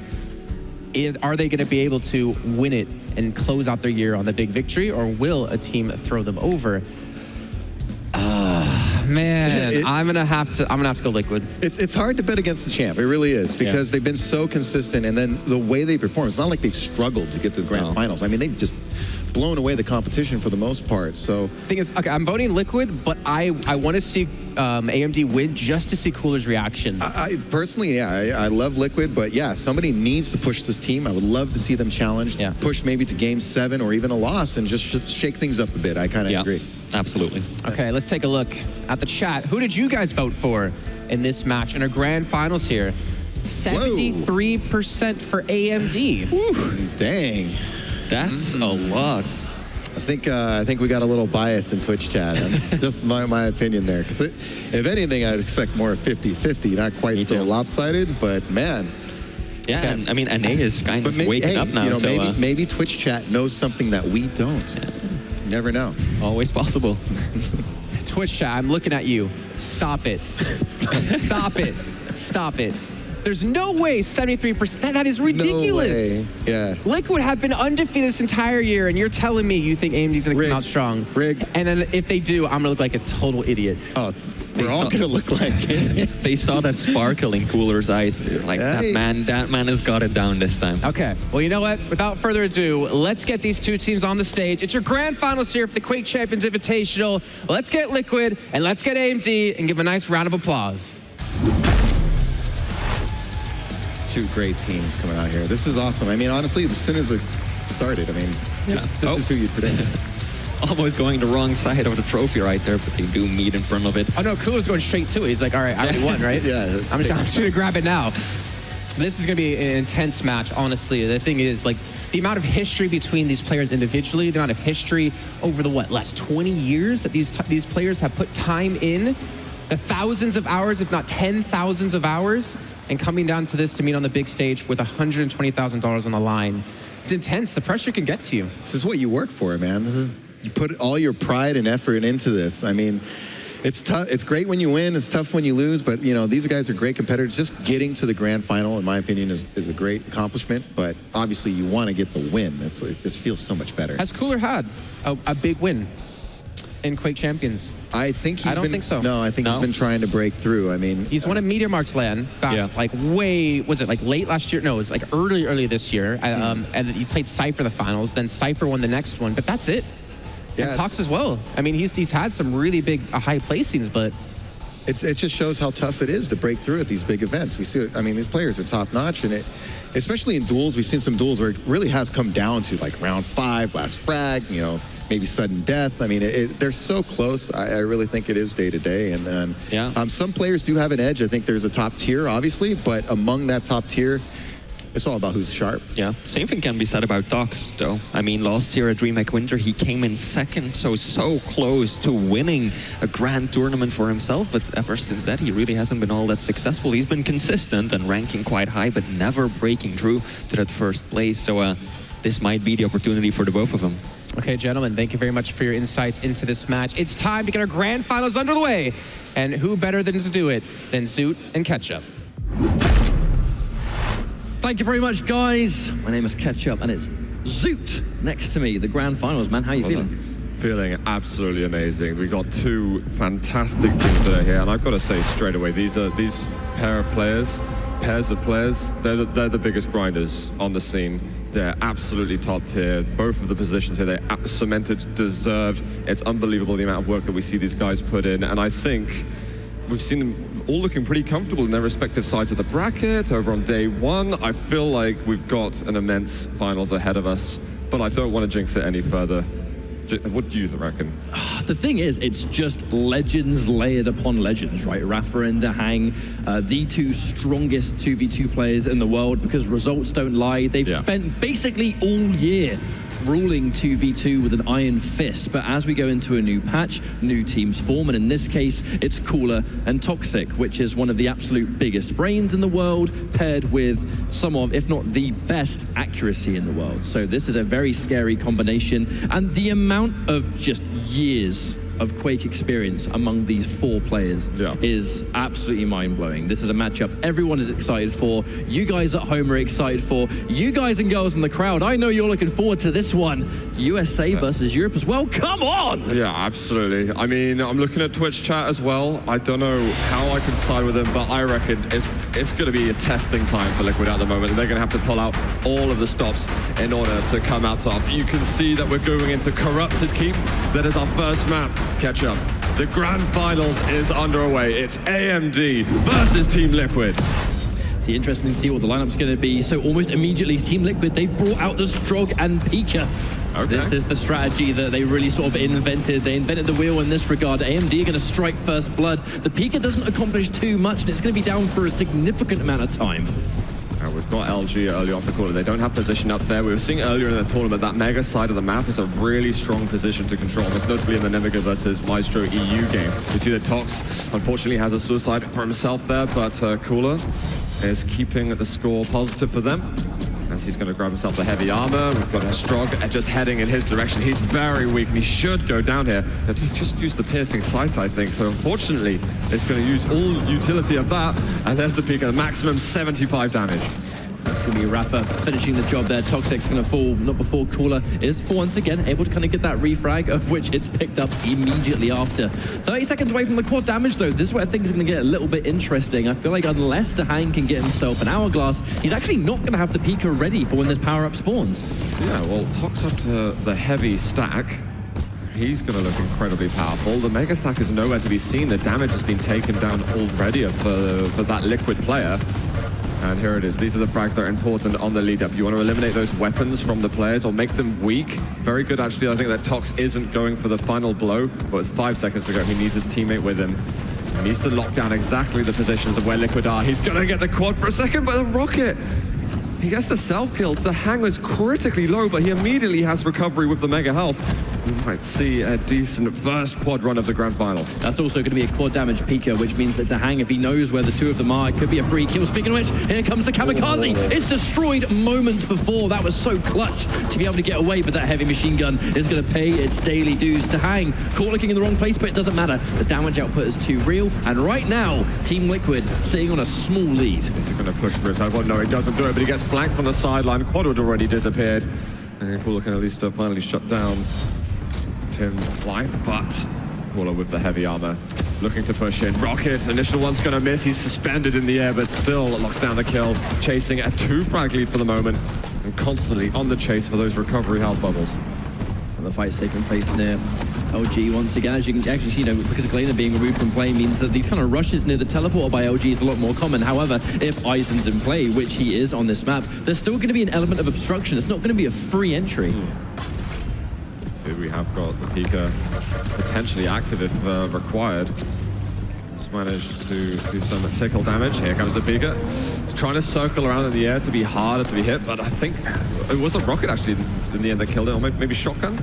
But these are some good types of weapons. Shotgun, I think, is the perfect counter to the Pika, and I'm surprised I sometimes don't see it used more. LG sometimes, especially with the reduced DPS, isn't going to get that frag on the Pika fast enough. Yeah, 100%. And it's good the Super Shotgun is such a common weapon on Corrupted Keep. Like, you get a spawn, you're probably going to pick it up at some point. But for now, Liquid, they're sitting on a very, very small lead, with the action seems to be taking place throughout the course of the entire map. That's what I find really interesting, to hang kind of in an unwinnable position there. The jump pad was going to guarantee his death, no way to move around, and Cooler getting a nice little turnaround rocket. And here comes the setup. Protection's going to spawn, but he understands he needs that LG. He's going to pile full speed ahead. Toxic takes out one, but it's going to be traded. Unfortunately to Hang, he's going to be able to pick things up, and Strog with protection is a nightmare. That health vial that drops on every successful kill just makes him so healthy. And the Pika as well, not only has he got that increased damage absorption, so does that Pika. And Hang eventually pushing through. Raptor will take away the killing blow. He's going to try and gather some forward momentum with some rocket jumps. And even just denying the light armor in case the MD boys want to go and recover afterwards. He is taking a lot of damage, in fact. It's taking a lot in order to get the kills, and Ikula even takes him down. Not a humongous win though for AMD in the respect that that protection was basically gone already. You know? Yeah. So I think it was more just pile in, do as much damage as possible. The objective was to get the two-piece kill, and that's exactly what they achieved because Rafa finished the job. That said, here comes an honest 2-on-2. There's going to be one kill each. Who can finish the job here? Looks like it's probably going to be Rafa. Oh. No, the turnaround rocket from Toxic. Living to fight another day. That was a fantastic rocket right there. They are keeping it close, and they are actually getting some really good trades at the moment. So right now, AMD are basically fighting head-to-head with Liquid. But what we usually see around the 6-7 minute mark, that's when Liquid tends to pull away from the team that they're going against. I want to see if AMD can keep up with them neck and neck for the whole way through the time limit. You know, keep that control going. And with players like Toxin, especially Cooler, I expect that timing to be perfect from them. It's the nature of a grand finals, isn't it? The two best teams will naturally become head-to-head, and that's what's happening right now. If there's one team left in this tournament that can take it to like the North American Titans, it has to be AMD. Speaking of which, there's that two-piece. Wonderful work from them. Catching them out over a rocket. That information going to be relayed. Cooler flanking up on the side. You can see those little capsules on the floor, which is Dahang's Strog passive. I'll heal him up for an extra 25 health. Oh, Tox even gets a turret kill. He's going to try and just dispatch of that, but guys, we're going to quickly jump into Liquid comms. At lava, you're going to have to one-on-one this shit. Okay. Plat. He's weak on Plat. Directed. I'm not sure where he went. Upper rocket. 10 is Mega, though. Play for Mega. Yes. You get. I got it, 41. 54 heavy. Okay. Careful. I'm at Tri-Bolts. Cooler can die on heavy. Okay, dropping. I did 100 to him on your left, Yeah, okay. They're gonna get heavy. Yep. Good try. Did run out at like 1. Yes. Mega first. 11 is Mega. A. Eyes it at low outer. Hit for 80. I love that they're calling out the positions as well, that, you know, looking left, looking right, even telling you just aim in that general direction, and that can be a support. Fortunately though, they're going up against the power-up. AMD have managed to equalize with that, but again, brilliant comms as we always expect. To me, actually, it's the little things too. Just that little throwaway comment, nice try. Just words of encouragement can be so important when you're playing this level of play. The Kamikaze is going to hit its mark this time. That's going to hurt significantly now as they go in. Rafa finishing the job, and that's the strength of Strog and Peak, you know, that sort of like almost guaranteed damage where you're at minimal risk, especially if you know where the other team's going to be. Dahang should win this fight. He's incredibly stacked. Cooler's going to fall. And just like that, it's 23-22. It's as even as I think everyone is hoping for it to be, but the question's going to be, will Team Liquid pull away as they've been famous for? Well, they've established a very small lead once again, but we know that hangs on a thread quite possibly, especially after we saw a solid power-up run from AMD. And actually, just a blink of an eye, the next power-up is right around the corner. This time there's going to be protection in about 15 seconds time. We've got the Pika once more. It's going to get destroyed in the air. I must say, AMD have done a wonderful job at dealing with that Pika. You know, not only just being ready for it, but just the quick reactionary shots to just take him out.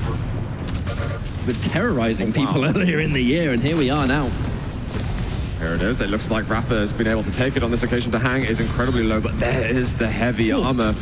This should give him some energy to push forward, even if it isn't Tri-Bolt. nail gun rockets, whatever it happens to be. He wants to get some work done, but okay, never mind. Those rockets were amazing from Cooler. That totally slowed him down. So Rafa decides to go back and just get a 2v1 with DreamHack. Also feels to me masterful positioning from AMD. You know, the second they kind of are within rocket distance, they're kind of within a certain part of the map where it's almost impossible for them to get hit because they're just near a doorway, they're down an arch. You can't really get consistent damage. Very frustrating. Here we go. Push them through the teleporter, but Rafa's going to get good damage regardless. Can't really do much self-damage anymore as protection is going to run out. Did a bunch of entry damage. Is it enough? No. Has to swap away, but gets the trade. Excellent rocket. Yeah, positive trade. A 2-for-1 in favor of Liquid. And it's getting to that point in the game, isn't it? Cooler's got a really rough position. When you're on that sort of nail gun spawn and you don't have a perfect weapon to work with, you've got no escape. You've committed to the fight, and the person of the LG is usually going to take you down if they've got the health. That's going to be Cooler picking up yet another frag, and this is kind of what we were a little bit worried about. Team Liquid, they've begun to pull away as they tend to do halfway through the match, and it's kind of repeating history in effect. AMD done a good job so far, but Cooler has to be super careful. Rafa, support from above, not before getting a second kill as well, because Toxic was previous. That support was insane, actually, from Rafa. I thought he was already fighting over rockets, but he's so fast to come to Hang's aid. And so it's going to be 5 seconds now until the heavy armor's going to be up. He's looking for the shotgun on the exit, but he's going to miss the blast. He puts a turret down, but Rafa is just swinging around, has the LG out, gets a double kill, and Tox, again, the amount of times they've been punishing AMD players off of that particular part of the map, that staircase is just a danger zone. Do not go there. Go through either of the other routes. Oh my god, Rafa landing another one of his famous just spam rockets that somehow seems to do max damage every single time. Speaking of which, here comes that quad damage. Interesting to see how they fight. Cooler, unfortunately, a valiant attempt, but it's not going to be enough. Rafa getting another double kill. That's like 3 double LG kills in a row he's been able to obtain here. Cooler's just going to drop trying to fight for heavy. A worthy attempt, but at this point, pretty risky. And Rafa is actually just 1 frag away from dropping a 30 bomb for us here in the grand final on map 1, and it's going to go surpassing that. And I know we've got our Swedish homeboy over here, but unfortunately, Toxic's had a bit of a nightmare of a game so far. Only managed to get 6 on the board for himself. I'm really hoping Toxic's going to pull through. Fortunately for the AMD guys, this is Liquid's pick, but still, they're going to want to have a good showing to build some confidence moving through the series. Right now, they need to force some mistakes from Liquid if they can just build that scoreline into a sort of healthier amount. Rafa's in a phenomenal position. He has a good stack. Toxic, yes, he did manage to just get a frag, but just the LG is too real. Wonderful weapon switch. Swapping to the heavy machine gun just a little bit earlier. He's going to be rewarded with that frag on Toxic, and now 4 frags away. This map is going to be done and dusted. AMD have a mammoth amount of work to do. Probably unlikely. However, this is valuable data as they go into the rest of the series. 2 more kills. Turret sitting down just around balcony. To hang, looking for that mega health. Now he's more than happy to be involved in the fight, but it looks like Rafa there is going to help him get across the line. That is going to be Team Liquid taking map 1 in the grand final. And it was super close for quite a long time, but it's just at that critical halfway moment, that is when Liquid, they seem to have it's not really a second win because they don't seem to run out of energy. They've just got another level that they can take their gameplay to. Yeah, I think that's kind of my point really, is that there's no elements of burnout with Team Liquid. It's intensity, it is just speed, and they don't ever stop. They never slow down, and that is so hard to do. They've been playing all day. Yeah. All of yesterday, they're going to be playing tomorrow with Duel as well, and it's just remarkable how they can play at this level of excellence all the time. They did just come off playing the semifinals fairly recently. So they're showing us brilliant level now. I have no doubt we can see that coming from them all the way through the grand final. But we will be moving soon over to AMD's pick, where I'm hoping that we're going to be getting that full duration endurance from them, because we can see that they can play level with Team Liquid, but it's really when it gets to the back end of the game, that's when you've still got to have the stamina, you still got to have the timing, and still be contested control just as hard and fast. Well, we did see some incredible comebacks from AMD yesterday. They were on the back foot significantly. I believe it was against Last Chance, wasn't it? And they just had this incredible sequence, absolutely incredible sequence, where they were down like a good 20 frags at least, and somehow they were able to win on Awoken. That's not an easy feat for any team. They've been on the back foot before at this level of play, and they've been able to win. However, Team Liquid just seems to be an entirely different beast. And it's like we said, this was their map pick, so the expected result was them taking it. And fine that they were able to do that. But now as we go on to Tempest Shrine, that's where things become incredibly different. And we've seen some really magical things from AMD here. It's more the fact that both of them have an incredibly strong rail game, they're happy to play the distance, and they're totally comfortable keeping people at arm's reach. It couldn't really be any more of a different arena for them to fight in right now. It's gone from the smallest arena, no rail, no long range fighting in comparison, to now the largest, items the furthest apart. Here we go, guys. We are about to move into map number 2 of the grand final. It's Tempest Shrine. We've got AMD and Team Liquid. Let's find out what kind of champions we can expect the players to be using. I feel like this map's going to be pretty foreshadowing, Zoo. I think if Team Liquid can win this map pretty dominantly, then it's pretty much showing 2 exact styles. I would be kind of concerned after this point. Yes. But I think what we've noticed earlier in the tournament is, when Cooler's on this map, well, when both of them are, we can't split them up in this at all. They just have some fantastic strategy going on. We see some great discipline play from AMD, and I want to see some more of that. I want to see Tox sticking close by to Cooler. He's the guy who's got just incredible aim. He's got almost unparalleled combat skills. And I think he just needs to keep himself honed down, keep himself with Cooler so he can take maybe the brunt of some damage and have some positive exchanges. We're keeping it 1-to-1 though, on the early stages. Now I think seeing as this is Grand Finals, there's the potential of some people watching this who have not either seen Quake Champions in a while, or you've just turned up and here you are, you're wondering who this Aizen character is. Probably worth mentioning why he's so popular and why we'll probably see him. So this champion, obviously the newer champion in the game, his ability is the ability to put a turret on the floor. The turret will do damage to enemies, but the important thing is that it creates an obstruction, obstructing the major pickups and more importantly, the power-up. It is a pain in the backside to deal with Aizen's turret in the important locations. Exactly, so sometimes you have to absolutely focus fire it. Well, here we go back though into some of the exchanges. Tox will go down, he's done a decent amount of damage to Rafa. Cooler is looking for a refrag. Tox is up at the top, he might be forced into a 1-versus-1 very soon. He lands the rail, and this guy, he can be absolutely on point with the railgun. We have got the first power up coming, and he goes in with the pummel. That is going to be the quad damage for Toxic. He has the LG in front of him. Another weapon he can do wonders with. But what would be brilliant for him now is, actually, if you can see up at the top, Cooler's about to have his piercing sight back up. We need to see a run start taking place. Cooler's got to make sure he doesn't die. So if he used that power up already, never mind. He knows exactly where the players are. One eliminated, almost able to get a pre-fire rail around the corner. Oh, Rafa does all he can do at that situation, really, just try and maximize his damage on the pummel, get some long-range fire. And I want to make an observation. Toxic, greatest Quake 4 player in the world, he uses every Quake 4 weapon he can. That's pretty sick. Quite.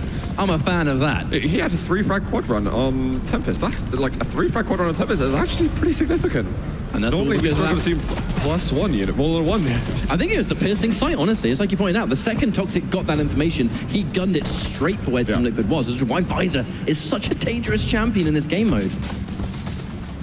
Back over to 100-100, looking for an opening rail. Little bits of chip damage, they're coming from the Liquid player.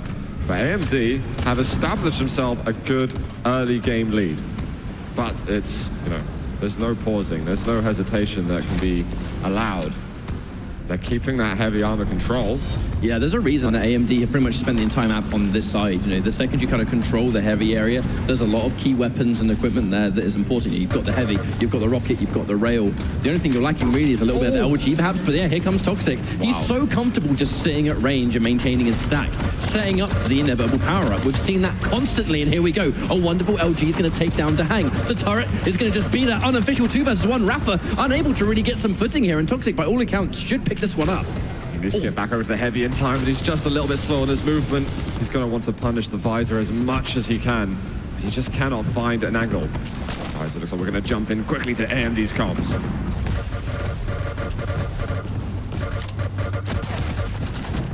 Super weak. Nice, well done. I'm with you. Take. One at the rail, let's go. Rail. Yeah, I'm kind of only having rail here. Okay. He's going shaft. Yep, it's rail.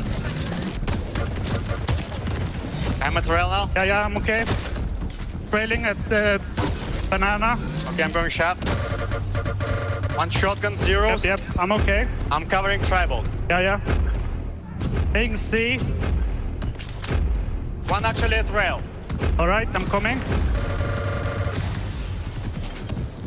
You're heavy. There's something about those comms that just puts a smile on my face, Sue. Yeah. I was worried for the first couple of seconds, but they're absolutely on point. I mean, there's brilliant encouragement from both players. I mean, they're not too far away from a 10 frag lead. This is a really, really exceptional performance at the start of Tempest Ride, and almost a reverse of what we were getting over on Corrupted Keep. Yeah, it's just a wonderful display of teamwork as always, but I really think it is the difference in the size of the map. The second we add those rails and we can adapt that slow and defensive style that we know, I mean, especially Cooler is world famous for. And Toxic, he's shown that he's not afraid to play slow either, and it's just a wonderful combination for a map like this. That's actually something that I feel like I saw glimmers of in their first ever practices. I could hear the communications, and straight away Cooler was talking a lot, something that Tox didn't really have tons in his previous partners. And I think Tox, he's been able to come out of his shell a little bit, and he's also communicating really on point while also executing these difficult mechanical maneuvers. Well, I think when you play Quake for as long as Toxic has, this kind of amazing execution is just second nature. Speaking of which, we can see the setup now as the power-up's going to spawn. Quad damage. There's going to be a bit of a 2 versus 2. Toxic bags the first blood here. We're going to see if they can get to Smita Hang.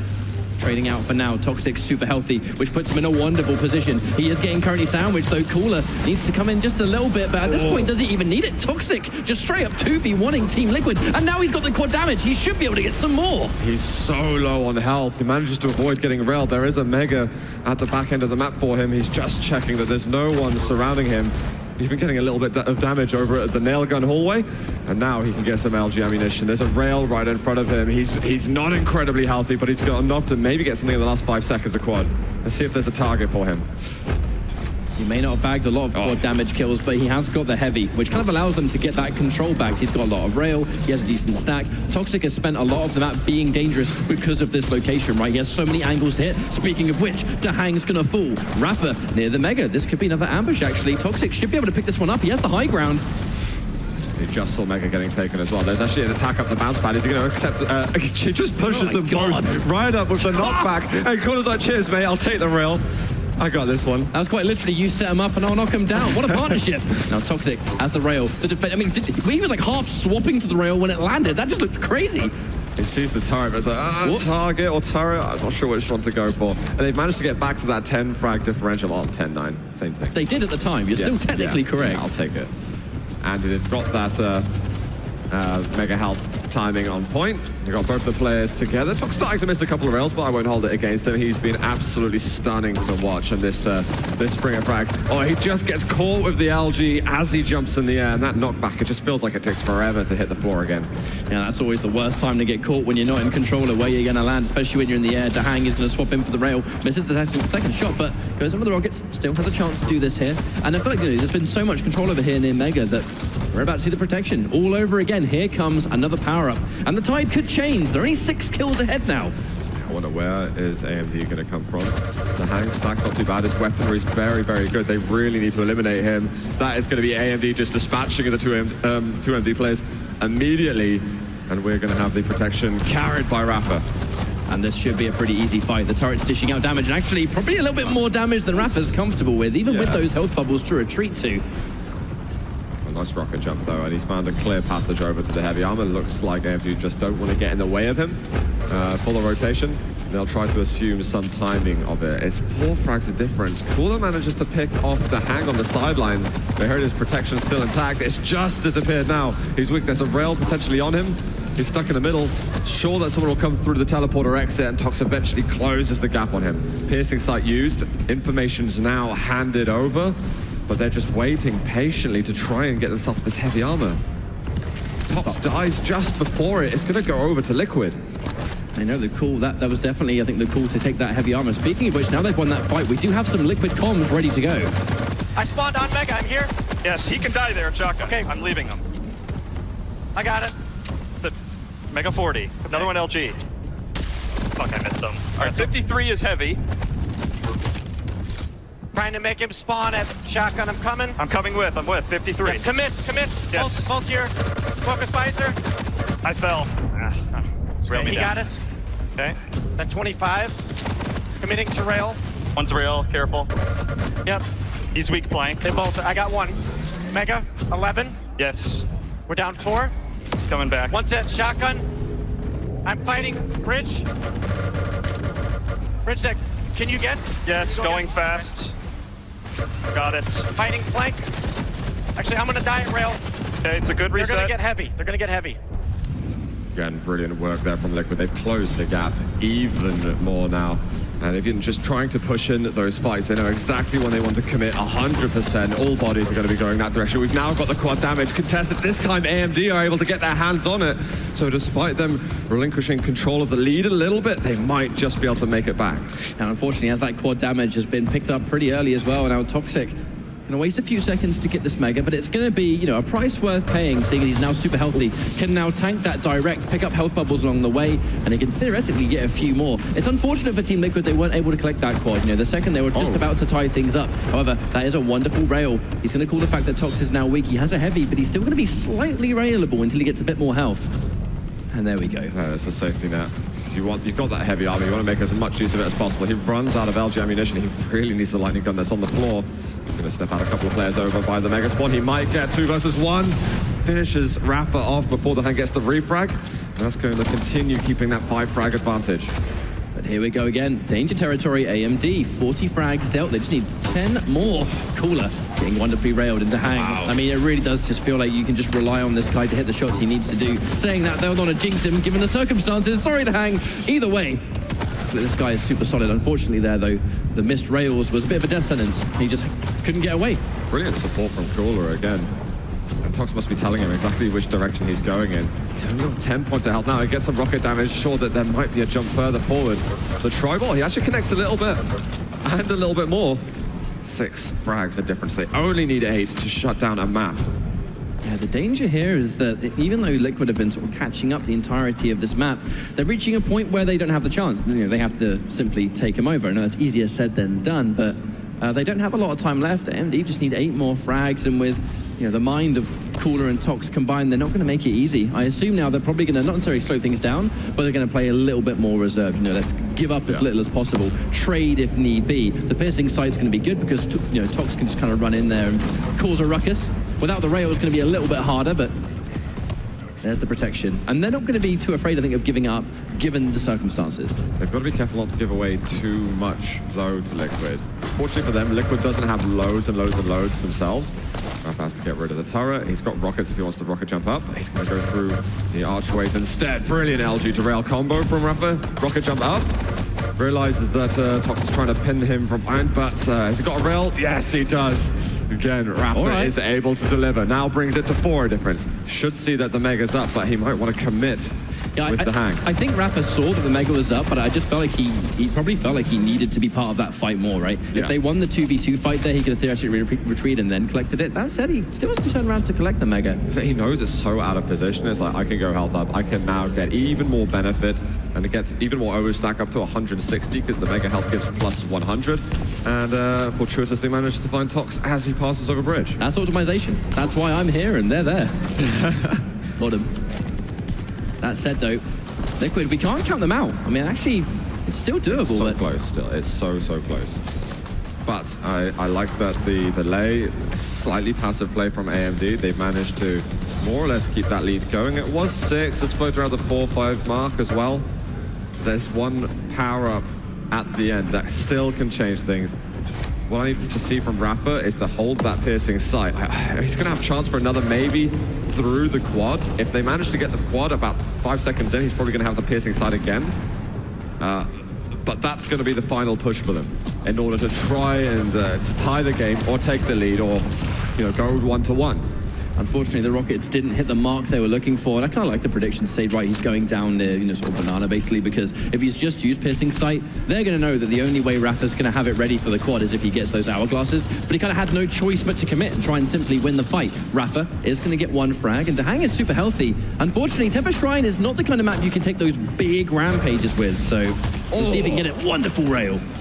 Wow, need a few more of those. We should have the piercing side up right now. He's possibly going to be feeding a little bit of information. Our Coolers managed to be found on Tri-Bolt. We've got just over 60 seconds left in the game. It's not secure for AMD whatsoever. They've got to be careful. Another bullet lockdown. The Hang is on the hunt, but there's only a handful of seconds left. Is he going to find another of the bounce pad? He's got the LGR and still gets it out of the rail! kill. That's tied up their game, 45 to 45. He's on 1 health. Cooler just holds on to the lead, but there's the refrag immediately. I cannot believe it. That one double kill may have secured Liquid the amazing comeback. Toxic is going to get a long-range tri-ball, though. Very important indeed. It's now 4 kills versus 3. Who's going to take this? Tox is reliable still. There's damage to be done on the other side. 47 apiece. Heavy has now just been taken by Liquid. Is there that light armor behind? Tox needs anything he can get. Being reliable is terrifying. These angles are just ludicrous. Looks like Cooler's gonna fall. Oh my God. We got 20 seconds to go. AMD gonna get pipped right on the finishing line. Cooler, he gets the refrag off the spawn, but he might have to 1v1 versus Rafa still. Tox, though, is hovering around the heavy machine gun room. And Cooler, he's going to fall, actually. There's less than 10 seconds to go. He has to commit now. Toxic has spent so much time in Mega. You've got to push. There's no time at all. Oh, no. Oh, my word. DreamHack was the savior of that match. Hands down. That was it. How did he get that combo kill? I don't know. How's that humanly possible? Physically, how's that robotically possible? I have absolutely no clue, but I got to say, Tox, I kind of wonder what he was doing near Mega. Yeah, I mean, Tox overall had a fantastic game. 25 for 20. He looked brilliant. DreamHack 28 for 20. But you're right. It looked like that's got to be flustering at the end. Sometimes you're just so in the zone. You're like, you don't realize the time limit that's left, and you feel like, okay, we're still playing for not getting to 50. But Tox, that's a hard one to get over. That's a tough pill to swallow, but I got that one moment with DreamHack, I don't even know if we got it on the replay because it was so late, but that one moment of absolute complete clutchness was just... it has been so long since I've seen a moment like that, has so much weighing on it, like borderline impossible execution, borderline impossible shot. Given this is grand finals for a $200,000 land. Come on! I said it earlier in the tournament as well. I mean, you don't put him up with the biggest pure aimers out of the player list of the world, but you put him out as the person who's going to be the most clutch. He's going to hit the shots when it matters, and again, he's delivering right there. That's unbelievable. That's putting Team Liquid 2 for 0. And coming up next, we look like we've got a small map, so we're going from small to big. And back over to small, as it is going to be awoken, as we'll shortly see. So it can be a clash of styles, and we did say that depending on who wins the second map, it was going to be a little bit of an information overload, I think. We kind of know that we went extreme small versus extreme large. The one thing to take away is that it was a hard-fought battle by Liquid, and they had to clutch it out, right? That, by all accounts, was AMD's map, and it just wasn't meant to be. They are against the current greatest 2v2 team in the world, but they're going to have to shake it off and forget it ever happened, because now we're going into map 3. It's awoken. All right, let's find out who we've got. We have got a Visor and Eisen. Definitely be one of the flavors of the tournament, I'd say. Are we going to call this Visor? Visor, I won't go against that. I want that petition to be made right now. Someone do it. Oh, we are on top to begin with, then. He played such an amazing game, but it's such a shame we have to fall on that sort of anticlimactic moment for him where he maybe could have made a difference when Cooler was fighting life and limb over on the heavy side of the map. But you know what? Things can be changed. This guy's a champion in his own right, and I have no doubt he can push back just as hard. I mean, that's the crazy thing about this grand finals. All 4 players here, I mean, they're champions. Yeah. Give it, no matter what the Quake is, everyone here has won something major. I mean, the crazy thing we can't forget is that Toxic and DreamHack, that was the dual grand finals last year. Toxic's been in the DreamHack grand finals for 2 years in a row. Exactly. It's a familiar sight. We're going to see if the hometown hero can bring home the gold for this very, very, very excited crowd to try and see their boy take it. But right now, it just looks like America is currently reigning supreme yet again. Well, we crossed the first minute with a tied game 3-3. Again, not too many telltale signs of what the future has for us. But we know that Cooler's got himself the heavy. Rafa does have other some great rockets for him. Is he going to be able to finish off Rafa? Yes, he is. It's time to set up for power. Sorry to interrupt, but they've got to be rushing over very, very soon. As we can see right now, there is Team Liquid that currently hold fort and are about to have some abilities on the side of AMD. The piercing sight's going to be really, really important to try and land those rails, of which Cooler should be able to pretty easily pick it up. Oh. And there it is! Cooler gets the rail that he's after. Oh, it's just down on the bottom. They can't find it. He's looking for the moment that he can drop. It's a great rail shot.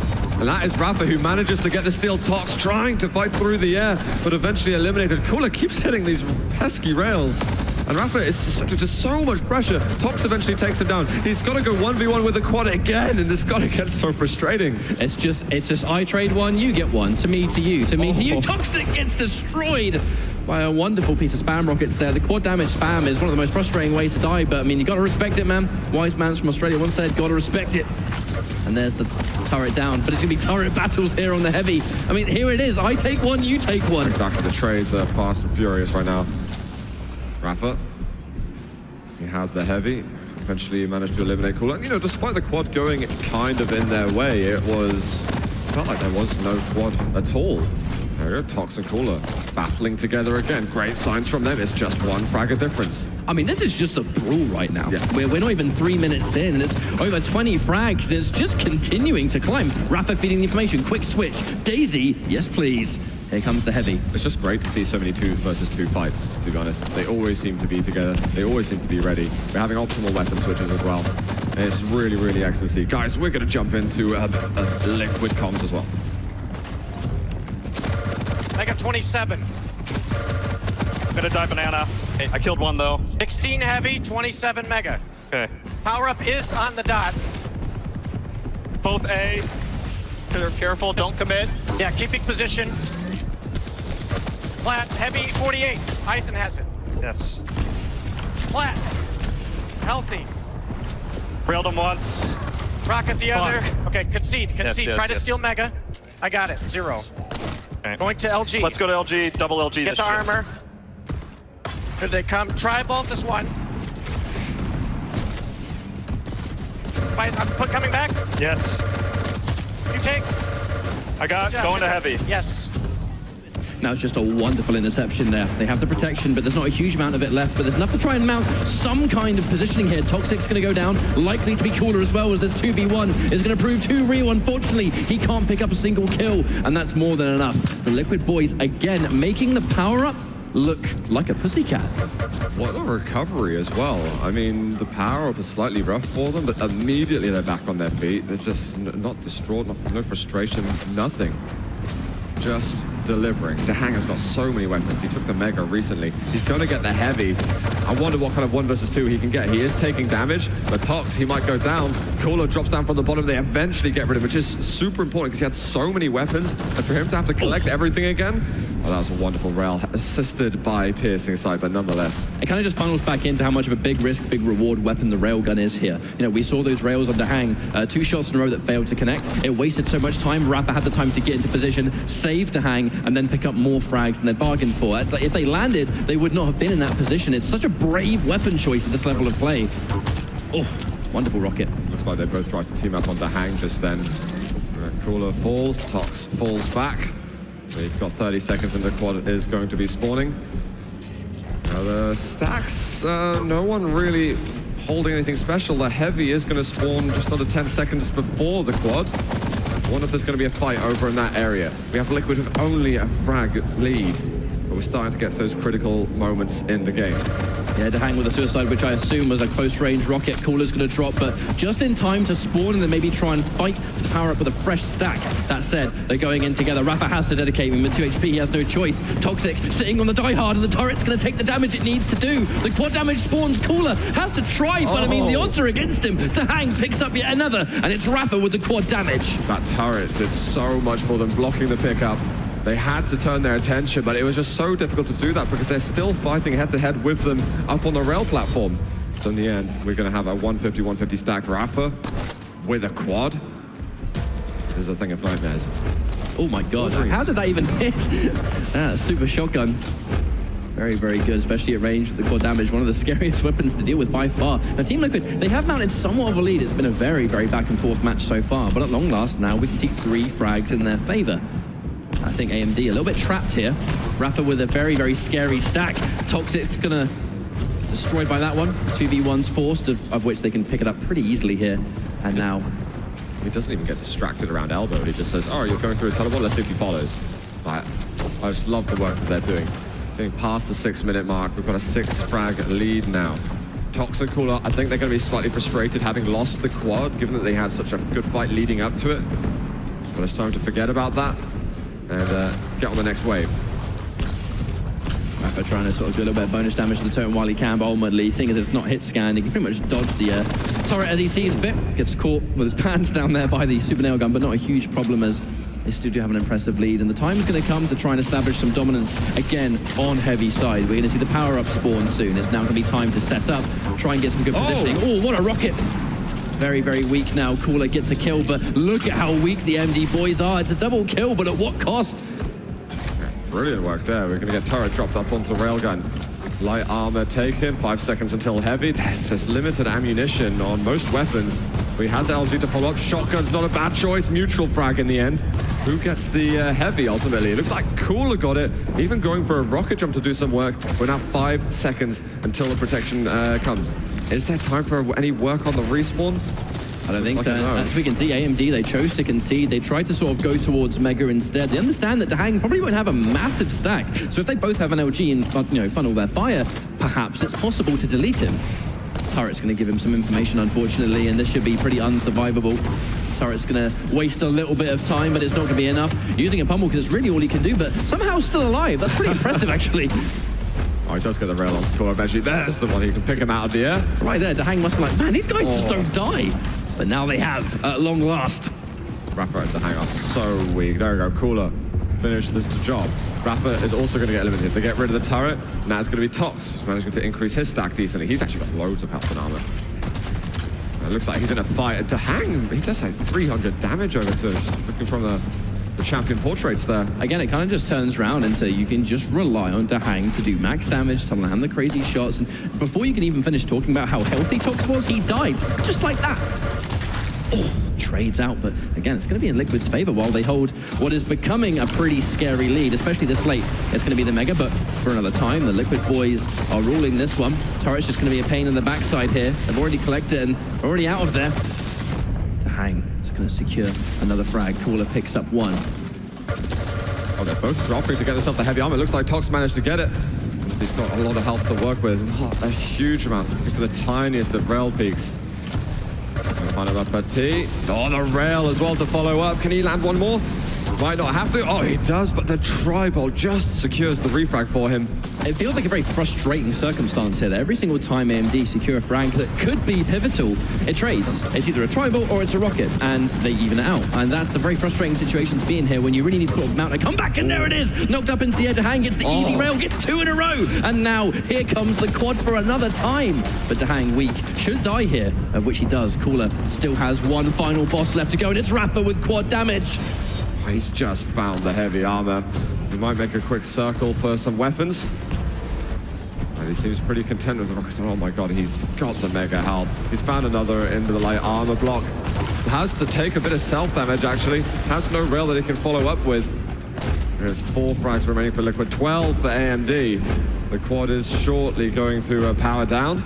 I think that's going to be the last power-up we see on this map, with Team Liquid having 4 frags left to go. AMD have once again, a bit of an uphill struggle here, which is just crazy to see that Liquid, for me, just tends to be just their control over the major items. They've been way more on top of it. I think that's just because of just how many good frags they're getting that lead into these situations.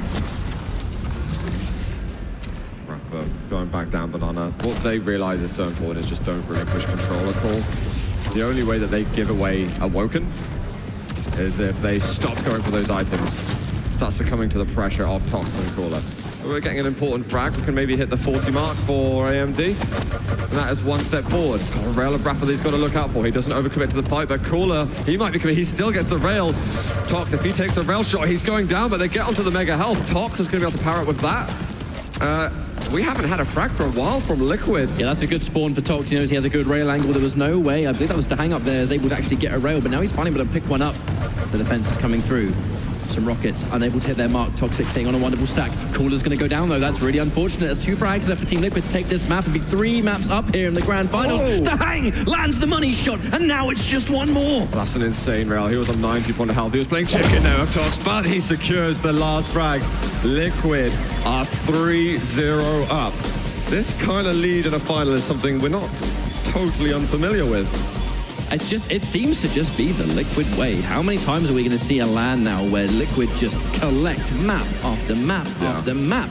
And if it happens again here at the end of the year, I mean, there's going to be no question. Team Liquid will be the undisputed greatest 2v2 players in the world for the entire year. Yeah, the last time they dropped a map in a grand final, I think, was the first map of the DreamHack Claws grand final against Silent 7 Claws. And that, even in that map that they had dropped, they were getting destroyed at the first half, and then they essentially just kind of screwed their heads on to the style of Sleep to Awake. And the second they kind of essentially got the download on them, the only reason they didn't win that first map all the way back then was because the lead was too significant. And then every map was just business as usual. And I feel like it's just happening again here. Well, we do go over to Blood Run after, which is going to be the map pick of AMD. So we'll see if they're going to be able to pull out something here. Because when we went to their last map pick, Tempest Strike, they looked fantastic. But just some malfunction occurred in the late stages of the game. They went too passive. They thought they could just hold that 5-frag lead by hiding, trying to work around Team Liquid, using the piercing sight of Cooler to just get information and then move over to another side map. It didn't work. It's a mistake we've seen in the past from other teams, and I really hope they would avoid it. Now they know they've just got to go absolutely full speed all the time. I mean, I can't say I'm surprised to see Toxic and Cooler trying to adopt a slow style when they feel they can almost change gears, because they are two very, very reserved players, especially Cooler. They're famous for that style. And, you know, unfortunately, in the world of 2v2 or anything in Quake, the second you give someone an opening, which the slow style might do, they can run away with it. And no team in the world is better at doing that than Team Liquid. This could be our final map. Ladies and gentlemen, it's going to be Blood Run here. Liquid, AMD. We'll see if it's enough. The Doomslayer actually coming out from Liquid. I assume that's going to be the hang here, which it is. Yep, double jump on Blood Run. Very, very popular. Being able to get to the heavy without sacrificing any self-damage on rocket jumps and the like. We've got a Ranger pick as well from Cooler, so something else a little bit different. We've had a lot of Eisen, we've had a lot of Visor. We had a Strog briefly at the beginning, but otherwise it's one of the most colorful compositions that we've had yet. And there it is, that turret, it's just wasting time.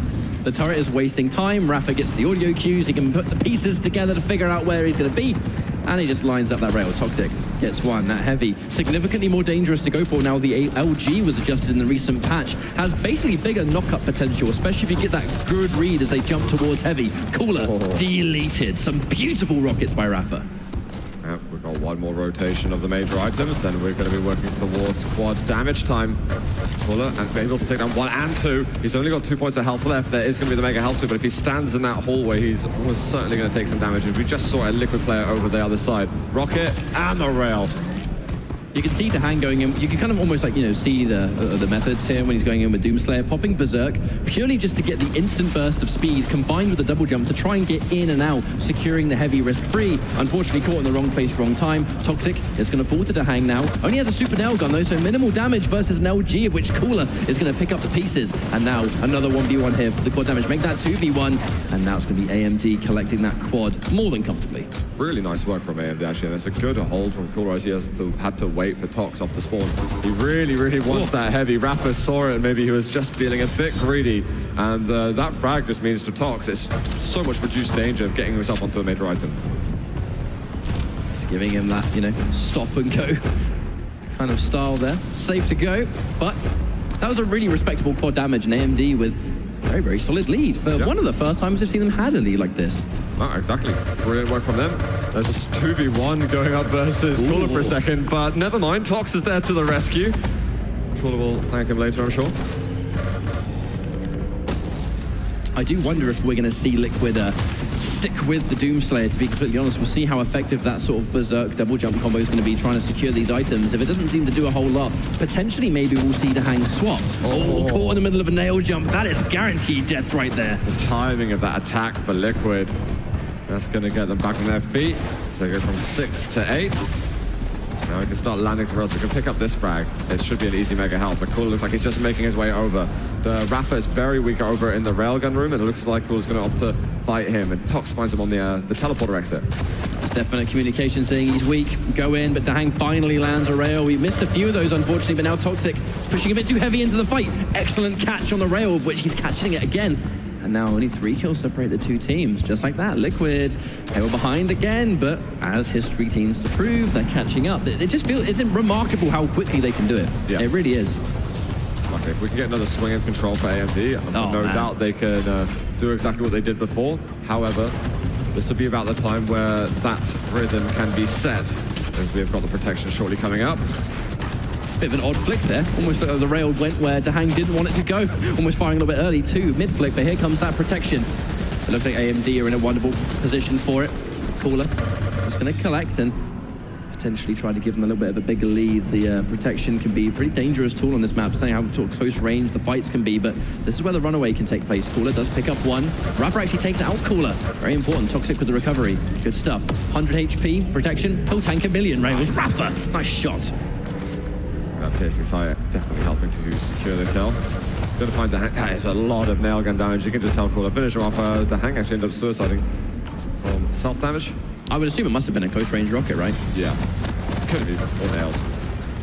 Either way, Cox picks Rapper out of the skies. Searching for one on DreamHack. He's going to be frustrated because the mega health is behind him, but looks like he didn't have timing. Cooler makes it a mutual frag on that rocket, from that rocket ship projectile that DreamHack got. We find him again up this one. 100, 120. Feels like Liquid, they're kind of struggling to find their footing. It always kind of feels like every time Liquid have an objective in their mind, be it mega, heavy, power up, whatever, it kind of feels like AMD are always there first, in a better position to capitalize. Got DreamHack though incredibly. He's going for that mega health. Tox is going to miss out on the rail, unfortunately for him, and he's pushed through the teleporter a little faster with the rails from DreamHack. Most players up at the nail gun room. Tox with some revenge. That's a nice little combo right there, actually. In fact, AMD now sitting on 23 frags, Team Liquid 17, and that was just, what even happened? Good God. Wild from Tox. He's not always known for his rockets, but that was spectacular from him. He's going to find another turret and another. Almost 10 frags in the lead. Tox, he's got something to show. He's sick of second places here at DreamHack Winter. Oh my good God, I'm never going to get tired of those ridiculous rockets. Excellent knowledge, and now the piercing sight should be able to finish the job. Oh no, he's out rails! That sucks. That really sucks. He does actually find the frag onto Rafa, so we've managed to get still a good lead. DreamHack's got to be very sort of cautious moving around the corners, because any decent amount of damage, shotgun blast, rocket rail, a whole bunch of things, you know, that spells disaster for him. Time wasted having to heal up near the blood pools. That really is unfortunate, because even going through this teleport is a massive risk. Not anymore. Now he's been able to restack, but the time required to even get that is pretty unfortunate. Should be able to get this second frag pretty easily. I love the double jump through the hallways, that predictive rocket, but he's going to go straight over that. One of the strengths of Doomslayer, that double jump makes it so hard to rocket the ground against him. Rafa incredibly weak though.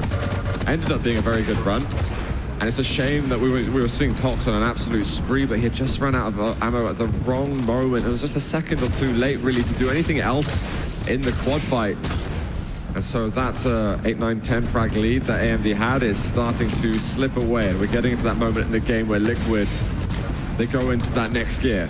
I mean, we've reached that point, halfway point for AMD, and that's pretty much unlocking the stage 2 of Team Liquid, as it were, which DreamHack, unfortunately, is not going to take any damage as he hits that rail, so it's a free frag. In essence, it's the shot versus Cooler. Cooler in a wonderful position, actually kind of dodged that second rail, which is why DreamHack's had to swap weapons, but Cooler just way too weak. You can definitely tell that LG swap was Rafa saying, switch, he's weak, don't bother with rail. Again, acquiring a huge stack, going to find them from behind. Rail, just popped up from that shot over there from AMD. Guys, we're going to jump into some AMD comms. Wheelie down. Both rocket, they are passive at rocket. Yep. Watching Mega. Rocket. Buff rail. 1A. 1A. Killed Rafa. Stay quad. Yep. Already on quad. I'm dead. Yeah, fuck.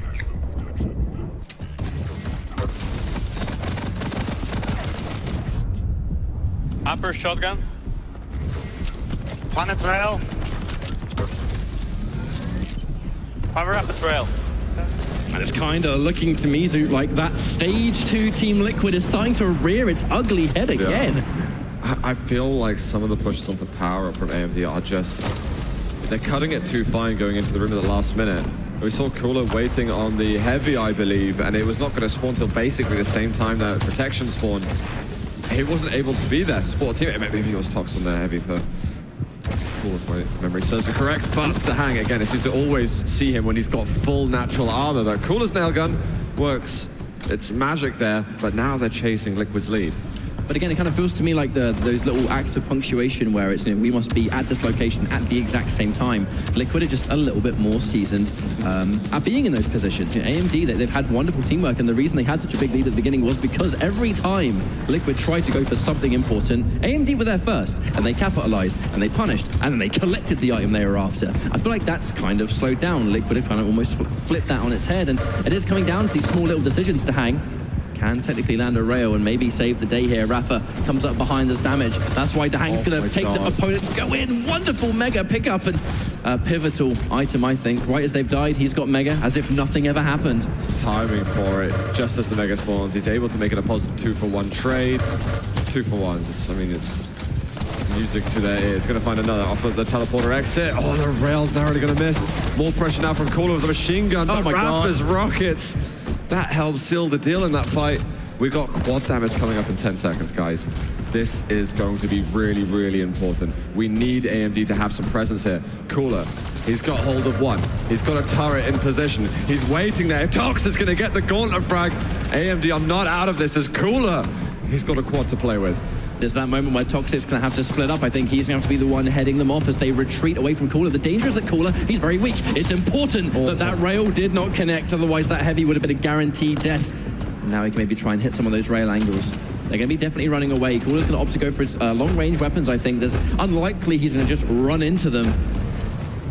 And a wonderful job of evading the quad. It is going to give AMD some control, though. You have to be so risky to sit there and fight. Have to concede maybe some heavy. Depends on how early they can get back into the center of the map. But right now, it looks like AMD are in control here. They're really, really good positioning from Liquid to not give up too many kills during that power-up run. You can see that for a period. Oh my God, the combos from Cooler. There is a turret. They'll get rid of that very quickly. Now they can push on through past the rockets of Rafa. Oh, the follow-up rocket from Rafa. Tox isn't able to get around the corner to get the refrag. And the hang secures it for Liquid. We're only 10 away, Ketchup. Here we go, folks. This is the judgment point. Toxic is able to pick up a kill on Rafa. They're only slightly behind, but I'm very concerned. 9 kills away. Could almost be 8. We'll see if there's going to be enough here, but who'd have thought potentially a 4-0. What's going on? Rafa getting the entry rail to hang. Picking up pieces there with the LG. And now just 7 kills remaining, and Team Liquid are going to be the champs here. Rafa's very, very weak. I feel like the amount of times I've seen him with stacked health is unreal. Nail gun does a lot of damage. Tox, he manages to get a 2-for-1, but there's no mega health left for you, mate. He's so low right now. He needs to either find some health bubbles, or in 5 seconds time, he's going to have to go for the forced respawn. But outside the corridor, he's found 225, so there could be a saving grace for Tox. He's also got ammunition for his rockets. He should really look at holding this position after the damage on heavy. Yeah, I mean, the problem with Tox is that he had to waste so much time just to become healthy enough to fight for the heavy. Unfortunately, he got hit by that defensive rail, which Dahang was able to land, but it's the protection. This could be the final power-up of the game. Right now, it's going to be in Cooler's favor, but he's getting focused down. Dahang is going to fall. Toxic falls as well. This is so pivotal. It's so dangerous. He really needs lightning gun. He needs another weapon. There's not much that he can do with only machine gun. Okay, he's found some rocket ammunition. There's another on the other corridor. There's heavy that he can take, and I think he's just seen both of them. So Cooler, he has absolutely got to rush right now. Look at Tribolt, but he's got 4 rockets, so they're all got to be spent wisely. And he's just bouncing Rafa. That they've got to make a recovery with 8 kills. Only 3 frags are needed for Liquid. There's going to be no more power up in sight. This is going to have to be a nice and traditional fight here. Cooler gets the Mega. Unfortunately, kind of looks like Toxic's forced into a 1v1. Dare I say 2v1 because of the distance. Rafa with the SSG kill. Now there's 2 kills left to go. This is so vital. Watch out, Dahang! He's going to get a nail. 1 more frag, and we're going to have our grand champions here. Cooler, he's able to slow it down for just a second. Tox is down over at the Mega hallway. Cooler, he's going to go into a fight now. Is he going to be able to fend off Dahang, who's been stunning this game? This is an insane moment. Here we go, the 2v2. Multiple angles to hit. Unfortunately, Cooler hasn't really got the tools to get the job done. I'm wondering how this one's going to go. Here it is, close range, Cooler, he's got to watch out, and it's not going to work out. Team Liquid continuing their dominance and ending 2018 as the grand champions for another time.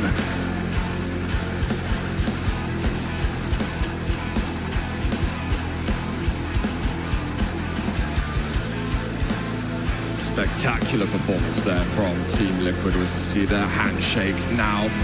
It's phenomenal. We see them in practice and things look even, but when they are in the big moment, it is unbelievable. Here we go, catch up once again. It's our grand champions, Team Liquid, take down the 2 versus 2. And it's just continuing their tournament results, isn't it?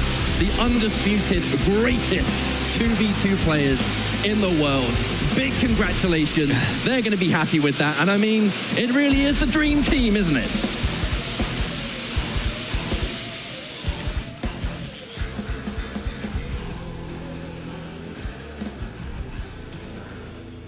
And guys here at the desk, I think you can see what it means to them as well, most importantly. You saw them standing up, hugging each other, realizing all the time they put into this, the sacrifice they make to make their teamship work. And they've done it yet again, undefeated this entire year as a duo ship. And what is there to say about them? What more can we say that hasn't been said about how damn good they are? You just got to congratulate them for an amazing run over the last year. These last 12 months have really been, all Rafa and DreamHack for the most part. They've really just dominated the competition. And it's just amazing to watch the coordination, the teamwork, the camaraderie. You see the excitement when they win. It's really good to see that. It's just amazing to watch these guys play. Like you said, what else can we say at this point? It's there's really nothing more to add. And again, a 4-0 victory. They're just not even dropping maps at these tournaments anymore. And you keep thinking like, this is a good team. The others they're going up against are so strong. They're finally going to like stick it to Liquid, or at least make them really work for it. And then it's 3-0, 4-0 again. I think that's the most impressive thing. It's one thing to win, but the way they've been winning. Yeah. I mean, are you serious? I mean, come on. We've seen AMD the whole tournament really play great, and they just got 4-0'd. Like, really? Like, it's unbelievable. Yeah. I don't think they dropped a map this entire tournament. Nope.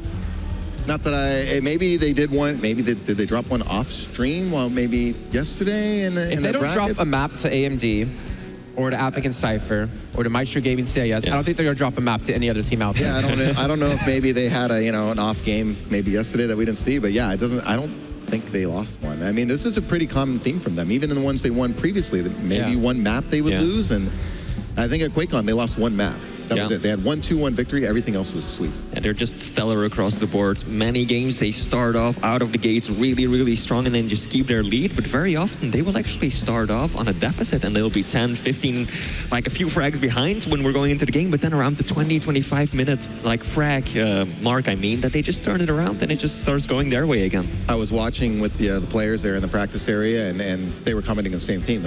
It was just tied a few minutes ago at 25, and now they're up 15. Like, what just happened? And I just don't, it's amazing. So I can't figure it out. Like, I don't know how they're getting away out of these situations and getting so many frags without dying. Like, and then they had no Galena this match. So then they really had to, recovery had to really work those health bubbles and stuff. It just shows you how coordinated they are, and the team synergy they have is great. And the sacrifice I think they make as a team. We had Rafa on the desk yesterday talking about how DreamHack, he obviously has a full-time job as well. He didn't take time off for PGL because they already looked forward to this tournament to be for him to take the time to say, hey, I need to take my own personal time off. I'm going to go to Sweden early, or Netherlands. I think probably the Netherlands for Liquid, and then boot camp, because they wanted to win this tournament. They wanted to close this year out with a bang, and they've already been able to do it now in twos, and they've done it with style. 4-0 is a fantastic opportunity, or fantastic job, sorry. I mean, you could easily make the argument that they're the best Quake duo in history across all Quakes. Quake 1, Quake 2, Quake 3, Quake, it doesn't matter. Quake World. Yeah, I don't know. Whatever. I'm just telling you, I've said Rafa to me is the greatest of all time. That's just my opinion. I think his accolades speak for itself, and DreamHack is right there. I mean, if Rafa wasn't around, I think DreamHack would have an argument. Rafa dropped like 30 plus frags on I think that wasn't Awoken. Like, he just went, actually, no, I think it was Tempest Shrine. He just went off. Yeah. It was ridiculous. Yeah, and you can see his mechanical play. We've commented, compared to last year, if you watch, if you watch Rafa last year and you look at him this year, his mechanics have definitely stepped up. So on top of the strategy and tactics that he has, the fact that his aim is now just really, really top notch. It's making him very difficult to deal with. They put in the work and it's paying dividends. They are by far the best team in the world, and I really don't think that anyone can deny that anymore. All right, let's take a look at the top 3 plays from our grand final series so we can get the 2 boys in here and we can hear what they have to say about how this match did go for them. And what else? I mean, the thing is, let's give a little bit of credit to Tox and Cooler. Obviously, we need to talk about them a little bit because they, a partnership that was never expected to come together, they got to the grand finals of their first tournament. Oh, they played great, and even in these matches, many of these maps were very, very close. You know, Liquid had to, pull out some clutch plays to get it done, but in the end, they just seem to do this time and time again. I mean, come on. Rafa next to me just went when that one happened on stream again. So I almost, okay, we still have more plays. I thought it was just 3. Okay, so they were really long ones. I just saw something at Tempest Shrine that I was out in the crowd watching. That was about my man to my left, which we'll see in a second, about to hang. His run with Quad on Tempest Shrine. Can we, I'm sorry, Rafa. Can we just what was happening in your mind when that went down? Well, the situation was they're up, 5 or 6 frags, and they're basically playing for time. But at the same time, I can't just go in really deep and just instantly give it away because I know that they're on the same page, both probably hiding at Jenga. So I'm trying to do a pseudo push, take my time while pushing. And I cleaned it up and I got that that last second rail with 1 second left on quad. Yeah. I wish we had a heart rate monitor on during that because I'm pretty sure it was pounding out of your chest. Please. Yeah, I mean, that was amazing. And I'm also very happy to see actually that there's 2 trophies this time around because very often there's only one and then someone has to take home the big check and the other person has to take home the trophy. So 1 for each this time. Yeah, it's awesome, man. Yep. Just amazing play. I want to congratulate you both. Again, you guys just stellar with your performance. And, we were commenting, we didn't see every game yesterday. Did you guys even drop 1 map this entire tournament? No. Yeah. No, so casually. Now that I think about it, we went undefeated. Is this working or not? It's working. It's working. Yeah. But no, but even still, I think that's the hardest final we played all year. Even though we dropped the 1 map to Sleep to Awake at Tour, we had a huge comeback, almost pulled it back on Blood Covenant. But then the rest of the maps really went our way. This was really, really had to grind out these wins. And like I said, the Europeans switching teams, it really helped. And for these guys, they came really close. And I'm just really glad we played our A game and we took it home when it mattered. And this year's huge to me. This is something I'll be proud of. The fact that, we went towards our goal of winning every single tournament. And there's no doubt that we were the best 2v2 team this year. And that's something I'm going to be really proud about. And I'm glad I was able to do so with the hang. And to talk about your opponent a little bit, what made AMD such a tough opponent? What were they doing in games of cause? Because they did have the lead at some points, and you really had to grind to get back into it to take some of those maps. So. Well, I mean, you always have the X factor of hit scan aim with Toxic, and then even though in that highlight he hit that amazing air rocket on me. And then Cooler is very control-oriented and composed, and I think what made it very difficult is they noticed that the other European teams, like you guys have commented on, they don't communicate well enough. And so they really focused on trying to communicate with each other and set up plays, stay together more, and you could see in their other matches and even against us that it did help. They were playing at a very phenomenal level. On most of the maps, we managed to get most of the power-ups, I think, and we made the most of them. And then we did a very good job of mitigating deaths when they had power-ups, so they didn't go on huge runs and whatnot. And I just kept trying to remind Tim on Tempest, hey, we're down, but we haven't had a power-up yet. We're only down 10. So the fact that we lost the first 3 and we were still staying in it, I knew we could maybe turn it around. Yeah. Go ahead, Flea. Yeah, no, taking it back to just Team Liquid right now, what is the secret? I mean, you guys have just been so dominant, not just in winning every game, but going 3-0, 3-0, 3-0, 4-0, all the way through to the final. And we keep thinking there is going to be that one team that's really going to challenge you, but it hasn't happened yet. What makes you so special? Preparation. I think it's all about proper practice, quality, and then ramping it up towards the tournament so we don't burn out. And we study the competition. We study them, we study ourselves. We're not afraid to put in that time. And I don't know, we just really thrive on consistent play. That's what we go for. And thankfully, this whole year, we've been able to do that when it matters most, in the clutch. Okay, so Dang, I want to ask you another question. I feel like this has to be a very emotional victory for you because, I was saying before, you work a full-time job. You play Quake an insane amount of hours a week. How does it feel now to have all that work that you put into this entire year, all the tired mornings and everything, to finally come into fruition and get that victory? It's amazing because it's like I'm selling myself. Okay, hold on. I don't know if your mic's working anymore because it's cut out in our ears, so I'm going to give you the headset, at least just the microphone, if we can get that cranked up, because obviously we want to hear what he has to say. You can just hold the mic. You don't have to put the headsets on. It's all cool. Yeah. Okay. So, yeah, I would be selling myself short if I just said, okay, I'm working, a real job, and this is all just for fun. Like, I would just retire completely from gaming if that was the case. So I want to make sure I'm like giving myself a good chance to perform to the best of my ability. So I do sacrifice, some other leisure time and sleep sometimes, but at the end of the day, this year was great, and that's really all that matters. Honestly, I'm glad it's paid off for you two, because you two are the pinnacle of professionalism and the top tiers of Quake with what you guys do for the community, and of course how you guys perform on air and on tournaments. I want to give you both individually a chance to give any shout outs to anyone out there that helps support you, or all your fans or anything like that. Give you some time to give some words to them. Just shout out to Team Liquid. They helped us prepare for the event. We got to Europe early. I mean, the sport's just amazing, so that's really it for me. Okay. Yeah, same with the Team Liquid support the whole year. It's really, really helped us, I think, elevate our game and give us the proper preparation that we need before tournaments, and just their continued support and belief in us. Because, especially looking back at QuakeCon 2017, we had a disappointing, I think, for us, placement and sacrifice, and, us coming from Quake Live, but they believed that we could prove those results again, and I really, really appreciate that. And just the whole community that follows us on our streams and all the opponents' streams, just really love the appreciation from the community. Quake is literally the best FPS game out there, and the last, so I was about to, and just seriously, thanks to id Software and Bethesda for giving us the chance to compete at what we love. Always gonna have love for Quake. All right, well said from you two. I just want to give a quick shout out to Monster and of course Corsair for supporting this tournament. This is the end of the day for this broadcast, but tomorrow at 10 a.m. CET, Central European Time, or 1 a.m. PST, we'll be kicking off the duel tournament to see who wins out in that one. Maybe it could be one of these two players here. You have to tune in tomorrow to find out. Thanks for watching, and we'll see you then.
bigger the guns, the bigger the